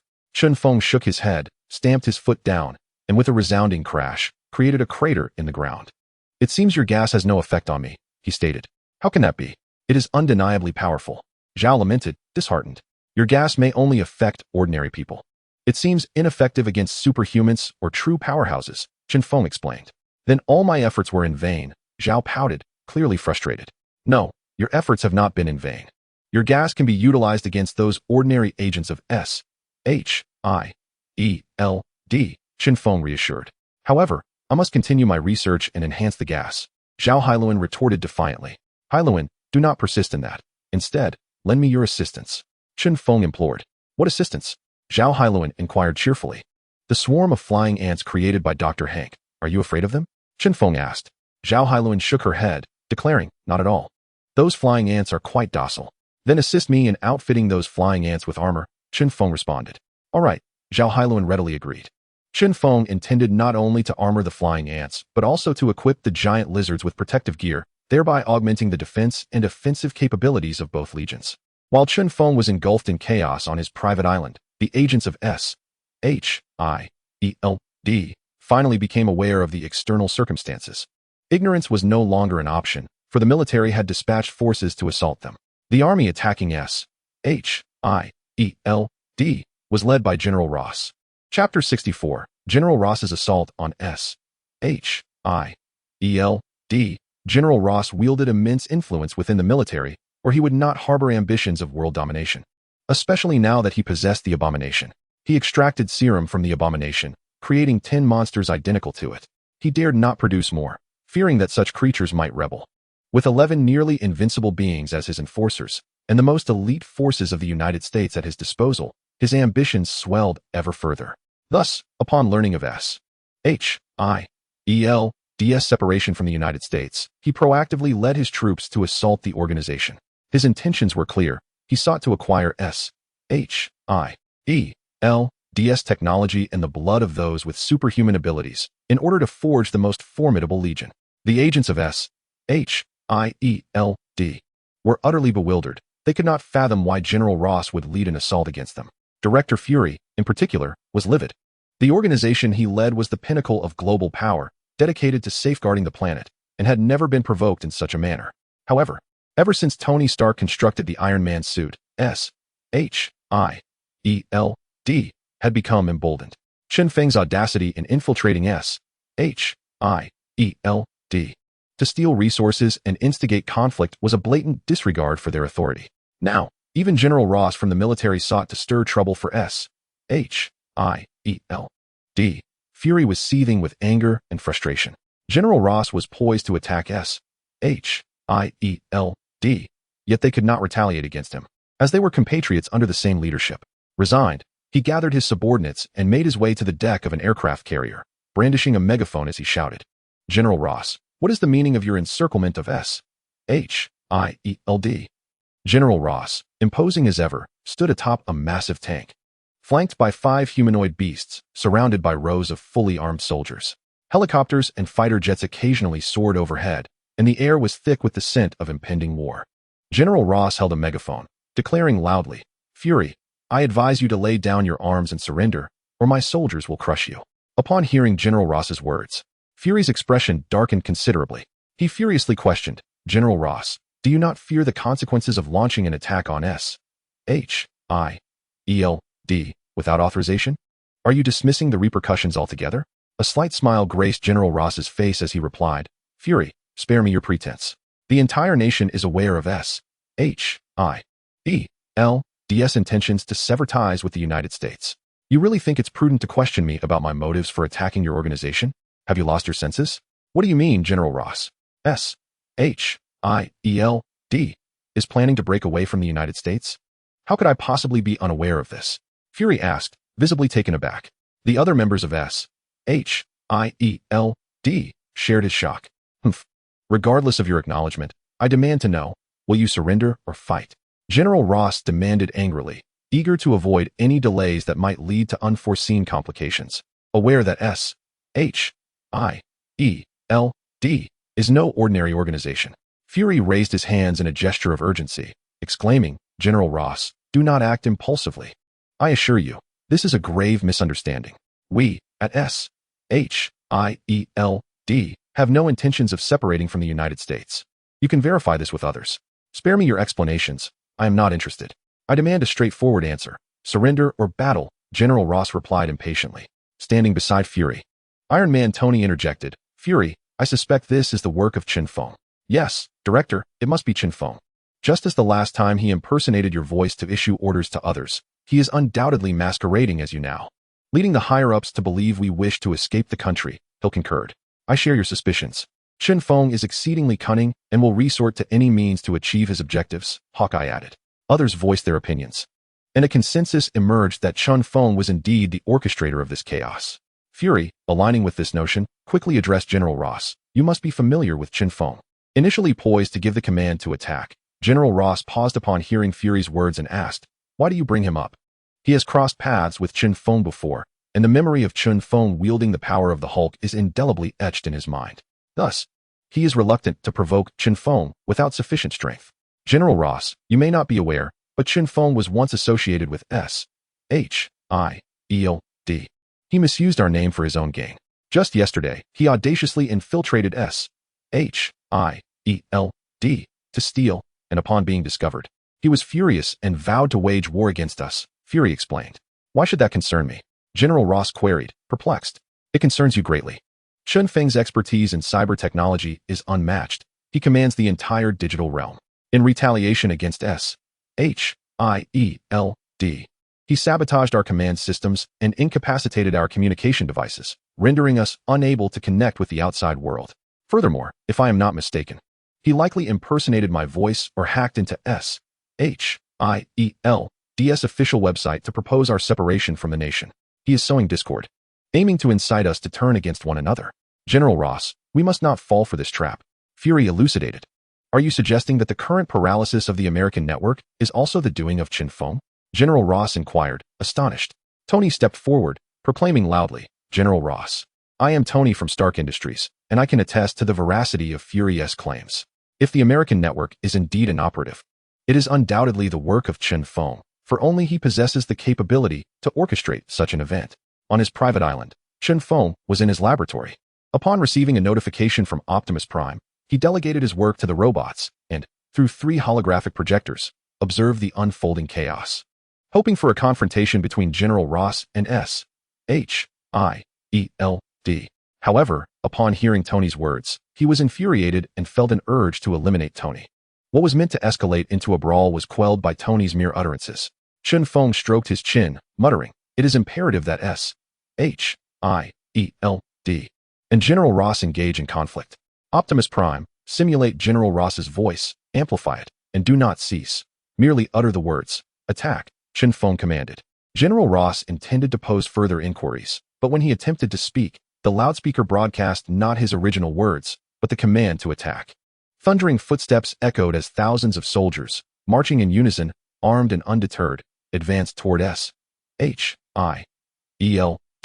The abomination, accompanied by 10 humanoid behemoths, charged ahead toward S.H.I.E.L.D. General Ross grew frantic, yet no matter what he uttered, the loudspeaker incessantly proclaimed the word attack, drowning out his voice entirely. As the abomination sprinted forward, he boasted, "You insignificant minions of S.H.I.E.L.D. I shall crush you." Ha! Chapter 65. The ruthless abomination. With a tremendous crash, the abomination violently breached S.H.I.E.L.D.'s main entrance, leading the 10 humanoid behemoths in a brutal rampage. Gunfire, machine guns, grenades, and other weaponry proved utterly ineffective against the abomination and his companions. "Help! Director, save me! Run! These monsters cannot be killed! Ha ha! Ants like you should not exist! Perish!" The abomination cackled mercilessly. "Blonsky, this power is intoxicating," one of the humanoid behemoths remarked. "Only through slaughter can I find joy. Thus I shall eradicate every last member of S.H.I.E.L.D., boasted another behemoth. "Enough talk. We must ascend and capture Fury." "That would be a significant achievement," one of the humanoid behemoths advised. With thunderous roars, the abomination and his 10 behemoths surged toward the deck, dispatching any resistance with brutal efficiency, either crushed underfoot or struck down. On the deck of the airborne aircraft carrier, Fury witnessed General Ross order an assault on S.H.I.E.L.D. The gates had been breached. He could no longer afford to hesitate. If he did, his subordinates would be slaughtered. Thus, he bellowed, "Kill them. Annihilate all enemies." "Understood, Director." Upon receiving Fury's command, the agents of S.H.I.E.L.D. began to mount a frenzied resistance. The armory opened, and one by one, the agents of S.H.I.E.L.D. equipped themselves with advanced weaponry, leveraging their unique abilities against General Ross's legion. Hawkeye stood on the deck, unleashing a barrage of explosive arrows with remarkable speed and precision, akin to a rapid-fire cannon, bombarding General Ross's forces below. On his private island, Chen Feng observed the clash between S.H.I.E.L.D. and General Ross with delight, uncorking a bottle of champagne to celebrate. Taking a sip, he joyfully proclaimed, "Let them fight. If they eliminate each other, I shall be free from any troubles. Master, General Ross has destroyed all sound systems capable of receiving signals, and I can no longer impersonate his voice through the speakers," reported Optimus Prime. "That matters little. They are already engaged in battle. Even if they reach a truce, enmity will surely ensue," Chen Feng replied. On General Ross's side, he had smashed all devices that emitted sound and hastily commanded his secretary, Catherine, "Relay my orders immediately. Everyone retreat." "Ah, General, why is that?" Catherine asked, bewildered, having just heard him roar for an attack before inexplicably smashing the amplifiers. Now, he was calling for a retreat, leaving her utterly perplexed. "The previous command was not mine. Someone impersonated my voice. If I am not mistaken, it was Chen Feng's doing," General Ross explained, seething with anger. "Ah, what do we do now? Our men are already engaged with S.H.I.E.L.D., and we've suffered considerable casualties." Catherine lamented. "First, we must retreat. We cannot allow Chen Feng to use us as pawns," General Ross insisted. "But General, if we retreat, S.H.I.E.L.D. will seize the opportunity to attack us. What then?" Catherine expressed her concerns. With determination, General Ross replied, "When we retreat, inform S.H.I.E.L.D. that it was Chen Feng who impersonated my voice. If they continue to assault my troops, then there will be no hesitation. We shall annihilate S.H.I.E.L.D. and claim their wealth for ourselves." General Ross had risen to prominence in America as a formidable force through sheer ruthlessness and ambition, which had brought him to his current stature. Thus, if S.H.I.E.L.D. failed to recognize the gravity of the situation, he would act decisively to conquer them, regardless of the consequences. The agents of S.H.I.E.L.D. were all elites, some even superheroes or superpowered individuals, exhibiting astonishing combat prowess. Yet, their numbers were woefully insufficient. Faced with an army of over 100,000, they found themselves retreating again and again. Hawkeye continued to bombard the soldiers below with explosive arrows. The soldiers on the ground were not idle either. Tanks, artillery, and rocket launchers relentlessly targeted S.H.I.E.L.D. The sound of explosions echoed continuously in the air. Under the cover of soldiers, Catherine advanced, issuing retreat orders to the troops. The soldiers in the rear complied. But those who had charged ahead were deaf to her commands. Consequently, while the rear echelon withdrew, the frontline soldiers pressed on fiercely. Catherine observed the soldiers ahead, falling swiftly without the support of reinforcements. In the blink of an eye, hundreds had perished, and her anxiety surged. After a moment of contemplation, she devised a daring plan. One that would undoubtedly embarrass General Ross, but she was willing to risk it all to save her comrades. With a swift motion, she tore her white shirt from her military uniform and waved it fervently while shouting, "Cease fire, everyone. This is a misunderstanding, all the fault of Chen Feng." General Ross did not give the order to attack. Although her voice could not reach S.H.I.E.L.D., those on the deck of the organization witnessed her actions. Waving the white flag was indeed a gesture of surrender. Hawkeye, possessing the keenest eyesight, recognized Catherine's face and quickly informed Fury, "Director, the one waving the white flag is General Ross's secretary, Catherine. They appear to be retreating and do not wish to engage us any longer." Fury commanded, "Relay my orders. Everyone, cease fire." Once the firing stopped, Catherine was finally able to rush forward to inform the soldiers of the retreat. The soldiers outside S.H.I.E.L.D. withdrew, but the Abomination and his 10 monstrous subordinates continued their rampage within the organization. Lacking communication tools, everyone had to rely on running to inform their companions. All personnel at S.H.I.E.L.D. received the command to cease fire against General Ross's forces, yet the Abomination persisted in its slaughter. Left with no alternative, Fury dispatched Hawkeye to handle the situation. Although Hawkeye possessed no superpowers, his unparalleled vision and archery skills, combined with his allies' support, instilled him with courage in the face of such monstrous adversaries. At that moment, Catherine had entered S.H.I.E.L.D. and was met with a scene of utter devastation, bloodshed strewn everywhere, causing even her soldier's heart to race with unease. Boom, boom, ha ha ha, ants, truly ants. So weak, utterly pathetic. Don't run. I shall crush you. The Abomination's maniacal laughter echoed as Catherine rushed towards him, shouting, "Blonsky, General Ross has ordered an immediate retreat for everyone." The Abomination, reveling in the chaos, retorted angrily, "Why? Why must we retreat? Was it not agreed that I would tear through S.H.I.E.L.D.? It has barely been a moment, and you want me to withdraw? I refuse. I have not yet had my fill of slaughter. This is General Ross's command, and you must comply," Catherine replied sternly. The Abomination let out a furious roar, crushing S.H.I.E.L.D. guard into a bloody pulp. Just as he was about to order his monstrous subordinates to retreat, an arrow suddenly shot toward him. The arrow flew with astonishing speed, faster than a bullet. The Abomination had no time to evade and was struck instantly. Upon impact, the arrowhead detonated with a violent explosion. The Abomination was hurled backward, a gaping wound torn into its abdomen, oozing green blood. The Abomination, rising from the ground, threw back its head and roared in fury. Ignoring all else, it charged toward Hawkeye, who remained unperturbed despite the massive creature's approach. The world's foremost archer, Hawkeye, demonstrated remarkable composure. He calmly retrieved an armor-piercing arrow from his quiver, drew his bow, and released it with precision. The arrow pierced through the Abomination's mouth and emerged from its back, eliciting a pained howl before the creature collapsed with a thunderous thud. The Abomination's 10 monstrous subordinates, witnessing their leader's injury at the hands of Hawkeye, erupted in furious roars and charged forward. "Halt! I command you to stop in the name of General Ross," Catherine shouted. She understood that if these humanoid giants continued to engage with S.H.I.E.L.D., the fragile peace they had just established could shatter once more. It was imperative that she intervened, for the Abomination's formidable resilience would ensure its survival. General Ross's authority compelled the 10 giants to pause, though they voiced their discontent with guttural growls. "Roar!" Catherine spotted Hawkeye preparing another arrow and quickly interjected, "Hawkeye, cease your assault. If you strike again, I shall inform General Ross that you are provoking us." Hawkeye complied, lowering his weapon and addressing Catherine, "You must persuade these creatures to retreat." The Abomination, having taken a moment to recover, stood defiantly, roaring once more. Although Hawkeye maintained a distance of over 10 meters, the force of the abomination's roar sent gusts rustling through his attire. Hawkeye recognized the danger, while he could deter the creature from afar. A close-quarters confrontation would spell his doom. Prepared for any eventuality, he raised his bow once again, ready to fire should the abomination draw nearer. Bronze-Guy, cease this commotion.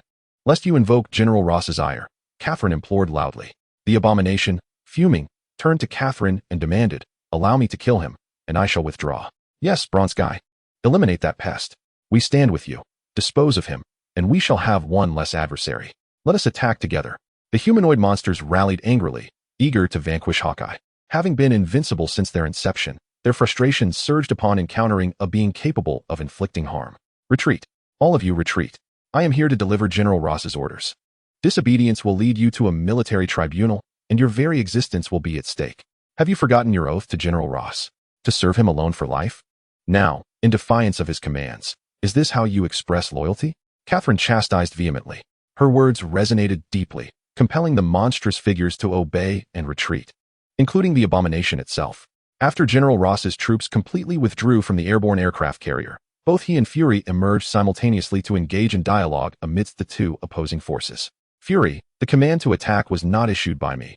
We have all been deceived by Chen Feng, General Ross remarked with a wry smile. Was it truly not you? Fury questioned skeptically. Prior to the battle, General Ross had been exceedingly eager to launch an offensive, leading Fury to doubt his honesty. My forces have already penetrated your S.H.I.E.L.D. headquarters. If I do not command a retreat, do you genuinely believe your organization can withstand us? General Ross retorted, his tone sharp. Fury contemplated this and conceded. Indeed, with such a vast army and 11 formidable monstrous beings under General Ross's command, the annihilation of S.H.I.E.L.D. was a plausible outcome. Very well. I shall place my trust in you, Fury acquiesced. This is a misunderstanding, yet you have slain so many of my elite. I cannot agree to a retreat without some form of recompense. Moreover, without my assistance, Number 1 will undoubtedly dismiss your explanations, and the entire United States will turn against you, General Ross cunningly threatened. Fury seethed with frustration. He was the victim, yet found himself compelled to compensate the enemy. A most unjust predicament. However, he was left with little choice. The airborne aircraft carrier could not take flight, leaving them vulnerable to an onslaught. Of course, he could abandon the carrier and lead all personnel of S.H.I.E.L.D. to safety, but such an action would result in the loss of invaluable weaponry, resources, and technology, significantly diminishing S.H.I.E.L.D.'s strength. General Ross, speak. What do you desire? Fury gritted his teeth. I demand the serum of all your enhanced individuals, General Ross declared, making a bold request. He lacked neither wealth nor talent. What he sought were powerful warriors. With a substantial supply of S.H.I.E.L.D.'s serum, he could create an army of super soldiers while also augmenting his own strength. Fury immediately shook his head. Absolutely not. Propose something else. Fury was not foolish, having already severed ties with General Ross. Providing him with the serum would amount to aiding the enemy. Once General Ross grew sufficiently powerful, he would undoubtedly turn against S.H.I.E.L.D. General Ross scoffed, threatening, then let us engage in battle. Fury was furious, nearly seething with rage. Observing Fury's reluctance to comply, Ross turned to leave. Desperate to avoid further conflict, Fury hastily called out, wait, I will agree to provide you with 10 vials of enhanced serum, but no more, as the rest has been stolen by Chen Feng. Chen Feng, what could he possibly want with so much serum? Ross inquired, puzzled. He must have nefarious intentions, which is precisely why S.H.I.E.L.D. has declared war on him. Monday is the date I have set for our confrontation. Fury paused momentarily before continuing. General Ross, just now Chen Feng impersonated you to issue orders for an attack on the military. Such actions, if executed once, can easily be repeated. This singular incident has resulted in devastating losses for both our sides. Therefore, I earnestly invite you to join forces against Chen Feng and eliminate this menace. Otherwise, our nation shall never know peace. Chapter 67. The female transformer. Upon hearing Fury's words, images of Chen Feng trampling upon the abhorrent, with the Hulk raised aloft, flooded General Ross's mind. He shuddered involuntarily and replied to Fury, I am not inclined to make an enemy of Chen Feng at this time, so I must decline. How can you not harbor hatred towards him after what he has done to you? Moreover, if you collaborate with me to take down Chen Feng, I shall relinquish all the serums he has stolen. None shall be kept for myself. What do you say? Fury urged. General Ross hesitated for a moment, and then, with a sly grin, retorted, "I think not. Just hand me 10 vials of the serum, and I shall take my leave." He had already devised a plan in his mind. He would prepare his forces, and, when the battle between S.H.I.E.L.D. and Chen Feng reached its peak, he would intervene to reap maximum benefits at minimal cost. With no other option, Fury reluctantly instructed his subordinates to retrieve 10 vials of serum, which, unbeknownst to him, were the weakest available. Upon receiving the serum, General Ross departed, leaving Fury unable to stop him. After General Ross and his elite corps left, the S.H.I.E.L.D. personnel surveyed the wreckage of the airborne aircraft carrier. Their spirits dampened by the dire situation. They were deeply concerned, as the higher echelons of the U.S. government harbored misunderstandings that could lead to an attack on S.H.I.E.L.D. This looming crisis left the entire organization in a state of unease. Moreover, the airborne aircraft carrier, severely damaged from General Ross's forces' bombardment, would be impossible to repair adequately before Monday, relying solely on S.H.I.E.L.D.'s resources. Without the aircraft carrier to engage Chen Feng, their strength would be significantly diminished. The odds of winning against Chen Feng without the aircraft carrier were bleak, and there was a real possibility of being vanquished by him instead. Faced with this predicament, Fury found himself compelled to seek assistance from Iron Man, Tony Stark. "Tony, as you have witnessed, S.H.I.E.L.D. is in dire straits. If you do not lend your support, we will be unable to confront Chen Feng. While we may stand our ground, he would dare not provoke us due to our numbers, but you are at risk. Chen Feng is well aware of the bounty of $10 trillion placed on his head. He will not spare you. Moreover, your armor has been effectively countered by him, rendering you unable to unleash your full might. Without our support, you are in grave danger." Fury implored. "Enough. I shall do everything in my power to assist S.H.I.E.L.D. Tony replied with a forlorn expression. He deeply regretted getting involved in investigating the thief for S.H.I.E.L.D., as it had now drawn him into a perilous situation from which he could not extricate himself. For his own safety, he had no choice but to fully support S.H.I.E.L.D. in their confrontation with Chen Feng. "Tony, the aircraft carrier has suffered extensive damage, and I need you to dispatch personnel from Stark Industries for repairs. Additionally, I require your assistance in communicating with the upper echelons of the government to clarify that S.H.I.E.L.D. has no intention of severing ties with the nation. All of this chaos is instigated by Chen Feng," Fury stated. "Very well, I understand." Tony responded. "Hawkeye, take a few people and escort Tony back," Fury commanded. "Yes, Director," Hawkeye acknowledged. Tony, accompanied by Hawkeye and several others, boarded a plane bound for Stark Industries. After approximately half an hour, the aircraft landed atop the Stark Industries building. Upon returning to the company, Tony abruptly noticed that everyone was regarding him with peculiar expressions. When he inquired with Pepper, the shocking truth left him nearly fainting. It turned out that Chen Feng had completely emptied Stark Industries of its weaponry, and the company accounts were drained. All the funds had been transferred away in his name. Once a man of immense wealth, he now found himself destitute. Although the company remained his, he was incapable of paying his employees. Most critically, Chen Feng had removed all the weaponry, including those ordered by various nations and warlords. Others had provided deposits, and failure to deliver on time would incur substantial penalties. Yet, he found himself without the necessary funds. The only entity that could assist him through this turmoil was the government. Thus, he hurriedly set off with Hawkeye and the others to meet with the president. On his private island, Chen Feng reveled in Tony's frantic demeanor, without even initiating conflict. He had nearly dismantled both S.H.I.E.L.D. and Tony, a result that pleased him greatly. The battle between General Ross and S.H.I.E.L.D. had become restrained, and he was content to observe Tony's misfortunes. He had no desire to continue eavesdropping on Tony's conversation with the president. It seemed unnecessary. While the United States was powerful, the true strength resided not within the nation itself, but among its organizations and warlords. Thus, he did not regard the president with any concern. After instructing Optimus Prime to deactivate the holographic projectors, he resumed his work. The robots had progressed significantly in their manufacturing capabilities, no longer requiring his direct intervention. They could produce robots autonomously. Consequently, he began crafting the female version of the iron armor that he had promised Natasha. Previously, he had hesitated to provide Natasha with such advanced technology, but now that she had joined his ranks, he felt no need for distrust. Therefore, he resolved to create a female transformer for her. After several days, he had gathered most of the necessary materials. The following day, Chen Feng emerged from the laboratory, elated, with a graceful robot trailing behind him. Outside, Natasha, who was training the Lizard Legion and the Swarm, gasped upon seeing the robot and swiftly rushed over, playfully engaging with it. Chen Feng, is this my iron armor? Natasha inquired excitedly. This is not iron armor. It is the female transformer I crafted for you. Chen Feng replied with a smile. Wow, that's wonderful. Chen Feng, I adore you. Natasha exclaimed, before leaping into his arms and planting a fervent kiss on him. Chen Feng was not bothered. Foreign girls were known for their openness. He wiped away the saliva left on his face by Natasha and smiled as he introduced. This is the female version of Transformers. Due to its size, its power may not rival mine, but it is still formidable, far surpassing Iron Man Tony's armored suit by several magnitudes. The female Transformer can transform into 5 forms: an aircraft, a sports car, a drilling machine, a submarine, and a humanoid robot.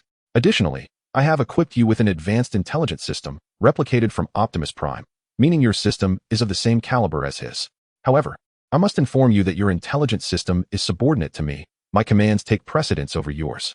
Furthermore, I should caution you that the female Transformer's defensive capabilities are not exceptionally strong. It can disregard ordinary bullets and bombs, but it is advisable to avoid small missiles and artillery. Thank you, Chen Feng. I am very satisfied. Natasha expressed her gratitude. Unlike Chen Feng, who was a combat enthusiast, her desire for the female Transformer was purely for convenience and personal safety. Why don't you try it on? Chen Feng suggested with a smile. How do I wear it? Natasha inquired. First, give it a name, then command it, and it will automatically envelop you, he explained. All right, Natasha nodded. Chapter 68. Intelligence System. Alita, what should I name it? Natasha pondered. You can choose any name. It can be changed later, Chen Feng replied. No. Once I decide on a name, it cannot be altered, Natasha insisted seriously. After waiting for 10 minutes without a name from Natasha, Chen Feng casually remarked, how about Alita? Alita, just like my name. Both have the character Ta. Not bad. I will use Alita, Natasha said cheerfully. I just mentioned it casually, and you really chose it. Chen Feng said, amused. Of course. Why not use a good name? Natasha giggled. All right, let me tell you. Transformers is a comic book.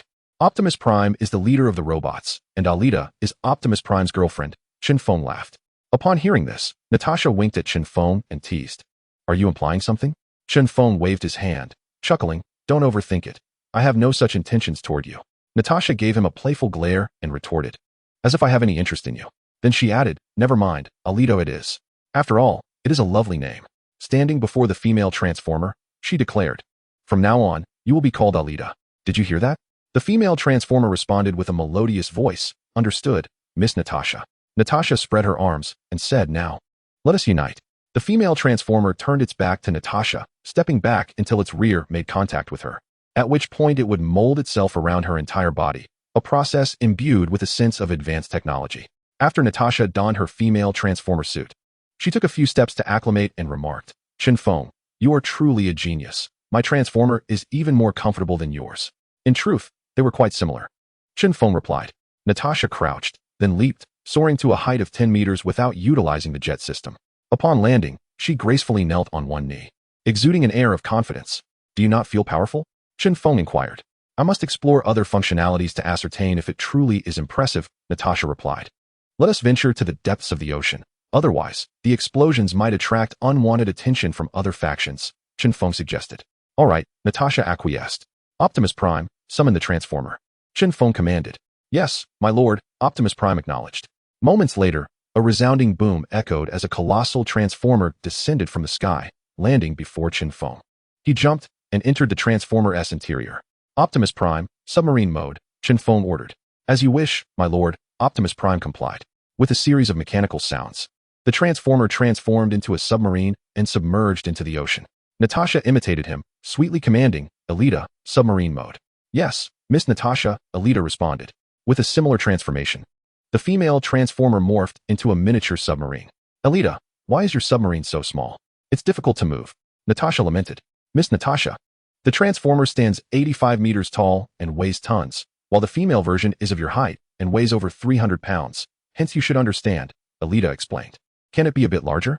Natasha inquired, feeling cramped. It can transform into sports car mode, which offers the most space and can also enter the water. Though it moves slowly underwater, Alita stated. Then never mind. Hurry and catch up with Chen Feng, Natasha commanded. Yes, Miss Natasha, Alita complied. With a swift motion, the mini-submarine plunged into the sea. Although small, its speed was remarkable. Chen Feng led Natasha to the site where he had previously conducted his experiments. Natasha, your female transformer is equipped with a minigun and guided munitions on its shoulders, missile launchers and flamethrowers on its forearms, and jet systems and pulse cannons in its hands and feet, Chen Feng elaborated. How can I utilize these weapons? Natasha inquired. Simply name the weapons and command Alita. Or you can use your thoughts to operate them, Chen Feng explained. Natasha attempted to control the weapons with her mind. However, her initial attempt was clumsy and unsuccessful. She then commanded, Alita, minigun. The female transformer's shoulder revealed a minigun. Natasha pointed in a direction and commanded, fire over there. The missile launcher fired with a resounding bang. The pulse cannon was launched next, followed by the rocket launcher, transforming into a sleek sports car. It clicked and whirred into shape. With another series of clicks, it morphed into a stunning aircraft. In the blink of an eye, it transitioned into a colossal drilling machine. And finally, it reverted to the female version of the transformer with a satisfying click. Natasha, having tested all the functionalities, was exhilarated. She felt that the female transformer was far superior, outclassing Iron Man Tony's armored suit by 100-fold. Now that I've mastered it, let us head back. There's much to attend to, Chen Feng suggested. Not so fast. Take me for a ride in the sky. I want to see if the female transformer is as swift as you, Natasha replied. My transformer's energy output is several times yours. How could you possibly be faster? Chen Feng chuckled. That may not be the case. Your transformer is larger, hence it faces greater resistance. My female transformer is more compact, resulting in less drag. So it will surely outpace yours, Natasha asserted confidently. She was in high spirits and reluctant to return so soon. After days of relentless activity, she was eager to unwind and seek some thrill. All right, let us race to see who reaches space first, Chen Feng proposed. Agreed, Natasha responded eagerly. Optimus Prime. Full speed ahead, destination, outer space. Chen Feng commanded. Understood, Master, Optimus Prime acknowledged. With a thunderous roar, the Transformer's legs expelled powerful jets of air, sending the surrounding seawater into a tumultuous frenzy as it ascended rapidly. Alita, we must also accelerate. We must reach outer space before them, Natasha urged anxiously. Yes, Miss Natasha. Alita complied. With a less thunderous sound, the petite transformer took off, rising more quickly than the larger one due to its size. The transformer burst through the water, creating a splash that soared over 20 meters high, a testament to its incredible speed. In contrast, Natasha's female transformer, being smaller, only kicked up a splash of just over 5 meters as it broke the surface. As soon as Chen Feng's transformer left the ocean, it achieved the first cosmic velocity of 79 kilometers per second.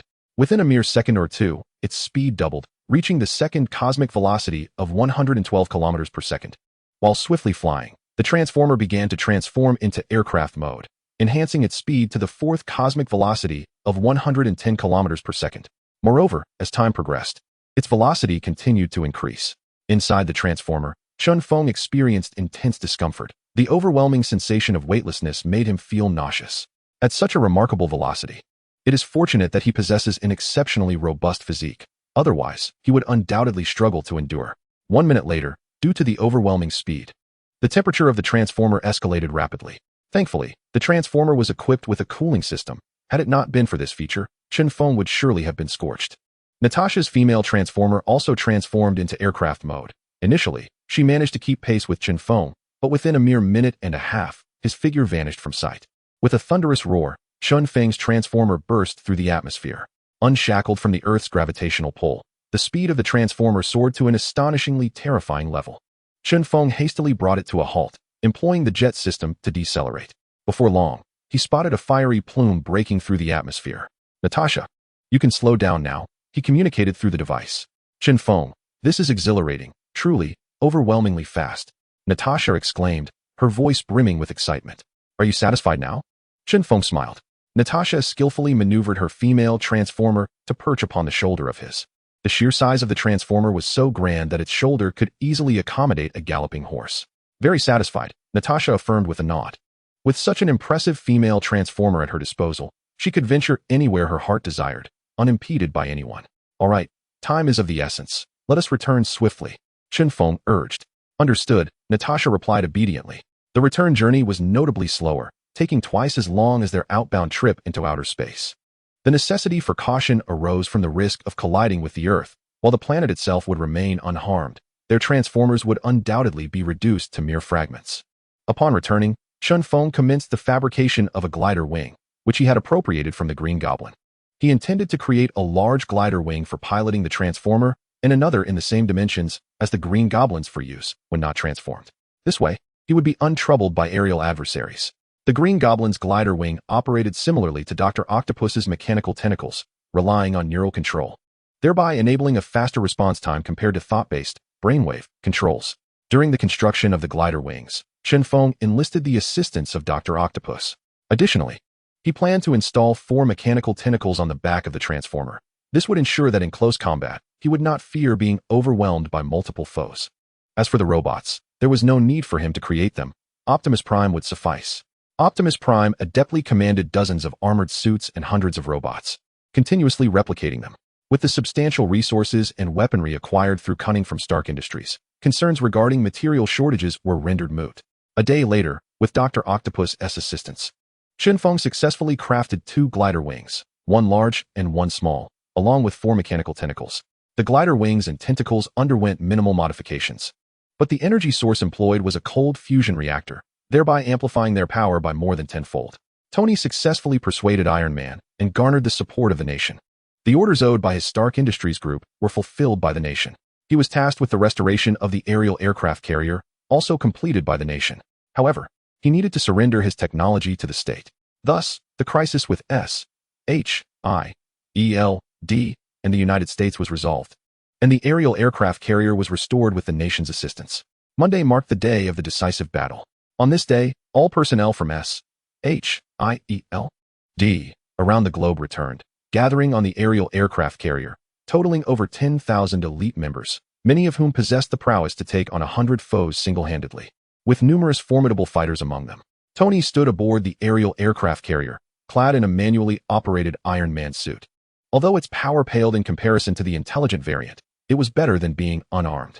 Fury stood on a podium on the deck, surveying the more than 10,000 SHIELD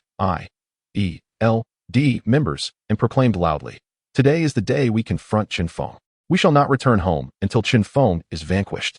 We shall not return home until Chen Feng is vanquished." The 1,000-strong assembly echoed his fervent declaration, their spirits soaring. In a military camp somewhere in the United States, General Ross was also mustering troops, ambitious and aware of Chen Feng's formidable nature. He mobilized the entire force, 200,000 elite soldiers and 11 humanoid behemoths. This contingent comprised the Navy, Army, and Air Force.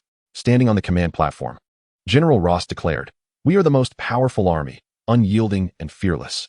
No matter how strong the enemy may be, we will crush them. You should all know that in recent days, our nation's networks have been paralyzed. All electronic devices have become inoperable, even our phones. This has led to widespread panic among the populace, plunging the nation into chaos. The architect of this turmoil is none other than Chen Feng. Chen Feng is a supervillain, committing heinous acts with the intent to obliterate our nation. I ask you, do you accept this?" "No, we do not accept." The 200,000 soldiers roared in anger. "Chen Feng is immensely powerful, even stronger than the Hulk. Are you afraid?" General Ross provocatively inquired, aiming to incite dissent within the ranks. "We are not afraid." The 200,000 soldiers shouted defiantly, emboldened by their numbers. "Very well, now heed my command. Let us advance." General Ross gestured grandly. The soldiers marched in unison, their boots thundering in rhythm.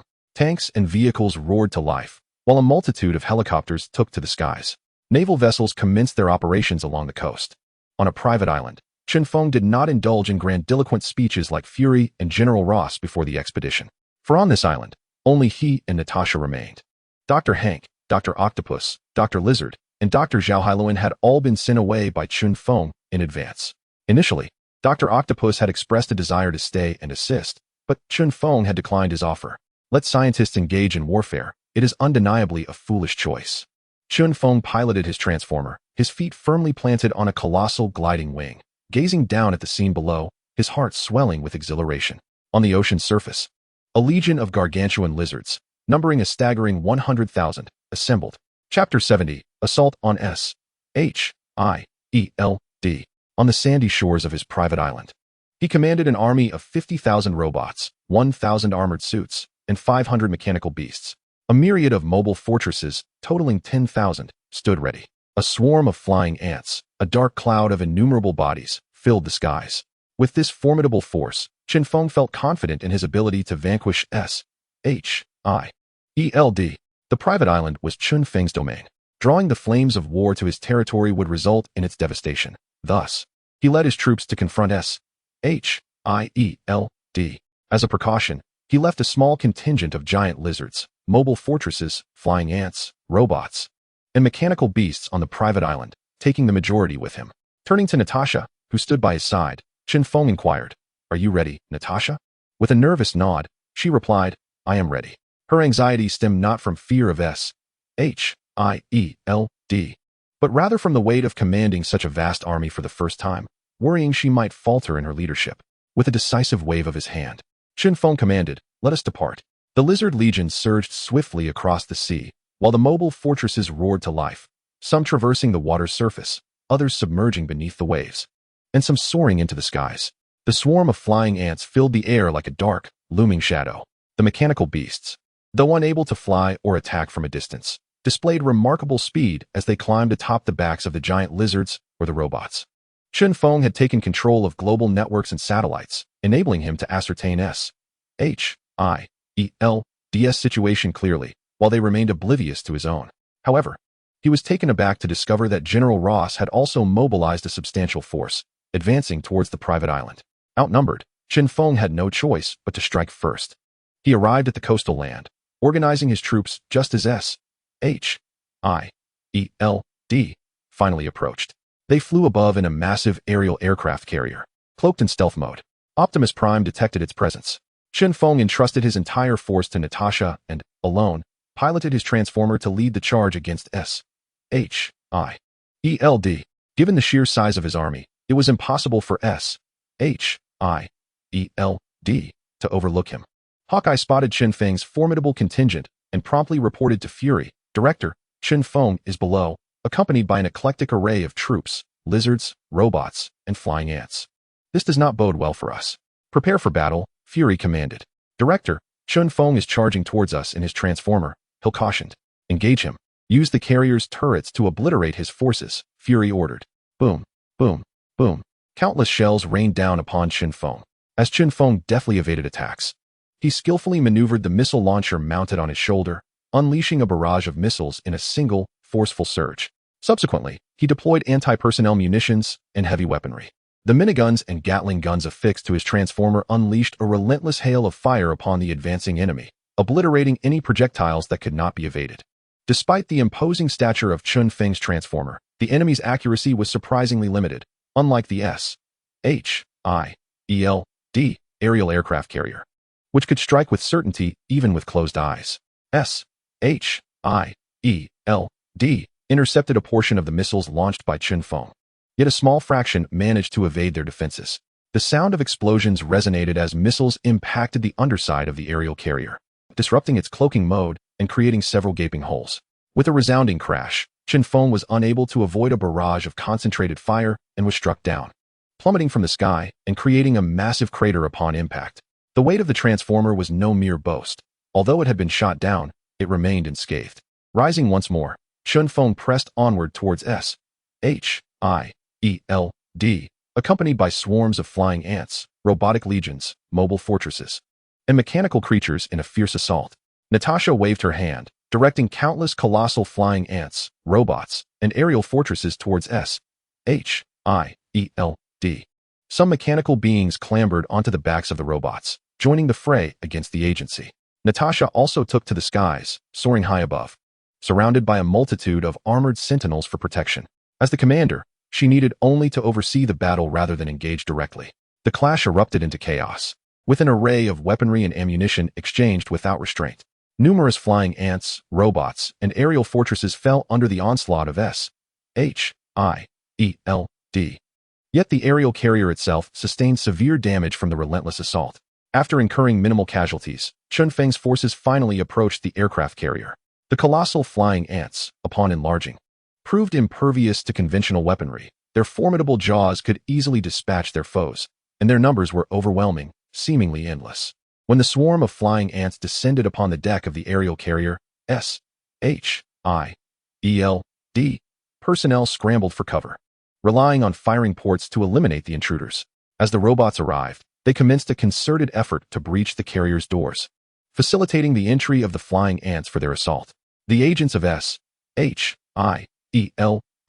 fought valiantly to obstruct their advance, bolstered by numerous strongmen who prevented the robots from breaching the doors.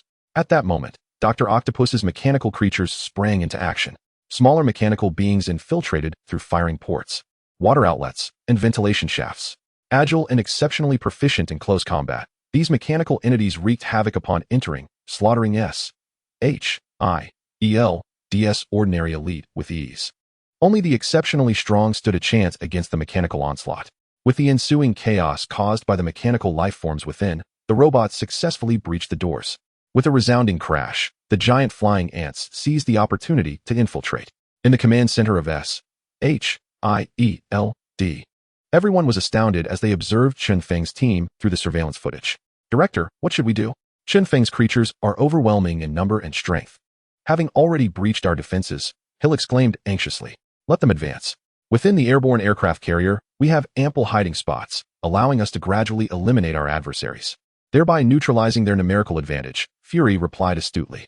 Suddenly, the entire aircraft carrier trembled. "What was that?" Fury inquired. A technician responded, "Director, the second engine has been damaged by Chen Feng." "Hawkeye, eliminate Chen Feng," Fury commanded. "Understood, Director," Hawkeye replied, departing the command center with several subordinates. On the ground, Chen Feng had 100,000 colossal lizards awaiting his command, intent on bringing down the airborne aircraft carrier where his advantage would be maximized. With another explosive impact, yet another engine succumbed to Chen Feng's onslaught. As he targeted a third engine, a massive arrow struck him. The arrow lodged itself in the mouth of the transformer. Fortunately, thanks to Chen Feng's fortification, he was spared from being pierced through. Looking up, Chen Feng saw Hawkeye skillfully operating a gigantic crossbow. Reacting swiftly, Chen Feng unleashed a barrage from his Gatling gun. Hawkeye loosed another massive arrow, this time attached to a steel cable. In an instant, as the arrow was released, Hawkeye evaded with precision. The transformer was hit once more, again in the mouth. "Damn it, that rate of fire is impossible to avoid," Chen Feng exclaimed in disbelief. Suddenly, he felt an immense pulling force from the arrow. "So, you wish to drag me in for a beating? Very well," Chen Feng retorted coldly. As the steel cable rapidly yanked him, he was swiftly pulled into an entrance of the airborne aircraft carrier. Once inside, he was immediately beset upon. First, he was slammed against the iron wall by a heavy truck, then subjected to a fierce onslaught from Iron Man, Tony Stark, along with several burly strongmen whose punches struck the transformer with explosive force, rivaling the might of Tony's armored suit. "Get off me," Chen Feng bellowed, forcefully pushing against the truck that pinned him against the wall. Tony and the others were determined not to allow Chen Feng to escape, intensifying their assault on the transformer. However, despite their efforts to dent the metal, they were unable to penetrate it and harm Chen Feng. "Let me handle this," a hefty individual declared, brandishing a large chainsaw. Seemingly intent on slicing through the transformer, Chen Feng controlled the hands of the transformer, bracing against the impact of a heavy truck, unable to spare a hand. Yet, it mattered not, for he possessed 4 mechanical tentacles. With a swift motion, the tentacles extended from the transformer's back, sweeping away all assailants targeting Chen Feng. A hefty adversary swung a chainsaw at one of the mechanical appendages, sparks flying and a deafening screech echoing through the air. In retaliation, another tentacle, sharp as a sword, lunged toward the corpulent foe. The speed of the mechanical limb was blinding, and being so close, the man could not evade. He was pierced through, meeting an instant demise. "High-concentration energy pulse cannon," Chen Feng silently intoned. The palms of the transformer erupted with a blinding radiance. A resounding boom followed. The heavy truck was obliterated. Tony and Hawkeye were staggered by the shockwave of the explosion. Towering at 85 meters, the transformer's imposing figure, complemented by its 4 automated, flailing tentacles, resembled a deity of war. Fear gripped Tony. His iron armor paled in comparison, appearing like a mere toy. The thundering footsteps of the transformer reverberated as Chen Feng approached Tony. "Tony, at last, we meet," he declared. "What do you want, Chen Feng?" Tony's voice quivered with uncertainty, overwhelmed by the transformer's colossal presence. "Initially, I sought to make you regret your actions, to strike you down. However, since you conspired with S.H.I.E.L.D. to take my life, I shall demand yours in return." With that, Chen Feng commanded the transformer to unleash a powerful punch toward Tony. Tony executed a clumsy roll to evade, hastily retreating. Hawkeye, witnessing Tony's flight, fumed. "Tony, you coward!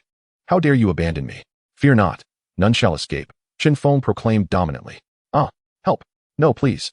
The sound of fists striking flesh echoed as Chen Feng dispatched Hawkeye's subordinates one by one. Gritting his teeth, Hawkeye turned to flee.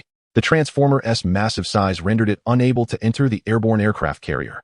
Thus, Chen Feng exited the Transformer, charging toward the vessel. Natasha, having obtained real-time intel through Alita's holographic projections, observed Chen Feng single-handedly infiltrating the aircraft carrier.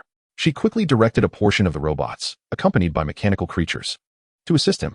Utilizing spider silk, Chen Feng soared through the air, rapidly closing in on Hawkeye. With a swift flick, a strand of spider silk lashed onto Hawkeye's back. Startled, he executed a roll, drawing a dagger from his calf in an attempt to sever the silk. Yet, Chen Feng would not grant him such an opportunity. He yanked sharply while delivering a powerful kick aimed at Hawkeye. A dull thud resounded as Hawkeye was sent hurtling through the air, landing over 20 meters away. Finally coming to a stop, coughing up blood, it was evident he had sustained grave injuries. The reinforcements sent by Fury have arrived. In his eagerness to eliminate Chen Feng, Fury dispatched thousands of the most formidable agents from S.H.I.E.L.D. The bullets rained down heavily, and with no refuge in the corridor, Chen Feng transformed. With a roar, he swiftly morphed into a towering titan, 3 meters tall and weighing over 1,000 kilograms, his skin a rich bronze. The relentless onslaught from S.H.I.E.L.D. struck his body, yet none could penetrate his skin, though the impacts were painful. Chen Feng was no fool. He did not simply stand there to be attacked. Bowing his head and bending forward, he charged ahead, indifferent to what lay before him. The S.H.I.E.L.D. agents were no fools either, attacking while evading his advance. With a thunderous crash, Chen Feng slammed into a steel wall at the corner, the force of the impact leaving a human-shaped dent. Suddenly, he noticed a glimmer of light and felt a cool sensation on his face. Upon touching it, he discovered it was his own blood. Looking up, he beheld a man clad in a kimono, holding a sword with both hands, his demeanor cold and detached. "I am Ichiro Matsumoto, master of the one-sword style. You should consider it an honor to perish by my blade," Matsumoto declared arrogantly. "How dare you be so boastful after merely breaking my skin? I shall reduce you to nothing but a puddle of flesh," Chen Feng retorted angrily, dismissing the island warrior. Matsumoto's speed was astonishing, almost instantaneous. By the time Chen Feng sensed his presence, Matsumoto had already positioned himself behind him. In a flurry of motion, Matsumoto unleashed dozens of strikes upon Chen Feng's back, leaving a series of bloody gashes. Chen Feng spun around, his massive hand reaching for Matsumoto. The latter leaned back, and with a swift motion, sliced through Chen Feng's wrist, severing a vein. "How dare you?" Chen Feng bellowed, taken aback by the prowess of this seemingly insignificant warrior. He realized that Matsumoto's skill was not only due to his swiftness, but also the sharpness of his blade. Otherwise, with Matsumoto's strength alone, he could not have inflicted such harm.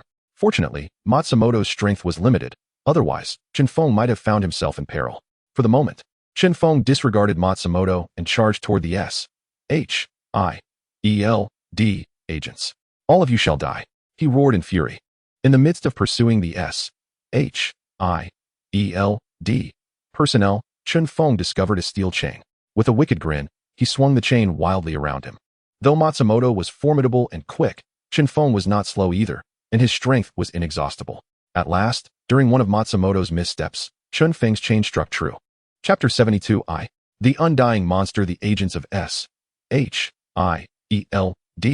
unleashed a barrage of ranged weaponry, desperately attempting to prevent Chen Feng from dispatching Matsumoto. With his head bowed and hands shielding his skull, Chen Feng charged towards Matsumoto, intent on eliminating him at the earliest opportunity. With a swift motion, a colossal arrow pierced Chen Feng's abdomen. The excruciating pain rendered him incapable of advancing towards Matsumoto Ichiro. Amidst the relentless barrage of bullets, agents from S.H.I.E.L.D. seized the opportunity to launch a fierce assault on him. As the continuous hail of gunfire battered his once impenetrable skin, the pace of his recovery faltered against the relentless destruction, and his wounds deepened. If this continued, Chen Feng would surely be ground to dust. Gritting his teeth, he turned, bowed his head, and faced away from the S.H.I.E.L.D. agents.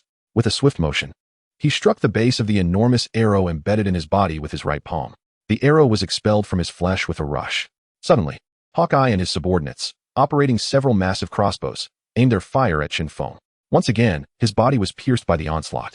Enraged, Chen Feng rose fiercely, violently swatting away the arrows embedded in his form.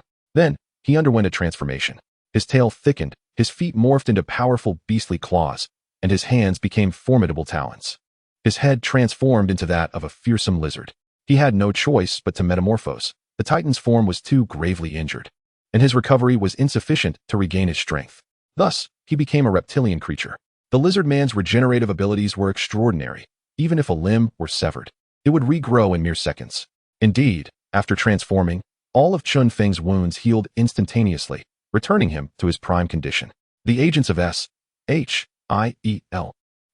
were left in shock at his transformation. Truly, he was an indomitable monster. Hawkeye exclaimed in astonishment. How is he capable of this? Tony, equally taken aback, urged. Stop gawking and shoot him. Under Fury's command, the agents resumed their assault.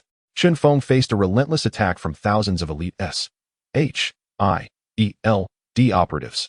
Bullets struck him but merely forced their way out, only for him to restore himself to perfect health. The colossal arrows could pierce his body, yet once they were withdrawn, he would almost instantaneously regain his form. The agents reveled in the thrill of assaulting Chen Feng, unwittingly neglecting other threats. Natasha's dispatched robots and mechanical organisms had infiltrated the scene. The first to enter were the robots, accurately targeting S.H.I.E.L.D. agents under Optimus Prime's command. Aware of Chen Feng's formidable defenses and rapid recovery, Optimus opted for indiscriminate fire. Heavy machine guns, small missiles, and rocket launchers unleashed chaos, catching the agents off guard. In mere moments, hundreds perished. Everyone, find cover, Hawkeye shouted as a small missile rocketed towards him. Hawkeye, with his keen eyesight and swift reflexes, unleashed a massive arrow towards Chen Feng before swiftly retreating. While Hawkeye managed to evade the onslaught, his subordinates were not as fortunate. A thunderous explosion echoed as several of Hawkeye's men were obliterated. The cacophony of clattering echoed as hundreds of various mechanical beings surged forth, descending upon the agents of S.H.I.E.L.D., who let out cries of despair. These mechanical entities, of superior quality, possessed formidable attack power and remarkable speed, making escape nearly impossible once they closed in. The robots and mechanical creatures, devoid of fear, executed their commands with unwavering obedience. Consequently, they suppressed S.H.I.E.L.D., rendering them incapable of retaliation. Seizing the opportunity to catch his breath, Chen Feng's body rejuvenated, and he transformed once more into a Titan. Though the lizard men exhibited extraordinary regenerative abilities, their strength and defense remained inadequate. Now it is my turn to subdue you, Chen Feng declared, advancing upon the concealed S.H.I.E.L.D. agents. Ordinary cover proved futile against Chen Feng's relentless advance. He charged at an individual using a table for protection, delivering a powerful kick that shattered the table in two. The force sent the person flying, resulting in a fatal impact upon landing. As Chen Feng approached, panic ensued, prompting dozens of S.H.I.E.L.D. members to scramble into a nearby room, hastily shutting the door behind them. The airborne aircraft carrier of S.H.I.E.L.D. was indeed formidable. Even its doors were constructed of heavy iron. However, no matter how thick the door, it could not withstand Chen Feng's forceful impact. With a resounding crash, he smashed through the iron door, resulting in the immediate demise of 4 individuals behind it. While the others were flung backward, Chen Feng showed no mercy. Regardless of whether his foes were alive or dead, he trampled over them, striking with brutal force. Within mere seconds, he dispatched dozens of individuals in the room. Upon exiting, the remaining agents of S.H.I.E.L.D. began their retreat, firing as they fled. The air was filled with the sounds of explosions, marking the relentless demise of S.H.I.E.L.D. personnel, while Chen Feng's mechanical beings suffered continuous destruction. Fury, watching the chaos unfold on the surveillance monitors, witnessed Chen Feng's overwhelming prowess as his subordinates retreated under pressure, filling him with urgency and fear. If this continued, it would not be long before Chen Feng breached the command center. Release the brutes, Fury commanded. The brutes, trained assassins of S.H.I.E.L.D., stood over 2 meters tall, muscular and simple-minded. 100 brutes advanced towards Chen Feng's location. Meanwhile, General Ross, not far from the battlefield, observed the clash through binoculars. The sight of the dark swarm of flying ants, the multitude of robots, and the intimidating mobile fortress sent chills down his spine, leaving him utterly astonished. Chen Feng is indeed a formidable adversary, General Ross lamented. General, Chen Feng's rate of advancement is alarmingly rapid. We must eliminate him, otherwise, once he fully develops, there will be no place for us in the United States, or even on Earth. Catherine expressed her concerns. General, let us collaborate with S.H.I.E.L.D. If Chen Feng defeats them, we may find ourselves incapable of vanquishing him. Abomination proposed, his confidence stemming from his 10 colossal minions. Let us wait a bit longer. The time is not yet ripe, General Ross replied. Upon witnessing the team's assault on the airborne aircraft carrier resulting in even greater casualties, Natasha ordered the robots to bombard the carrier's engines, intending to bring it crashing down. To expedite the aircraft carrier's descent, she was willing to sacrifice the swarm of flying ants, commanding them to launch suicidal attacks on the engines. Countless flying ants surged toward the engines, only to be shredded into a mist of blood by the rapidly spinning blades. Chapter 73. Single-handedly battling 100 titans as an increasing number of giant flying ants fearlessly plunged into the engine's blades. The rotation speed of the fans plummeted. The airborne aircraft carrier, lacking sufficient power, began its rapid descent. In the command center of the aircraft carrier, Fury sensed the decline and immediately alerted everyone, stating, "Attention! The aircraft carrier is about to fall." General Ross, witnessing the downfall of S.H.I.E.L.D.'s aircraft carrier at the hands of Chen Feng, was taken aback and swiftly commanded, "Attack." He feared that if Chen Feng annihilated S.H.I.E.L.D., he would be unable to procure the serums he so desperately needed. The general has issued orders. Attack. The general has issued orders. Attack. The general has issued orders. Attack. Ross's command reverberated through the ranks. Various aircraft aboard the carrier took to the skies, while warships readied their cannons, heading toward the conflict between Chen Feng and S.H.I.E.L.D. On land, the army began to mobilize in response to the orders, with tanks, armored vehicles, and troop carriers preparing for action. "Miss Natasha, General Ross's forces are mobilizing and are expected to arrive within 10 minutes, Alita cautioned. "Order the speedboat fortresses and submarine fortresses to intercept General Ross's navy. Command the Lizard Legion to deploy 50,000 troops to confront General Ross's army. Split the swarm of flying ants in half, and half of the aerial fortresses as well." To engage General Ross's air force, Natasha swiftly issued her commands. As Natasha completed her orders, the S.H.I.E.L.D. aircraft carrier was on the verge of crashing to the ground. Boom. The fall of the aircraft carrier resembled an apocalyptic event. The earth trembled, and smoke filled the air. The occupants of the aircraft carrier suffered greatly, with many even perishing from the impact. In the command center, Fury shouted, "Everyone, concentrate all efforts on eliminating Chen Feng. If we kill Chen Feng, we shall emerge victorious." "What about the giants, those monsters?" Hill inquired. "Never mind them," Fury responded. "Regardless, the multitude of monsters is overwhelming. They cannot be vanquished in a short span. Even if we manage to eliminate them, our shield agency would suffer grievous losses. The most prudent course of action now is to eliminate Chen Feng. Once he is gone, those monsters will retreat," Fury declared. The 100 strongmen dispatched by Fury have now encountered Chen Feng. "Kill him! Kill him! Kill him!" The 100 strongmen shouted in unison. Upon sighting Chen Feng, they raised their weapons and charged at him with ferocious cries. The strongmen, wielding large shields in their left hands and colossal hammers in their right, presented a formidable sight with their robust physiques. Faced with this 100-strong force, Chen Feng remained undaunted, leading his robots into battle. The robots unleashed a barrage of gunfire. The strongmen, quick to react, raised their shields and advanced steadily. With a resounding explosion, the robots launched small missiles. The blast did not annihilate the strongmen, but merely forced them to stagger back a few steps. Chen Feng bellowed and surged forward. The impact between Chen Feng and the 100 strongmen was cataclysmic. The foremost strongmen were sent reeling, blood spurting from their mouths, while those behind remained unscathed. With a powerful grasp, Chen Feng tore through the defenses of a strongman, seizing him by the neck and lifting him high before slamming him down with tremendous force. The ensuing crash echoed ominously, claiming the strongman's life instantly. Then, spreading his arms wide, he pivoted on the spot, sweeping aside the approaching strongman. A dull thud resounded as one strongman leapt high, hammer raised, and struck Chen Feng's back, causing him to cough up blood. He had not anticipated the immense strength of the shield agency's strongmen, greater than that of the lizard professor, only slightly inferior to the abomination. Despite his full-force charge, he had failed to eliminate the strongman. Though injured, Chen Feng's wounds were not severe. In mere moments, he recovered from his internal injuries. With remarkable prowess, he spun around, grabbing the shoulder of the strongman who had ambushed him with his left hand, while his right fist rained down blows upon the strongman's abdomen, causing him to spew blood incessantly. With a final, devastating punch, Chen Feng pierced through the strongman's belly. The clash between Chen Feng and the strongman was nothing short of a brutal melee, each strike landing with ferocity. General Ross, ever astute, commanded his troops to advance while refraining from joining the fray himself. Instead, he observed from his position with a telescope, having conferred with high-ranking officials to operate independently. This way, he could avoid issuing commands that might be imitated by Chen Feng.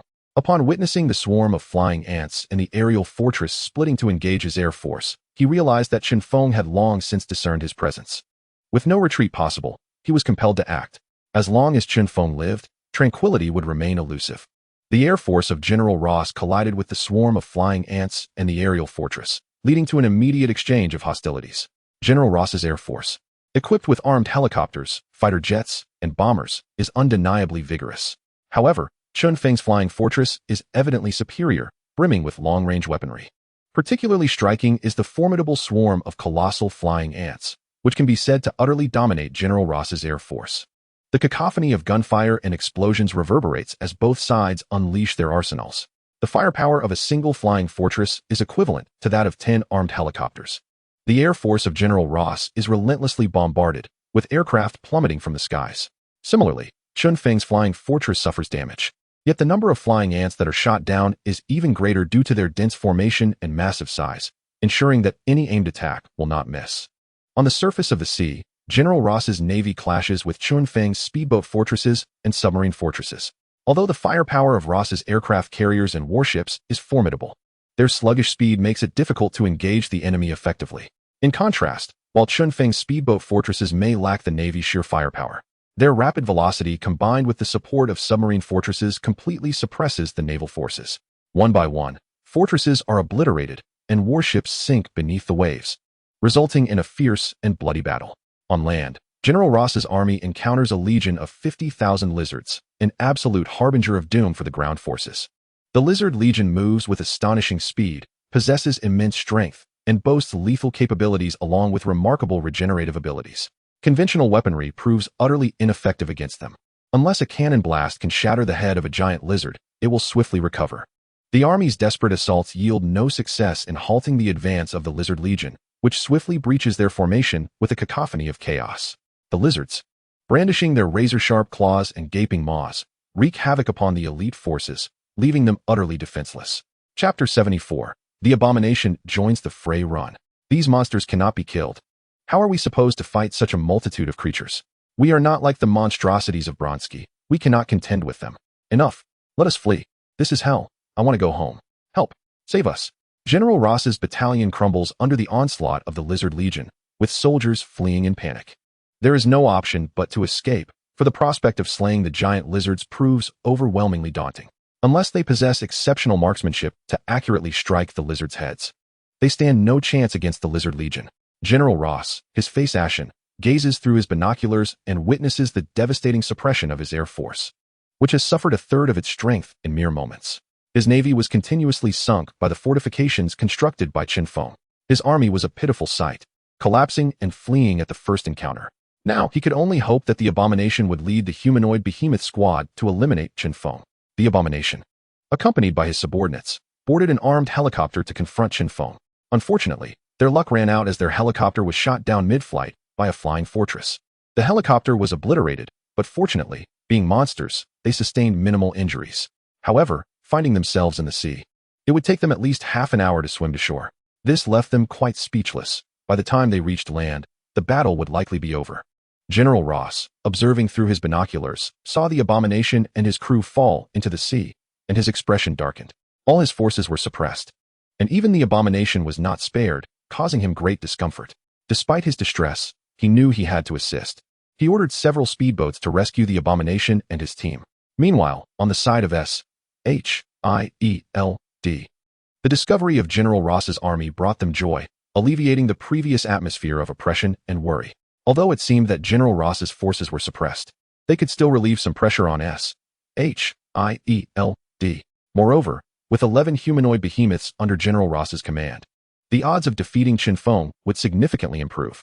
After half an hour of combat, Chen Feng finally eliminated 100 powerful foes. He was utterly exhausted. Instead of continuing his assault, he chose to rest in place. After a minute of recuperation, he felt revitalized and resumed his onslaught. The personnel of SHIELD had been entirely mobilized by fury to eliminate Chen Feng. Consequently, the airborne aircraft carrier was breached, with most of its interior overtaken. The agents of SHIELD, incensed and rallying together, began to charge at Chen Feng. They discarded their firearms in favor of close combat weapons. With a flurry of movements, They brandished daggers, swords, chains, and other melee weapons. Their primary weapon was the chains, as they aimed to ensnare Chen Feng and ultimately dispatch him. "Charge!" Hawkeye shouted. Leading the charge, his comrades followed suit, shouting fervently. As Hawkeye ran, he loosed arrows, 3 rapid shots, all explosive. Chen Feng did not even flinch. The explosive arrows detonated upon impact, but he remained unscathed.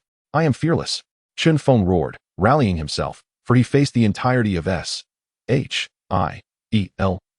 Upon witnessing Chen Feng's condition, Natasha immediately commanded the swarm of enlarged ants to begin gnawing at the airborne aircraft carrier.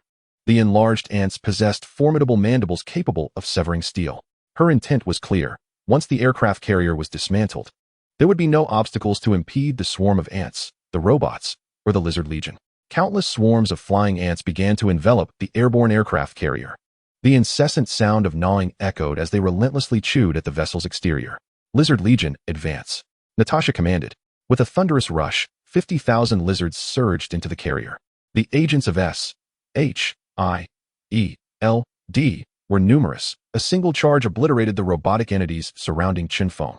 He was grievously injured, bloodied from head to toe. Hearing a commotion, Chen Feng turned to see his legion of lizards and smiled. "In terms of numbers, I will exhaust you. Annihilate them," he ordered, pointing at the S.H.I.E.L.D. agents. The lizard legion obeyed, ferociously attacking the agents. Chen Feng refrained from intervening. He needed to recuperate. More importantly, as their leader, he relied on the legion to fight on his behalf. Quickly, swiftly, slay these giant lizards. Aim for their heads. Fury arrived at that moment, an unavoidable presence among S.H.I.E.L.D.'s ranks, ensuring their safety. Upon seeing Fury, Chen Feng waved his hand, commanding, "Attack, kill them, seize them." The lizard legion, in close combat, proved to be a terrifying force. Their teeth, claws, and tails served as formidable weapons, catching the S.H.I.E.L.D. agents off guard. However, S.H.I.E.L.D. was not without its formidable talents. Many elite agents could slay the giant lizards with mere daggers. 12 minutes later, a familiar voice beckoned from behind Chen Feng. Turning around, he found Abomination, accompanied by 10 humanoid beasts. "Chen Feng, I've come for you." "Ha! Blonsky, what brings you here? Are you here to oppose me?" Chen Feng inquired, furrowing his brow. "Are you worried about me being your foe?" Abomination responded with a grin. "Worry? That's out of the question," Chen Feng retorted. "If I cannot win, I shall simply leave. No one can stop me." "Very well. To be honest, I am here to cause you trouble," Abomination revealed. "Was General Ross the one who sent you?" Chen Feng pressed. "Indeed, he desires the serum you pilfered from S.H.I.E.L.D. If you hand over all the vials, I might let you be," Abomination stated. "Are you serious? Your general must be delusional. I only took 10 vials. He is willing to confront me over such a trivial amount?" Chen Feng scoffed. "What? You claim you only stole 10 vials?" Abomination exclaimed in astonishment. Chen Feng nodded. "Indeed, I am not deceiving you." From Abomination's words, he surmised that S.H.I.E.L.D. might be sowing discord. Abomination bellowed at Fury, who was hidden among the crowd. "Fury, did you not say Chen Feng stole all your serum? He claims to have only taken 10 vials. How do you explain this?" "Bronsky, he is our adversary, yet you believe his words," Fury remarked. Chen Feng quickly interjected, "Bronxy, take a moment to reflect. I have dispatched a single individual to infiltrate S.H.I.E.L.D. to pilfer, and how much can one person steal at a time?" Chapter 75, The Path of the Malevolent Blade. "Bronxy, do not heed his baseless ramblings. You must understand he is no ordinary individual. The prowess of his technology is formidable.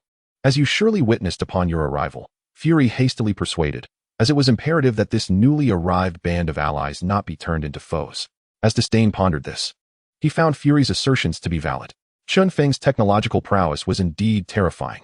There seemed to be nothing beyond his capabilities. The memory of being crushed under Chen Feng's heel like an insignificant insect ignited a surge of humiliation within him. "Chen Feng, today you must perish," Disdain bellowed. "Humph. If you do not trust me, then you shall perish alongside S.H.I.E.L.D. Chen Feng scoffed coldly, with a mere wave of his hand. A legion of 10,000 colossal lizards turned their heads and charged towards Disdain and his cohort. With a cacophony of roars, the immense lizards, with claws bared, rushed forth. Chen Feng intended to diminish the enemy's strength through these behemoths, subsequently revealing his own prowess. After all, with the lizard professor at his disposal, generating colossal lizards was an unending supply. he was unperturbed by potential losses. Chen Feng found himself cornered by General Ross's men and S.H.I.E.L.D. agents. Unable to escape. After a moment of contemplation, he reached a resolution. Amidst the chaos, he would seize every treasure housed within S.H.I.E.L.D.'s vault. If there was no path, he would forge one. Aiming at Matsumoto Ichiro, who was valiantly engaged in slaying the gigantic lizards, Chen Feng hastened towards him, intent on dispatching Matsumoto Ichiro while simultaneously acquiring his blade. Matsumoto Ichiro's sword could effortlessly slice through steel, making it the perfect tool to carve a route. Matsumoto Ichiro, ever vigilant, sensed Chen Feng's approach and sought to flee. Though his swordsmanship was formidable, it merely grazed Chen Feng's skin without inflicting true harm, prompting him to avoid further confrontation. Matsumoto Ichiro nimbly leapt off the back of a colossal lizard to evade capture. As Chen Feng sprinted forward, he seized a massive lizard and hurled it with great force. Matsumoto Ichiro reacted swiftly, diving underground and burrowing into the throng of colossal lizards. A colossal lizard, with its gaping maw wide open, lunged at Matsumoto Ichiro. Instead of evading, he thrust his blade forward, piercing through the lizard's mouth and emerging from its head. With a swift motion, Matsumoto Ichiro withdrew his sword just as the colossal lizard collapsed to the ground. He barely paused before Chen Feng caught up to him. The resounding crashes echoed as every colossal lizard obstructing Chen Feng's path was sent flying, some even crushed beneath his might. Approaching Matsumoto Ichiro, Chen Feng extended his large hand, ready to seize him. Ichiro Matsumoto leaned back, then propelled himself swiftly backward with a powerful push of his legs, wielding his sword with a flourish. A flash of light glimmered as Chen Feng failed to capture Matsumoto, instead receiving a shallow cut from his blade. It was merely a scratch, insignificant in Chen Feng's eyes, as such wounds would heal in the blink of an eye. He surged forward, hands outstretched, when suddenly a colossal lizard lunged, clamping its jaws onto the retreating Matsumoto. A surge of exhilaration coursed through Chen Feng, prompting him to accelerate. The lizard bit into Matsumoto's waist, inflicting severe injury. Several bones shattered, and its fangs pierced deep into his abdomen, rendering him momentarily incapacitated. The sword in his hand, too heavy to wield due to his injuries, was useless against the creature. With a ruthless resolve, Chen Feng rushed forward and delivered a decisive kick, crushing Matsumoto to his demise, along with the lizard that clung to him. After dispatching Matsumoto, he seized the fallen warrior's sword. The blade measured 1 meter in length, with a 30-centimeter hilt. Its short handle forced Chen Feng to grip it with one hand. The instant he clasped the elongated sword, a strange energy coursed through him, only to be swiftly devoured by his formidable genetic cells. He surmised that this blade had claimed numerous lives, forged through dark rituals. No wonder it could pierce his skin. Turning, he approached the wall, raising the sword and slicing down with vigor. The blade sliced through with the ease of cutting tofu, offering no resistance. With a series of swift motions, Chen Feng cleaved through the steel wall, stepping into the passage beyond. Optimus Prime, locate the S.H.I.E.L.D. vault, Chen Feng commanded. Understood, my lord, came the reply from Optimus Prime. Chen Feng's wrist projected 3 holograms depicting the entire S.H.I.E.L.D. layout, including his current location and the vault's position. Guided by Optimus Prime's coordinates, he set off toward the vault, cleaving through all obstacles in his path. He would not take detours. He moved in a straight line. Fury, witnessing Chen Feng breach the iron wall and venture further, quickly directed his team. Chen Feng is escaping. Pursue him. If we kill him, we shall prevail. The adept fighters of S.H.I.E.L.D., skilled and powerful, cut through the lizard legion in pursuit of Chen Feng, while the less capable remained behind to engage in battle with the lizard horde. The strong departed, leaving the weak behind, destined to be overwhelmed by the lizard army. Fury joined the chase after Chen Feng, summoning the abomination to assist. Despite the overwhelming numbers of the lizard legion, they could not detain those determined to escape. The abomination, accompanied by 10 colossal humanoid beasts, departed, while Chen Feng promptly commanded an assault from the 1,000 giant lizards, who followed closely behind. With a swift motion, Chen Feng cleaved through a wall. My lord, Fury and the abomination are in pursuit, and it is estimated that they will catch up to you in 30 seconds. Optimus Prime alerted.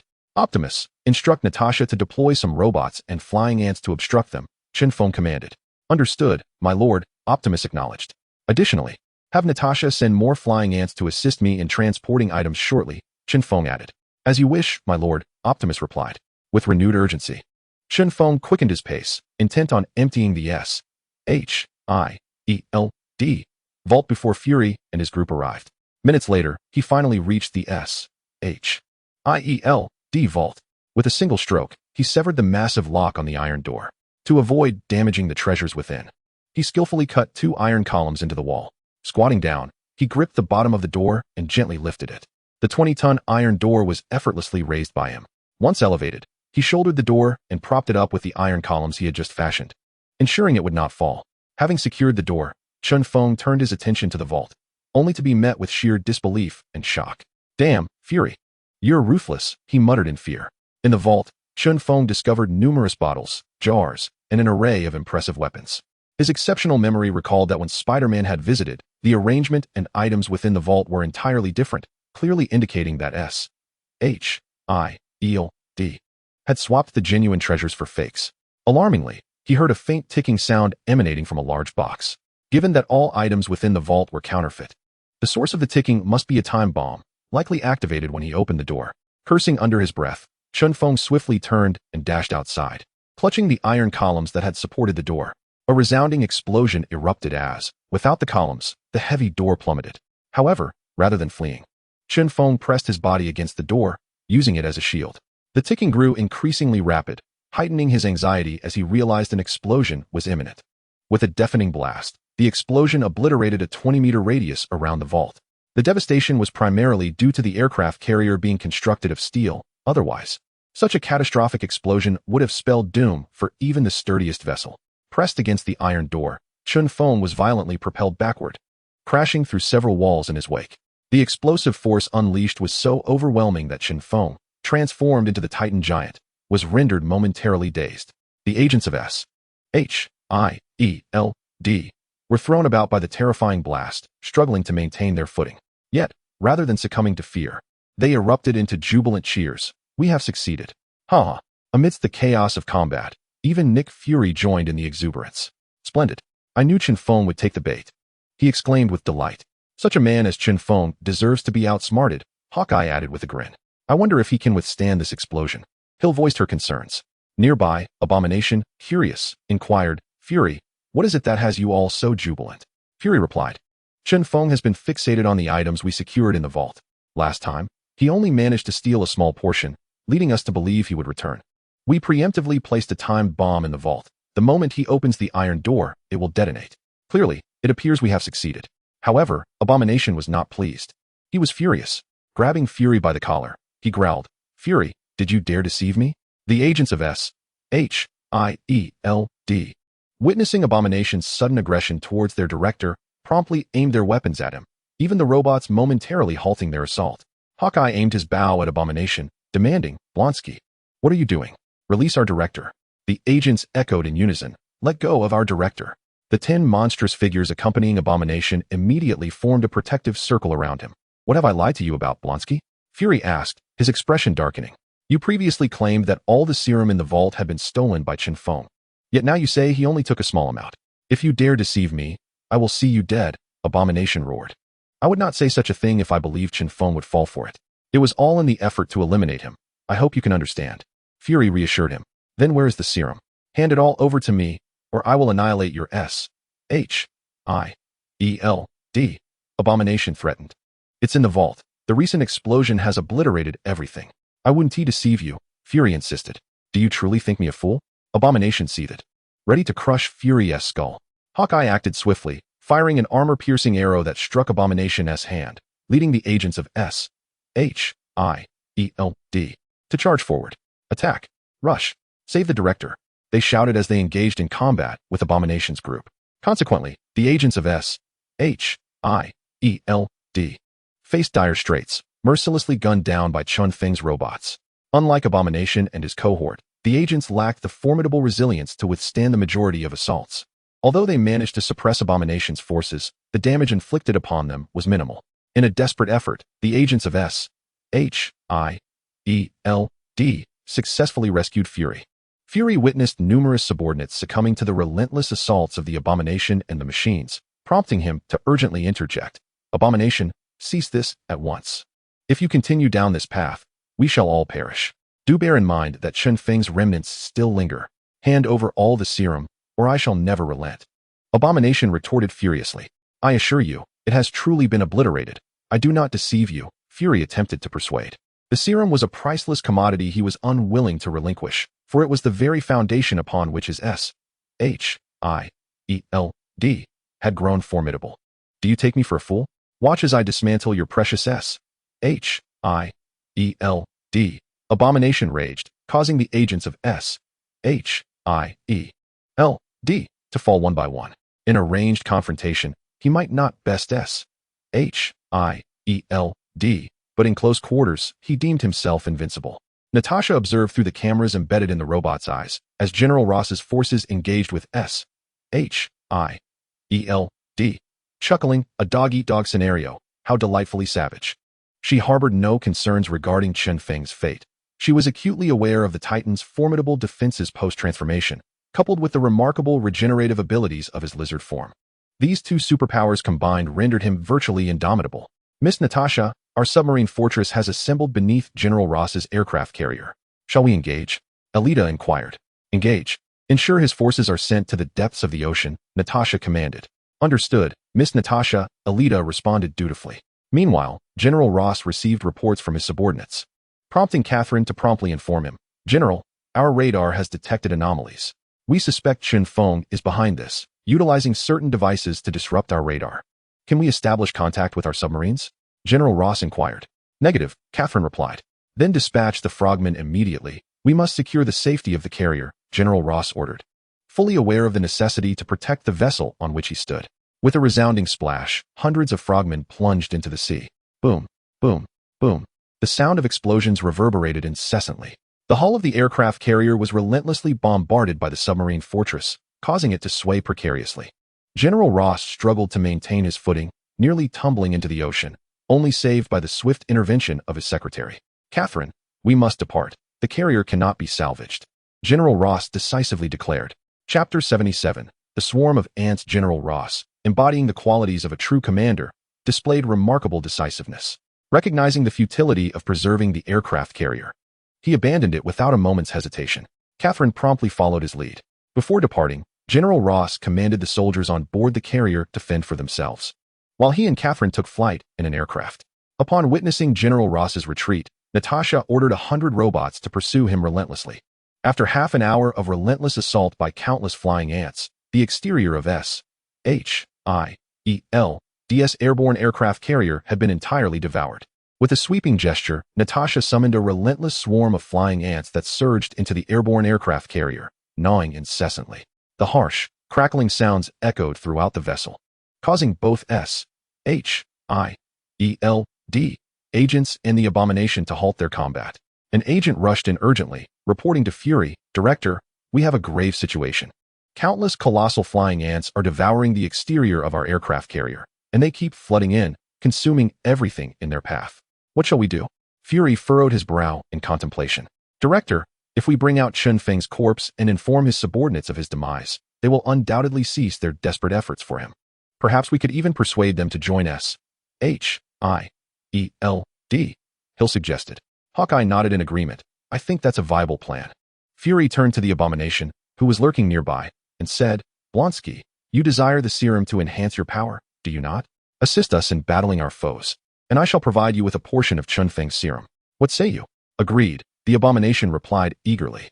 Chen Feng was the most formidable individual he had ever encountered, and the prospect of acquiring such terrifying strength thrilled him. Then hastened to eliminate those wretched robots, lest Chen Feng's body be taken by his subordinates, Fury commanded. Understood, the abomination affirmed, rallying his 10 monstrous subordinates. For now, we shall collaborate with S.H.I.E.L.D. Once we obtain Chen Feng's serum, we shall all share in the spoils. Yes, brother, they echoed, excitement coursing through them at the thought of Chen Feng's serum. With the allure of reward, their address of the abomination shifted from mere name-calling to brotherly reverence. Kill! Fury bellowed. The clash resumed. Gunfire and explosions erupted as the abomination, S.H.I.E.L.D., and the robots engaged once more. This time, bolstered by the 10 monstrous allies under the abomination's command, they swiftly dismantled the robotic opposition. Upon reaching the vicinity of the vault, they were met not with a vault itself, but a vast circular chamber teeming with colossal flying ants, relentlessly gnawing at the aircraft carrier. What now? There are so many of these giant ants, he lamented, feeling a wave of anxiety wash over him. Forget the ants for now. We must locate Chen Feng's body, Fury ordered. Such explosive power would surely obliterate even a god like Chen Feng, the abomination mused. The sight of humans stirred the giant ants into a frenzy, and they began to swarm and attack. Shield. Agents unleashed a barrage of gunfire against the flying ants, which fell in droves, quickly filling half the circular chamber. The sheer number of giant ants was overwhelming, seemingly endless. Director, I am out of ammunition. One agent shouted. I have no arrows left. Another chimed in. With only our melee capabilities. We will surely be overwhelmed by these giant ants, Fury realized grimly. We gathered together, back to back, providing mutual protection, while those on the periphery engaged the enemy.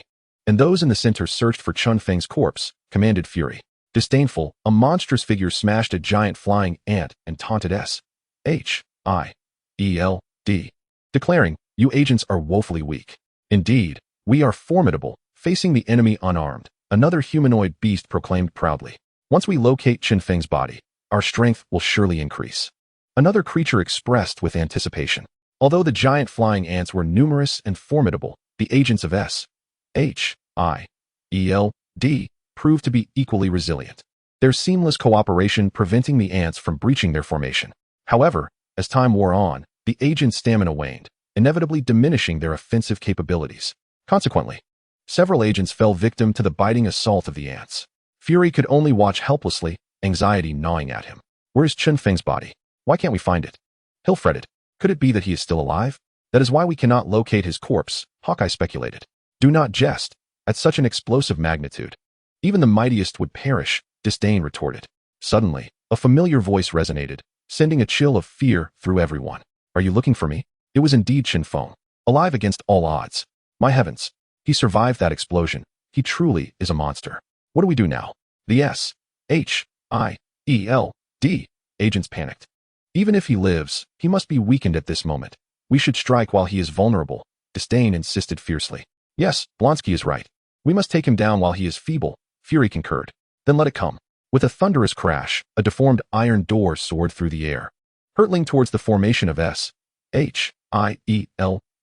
The agents, tightly packed, had no chance to evade, resulting in the immediate demise of dozens beneath the onslaught of the flying door.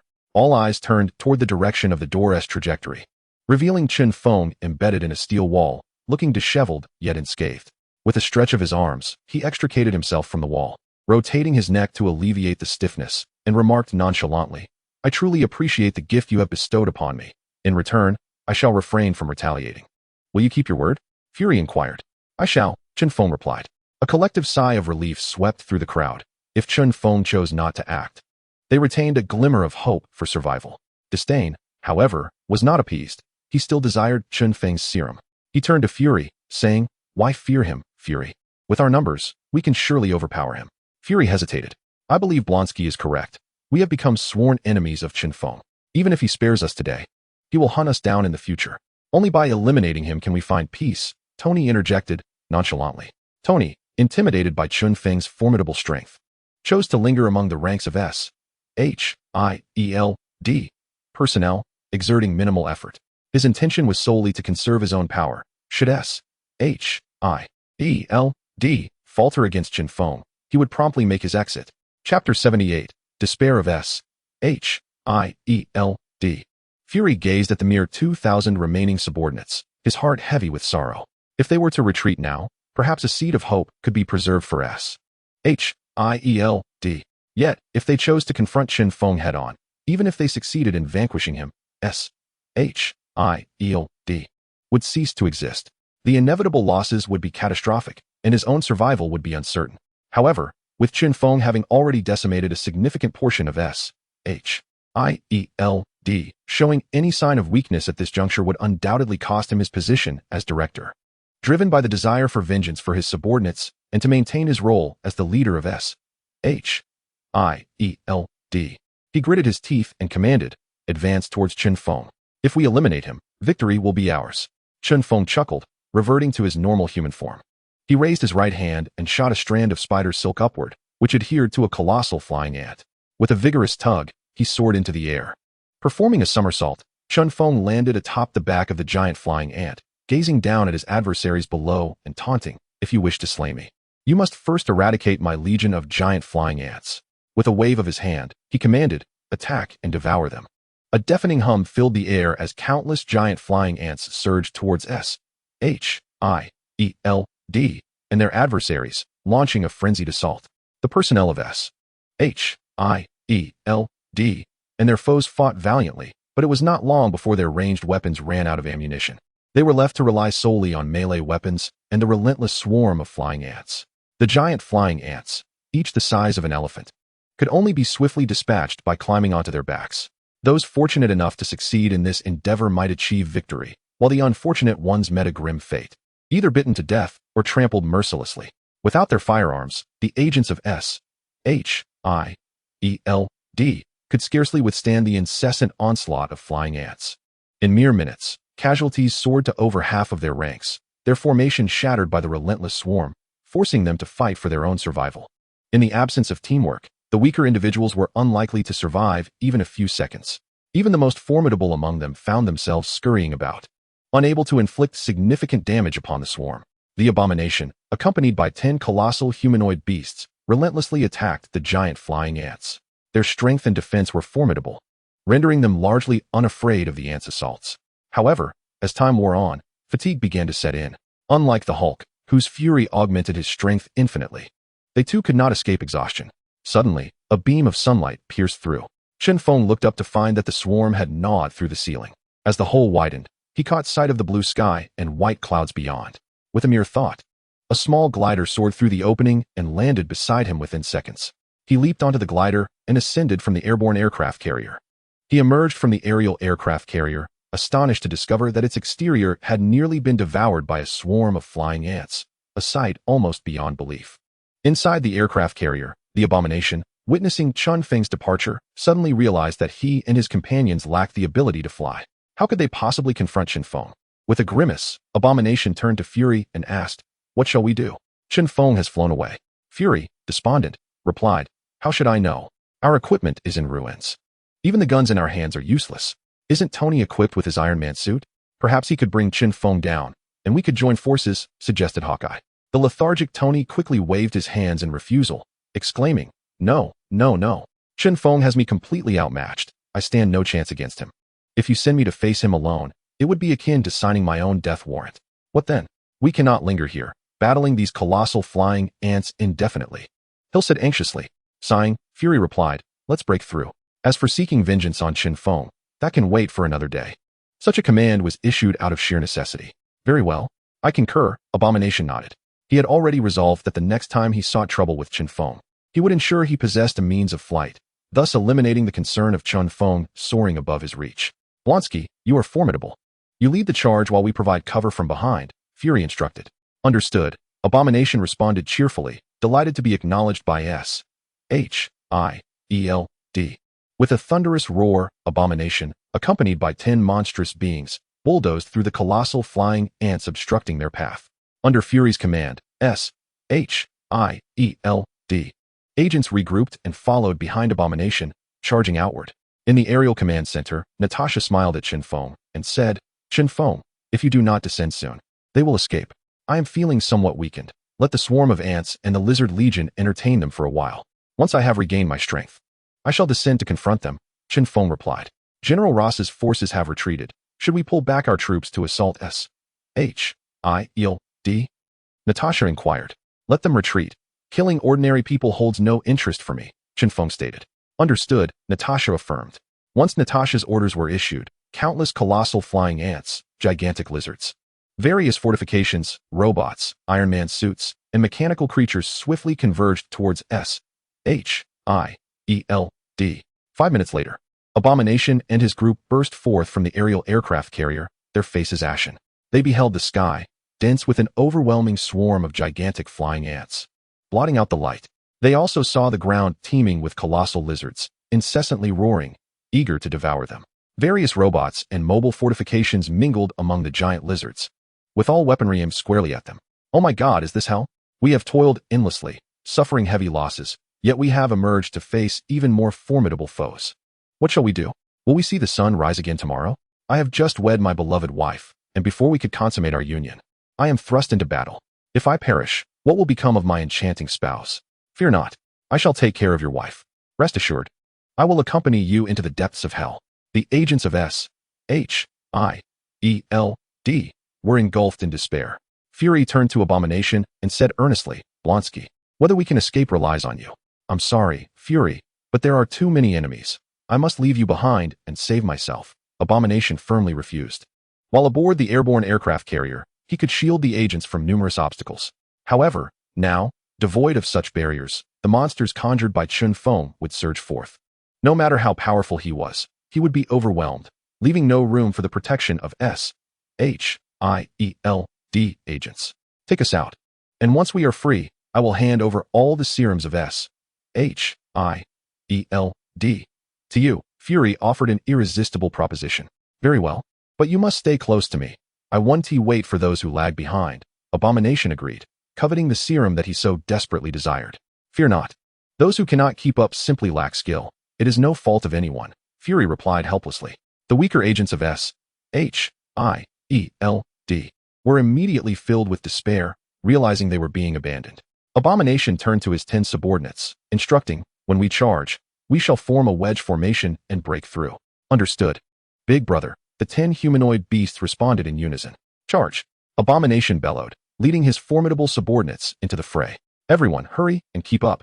Fury urged anxiously. The ground shook as Abomination and his 10 monstrous allies charged forward in a terrifying wedge formation, ruthlessly clearing any obstacles in their path. The agents of S.H.I.E.L.D. struggled to follow in their wake. Those who could run managed to escape, while the slower ones were inevitably toppled by the giant lizards, destined for a grim fate. Robots, mobile fortresses, bombard them. Natasha commanded. The sound of gunfire and explosions filled the air.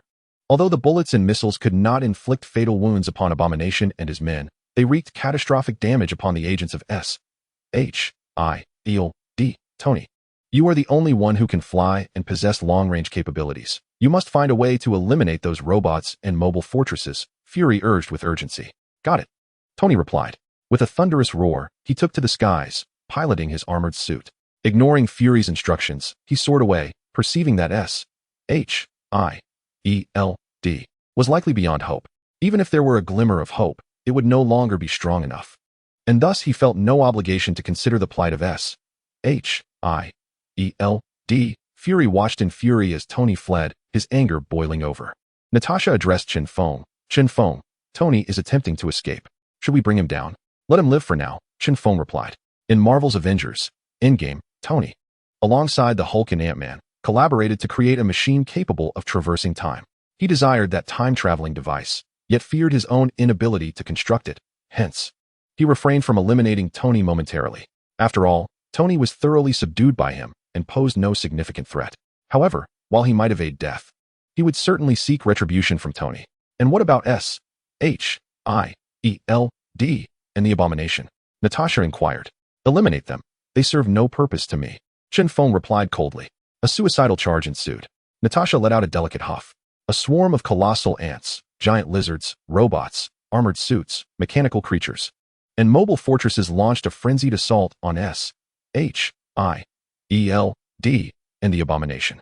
Initially, the Abomination's forces managed to maintain a conical formation and move swiftly. Yet, as the giant lizards and colossal ants relentlessly obstructed and attacked, their speed dwindled. In the midst of a battle, losing momentum often leads to an inescapable demise. Director, save me. A giant ant bit S.H.I.E.L.D. agent in half. There's no escape, no escape. A giant lizard sent a surrendered agent flying with its tail, plunging him into a swarm of giant lizards, followed by a series of agonized cries that abruptly ceased. Director, at this rate, S.H.I.E.L.D. will be utterly annihilated.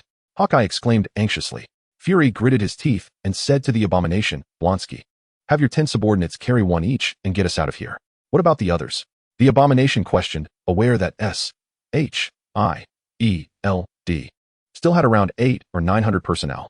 They can fend for themselves, Fury replied resolutely. And what about your promise to provide me with the complete serum? Is that still valid?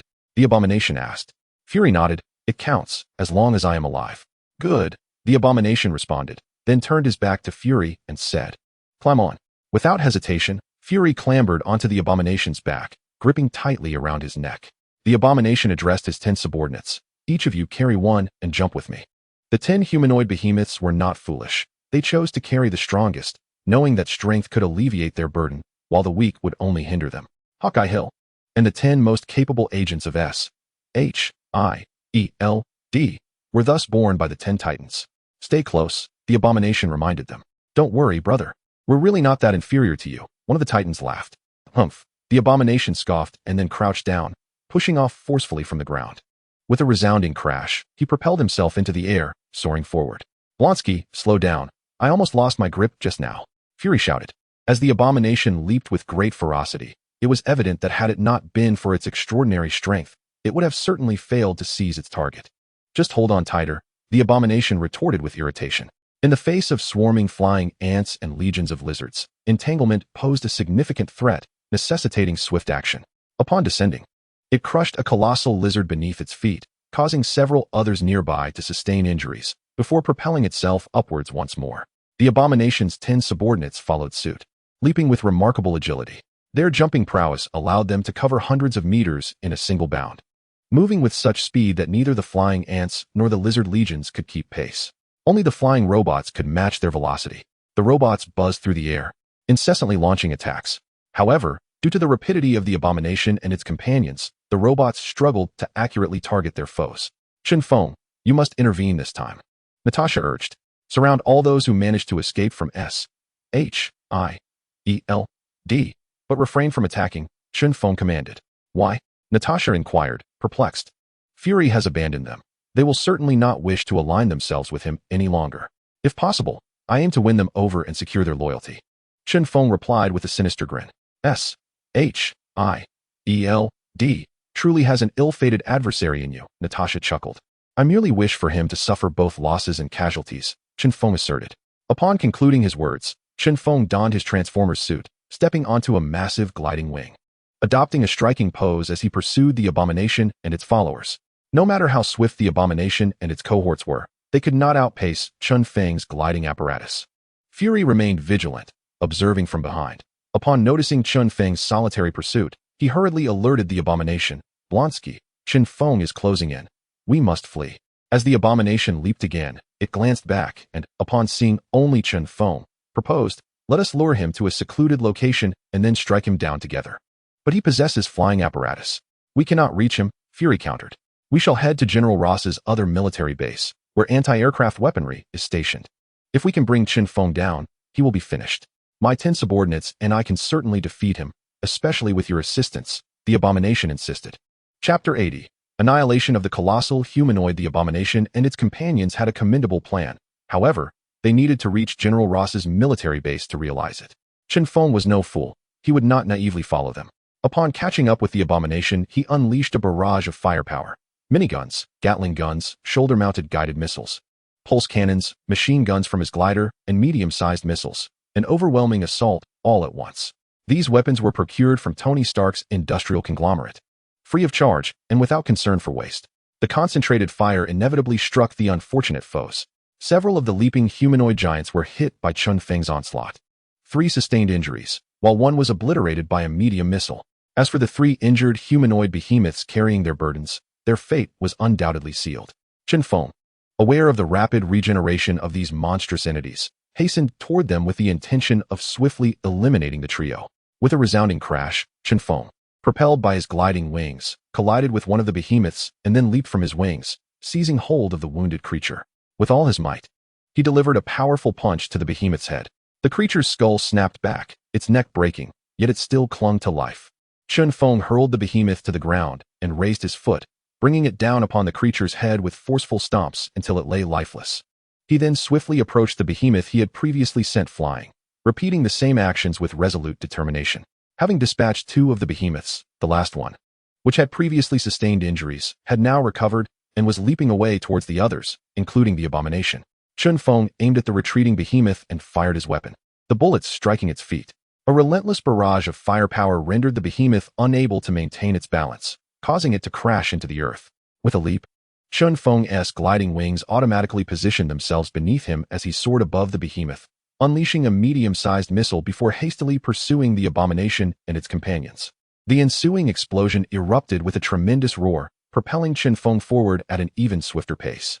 In less than a minute, he caught up to the abomination and its cohort once more. Upon noticing Chen Feng's return, Fry urgently warned the abomination, "Bronsky, Chen Feng is back on our tail. We should make our escape."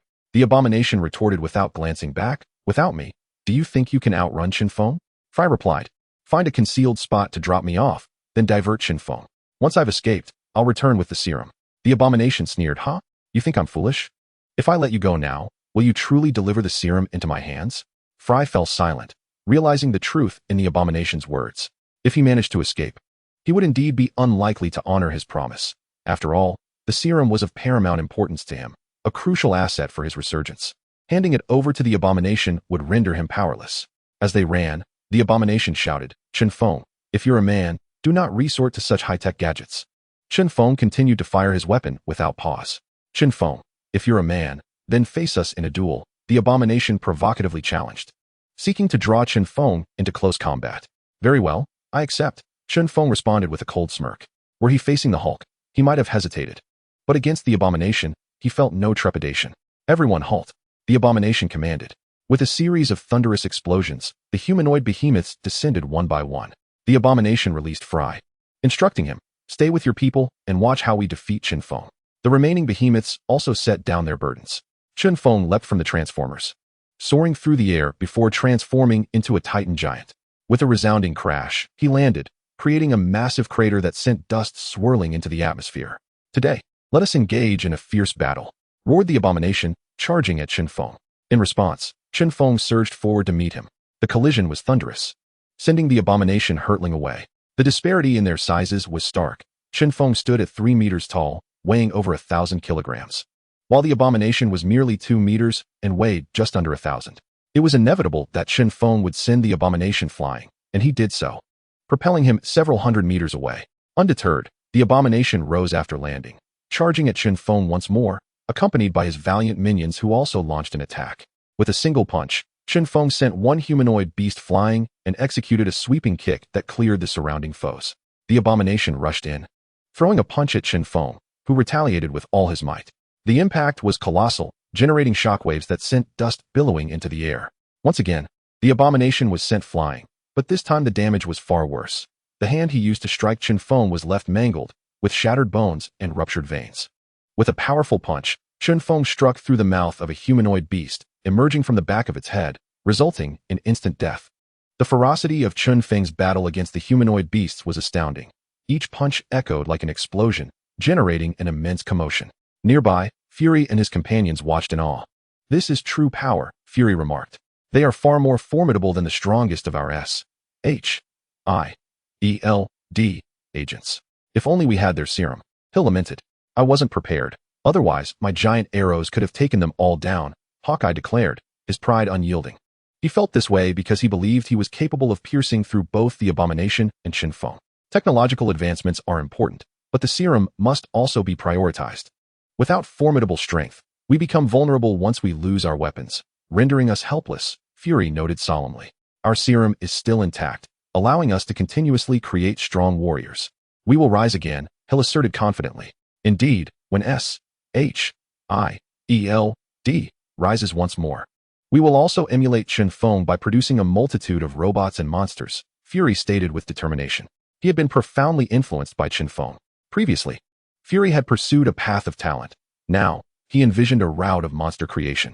While creating monsters is powerful, without talent, they will never gain the recognition of humanity.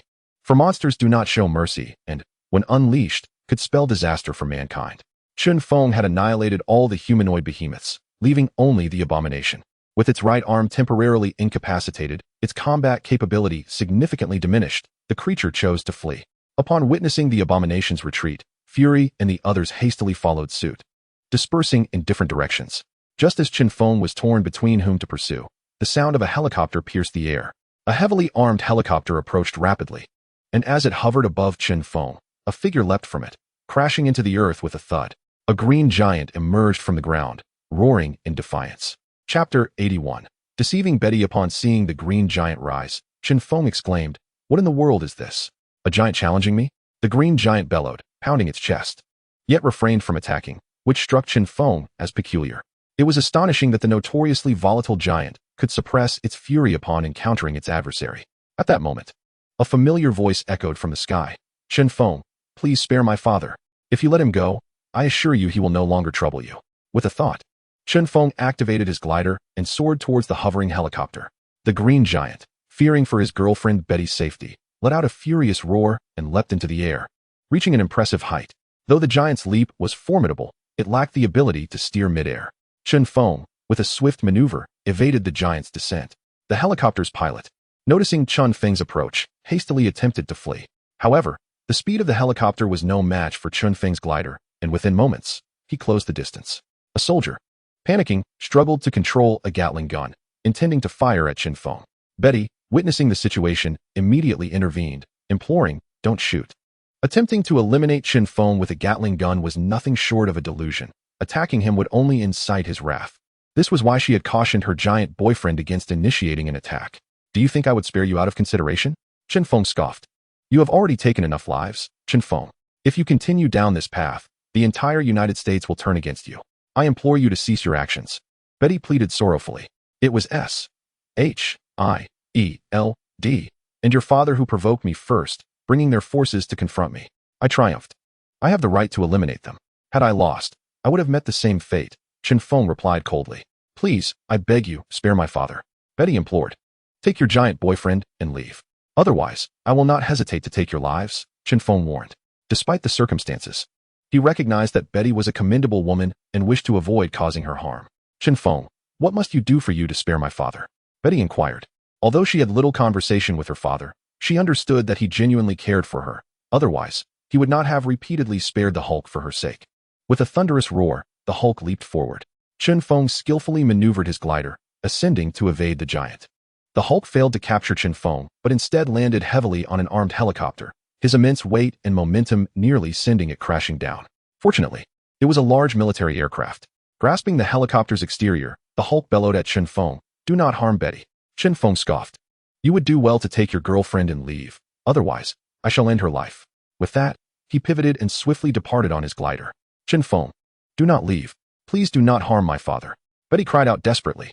Chen Feng continued his retreat, unmoved by her pleas. After he left, the Hulk's fury subsided, reverting to his human form, and comforted his girlfriend. "Betty, do not worry. As long as I am here, Chen Feng cannot harm your father."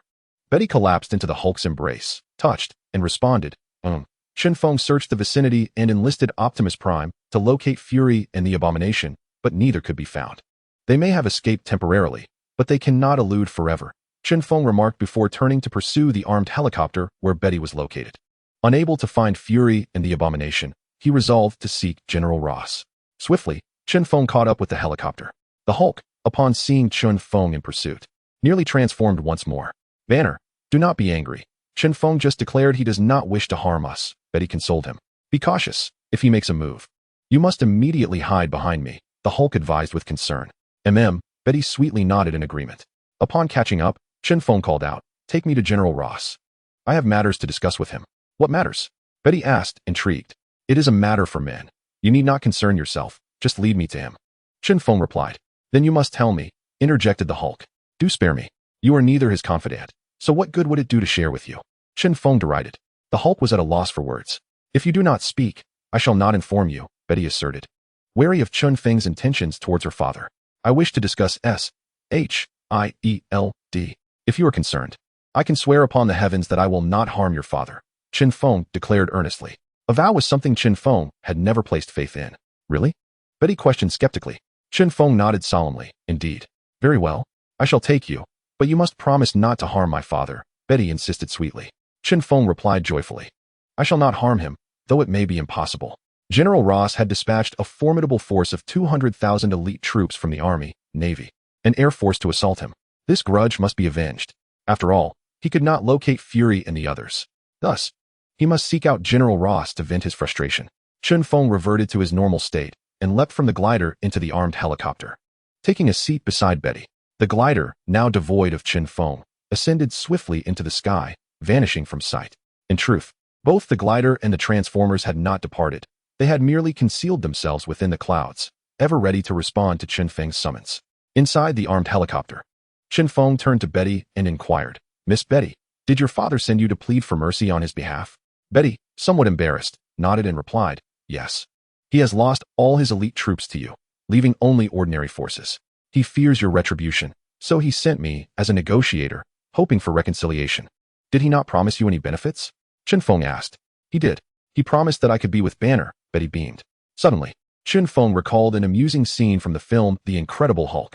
In that scene, the Hulk and Betty reconciled, and as they were about to embrace their love, the Hulk, in his excitement, felt the urge to transform, much to his chagrin. Betty, with a forlorn expression, asked the Hulk, "Is it really impossible?" The Hulk responded, "Indeed. I cannot help but transform when I am excited." Chen Feng vividly remembered Betty's unsatisfied expression. Chapter 82, General Ross's Secret Base. Chen Feng then deliberately asked, "Betty, how are things between you and Banner?" "Very well. I am quite happy with Banner," Betty replied with an innocent smile. "Given your affection, why not make it official? Have a child, and then the three of you can visit General Ross." At that point, he would have no choice but to accept, Chen Feng suggested provocatively. Upon hearing his words, Betty's smile vanished, replaced by a look of deep contemplation. The Hulk appeared awkward, losing his confidence to speak. Feigning ignorance, Chen Feng inquired, "Oh, what else with your expressions?" "Nothing at all," Betty responded to Chen Feng, though her gaze remained fixed on the Hulk. "No, something is definitely amiss. Speak up. Perhaps I can assist you," Chen Feng insisted earnestly. Betty thought for a moment, secretly musing. Indeed, Chen Feng can also transform into a giant, and he must have a way to control those urges. Thus, she asked Chen Feng, "Chen Feng, do you transform when you are excited?" Chen Feng understood the reason behind Betty's question and boasted, "Whether I transform or not is entirely up to my will. If I wish to remain myself, I will not transform, no matter how excited I am." Upon hearing Chen Feng's response, Betty could not help but grasp his hand, exclaiming with joy, "Is that truly the case?" "Of course. Otherwise, I wouldn't be able to transform at will," Chen Feng replied with pride. "How do you manage it? Can you teach Banner?" Betty pleaded earnestly. Countless nights of insatiable longing plagued her, the inner yearning rendering her restless. Now, Chen Feng could assist the Hulk in quenching this thirst, stirring tumultuous waves within her soul. The method was rather straightforward, he asserted, relying on unwavering resolve. Betty turned, giving the Hulk a playful pat on the shoulder, reproaching him, "If others can manage it, why can't you?" The Hulk, suddenly defiant, retorted, when engaging in such activities, "I find it hard to believe he can refrain from transforming." "What activities?" Chen Feng inquired, feigning ignorance. Betty blushed, hesitant to articulate her thoughts. "You know, nocturnal endeavors," the Hulk aptly described. Chen Feng feigned realization, exclaiming, "Ah, so it pertains to that." Betty shyly gazed at Chen Feng, asking, "When you partake in nocturnal endeavors, do you transform due to excitement?" "Certainly not. As I mentioned earlier, my ability to transform at will is rooted in my steadfast willpower," Chen Feng replied. "Then why can't Banner achieve that?" Betty expressed her disappointment. "Perhaps your allure is simply too potent." Chen Feng chuckled, flattered by the compliment. Betty's cheeks flushed deeper as she probed. "Do you possess any other methods to prevent Banner from transforming?" "Indeed, the solution is simple. Turn off the lights." "Out of sight, out of mind, and thus less excitement," Chen Feng replied with a grin. Although Betty found his suggestion practical, she felt a tinge of disappointment. Without sight, what sensation remained? "I find this approach quite acceptable," the Hulk chimed in happily. Chen Feng finally succumbed to laughter, the shared moment rendering Betty and the Hulk somewhat embarrassed. Half an hour later, the armed helicopter entered a primeval forest. Observing the dense mist enveloping the treetops, Chen Feng understood why he had encountered such difficulty in locating anyone. The thick fog obscured the view below from above. As they neared her father's military secret base, Betty turned to Chen Feng once more, asking, "Chen Feng, you truly won't harm my father?" Chen Feng nodded emphatically, assuring her, "I promise, I shall not inflict harm upon him. You are aware of my credibility. When I captured you and Banner, I vowed to release you, and did I not fulfill that promise?" Betty exhaled in relief, nodding, "Yes, you did. I trust you. And I also thank you for your willingness to forgive my father." A moment later, the helicopter's pilot interjected, "Attention, everyone. We have arrived at the base and will be landing shortly. Please fasten your seatbelts." Aside from Betty, no one took the pilot's words to heart. General Ross, upon seeing his daughter return, personally came out to greet her. As the helicopter landed with a series of thuds, Betty was the first to disembark, joyfully calling out, "Dad." "Ah, it's just good to have you back," General Ross replied with a warm smile. However, when he spotted Chen Feng stepping out of the helicopter, the smile vanished, replaced by an expression of sheer terror. Chen Feng greeted General Ross warmly, waving his hand. Hello, General Ross. It is a pleasure to see you again. What brings you here? General Ross responded with a look of terror. Your daughter brought me here, Chen Feng replied with a smile. Ross turned his head, his eyes wide with anger as he glared at his daughter, questioning. Betty, why did you bring him here? Do you not realize how dangerous he is? Betty grasped her father's hand, smiling reassuringly. Dad, please don't worry. Chen Feng promised me he would not harm you. Betty, are you out of your mind? Dad has just gone to attack him. How could he not seek revenge? Ross lamented, feeling utterly defeated by his daughter's naivety. Dad, you must trust me. Chen Feng truly made a vow, swearing he would not harm you. He has come to discuss matters regarding S-H-I-E-L-D,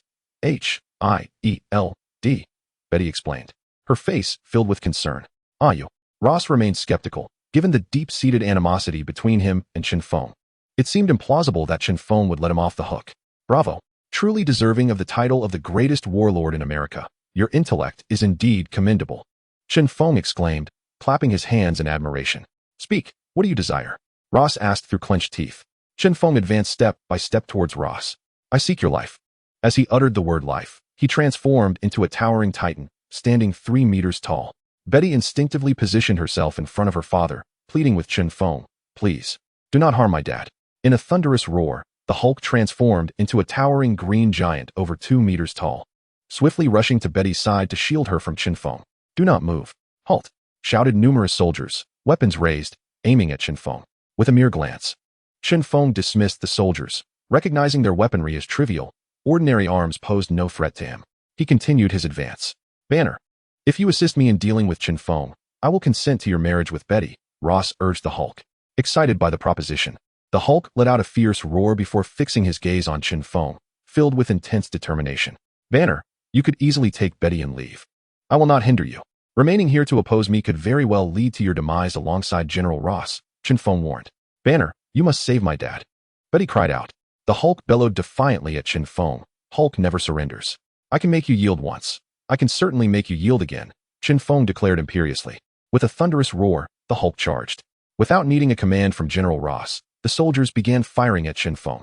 The bullets from their ordinary firearms merely left small dents in his skin. The impact faded quickly, rebounding harmlessly off him. With a powerful strike, Chen Feng unleashed his full strength, colliding fists with the Hulk. The green giant was sent flying, carving a trench into the ground upon impact.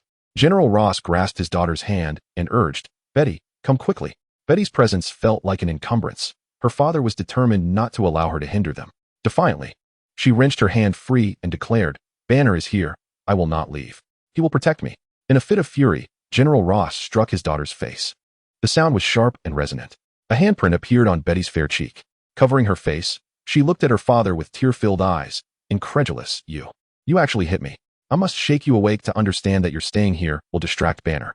Without you, he can fight Chen Feng without reservation, General Ross explained, his heart heavy with the burden of having such a daughter. But you cannot strike me, Betty protested through her tears. You've never done so in my entire life. Stop crying and come with me, General Ross insisted, pulling her forcefully into the thicket. The soldiers, witnessing their general's retreat, hastened to follow suit. The foolish followed General Ross, while the wise sought alternate paths. Chen Feng had his sights set on General Ross and pursued him swiftly. The Hulk charged forward, unafraid. Chen Feng leaped aside, evading the Hulk's onslaught, and continued to chase General Ross. Just as he was about to seize him, General Ross executed a serpentine maneuver, skillfully darting behind massive trees, evading Chen Feng's grasp. Roar! The Hulk leapt from a colossal tree, landing beside Chen Feng. With a swift motion, Chen Feng threw a punch. The Hulk caught Chen Feng's fist with one hand, then lowered his body, driving forward with his shoulder and forcing Chen Feng to retreat step by step. With a thunderous crash, the Hulk slammed Chen Feng against a massive tree, splitting it in two upon impact.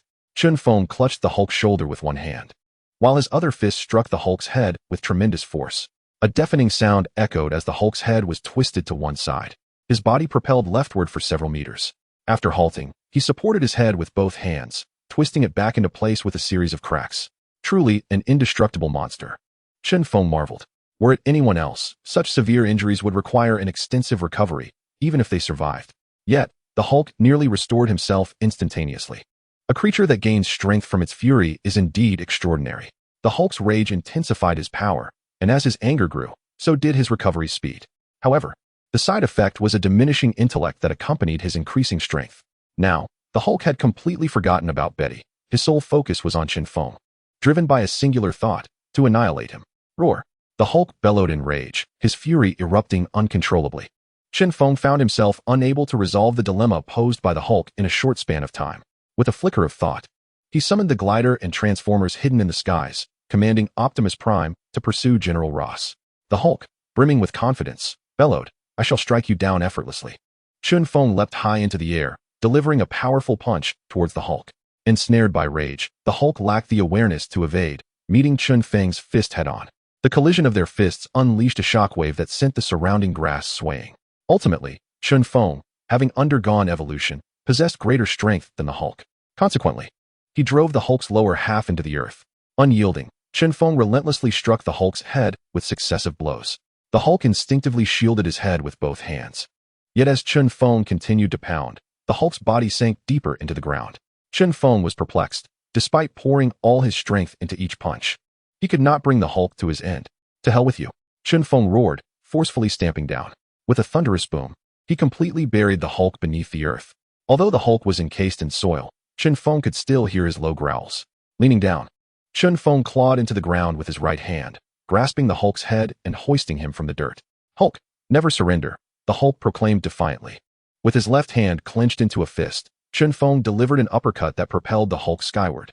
The ferocity of Chen Feng's assault momentarily disoriented the Hulk. Ascending to a height of 100 meters, the Hulk plummeted, illustrating the terrifying strength behind Chen Feng's punch. Awaiting below, Chen Feng prepared for the Hulk's descent, launching another punch as the Hulk neared the ground, striking his back and fracturing his spine. The Hulk coughed up blood, his body soaring once more. With each fall, Chen Feng repeated the process, sending the Hulk skyward again. Uncertain if it was due to his newfound resilience or an overflow of rage, the Hulk gradually summoned a frenzied strength. As Chen Feng prepared to launch him again, the Hulk suddenly seized Chen Feng's fist, pulling him in and crashing against him, before sinking his teeth into Chen Feng's neck. "Damn it, you mutt!" Chen Feng cursed, desperately pummeling the Hulk's head. Yet, the Hulk clung on tenaciously, enduring the blows. Chen Feng felt the Hulk's bite grow increasingly powerful, piercing his skin. If this continued, he could risk losing a chunk of flesh from his neck. What to do? Chen Feng found himself at a loss. Suddenly, an idea struck him. He opened his arms wide, wrapping them tightly around the Hulk's waist, and with a surge of strength, he locked his hands together. The Hulk, compressed by Chen Feng's grip, expelled the air from his lungs, rendering him breathless and unable to muster any strength. Chen Feng sensed that the grip of the Hulk was weakening, prompting him to exert more force, nearly causing the creature to choke on its own blood. Chapter 84, Subjugating Members of S.H.I.E.L.D. A crack echoed through the air as Chen Feng broke the Hulk's spine. Unable to endure any longer, the Hulk released its hold, letting out a mournful wail. As Chen Feng loosened his grip, the Hulk collapsed to the ground. Just as Chen Feng prepared to continue his assault on the Hulk, a voice from Optimus Prime interrupted. "My lord, I regret to inform you that General Ross has escaped." "What transpired? How did he manage to flee?" Chen Feng inquired, perplexed. General Ross ventured into a peculiar area, shrouded in dense fog, teeming with ferocious beasts and disrupted by magnetic fields, which allowed him to slip away, explained Optimus Prime. "Bombard that region. If General Ross survives, he is truly fortunate." Chen Feng commanded. "Understood, my lord," Optimus Prime acknowledged. Soon, the sounds of explosions reverberated through the air, an unending cacophony that shook the very earth. Chen Feng glanced down at the Hulk, who was on the verge of recovery, and a sudden idea struck him. Should this plan succeed, he would undoubtedly become the most powerful being on Earth. With a flicker of thought, a colossal glider soared beside him. He tucked the Hulk under his arm and leaped onto the glider, ascending into the skies. His intention was to capture the Hulk, extract its blood, and, akin to General Ross, create a serum to cultivate super soldiers and dominate the world. As for General Ross, Chen Feng entrusted Optimus Prime with the task of dealing with him. The main battlefield still had hundreds of elite S.H.I.E.L.D. agents awaiting his subjugation. Upon returning to the main battlefield, Chen Feng beheld a swarm of flying ants above and a legion of lizard soldiers below, encircling the S.H.I.E.L.D. personnel. He asked Natasha, "Are these individuals willing to pledge their allegiance to me?" Natasha maintained her distance, wary of the terrifying Hulk nestled under Chen Feng's arm. She replied, "All of these over 300 individuals are willing to serve you. As for those who refuse, they are all dead. You have a good rapport with them. They will be under your command from now on." "Very well," Chen Feng affirmed. Natasha nodded in delight, finally gaining some authority under Chen Feng's leadership. Optimus Prime. Deploy all robots and mechanical creatures to pursue General Ross, Chen Feng commanded. As you wish, my lord, Optimus Prime replied. Thus, mechanical beings ascended onto the bodies of robots and took to the skies, chasing after General Ross. Natasha. Instruct the surrendering individuals to board the giant flying ants and transport them to a private island. Led them in creating a patch of land upon the sea, where they shall reside henceforth, Chen Feng ordered. The technology for creating artificial land was remarkably simple in the Marvel Universe. With sufficient wealth and power, one could construct land of any size. Although Chen Feng lacked authority, he possessed immense strength. He had triumphed over the two most formidable forces in the United States, S.H.I.E.L.D., and General Ross's legions. Now, no one in the nation dared to provoke him. He intends to create land in the waters of the United States, and no one dares to hinder him. Such is the advantage conferred by power. A swarm of colossal flying ants buzzes toward a private island, while the remaining thousands of giant lizards swiftly swim across the sea towards the same destination. Various mobile fortresses also hasten their approach to the private island. Upon returning to the island, Chen Feng contacts Dr. Hank and his associates, summoning them back.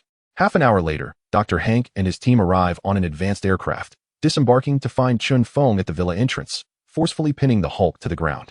Their curiosity piqued, they inquire about his actions. Chen Feng, what are you doing? Dr. Hank asks. How did you manage to bring the Hulk here? He is a force of destruction. Won't he obliterate your private island? Dr. Octopus cautions. Is he insane? Why is he roaring like a beast? Zhao Hailuan timidly remarks. Do you not comprehend? I brought the Hulk here as a subject for my research, Chen Feng explains. Professor Lizard, brimming with excitement, produces a syringe from seemingly nowhere. Undeterred by the Hulk's presence, and approaches eagerly. With a ferocious roar, the Hulk bellows, the force of his voice knocking Professor Lizard off his feet. Rather than being angered, Professor Lizard is elated, declaring, the Hulk is so powerful, his genes must be exceptionally robust. I simply must study him. Who knows? I might create the most formidable human. He readies his syringe to extract the Hulk's blood. Chen Feng interjects, Professor Lizard, hold on. We need to devise a way to contain the Hulk for research purposes. Let's construct a cage to secure him. Dr. Hank suggests. The Hulk's strength is immense. Perhaps we should target his pectoral muscles and then restrain his limbs, Dr. Octopus proposes. I think administering a sedative would be best. Or perhaps some sleeping pills to weaken him, Zhao Hailuan timidly adds. Why complicate matters? We could simply drain his blood, Professor Lizard coldly states. First, let's create something to trap him, Chen Feng asserts, sensing the Hulk's power escalating. Were it not for his own provocation, inciting his own anger to generate greater strength, he would surely struggle to contain the Hulk. The group of super geniuses convenes, and after a brief discussion, they commence the creation of devices to ensnare the Hulk. Dr. Octopus works on mechanical devices. Dr. Zhao Hailuan concocts a serum to weaken the Hulk. Dr. Hank employs PIM particles to fashion weapons, preventing a potential rampage by the Hulk. And Professor Lizard prepares a blood extraction machine. After 20 minutes, a colossal apparatus is completed, towering at 5 meters and weighing several hundred tons. Chen Feng firmly pinned the Hulk to the ground, instructing Dr. Octopus to affix automatic retractable shackles to the Hulk's limbs. Once secured, Dr. Octopus manipulated the machinery, relentlessly stretching the Hulk into the shape of a cross. But this was not the end. Chen Feng seized 2 enormous iron hooks and pierced the Hulk's scapula, eliciting a gut-wrenching scream from the creature. Subsequently, he placed an iron collar around the Hulk's neck, which contained a serum developed by Zhao Hailuan. With everything in place, Chen Feng and his companions stood before the colossal frame that confined the Hulk. The Hulk roared and thrashed with increasing fury. The piercing of his scapula only intensified his struggle, inflicting more pain, yet fueling his rage and augmenting his strength. Chen Feng, may I draw blood now? Professor Lizard eagerly inquired. Chen Feng nodded. Yes, but do not be too hasty. I do not wish for him to perish just yet. We must study the Hulk thoroughly to maximize his potential. Chapter 85. The Super Soldier Project. The Hulk continued to roar, bellowing and desperately struggling. Fortunately, the structure was crafted by several brilliant scientists. Otherwise, it would have surely failed to contain him. Though the Hulk could not escape, his thrashing caused the entire apparatus to sway precariously. If left unchecked, the framework would undoubtedly collapse. The robots had already been dispatched to pursue General Ross, while the Ant Swarm and Lizard Legion were unable to assist. Natasha was occupied calming the surrendered S.H.I.E.L.D. members, and Dr. Hank Pym lacked the strength to intervene. Left with no alternative, Chen Feng took matters into his own hands. He positioned himself beside the frame, gripping its edges to prevent it from toppling. Professor Lizard crouched behind the structure, watching as the blood in the vial steadily increased. Saliva pooling at the corners of his mouth. With this blood, my lizard serum will multiply in efficacy, he mused. Professor Lizard held a unique fascination for reptiles, and now, armed with several potent serums provided by Chen Feng, he yearned to enhance his lizard serum to unprecedented heights. Chen Feng, indifferent to Professor Lizard's eccentric obsession, only desired his compliance. The Hulk's blood flowed rapidly, yet it did not render him significantly weaker, for his body possessed an extraordinary capacity for hematopoiesis, nearly matching the rate of blood extraction. After drawing 50 pounds of the Hulk's blood, Professor Lizard turned to Chen Feng and asked, Chen Feng, we have obtained 50 pounds. Shall we continue? The Hulk weighs 1,200 pounds. There is no need for concern about his demise. Proceed with the extraction, Chen Feng replied. Chen Feng, given the Hulk's rapid blood regeneration, shall we experiment with doubling the extraction rate to see if his body will also double its production? Professor Lizard proposed. That is acceptable. Chen Feng agreed. Professor Lizard, a man of resolve, immediately quadrupled the extraction rate. The wrists and ankles of the Hulk were pierced with needles, and blood was drawn. Due to the rapid pace of the extraction, the Hulk soon became weak. His roars diminished, and his struggles weakened.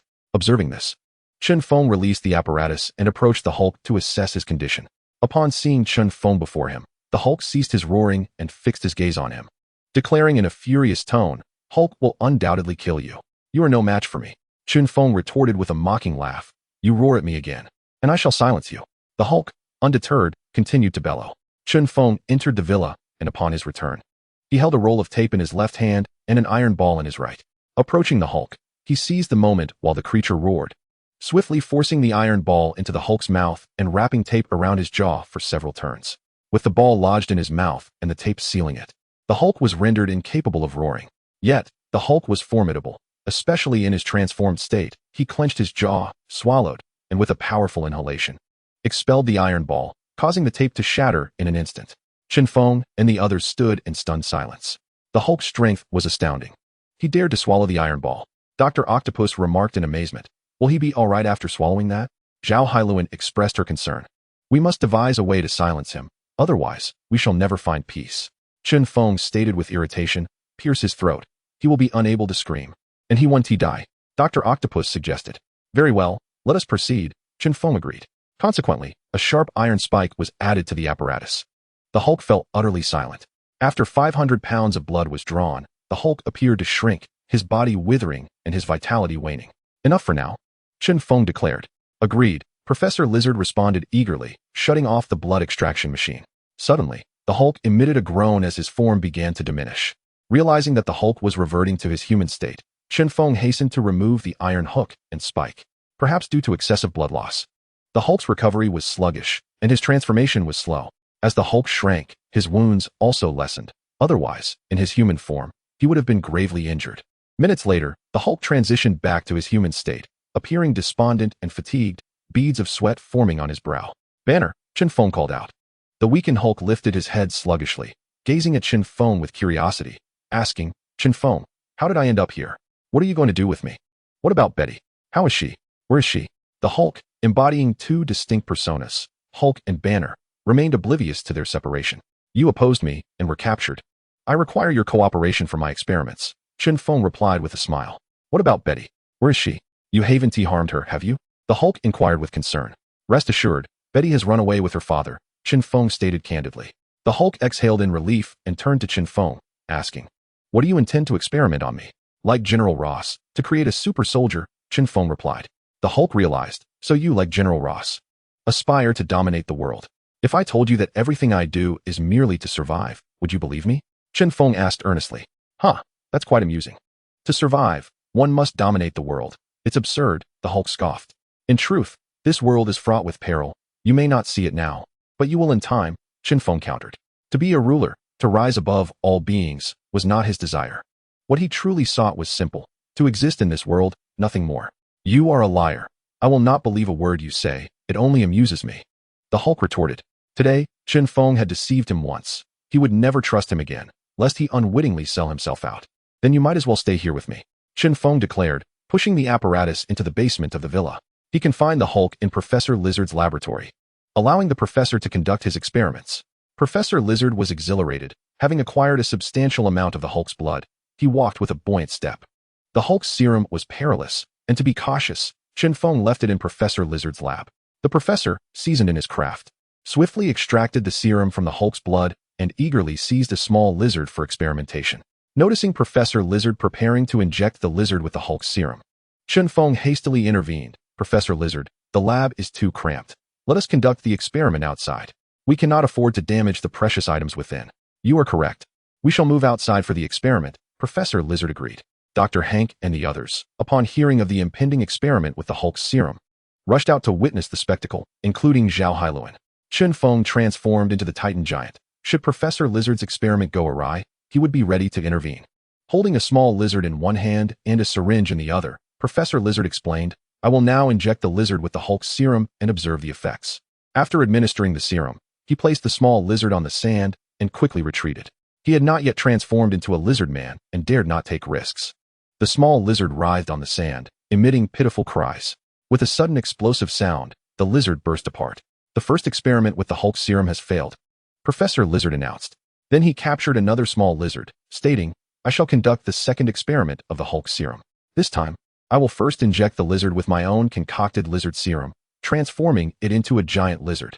The enhanced giant lizard will subsequently receive the Hulk serum, significantly increasing the probability of success. Upon finishing his explanation, the professor of lizards commenced his work.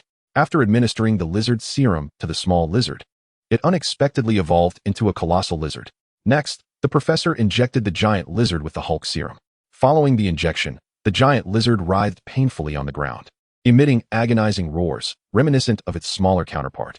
The professor, intently watching the time, exuberantly exclaimed after a minute had elapsed, the giant lizard is still alive. The second experiment should be deemed a success. The giant lizard had doubled in size, its body glistening with a verdant hue, exuding strength. Yet its eyes had turned a menacing crimson. Suddenly, the giant lizard ceased its rolling and charged towards Chen Feng and the others. It's coming this way. What do we do? Zhao Hailuan cried out in fright. Fear not, for I am here, Chen Feng confidently assured her. In an effort to avoid being obliterated by his own creation, the professor hastily slapped himself to invigorate his senses. Indeed, it proved effective. As he swiftly transformed into a lizard man, I shall test the strength of the giant lizard, the professor declared, and Chen Feng did not intervene. The professor approached, ready to confront the giant lizard, which charged forward, attacking purely on instinct. The professor leapt onto the back of the giant lizard, sinking his claws into its flesh. Ouch! That hurts, he cried out as his claws broke, fracturing his fingers in the process. The giant lizard rolled violently, dislodging the professor from its back and flinging him away with a powerful sweep of its tail. Chen Feng, it is best if you take action, Dr. Hank urged. Very well, Chen Feng responded, striding towards the giant lizard. The creature attacked anyone who approached, opening its massive jaws to snap at Chen Feng as he advanced. Unfazed, Chen Feng lifted his left foot, placing it on the giant lizard's lower jaw, while extending his right hand to brace against its upper jaw. No matter how fiercely the giant lizard struggled, it could not close its mouth. Feeling the tremendous force of the lizard's bite, Chen Feng turned to the professor, saying, The second experiment has failed. This giant lizard possesses strength inferior even to that of the abomination, and it has succumbed to madness, attacking solely by instinct driven by hunger. Unable to retreat. Oh, the professor replied, disappointment evident in his voice. Do not be disheartened, Professor. Perseverance will surely lead to success. Furthermore, I have heard that the Hulk underwent mutation through gamma radiation. Perhaps you could construct a gamma radiation device for experimentation, Chen Feng suggested. Professor Lizard, slapping his thigh in excitement, exclaimed, Indeed, it must be the deficiency of gamma rays. Chen Feng, having uttered these words, swiftly retreated. The colossal lizard, liberated, lunged at Chen Feng once more. With a dazzling somersault, Chen Feng landed on the back of the giant lizard, raising his fist to strike down upon it. Bang! His fist shattered the lizard's scales, penetrating its very being. The scales are formidable, yet insufficiently thick, and the musculature lacks robustness, Chen Feng assessed, withdrawing his fist to observe the recovery rate of the gigantic creature. The colossal lizard writhed in desperation, but Chen Feng's weight and strength bore down upon it, pinning it firmly. After a minute, Chen Feng remarked, Its recovery is not as rapid as that of a normal giant lizard. Should we eliminate this failed specimen? Professor Lizard inquired. Yes, for precaution's sake, we should dispose of it, Chen Feng replied. With his right hand outstretched, he forcefully struck at the lizard's head, shattering its scales, skull and brain. Boom! The giant lizard collapsed heavily to the ground, lifeless. Professor Lizard personally attended to the remains of the colossal creature. After the spectacle, The onlookers returned to their respective laboratories to resume their research. Chen Feng reverted to his ordinary form, took a shower, and promptly retired for the night.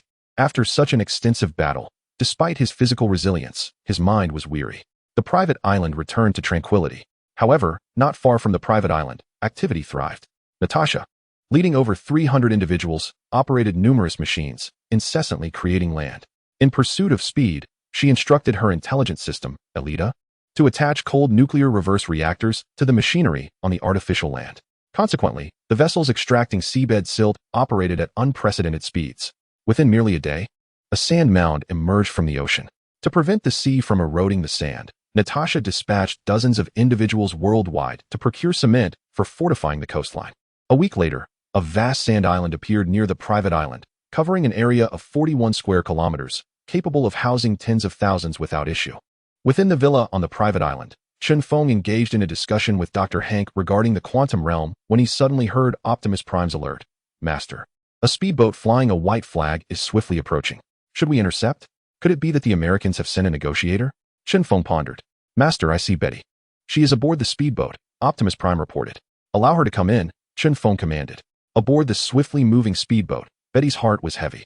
Her boyfriend had been captured by Chen Feng, and she returned once more to rescue him, while also aiding the Americans in negotiations. Yet, she was but an ordinary woman, unwilling to assist the Americans in their discussions with Chen Feng. However, the higher-ups in the United States, under the guise of national interest, coerced her into assisting with negotiations. Coupled with her father's persuasion, she reluctantly acquiesced. Chapter 87. Conscience clear. The speedboat smoothly reached the private island. Betty was aware that Chen Feng was residing in the villa on the island, and thus she made her way toward it. Upon her arrival, the grand entrance opened automatically. Betty entered and found Chen Feng seated on the sofa in the living room. Please, have a seat, Chen Feng invited. Betty obediently settled in front of him and then inquired, Chen Feng, could you possibly release Banner? Not at the moment, Chen Feng replied candidly. When will you be willing to let Banner go? Betty pressed. That depends on his compliance. If he assists me in developing the super soldier, I could release him immediately, Chen Feng stated. Betty was taken aback. She had not anticipated that Chen Feng, much like her father, harbored a super soldier program. Observing her exaggerated expression, Chen Feng chuckled. Surprised, are we? Betty nodded, indeed. The super soldier program was initially initiated during World War II, successfully creating the perfect super soldier, the hero known as Captain America. Unfortunately, it was ultimately destroyed by the nefarious Hydra organization. Upon learning of the terrorist incident, your father sought to cultivate even stronger soldiers and thus reignited the super soldier program. Frankly, if it weren't for your boyfriend's lack of cooperation and his disruption, not to mention absconding with the research results and destroying the research facility on his way out, your father's super soldier program would have undoubtedly come to fruition by now. His plan was flawless. It is regrettable that he enlisted your unreliable boyfriend. Banner did not wish to harm anyone, which is why he destroyed the research facility and took the results. Betty awkwardly defended her boyfriend. Not wanting to harm anyone is merely an excuse. He is entirely selfish, wishing to monopolize that terrifying power, Chen Feng scoffed. That is not the case, Chen Feng. You misunderstand him. He is not that kind of person. Otherwise, he wouldn't be hiding everywhere, Betty countered. Chen Feng picked up a fruit knife from the coffee table along with an apple, peeling it as he spoke. Do you see the knife in my hand? Some wield a knife to carve wood, chop vegetables, create tools, and benefit humanity, while others use a knife for murder and malevolence. So, do you believe that the knife should exist? Betty was rendered speechless.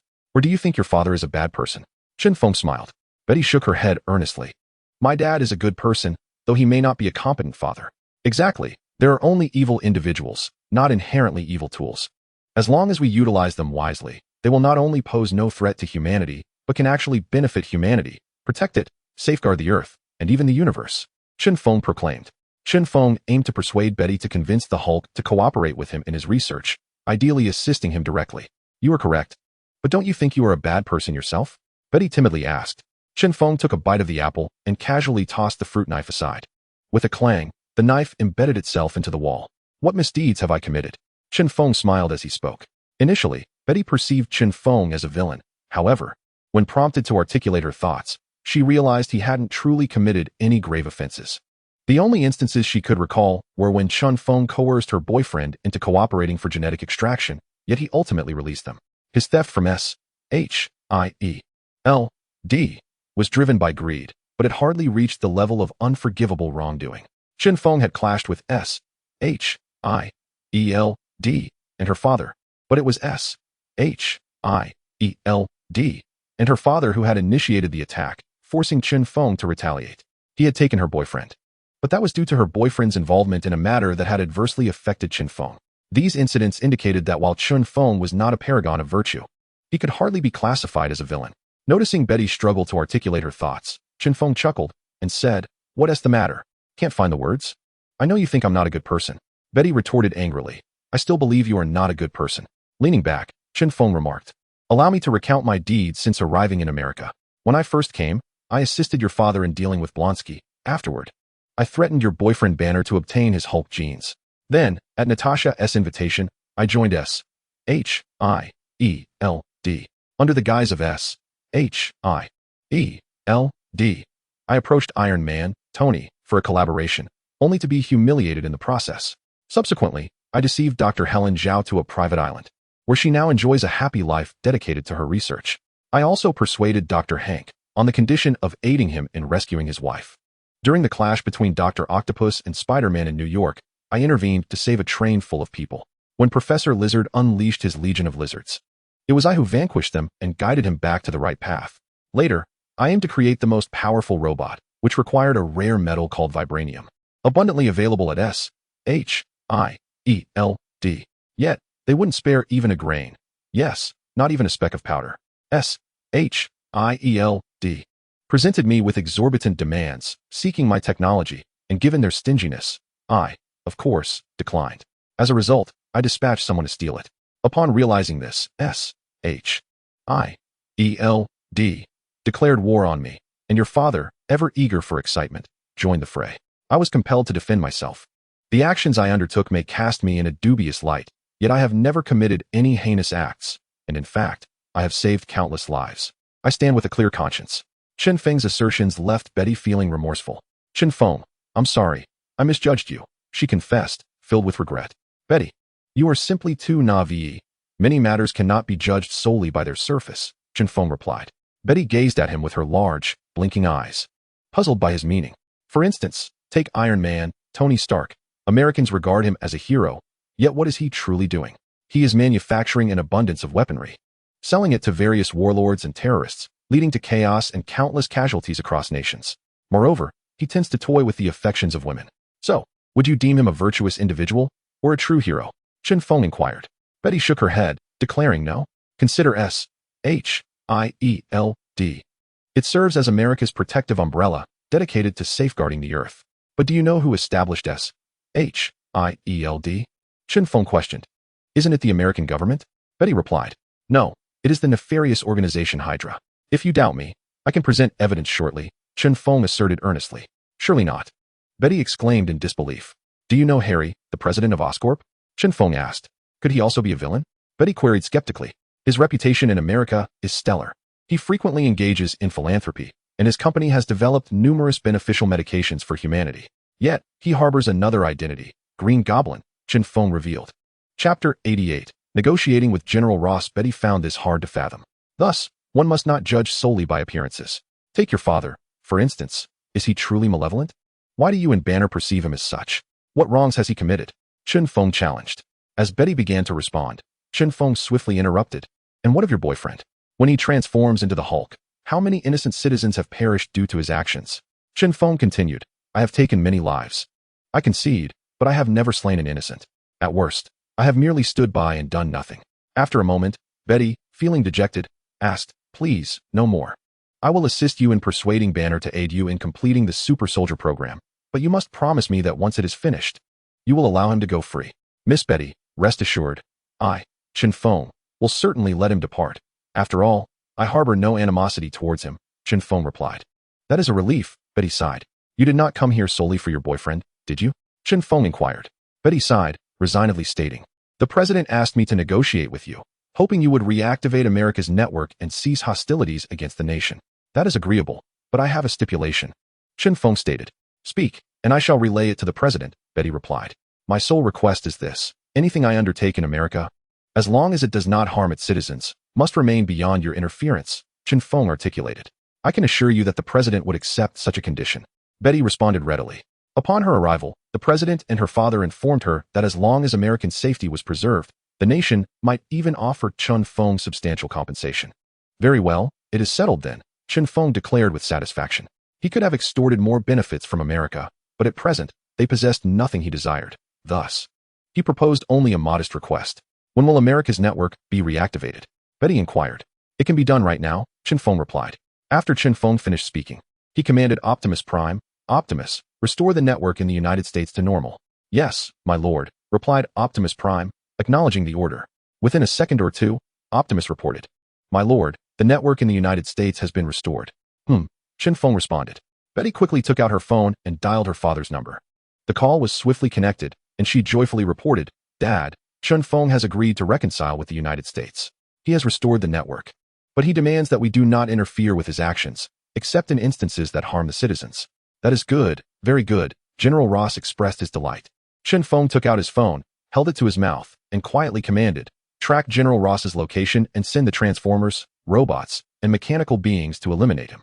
Yes, my lord, Optimus Prime complied. A week prior, the transformers, robots, and mechanical beings sent out by Chen Feng had searched relentlessly for General Ross, digging deep, yet finding nothing until now. With General Ross now reappearing and using a phone, Chen Feng had every intention of settling the score. After Betty hung up, she eagerly asked Chen Feng, Can I meet Banner? Chen Feng nodded, of course. He led Betty to the laboratory of Professor Lizard, who was engrossed in his research and paid no attention to Chen Feng. Chen Feng brought Betty to the platform where the Hulk was confined and called out to the sleeping giant, Banner, wake up, your girlfriend has come to see you. The Hulk, perhaps too weak, did not awaken. Seeing the Hulk's despondent state, Betty's heart ached, and tears streamed down her face. She stepped forward, embraced the Hulk's waist, and cried, Banner, I've come to see you. Only then did the Hulk slowly awaken, opening his eyes to see Betty in his arms. Surprise turned to anger as his emotions spiraled out of control, and his body began to transform, turning green and expanding. Chen Feng, if you dare to harm Betty, I will fight you. The Hulk roared in fury. Chen Feng remained silent. Any explanation he could offer would be futile. Betty proactively intervened. Banner, please don't be upset. It's not what you think. Chen Feng did not capture me. I came here on my own. Her words proved effective, calming the Hulk's emotions somewhat, and his body returned to its normal state. You must leave. Chen Feng is not a good person, the Hulk urged anxiously. Banner, don't worry. Chen Feng has never harmed me. He said that as long as you cooperate with him in his research to develop a super soldier, he will release you. Or, if you assist him in producing the super soldier ahead of time, he will free you immediately, Betty gently advised. The Hulk shook his head defiantly. I will not agree. He is just like General Ross, seeking to dominate the world. Banner, listen to me. Chen Feng is not entirely evil. He has never proactively killed innocent people. His ambition is simply too great.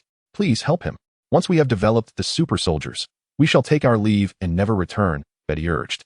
The Hulk, with a furrowed brow, questioned, You said the same last time, and what was the outcome? After receiving your father's call, you immediately demanded that I rescue him. Otherwise, I would not have been captured here for others to experiment on. Banner, I apologize, but I simply cannot stand by while he is in peril. He is my father, Betty expressed with remorse. Do not say that. I will stay with you, she insisted. No, you must return. This place is far too perilous, the Hulk replied, touched by her sentiment. Absolutely not.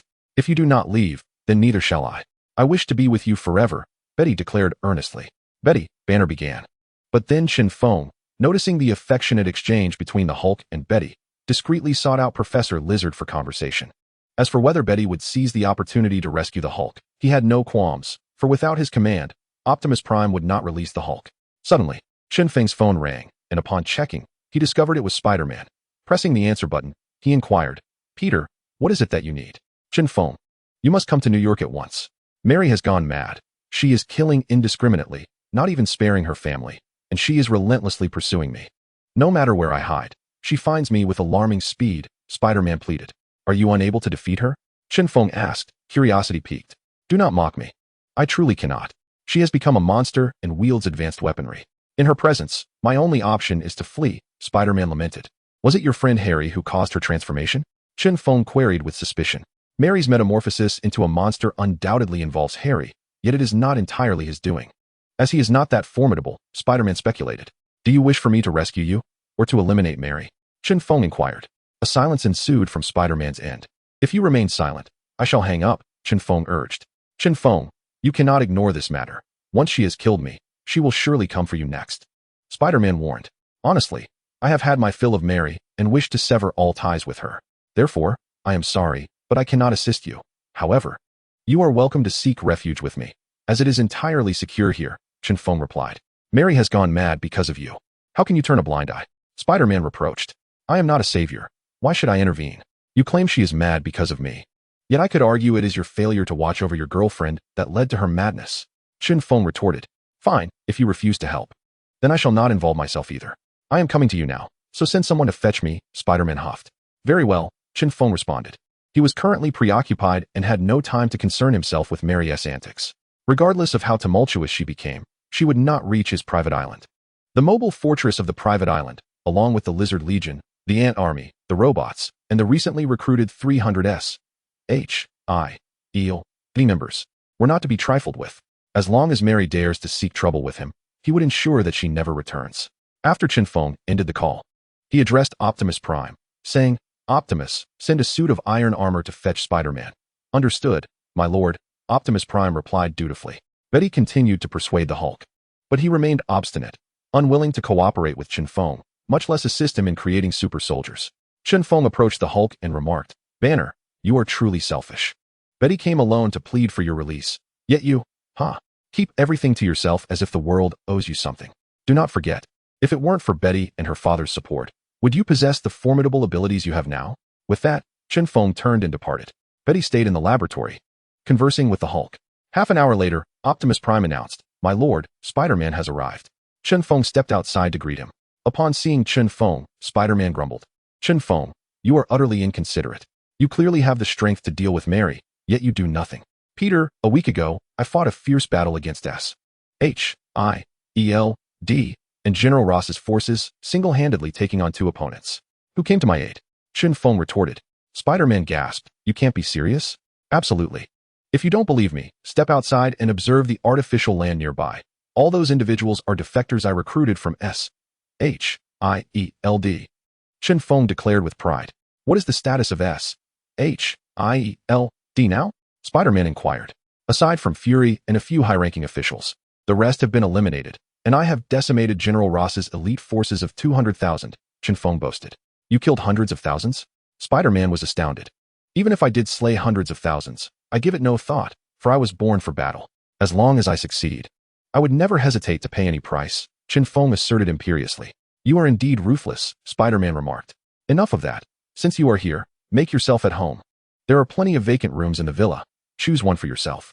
If you need anything, seek out Optimus Prime. He will assist you, Chen Feng instructed. All right, I understand. Thank you for your hospitality, Spider-Man expressed his gratitude. After ensuring Spider-Man was settled, Chen Feng returned to his room and asked, Optimus, has General Ross been eliminated?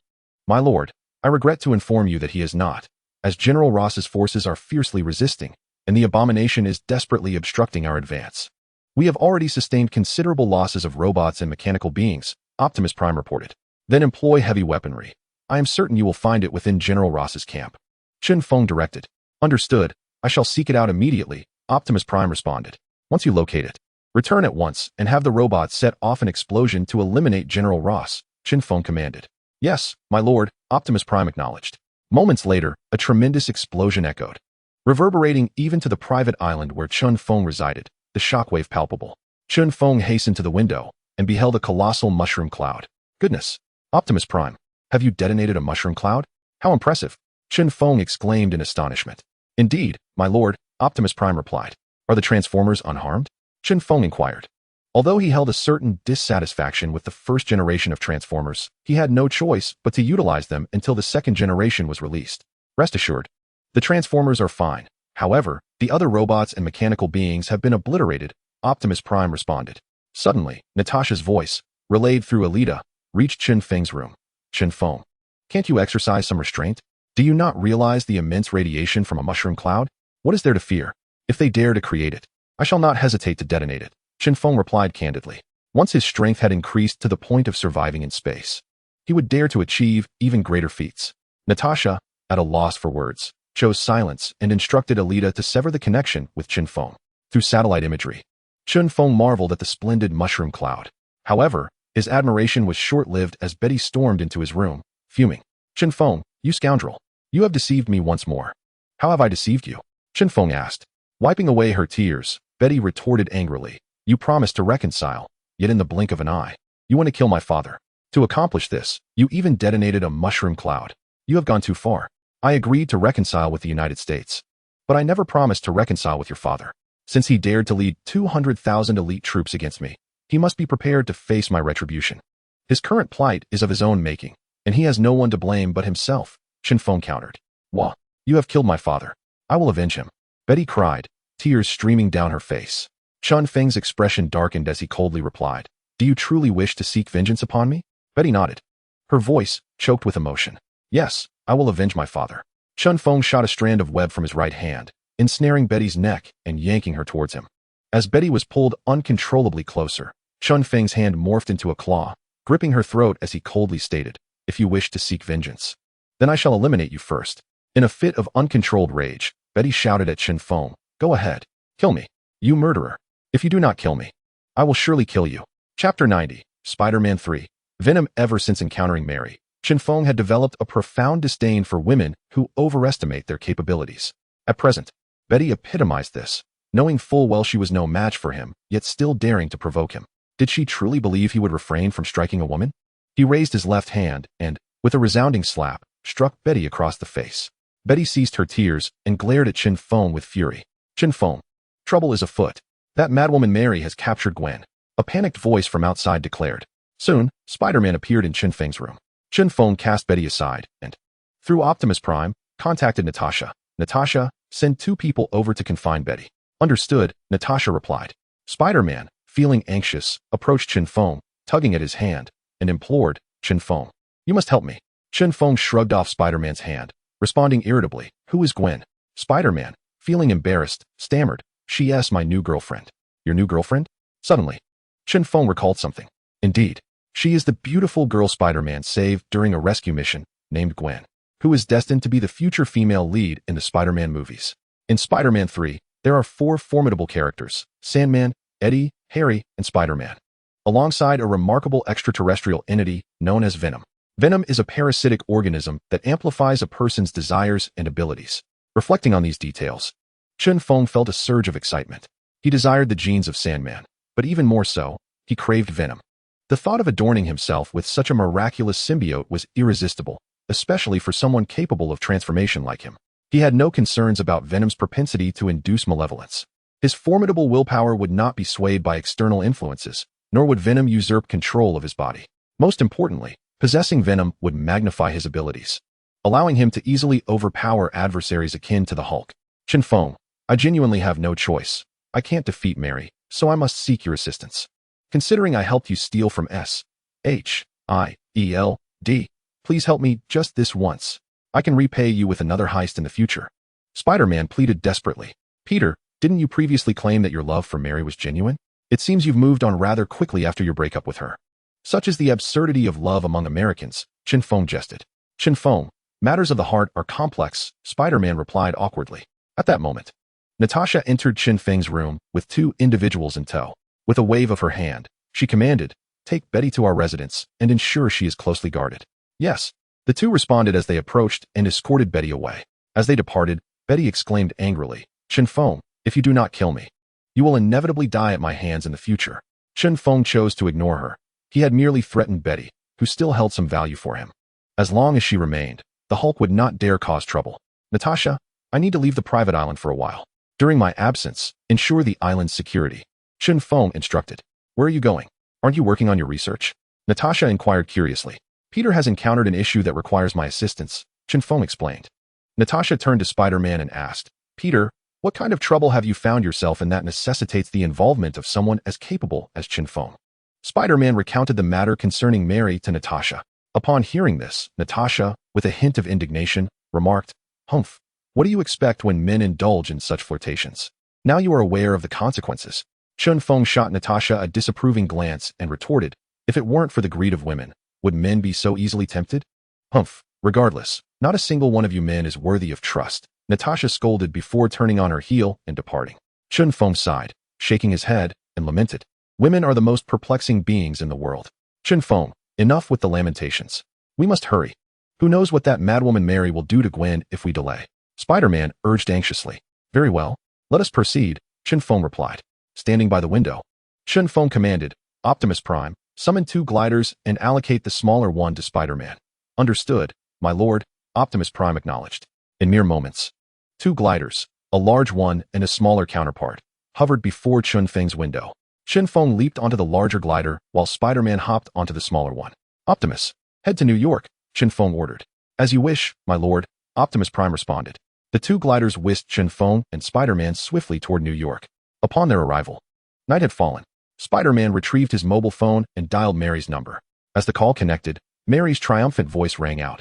Peter, I knew you wouldn't let me down. You've truly brought Chen Feng to me. Chen Feng furrowed his brow and quietly inquired of Optimus Prime, how does Mary know I am here? I regret to inform you, my lord, that I am unaware, Optimus replied. Chen Feng suspected that Mary had managed to evade Optimus Prime's surveillance, likely employing a network of individuals to monitor him and relay information through a cipher akin to Caesar's, thus eluding detection. After concluding his conversation with Mary, Spider-Man turned to Chen Feng and said, Chen Feng, Mary has instructed us to meet her at the church on the outskirts. Let us go, Chen Feng replied. The church on the outskirts surely harbored traps. Yet, for the sake of the Sandman's genes and venom, he would leap into danger regardless. With the aid of the gliders, it took Chen Feng and Spider-Man merely a couple of minutes to reach the church Mary had mentioned. The church doors stood ajar, revealing a pitch-black interior devoid of any presence. Chen Feng and Spider-Man stepped inside. Suddenly, all the lights in the church flickered to life, illuminating the space as if it were day. With the illumination, Chen Feng beheld a beautiful woman bound to a pillar at the edge of the church. Upon seeing her, Spider-Man disregarded everything else and rushed over, removing the cloth from her mouth with concern. Gwen, are you all right? He asked urgently. Peter, don't worry about me. You must leave at once. That madwoman Mary intends to kill you. You are no match for her, Gwen urged anxiously. Gwen, rest assured, I have brought assistance this time. He is formidable, and Mary will not stand a chance against him. Spider-Man consoled Gwen and then prepared to untie her. At that moment, a monstrous figure descended from the sky, landing before Chen Feng. The creature was a female, adorned with a tail and beastly claws, her appearance grotesque, clad in mechanical armor, radiating an imposing presence. Chen Feng, do you remember me? The monster addressed him coldly. Chapter 91. The powerful mutant Mary. You are Mary? Chen Feng exclaimed in astonishment. Indeed. I am the Mary who loved you so fiercely that I wished to end your life. She laughed maniacally. If it's just you alone, you are unlikely to be my match. You should summon your companions. I, Chen Feng, will take you all on one by one. He boasted boldly. Mary shook her head. I have no companions. I stand here alone. Your confidence in your abilities is quite evident.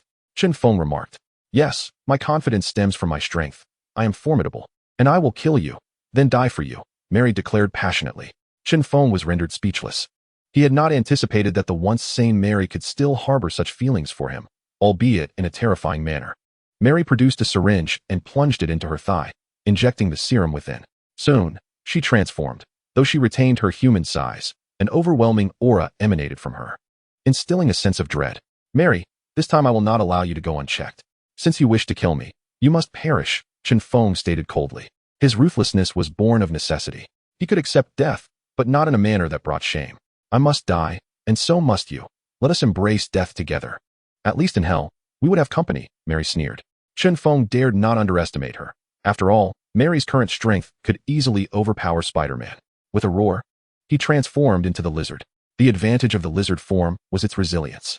He needed to ascertain Mary's capabilities before deciding how to confront her. Mary struck first, her hand moving like lightning, aiming for Chen Feng.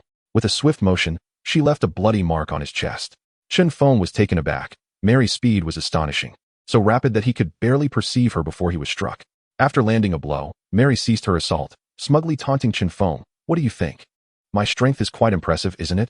Spider-Man, having successfully rescued Gwen, noticed Chen Feng's injury and shouted urgently, Chen Feng, be cautious. Her speed is extraordinary, and her armor boasts formidable defenses. Chen Feng remained silent, pivoting his body, his powerful tail sweeping toward Mary. She executed a backflip to evade the attack, and then retrieved a peculiar handgun from her waist, firing several shots in quick succession.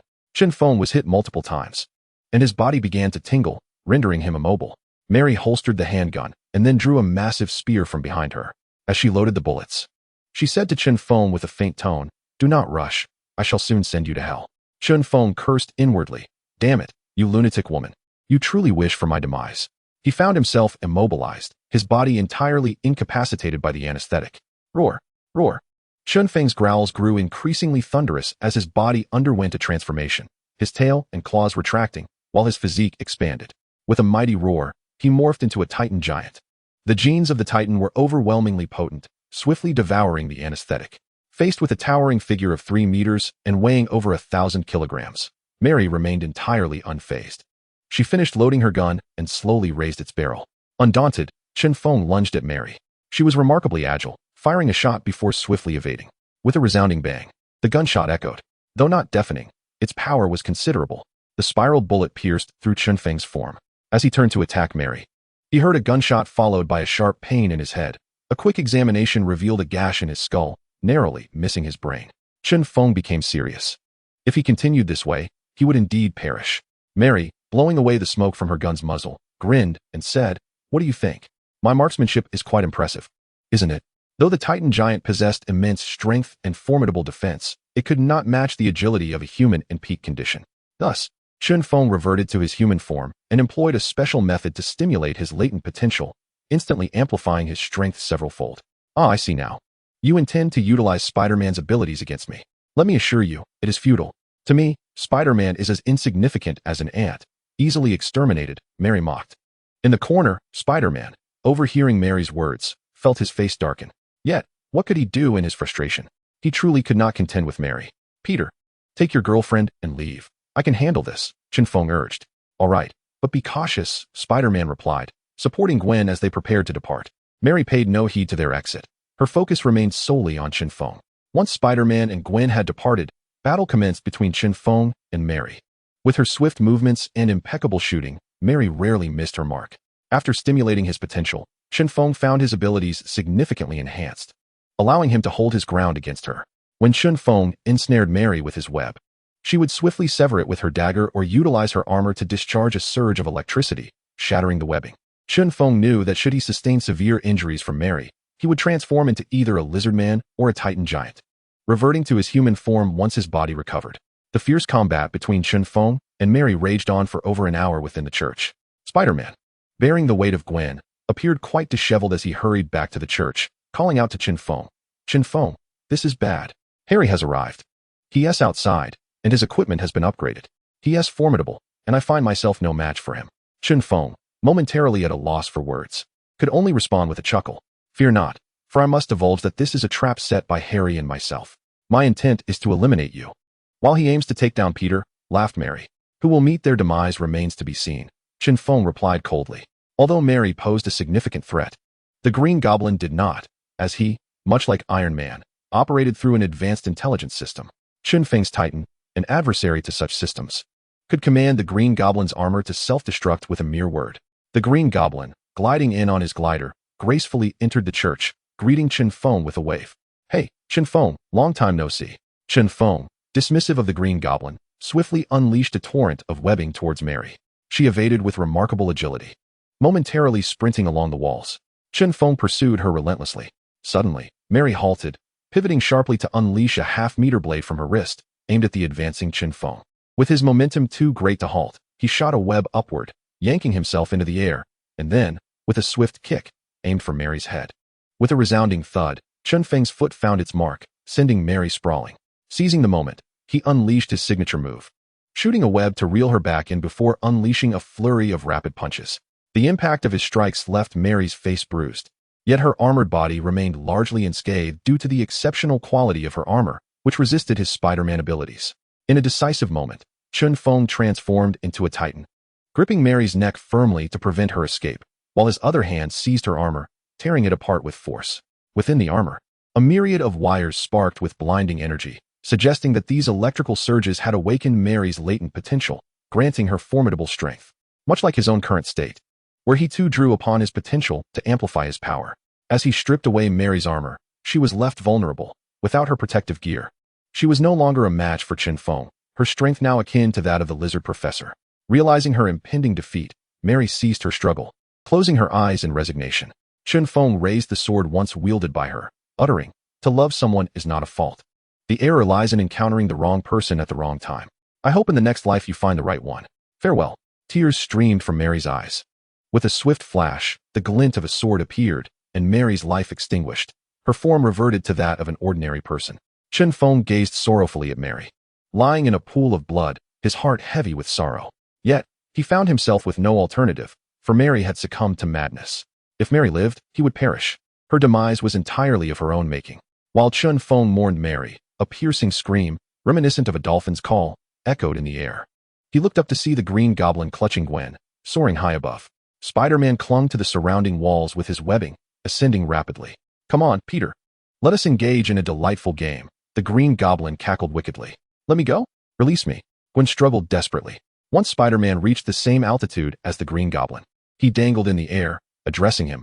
Harry, if you have a grievance, direct it at me, but do not harm Gwen. Peter, you truly are a sentimental soul. First, you were utterly devoted to Mary, and now you cannot bear to part with Gwen. I am truly impressed, the Green Goblin retorted. Harry, for the sake of our past friendship, please release Gwen. Spider-Man pleaded. Very well. For the sake of our camaraderie, I shall let her go, the Green Goblin said. And as he released his grip, he charged towards Spider-Man, slamming him against the wall. Ah, help! Gwen screamed as she plummeted from the heights, terror-stricken. Gwen! Spider-Man cried out in anguish. Let her scream. Let her scream. Once she meets her demise, you can weep, the Green Goblin laughed maliciously. In his overwhelming grief, Spider-Man unleashed a terrifying strength, pushing the Green Goblin away, then executing a whirlwind kick that toppled him. He swiftly shot multiple strands of webbing, ensnaring the Goblin's limbs. With the Green Goblin temporarily subdued, he glanced downward, his heart seizing painfully as he saw Gwen nearly crash onto the ground floor. He leapt down, using his webbing to slow his descent, and just as Gwen was about to hit the ground, he shot a web that adhered to her abdomen. The webbing, elastic in nature, could not fully counteract Gwen's rapid fall, and as Spider-Man neared the brink of despair, believing Gwen would meet her end, a familiar figure emerged, Chen Feng. In a breathtaking display, Chen Feng hung upside down on the first floor, shooting 2 strands of webbing that latched onto Gwen. Just as she was about to fall to her doom, he yanked fiercely. Gwen's body soared towards Chen Feng. Upon landing, he spun the webbing attached to Gwen's body with the rapidity of a skipping rope. This maneuver was designed to dissipate the force, for even if Gwen survived the fall, the horrific impact could still result in catastrophic internal injuries. As Chen Feng's spinning slowed, after several dozen rotations, he halted and caught Gwen in his arms. Gwen retched violently, expelling the contents of her stomach. Chen Feng set her down, then turned his attention away from her. Due to his concern that Gwen might become another Mary, Spider-Man would undoubtedly be heartbroken. Upon seeing Gwen rescued, Spider-Man breathed a sigh of relief and expressed his gratitude to Chen Feng. Thank you. Chen Feng, I have a favor to ask of you. The Green Goblin, displeased, confronted Chen Feng. You promised that I would deal with Peter without your interference, yet now you go back on your word? I saved Gwen, not Peter, Chen Feng retorted. Very well. You may take Gwen, the Green Goblin conceded. Chen Feng turned to Spider-Man and said, I will take Gwen away first. All right, thank you, Spider-Man replied appreciatively. Although Spider-Man wished to leave, he was aware that the Green Goblin would not permit it. After Gwen finished vomiting, she fainted. Chen Feng picked her up, and with a thought, a massive glider flew in. He leapt on and soared away. Chen Feng transported Gwen to the hospital, paid a substantial medical fee, and then departed. He ventured to the outskirts in search of Venom. Recalling the film Spider-Man 3, where Spider-Man and Mary Jane returned home and Venom stealthily hitched a ride on Spider-Man's motorcycle. He hoped to encounter Venom in the countryside. Standing on the glider, he gazed down at the earth and gradually took flight. He searched throughout the night, but failed to locate the high-temperature red meteorite where Venom was believed to be. By morning, Chen Feng was still searching. Suddenly, his phone rang. He glanced at the screen and saw it was Spider-Man calling. But the voice on the other end was not Spider-Man's, it was Gwen's. Is this Mr. Chen? Gwen asked tearfully. Yes, it is, Chen Feng replied. You must come quickly to save Peter. He is gravely injured, and the doctors say he is beyond saving. Peter insists that only you can save him, Gwen pleaded, sobbing. Gravely injured? Is that true? Chen Feng exclaimed in disbelief. Yes, it is true. Peter was harmed by the Green Goblin, who injected him with a strange virus that prevents him from recovering. Gwen continued to weep. Do not worry. I will return immediately. By the way, you are at the hospital I took you to, correct? Chen Feng inquired. Yes, please hurry. Peter seems to be on the brink of death. Gwen urged anxiously. I will be there in less than a minute, Chen Feng assured her. Chapter 93, The Frozen Spider-Man in the Hospital's Operating Room. Spider-Man lay battered and bruised upon the surgical table. The lead surgeon was performing an operation on him. As the surgeon made an incision in Spider-Man's abdomen, He was taken aback by the extent of Spider-Man's injuries. His internal organs were nearly obliterated, and such injuries were undoubtedly fatal. Yet, astonishingly, Spider-Man was still alive, leaving the doctors and nurses in shock. While the medical staff were at a loss regarding Spider-Man's condition, Chen Feng arrived. He forcefully pushed open the operating room door and strode inside. The doctors and nurses, startled by Chen Feng's intrusion, quickly admonished him.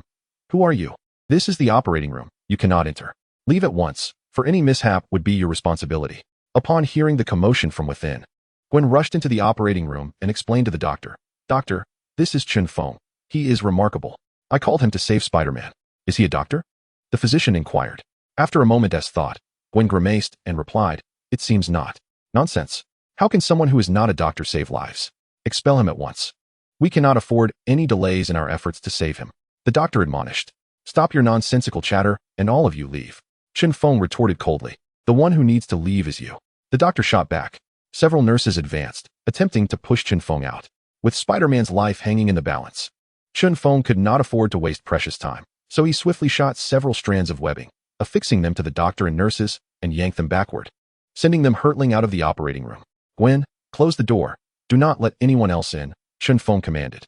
"Yes," Gwen obediently replied, shutting the large door behind her. Though not a doctor, Chen Feng was a comprehensive scientist, having inherited the memories of Dr. Zola. He possessed an unparalleled understanding of human anatomy. As long as a person's brain remained intact, he believed he could heal even the gravest of injuries. Spider-Man was not dead.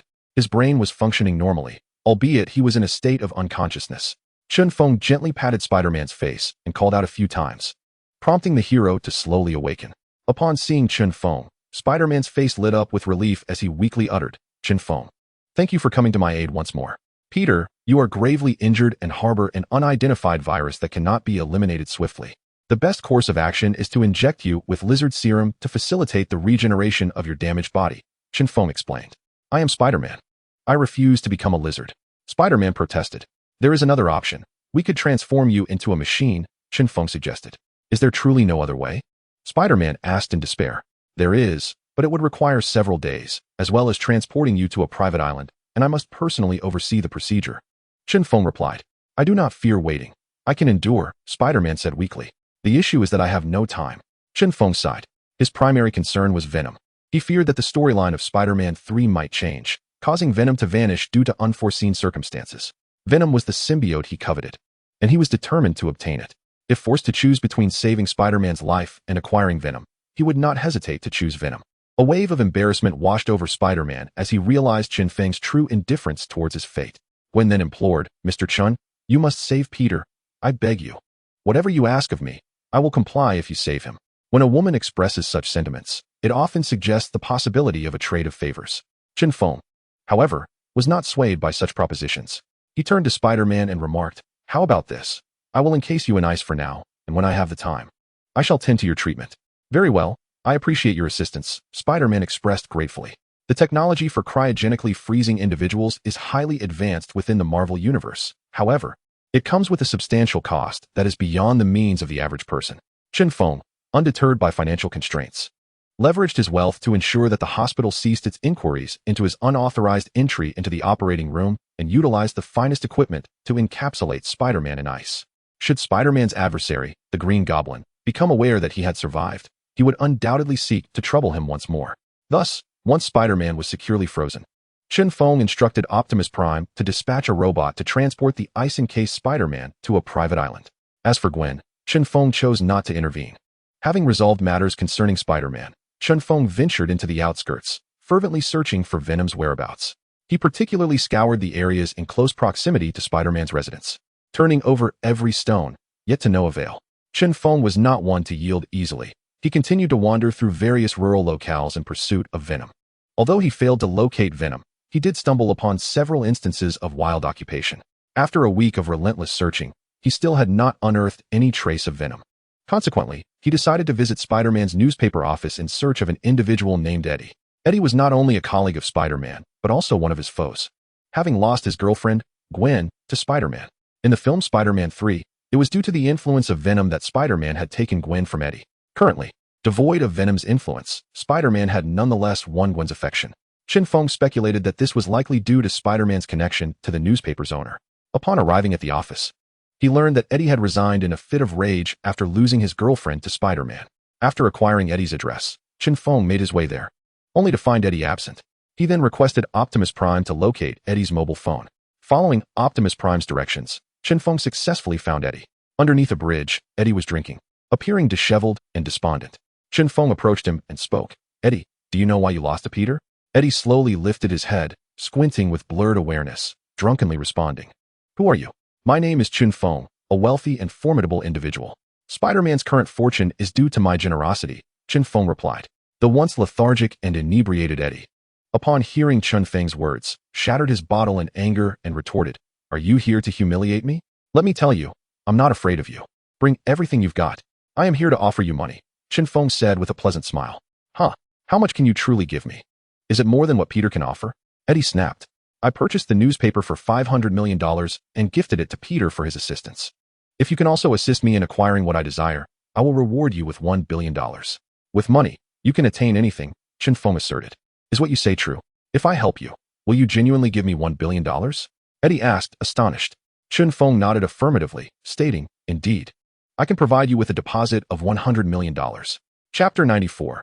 Let Eddie Seek Venom. The film narrates the journey of Spider-Man, who, after enduring numerous trials, emerges as a revered symbol of justice, ultimately winning the heart of his beloved. However, Eddie, still partially intoxicated and overwhelmed with excitement, inquired curiously, What do you wish for me to assist you with? Help me locate a mobile parasitic entity, one that is black in hue. Once found, it is imperative that you do not touch it. Rather, secure it with an object and immediately inform me, Chen Feng instructed. Eddie gritted his teeth and replied, All right. I accept your request. Although he was unaware of what Chen Feng referred to as a parasitic entity, he could surmise that it was something exceedingly perilous. For the sake of money and vengeance against Spider-Man, he chose to take the risk. Optimus Prime, transfer $100 million to Eddie's bank account, Chen Feng commanded. Understood. My lord, Optimus Prime responded promptly. Within moments, Eddie's phone chimed with a notification. Overcome with enthusiasm, he retrieved his phone, opened the message, and upon reading the bank notification, he jubilantly leaped in the air, exclaiming, I have become wealthy, ha ha ha. Once Eddie's excitement subsided, Chen Feng reminded him, Remember, seek it in the outskirts. Eddie nodded in affirmation, assuring, Rest assured. I will find it for you. Very well, I shall await your good news, Chen Feng said with a sense of relief. In the film Spider-Man 3, aside from Spider-Man, only Eddie had previously obtained Venom. Thus, Chen Feng hoped to leverage Eddie's fortune in the pursuit of Venom. Even if Eddie ultimately found Venom and became its host, Chen Feng was not troubled, for he was aware of Venom's fatal weakness. It is vulnerable to sonic attacks. After parting ways with Eddie, Chen Feng settled in the outskirts closest to Spider-Man's residence, awaiting the arrival of Venom. He instructed Optimus Prime to monitor the skies while he kept watch over the ground. A month passed without any sign of Venom, nor any updates from Eddie. He began to suspect that perhaps his own alterations had caused Venom to vanish. Help! Is there anyone? Please, save my boyfriend. Help! Upon hearing a woman's desperate cries, Chen Feng swiftly activated his glider and soared towards the source of the distress. His intention was not merely to save a life, but to procure Venom. The glider's speed enabled him to reach the woman in a heartbeat. The woman appeared disheveled, bearing marks of a beating. He inquired, What has transpired? Seeing Chen Feng, poised and commanding atop his glider, the woman, sensing he posed no threat, wept. We encountered a gang. They robbed us and attempted to assault me. My boyfriend fought them off to help me escape. Can you save him? Ah, merely a gang. Then, Chen Feng replied, disappointment evident in his tone as he turned to depart. As the woman saw Chen Feng preparing to leave, desperation took hold of her, and she implored loudly, Please don't go, I beg you. If you truly do not wish to assist, could you lend me a mobile phone? I need to call the police. Chen Feng halted, retrieving his phone and tossing it to her. Gratefully, she caught it and exclaimed, Thank you. I will call the authorities right away. The phone, without requiring her to dial, automatically connected to the police station. Hello, this is the police department. How may we assist you? Upon hearing that reassuring voice, she burst into tears, pleading, Officer, please come to my aid. I am in the outskirts, and we encountered a group of thugs who robbed us and attempted to assault me. My boyfriend fought them off to allow me to escape, but you must hurry. If you arrive too late, they will surely harm him. Rest assured. We are dispatching officers immediately, the officer replied. After a few more words, she ended the call. Chen Feng shot a strand of web from his right hand, attaching it to the phone she held, and with a swift tug, the device soared back into his grasp. With the phone returned, he donned his gliding wings and took flight. Upon reaching his abode, which was merely a makeshift wooden shack, he soon heard the wail of police sirens accompanied by gunfire. A little while later, footsteps echoed outside, prompting him to step out. There he beheld two flamboyantly dressed thugs, brandishing firearms as they sprinted in his direction, pursued closely by a swarm of police officers. The wounded thugs, unable to run swiftly, brightened at the sight of Chen Feng, intent on seizing him as a hostage. Gasping for breath, the two thugs reached Chen Feng's doorstep, raising their guns to aim at him, cursing, "Hey, kid, come down here." In an instant, Chen Feng struck. He shot two strands of web that ensnared the thugs' necks, yanking them towards him. The speed was so great that they had no time to fire their weapons before he seized them by the throat.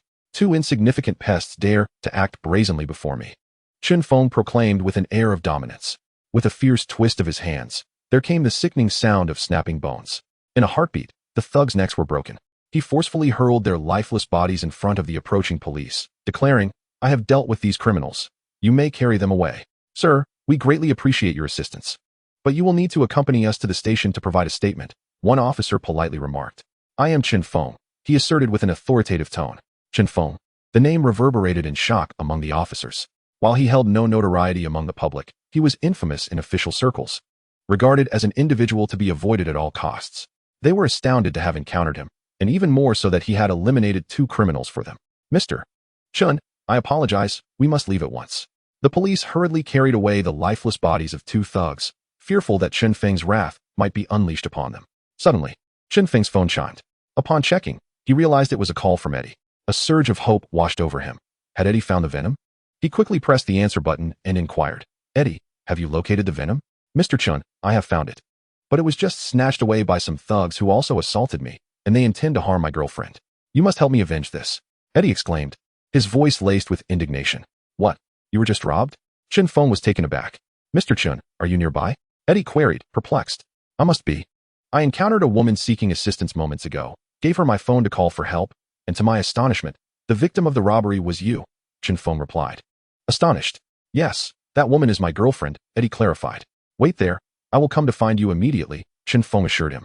He leapt onto his glider and instructed Optimus Prime to locate Eddie's position. Within seconds, he pinpointed Eddie's whereabouts. Eddie was severely beaten, his face bruised and battered. As he was providing a statement to the police, Chen Feng descended from the glider, landing beside Eddie, startling everyone with his sudden appearance. The police, recognizing Chen Feng, trembled in fear and remained silent. The woman who had previously sought Chen Feng's assistance joyfully pointed at him, exclaiming, "It was he who kindly lent me his phone to call for help, allowing us to escape." "Eddie, this is my boss, Mr. Chen," the woman introduced. "Ah, he's your boss? Why didn't he come to rescue you himself?" Jenny asked, puzzled. Eddie explained, "Mr. Chen had no knowledge that I was the one being robbed, and you never mentioned my name. Otherwise, he would have certainly come to my aid." "Oh," Jenny responded, now understanding. "Where did the thugs who stole the venom go?" Chen Feng inquired. Eddie pointed in a direction, stating, "The thugs rode off on a motorcycle that way, and the police have gone to pursue them. Come with me to find those thugs. Once we locate them, I will assist you in eliminating them, and then I shall give you the remaining $900 million. Chen Feng declared. "Yes, yes, yes." Eddie beamed, feeling his pain diminish. Chen Feng gestured for the glider to descend. Once he hopped aboard, he said to Eddie, "Get on. I will support you. Do not worry about falling." Eddie hurriedly climbed aboard and clung tightly to Chen Feng's clothing, observing Eddie's intent to leave her behind. Jenny urgently called out, "Eddie, what about me? I want to go too." Eddie's expression hardened as he sternly replied, "What do you mean? You should let the police escort you home." With that, Chen Feng maneuvered the glider into the sky. Eddie was only aware of the general direction in which the thug had fled, prompting Chen Feng to enlist Optimus Prime to investigate the surrounding area. Under Optimus Prime's diligent search, a sight was uncovered, a thug riding a motorcycle being pursued by the police. Chen Feng instructed Optimus Prime to activate the holographic projector, allowing Eddie to ascertain if this was indeed the thug who had stolen venom. Upon Eddie's confirmation, Chen Feng felt a surge of joy. After waiting for over a month, they had finally located venom. As they prepared to pursue the thug, Chen Feng inquired of Eddie, "Eddie, was it during your outing with Jenny in the countryside that you first encountered venom?" Eddie's face flushed with embarrassment as he stammered, "Mr. Chen, you didn't see that, did you?" "I merely guessed," Chen Feng responded with a smile. He speculated whether Venom might be a symbiote, recalling that in the storyline of Spider-Man 3, Venom had appeared while Spider-Man and Mary engaged in nocturnal pursuits. Now, due to his interference, Spider-Man had been incapacitated, which led to Eddie and Jenny experiencing their own nighttime adventures, resulting in Venom's emergence. If not a symbiote, then what else could it be? Chen Feng and Eddie swiftly caught up with the thug who had absconded with venom. Chen Feng shot a strand of webbing, ensnaring the thug's back.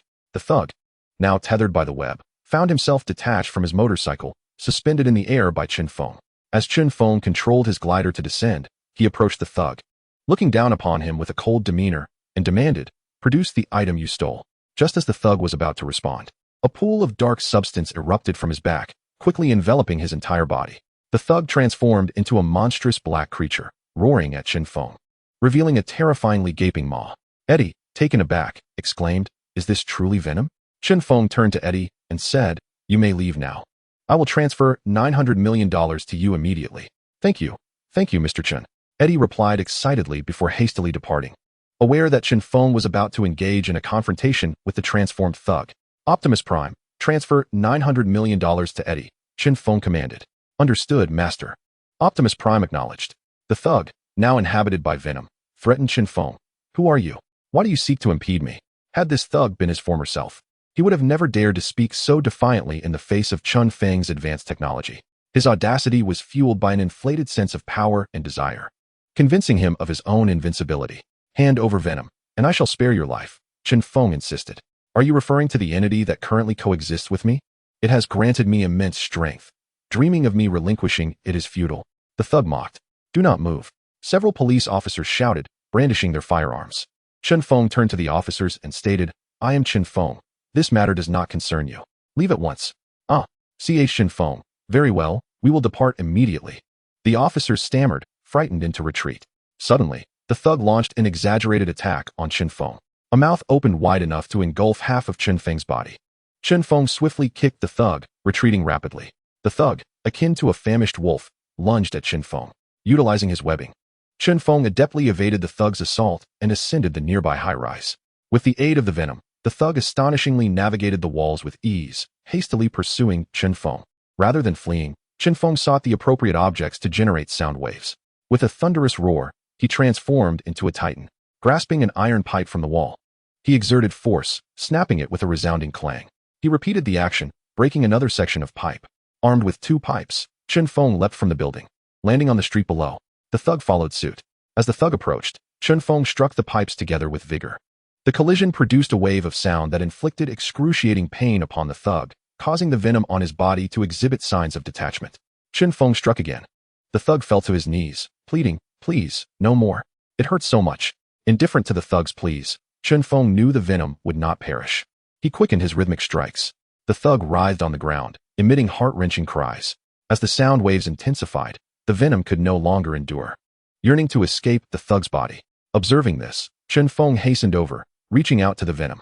Indeed, he intended for the venom to parasitize him. Upon contact, the venom swiftly abandoned the thug, crawling onto Chen Feng's form. As the venom took residence within him, Chen Feng experienced searing pain, rivaling that of his transformation into a titan. He could not suppress a pain scream. Chapter 96. The successful creation of the regeneration chamber. Chen Feng, now entirely enveloped in venom, had fundamentally transformed into a black titan. With the venom's parasitic presence, he acutely sensed a significant amplification of his strength. Should he confront the Hulk again, he would be capable of overpowering him effortlessly. The enhancement of his power had been anticipated. However, he found it peculiar that his desires had not intensified. He speculated that this might be attributed to the strength of his mind. After all, his mental energy could levitate a toothpick in midair. Glancing at the venom encasing him, he spoke, "Venom, I know you possess consciousness and can hear my words." Indeed, a grim voice resonated in his mind. "What do you wish to convey?" The somber tone was unmistakably that of the venom. The venom's response to Chen Feng stemmed from his formidable nature. Both his consciousness and physique were so powerful that it could not assert dominance over him. Unable to exert control, the venom resigned itself to coexistence, striving to grow alongside Chen Feng. "From now on, you shall be my symbiotic suit, obeying my every command, lest you wish to regret your arrival on this planet," Chen Feng proclaimed with an air of dominance. "I have already integrated myself into your very skin. We exist in a state of symbiosis. My survival hinges upon yours, and vice versa. You hold no authority over me, for we are equals." Venom harbored a deep-seated desire to transcend mere dependency. "Humph." Chen Feng let out a cold snort before transforming into a lizard-like creature. The claws of this lizard man were razor-sharp, well suited for shredding. With both hands, he He grasped at his head and violently tore apart the venom that clung tenaciously to him. The pain was excruciating, akin to tearing at his own flesh. He stifled his cries, knowing he must project an image of strength to compel venom into submission. Venom clung desperately to Chen Feng, but its strength paled in comparison, gradually being pried away. Once detached, venom curled into a compact mass. Chen Feng set venom on the ground and picked up 2 metal pipes, striking them against each other. The resounding clang reverberated, sending waves of discomfort through venom, causing it to contort. After an hour of relentless clanging, Chen Feng himself grew irritable. Meanwhile, venom had transformed into a pool of inky blackness, motionless upon the ground. Chen Feng placed his hand upon venom, which instinctively began to envelop him once more. As venom coiled around him, it drew strength from Chen Feng, revitalizing itself. "Will you heed my command?" Chen Feng demanded imperiously. "I will," Venom acquiesced in submission. "From now on, you shall be known as my symbiotic suit. In the absence of my orders, you will simply serve as my attire," Chen Feng declared. "Understood," Venom replied. Subsequently, Venom transformed into a sleek black garment, no longer wrapping around him. Chen Feng admired the suit that Venom had become.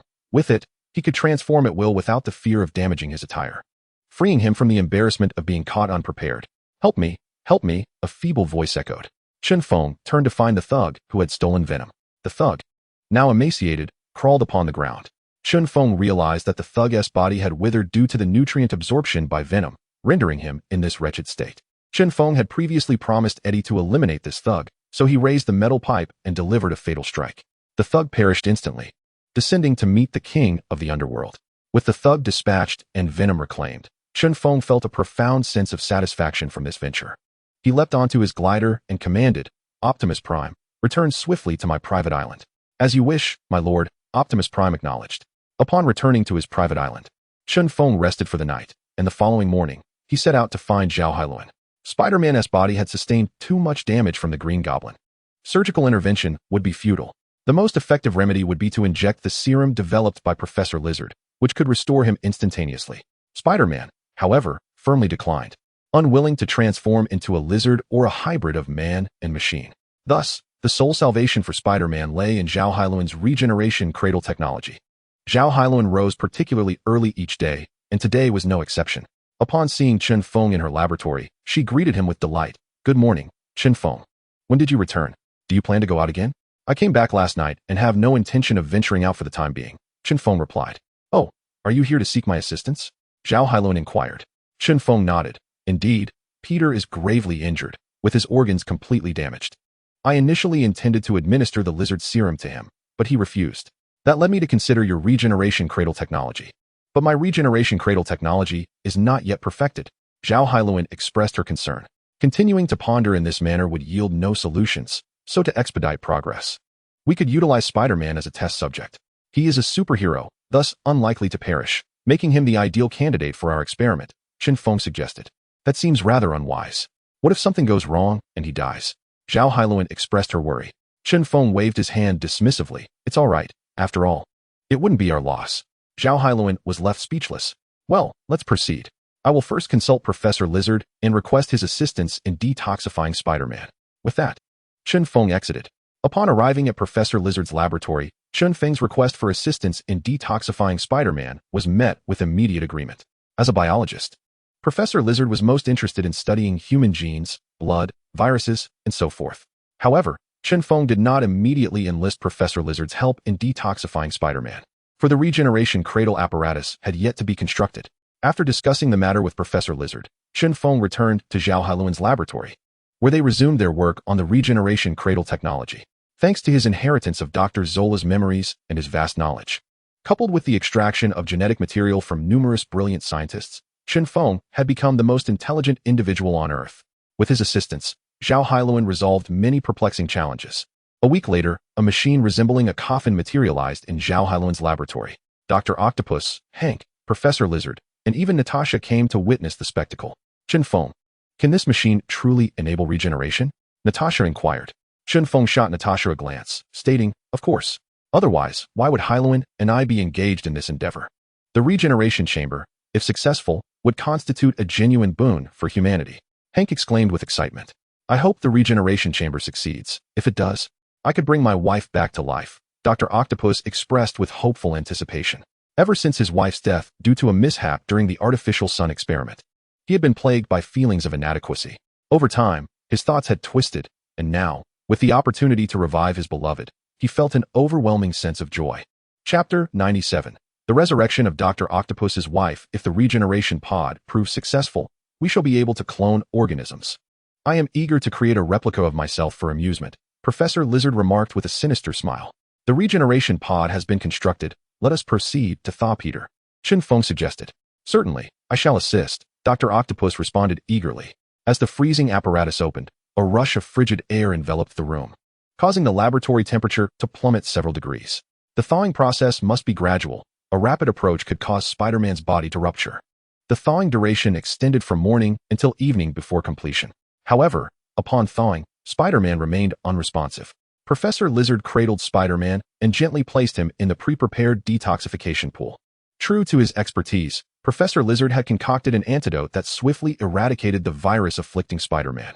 As the virus dissipated, Spider-Man gradually regained consciousness, weakly uttering, "Am I still alive?"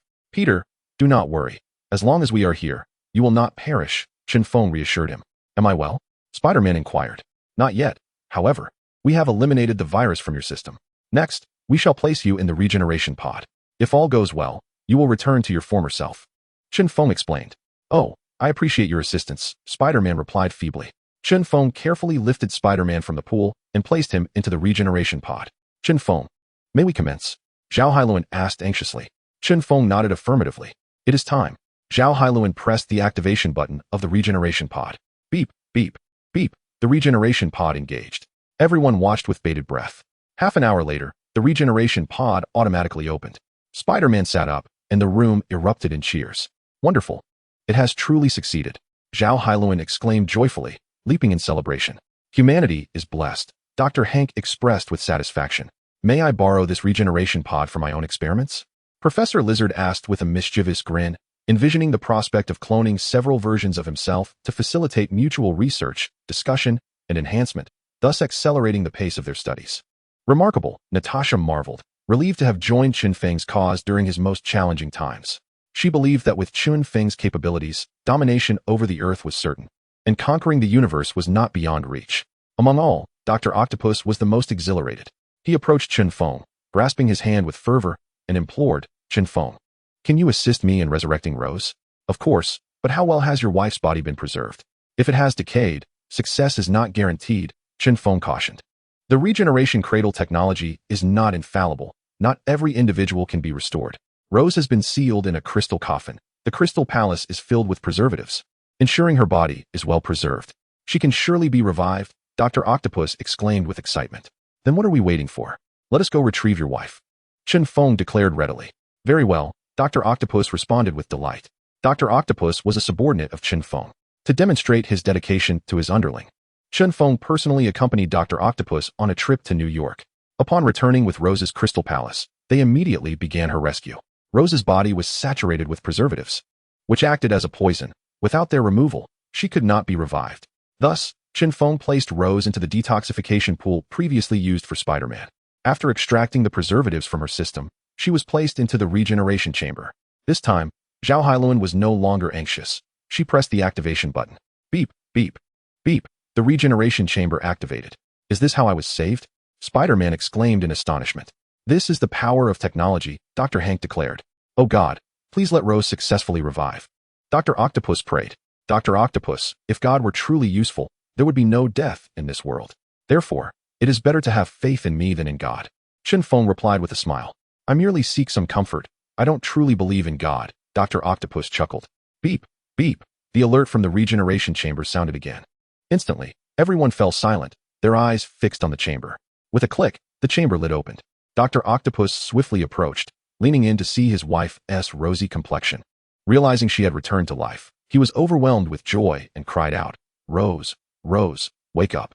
Lying in the regeneration chamber, Rose slowly opened her eyes. Her expression one of terror. "Otto, I had a nightmare. I dreamed your experiment failed, and I was pierced by flying glass. It was so terrifying. I was so afraid." Dr. Octopus gently cradled his wife, filled with guilt. "Rose, I am so sorry. It was all my fault. I was too eager for success and conducted the artificial sun experiment without sufficient assurance," leading to your demise. It was my mistake. I apologize. Rose embraced Dr. Octopus. Her shock evident. Otto, are you saying you also died? Are we in hell now? Rose, do not worry. We are not dead. My boss, Chen Feng, brought you back. Dr. Octopus reassured her, lifting her from the regeneration chamber. After setting her down, he gestured towards Chen Feng and said, Rose, this is my boss, Chen Feng. He is extraordinarily capable, and I have complete respect for him. Being a virtuous woman, Rose bowed respectfully to Chen Feng and expressed her gratitude. Mr. Chen, thank you for saving me. It was nothing, merely a small matter, Chen Feng replied with a smile.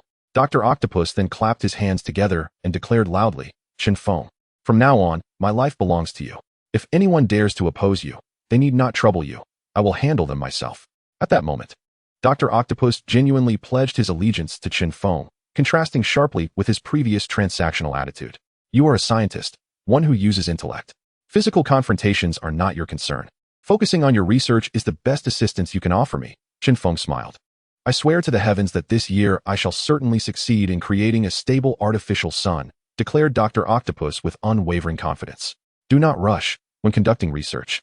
Particularly in perilous fields, one must exercise patience, admonished Chen Feng. The endeavor of Dr. Octopus revolves around the artificial sun, utilizing tritium as a core material. A misstep in handling tritium could result in catastrophic consequences, potentially obliterating an entire private island with no chance of survival. Thus, upon hearing Dr. Octopus's resolute claim to manufacture an artificial sun within the year, Chen Feng's initial reaction was not one of joy, but of concern. Dr. Octopus, why the haste? We are not in a rush. This is not the kind of project that can be expedited, soothed Dr. Hank. Chapter 98. Cloning technology. Rose also counseled her husband, Otto, you must refrain from your previous recklessness.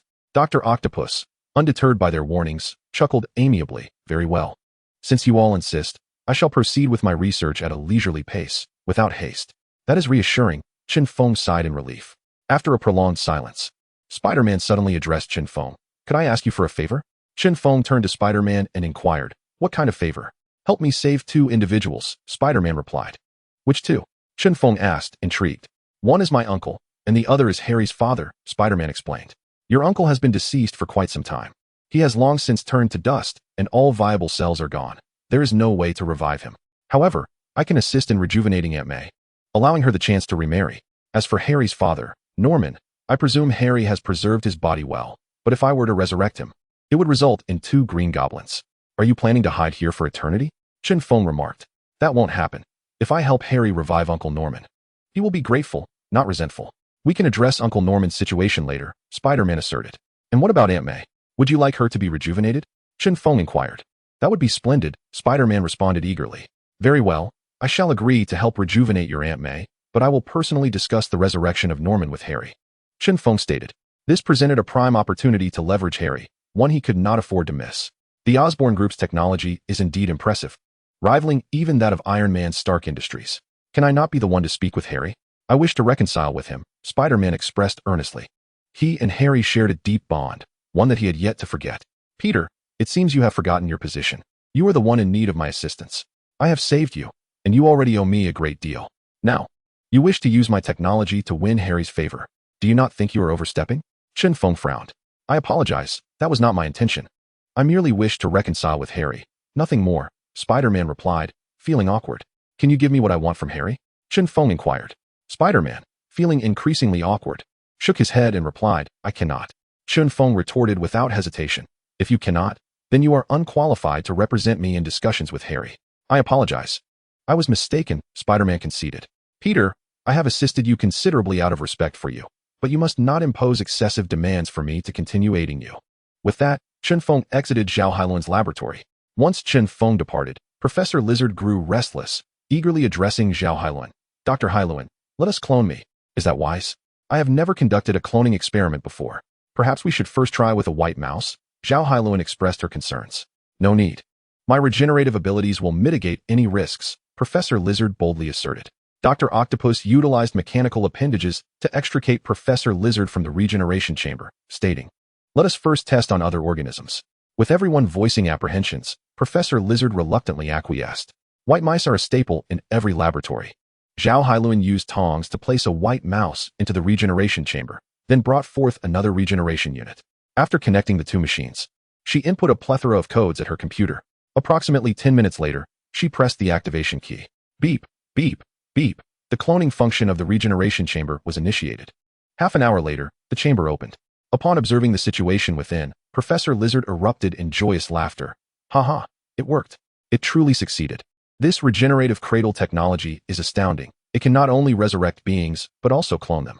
Professor Lizard, does your laboratory not house numerous lizard pets? Those creatures are familiar with you. You could bring one over to see if their memories can also be cloned, Dr. Hank reminded him. Professor Lizard clapped his hands, exclaiming, Indeed, if memories cannot be cloned, then my clone self would merely be an imbecile. Quickly, go fetch your lizard pet. I am eager to see the results, Natasha urged. All right, I shall return shortly. Professor Lizard hastened out. When he returned, he held a docile lizard and announced, This lizard has been my companion the longest. It is the most intelligent and can even comprehend my commands, making it the most suitable for this experiment. Professor Lizard, you may place the lizard into the regeneration chamber now, Zhao Hailuan reminded him. Very well.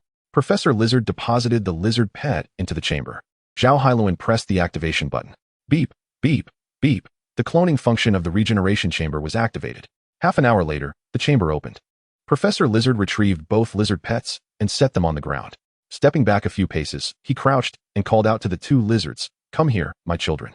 The group erupted in laughter, taken aback by Professor Lizard's endearing view of the lizards as his offspring. Now I understand why Professor Lizard holds such affection for lizards. Natasha chuckled. Perhaps this little lizard is one that Professor Lizard has raised himself, Dr. Octopus jested. Among the two lizards on the ground, one swiftly scurried towards Professor Lizard upon hearing his words, climbed onto his hand, and then lay down docilely. The other lizard, however, remained stationary. Had it not been for the occasional flick of its tail, one might suspect it was lifeless. It seems that while one can clone a body, memories cannot be replicated. Zhao Hailuan lamented. Suddenly, Natasha exclaimed, I have an idea. Everyone turned their attention to her in unison. With her head held high, Natasha proudly declared, I know a method to copy memories. Zhao Hailuan stepped forward, grasping Natasha's hand, and eagerly inquired, Natasha, what is this method? Please tell me. Quickly, Natasha. If we can truly replicate memories, our cloning technology will be perfected. Professor Lizard added excitedly. In truth, what you do not know is that Chen Feng possesses a technology for brain connectivity. His technique can indeed replicate memories, as I have witnessed him absorb Dr. Zola's memories. Otherwise, how could he have become so astute? Natasha explained. Now it makes sense, Dr. Hank said, enlightenment dawning upon him. He had always been curious about the depth of Chen Feng's knowledge, and Natasha's words clarified everything. Chapter 99, Cloning Professor Lizard. Optimus Prime. Inform your master that we require his technical support. Zhao Hailuan spoke into the air. In every laboratory, Optimus Prime was omnipresent. Whenever assistance was needed, a simple call sufficed, making it exceedingly convenient. Understood, Dr. Zhao Hailuan, Optimus Prime replied. Upon receiving the notification from Optimus Prime, Chen Feng proceeded to his laboratory, and after more than an hour, he constructed a machine capable of connecting the brain to a computer. Once completed, he brought it to Zhao Hailuan's lab. Everyone awaited eagerly, showing no signs of impatience. As they all wished to witness the birth of a miracle, Chen Feng installed the finished machine onto the computer as the replication of memories required its functionality. Once everything was in place, Chen Feng addressed Professor Lizard. You may begin, Professor. Professor Lizard readily reclined into the regeneration chamber. Zhao Hailuan pressed the start button. Beep, beep, beep. The cloning function of the regeneration chamber was activated. Half an hour later, the chamber opened, and Professor Lizard emerged, swiftly darting to another regeneration chamber, where he beheld a perfect replica of himself. It really worked. He exclaimed joyfully. Professor Lizard, bring your other self over, Chen Feng instructed. All right, Professor Lizard replied, carrying the cloned version of himself and placing it on the ground. With a thud, the cloned Professor Lizard fell, unable to stand. Is it so weak? Could something be wrong? Professor Lizard questioned, filled with doubt. His mind was a blank slate. Having never learned to walk, how could he possibly do so? Chen Feng remarked. Indeed, Professor Lizard suddenly understood. Chen Feng instructed Professor Lizard and his clone counterpart to be securely bound to their chairs, then fitted them with helmets connected to a multitude of wires. Memories are stored within the brain, so there may be some discomfort initially. You must endure it. Chen Feng cautioned. I can manage, do not worry, replied Professor Lizard. Once everything was set, Chen Feng approached the computer and said, Optimus Prime, initiate the brain-computer connection program.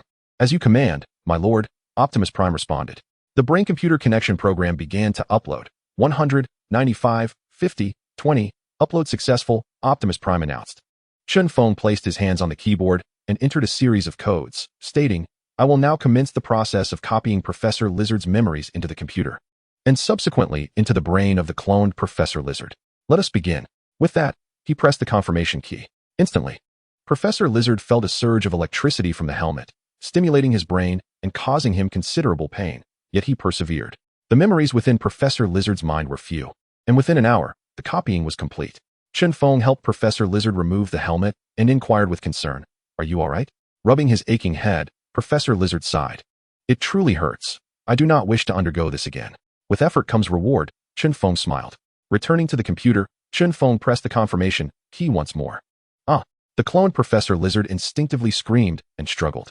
An hour later, the cloned Professor Lizard removed his helmet, stood up, and addressed the group. "Greetings, everyone. I am Professor Lizard. The cloning technology has been flawlessly executed." Thunderous applause erupted. "Incredible. The distinction is indistinguishable." Natasha marveled. Though he is a clone, he bears no difference from Professor Lizard, hence the notion of false is non-existent, Dr. Hank stated. "I wholeheartedly concur with Dr. Hank's assessment," Professor Lizard affirmed. "Professor Lizard, I believe you should bestow a name upon your counterpart. Otherwise, we shall not know how to address you both," Chen Feng suggested. "That is easily resolved. I shall inscribe clone upon his forehead shortly, allowing us to differentiate, and he can simply be called clone," Professor Lizard replied. "Why not inscribe clone upon your own forehead?" The clone contested. Professor Lizard pointed to his nose and retorted, "Because I am the original. But I am just like you. You should not treat us differently," the clone argued. The sight of two identical Professor Lizards bickering captivated everyone. The two debated for half an hour, ultimately leading to the clone's defeat. Thus, he obediently allowed Professor Lizard to inscribe the words upon his forehead. Initially, Natasha and the others had also contemplated cloning themselves, inspired by Professor Lizard. However, upon seeing the clone of themselves, they might be dissuaded by the notion that it could defy their commands, thus extinguishing the idea.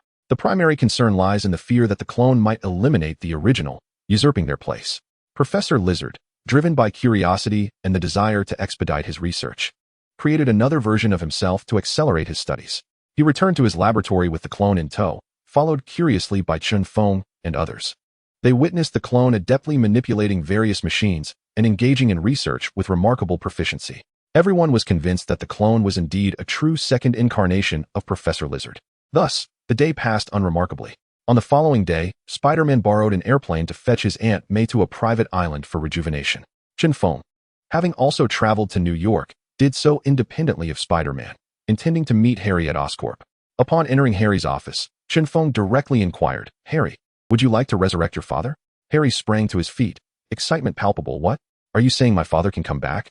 Chen Feng nodded affirmatively. "Yes. I possess a means to bring your father back to life." Harry fixed his gaze intently on Chen Feng, asking gravely, "Are you serious?" Instead of answering, Chen Feng posed a question in return, "Do you know Rose?" "Of course, she was Dr. Octopus's beloved wife, who perished during a failed experiment," Harry replied. Chen Feng retrieved his phone, tapped a couple of times, and brought up a video of Dr. Octopus with Rose, presenting it to Harry.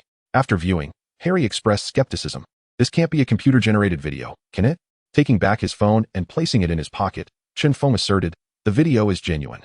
I have resurrected Rose without any side effects, and she is even healthier than when she was alive.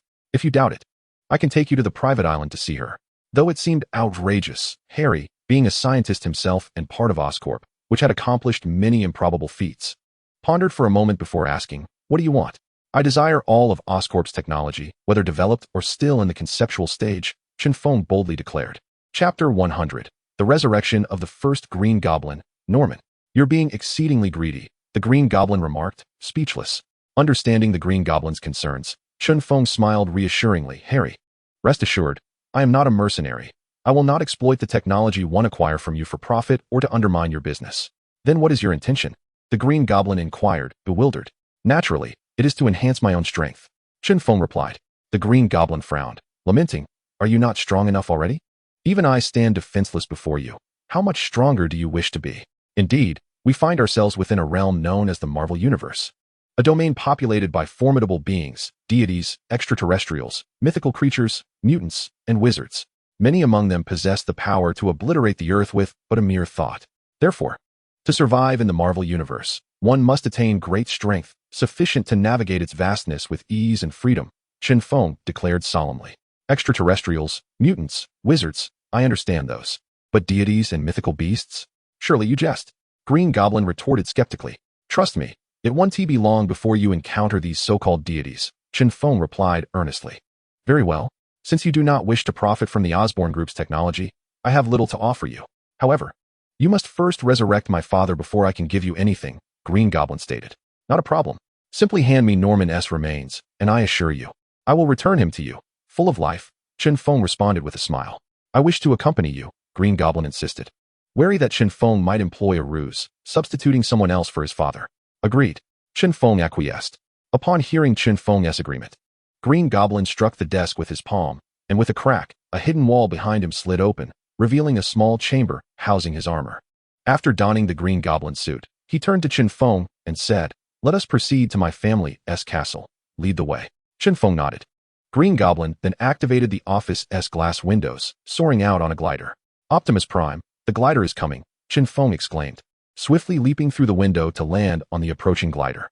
Observing Chen Feng perched upon his glider caused Green Goblin's lips to twitch in irritation, internally cursing him as a brigand.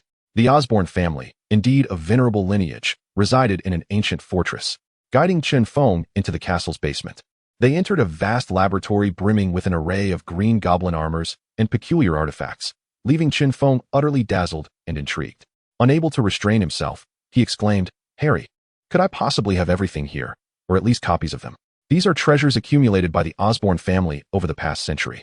I brought you here to share this with you, hoping that you might discover something remarkable and share it with me in return, Green Goblin explained.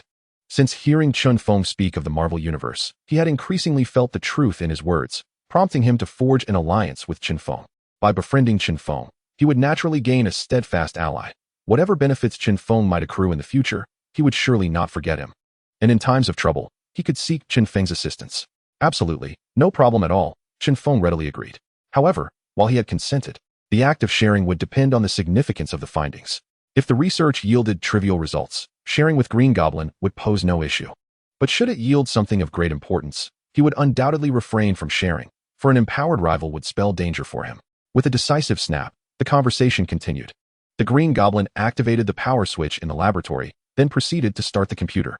After inputting a series of passwords, a massive glass casing revealed a coffin.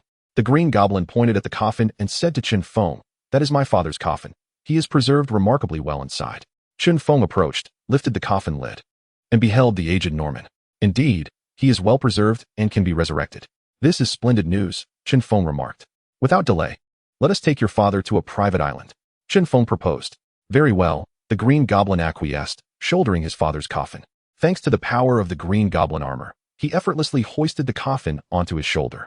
Although Chen Feng felt a pang of reluctance to leave the treasures of the laboratory behind, he recognized that the time was not yet right. Upon exiting the castle, Chen Feng and the Green Goblin, bearing the coffin, ascended into the air, soaring towards the private island. However, they unexpectedly encountered Spider-Man mid-journey. Spider-Man, piloting an aircraft and accompanied by Aunt May, was en route to the private island. In truth, Spider-Man was not adept at flying.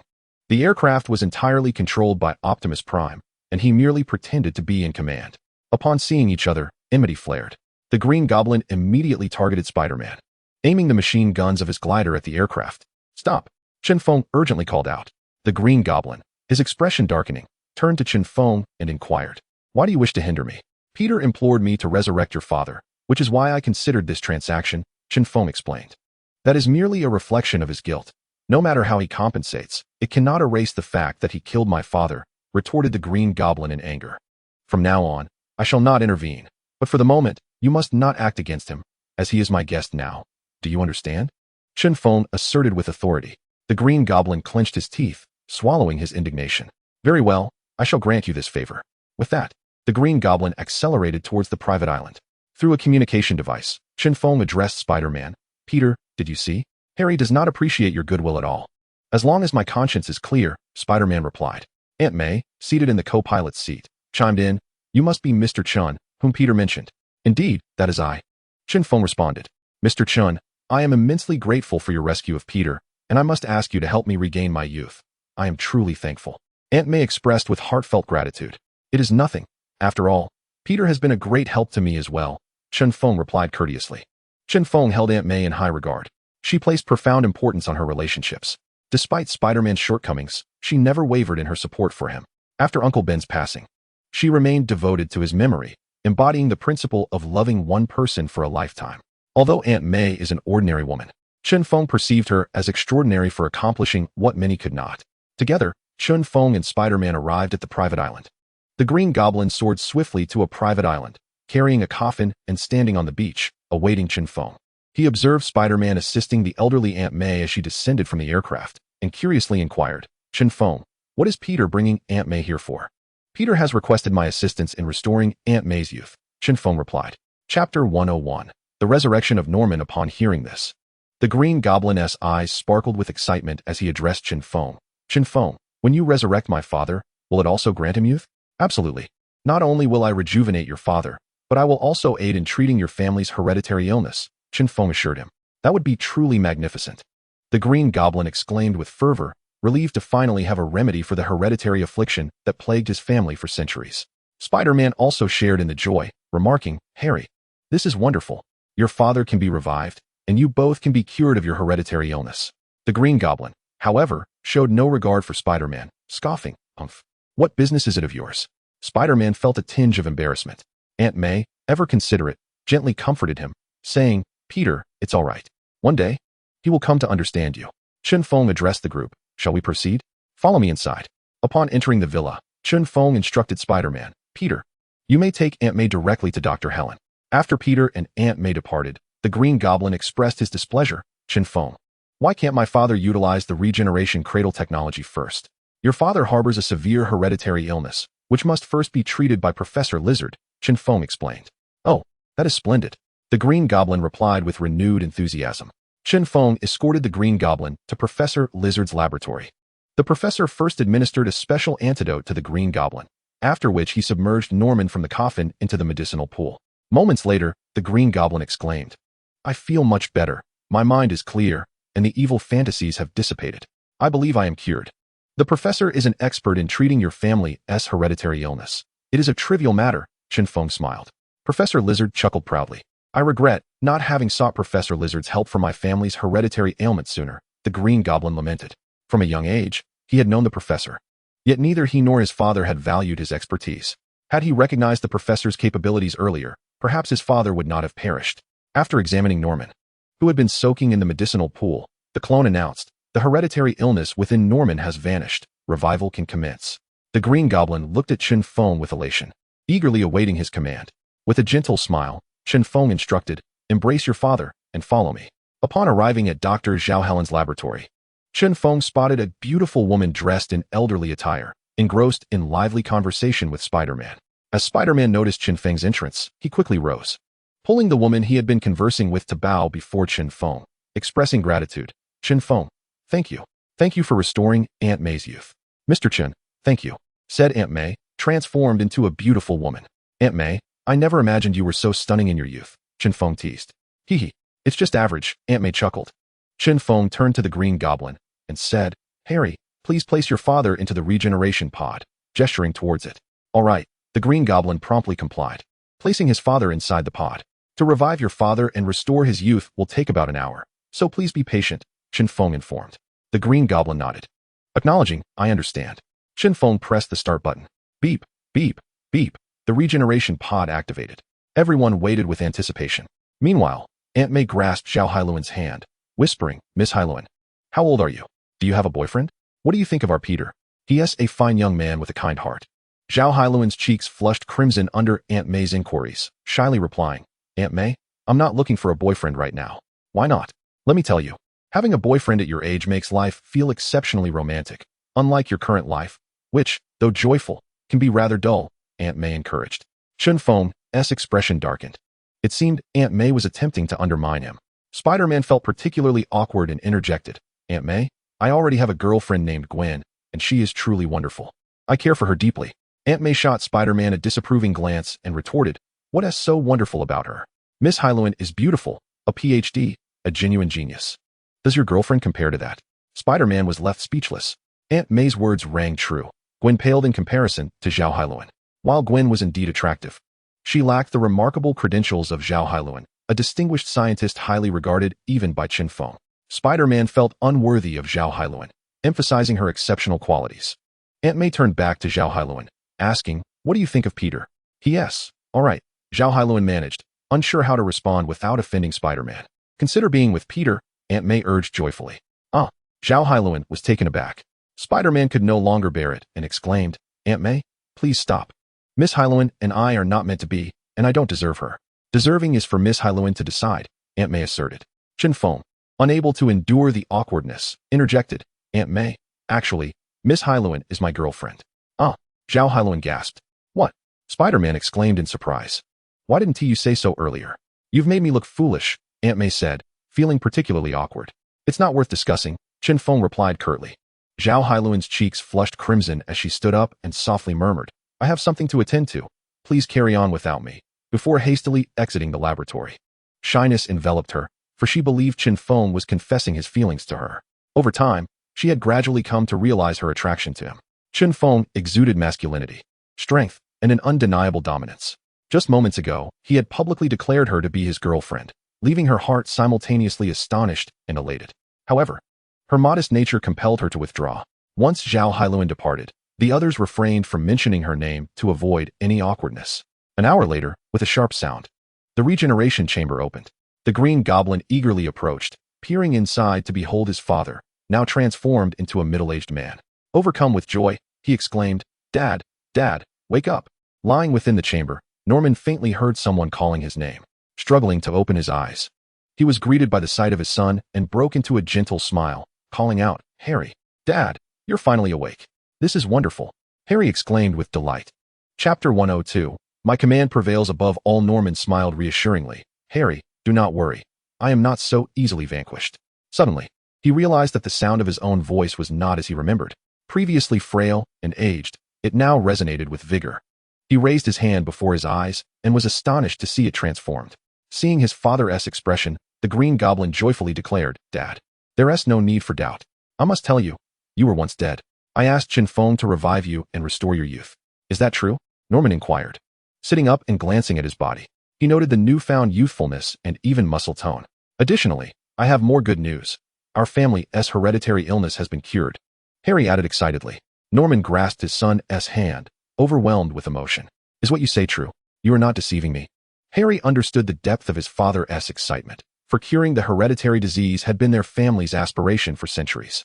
He nodded emphatically, smiling, "Indeed, Chen Feng can even resurrect the dead, so curing our hereditary affliction is well within his capabilities." After stepping out of the regeneration chamber and testing his body, Norman felt no abnormalities and turned to his son, asking, "Who is Chen Feng? I must express my gratitude." Harry pointed towards Chen Feng and said, "Dad, that is Chen Feng. He is formidable. Even the S.H.I.E.L.D., General Ross, and Iron Man are no match for him." He articulated this to ensure his father would not offend Chen Feng. Norman approached Chen Feng, bowing deeply in gratitude. "Mr. Chen, thank you." Chen Feng assisted Norman to his feet, smiling as he replied, "Mr. Norman, there is no need for thanks. My actions were merely a reward for Harry." Norman turned to his son, a look of anxiety etched on his face. "What compensation have you offered, Mr. Chen?"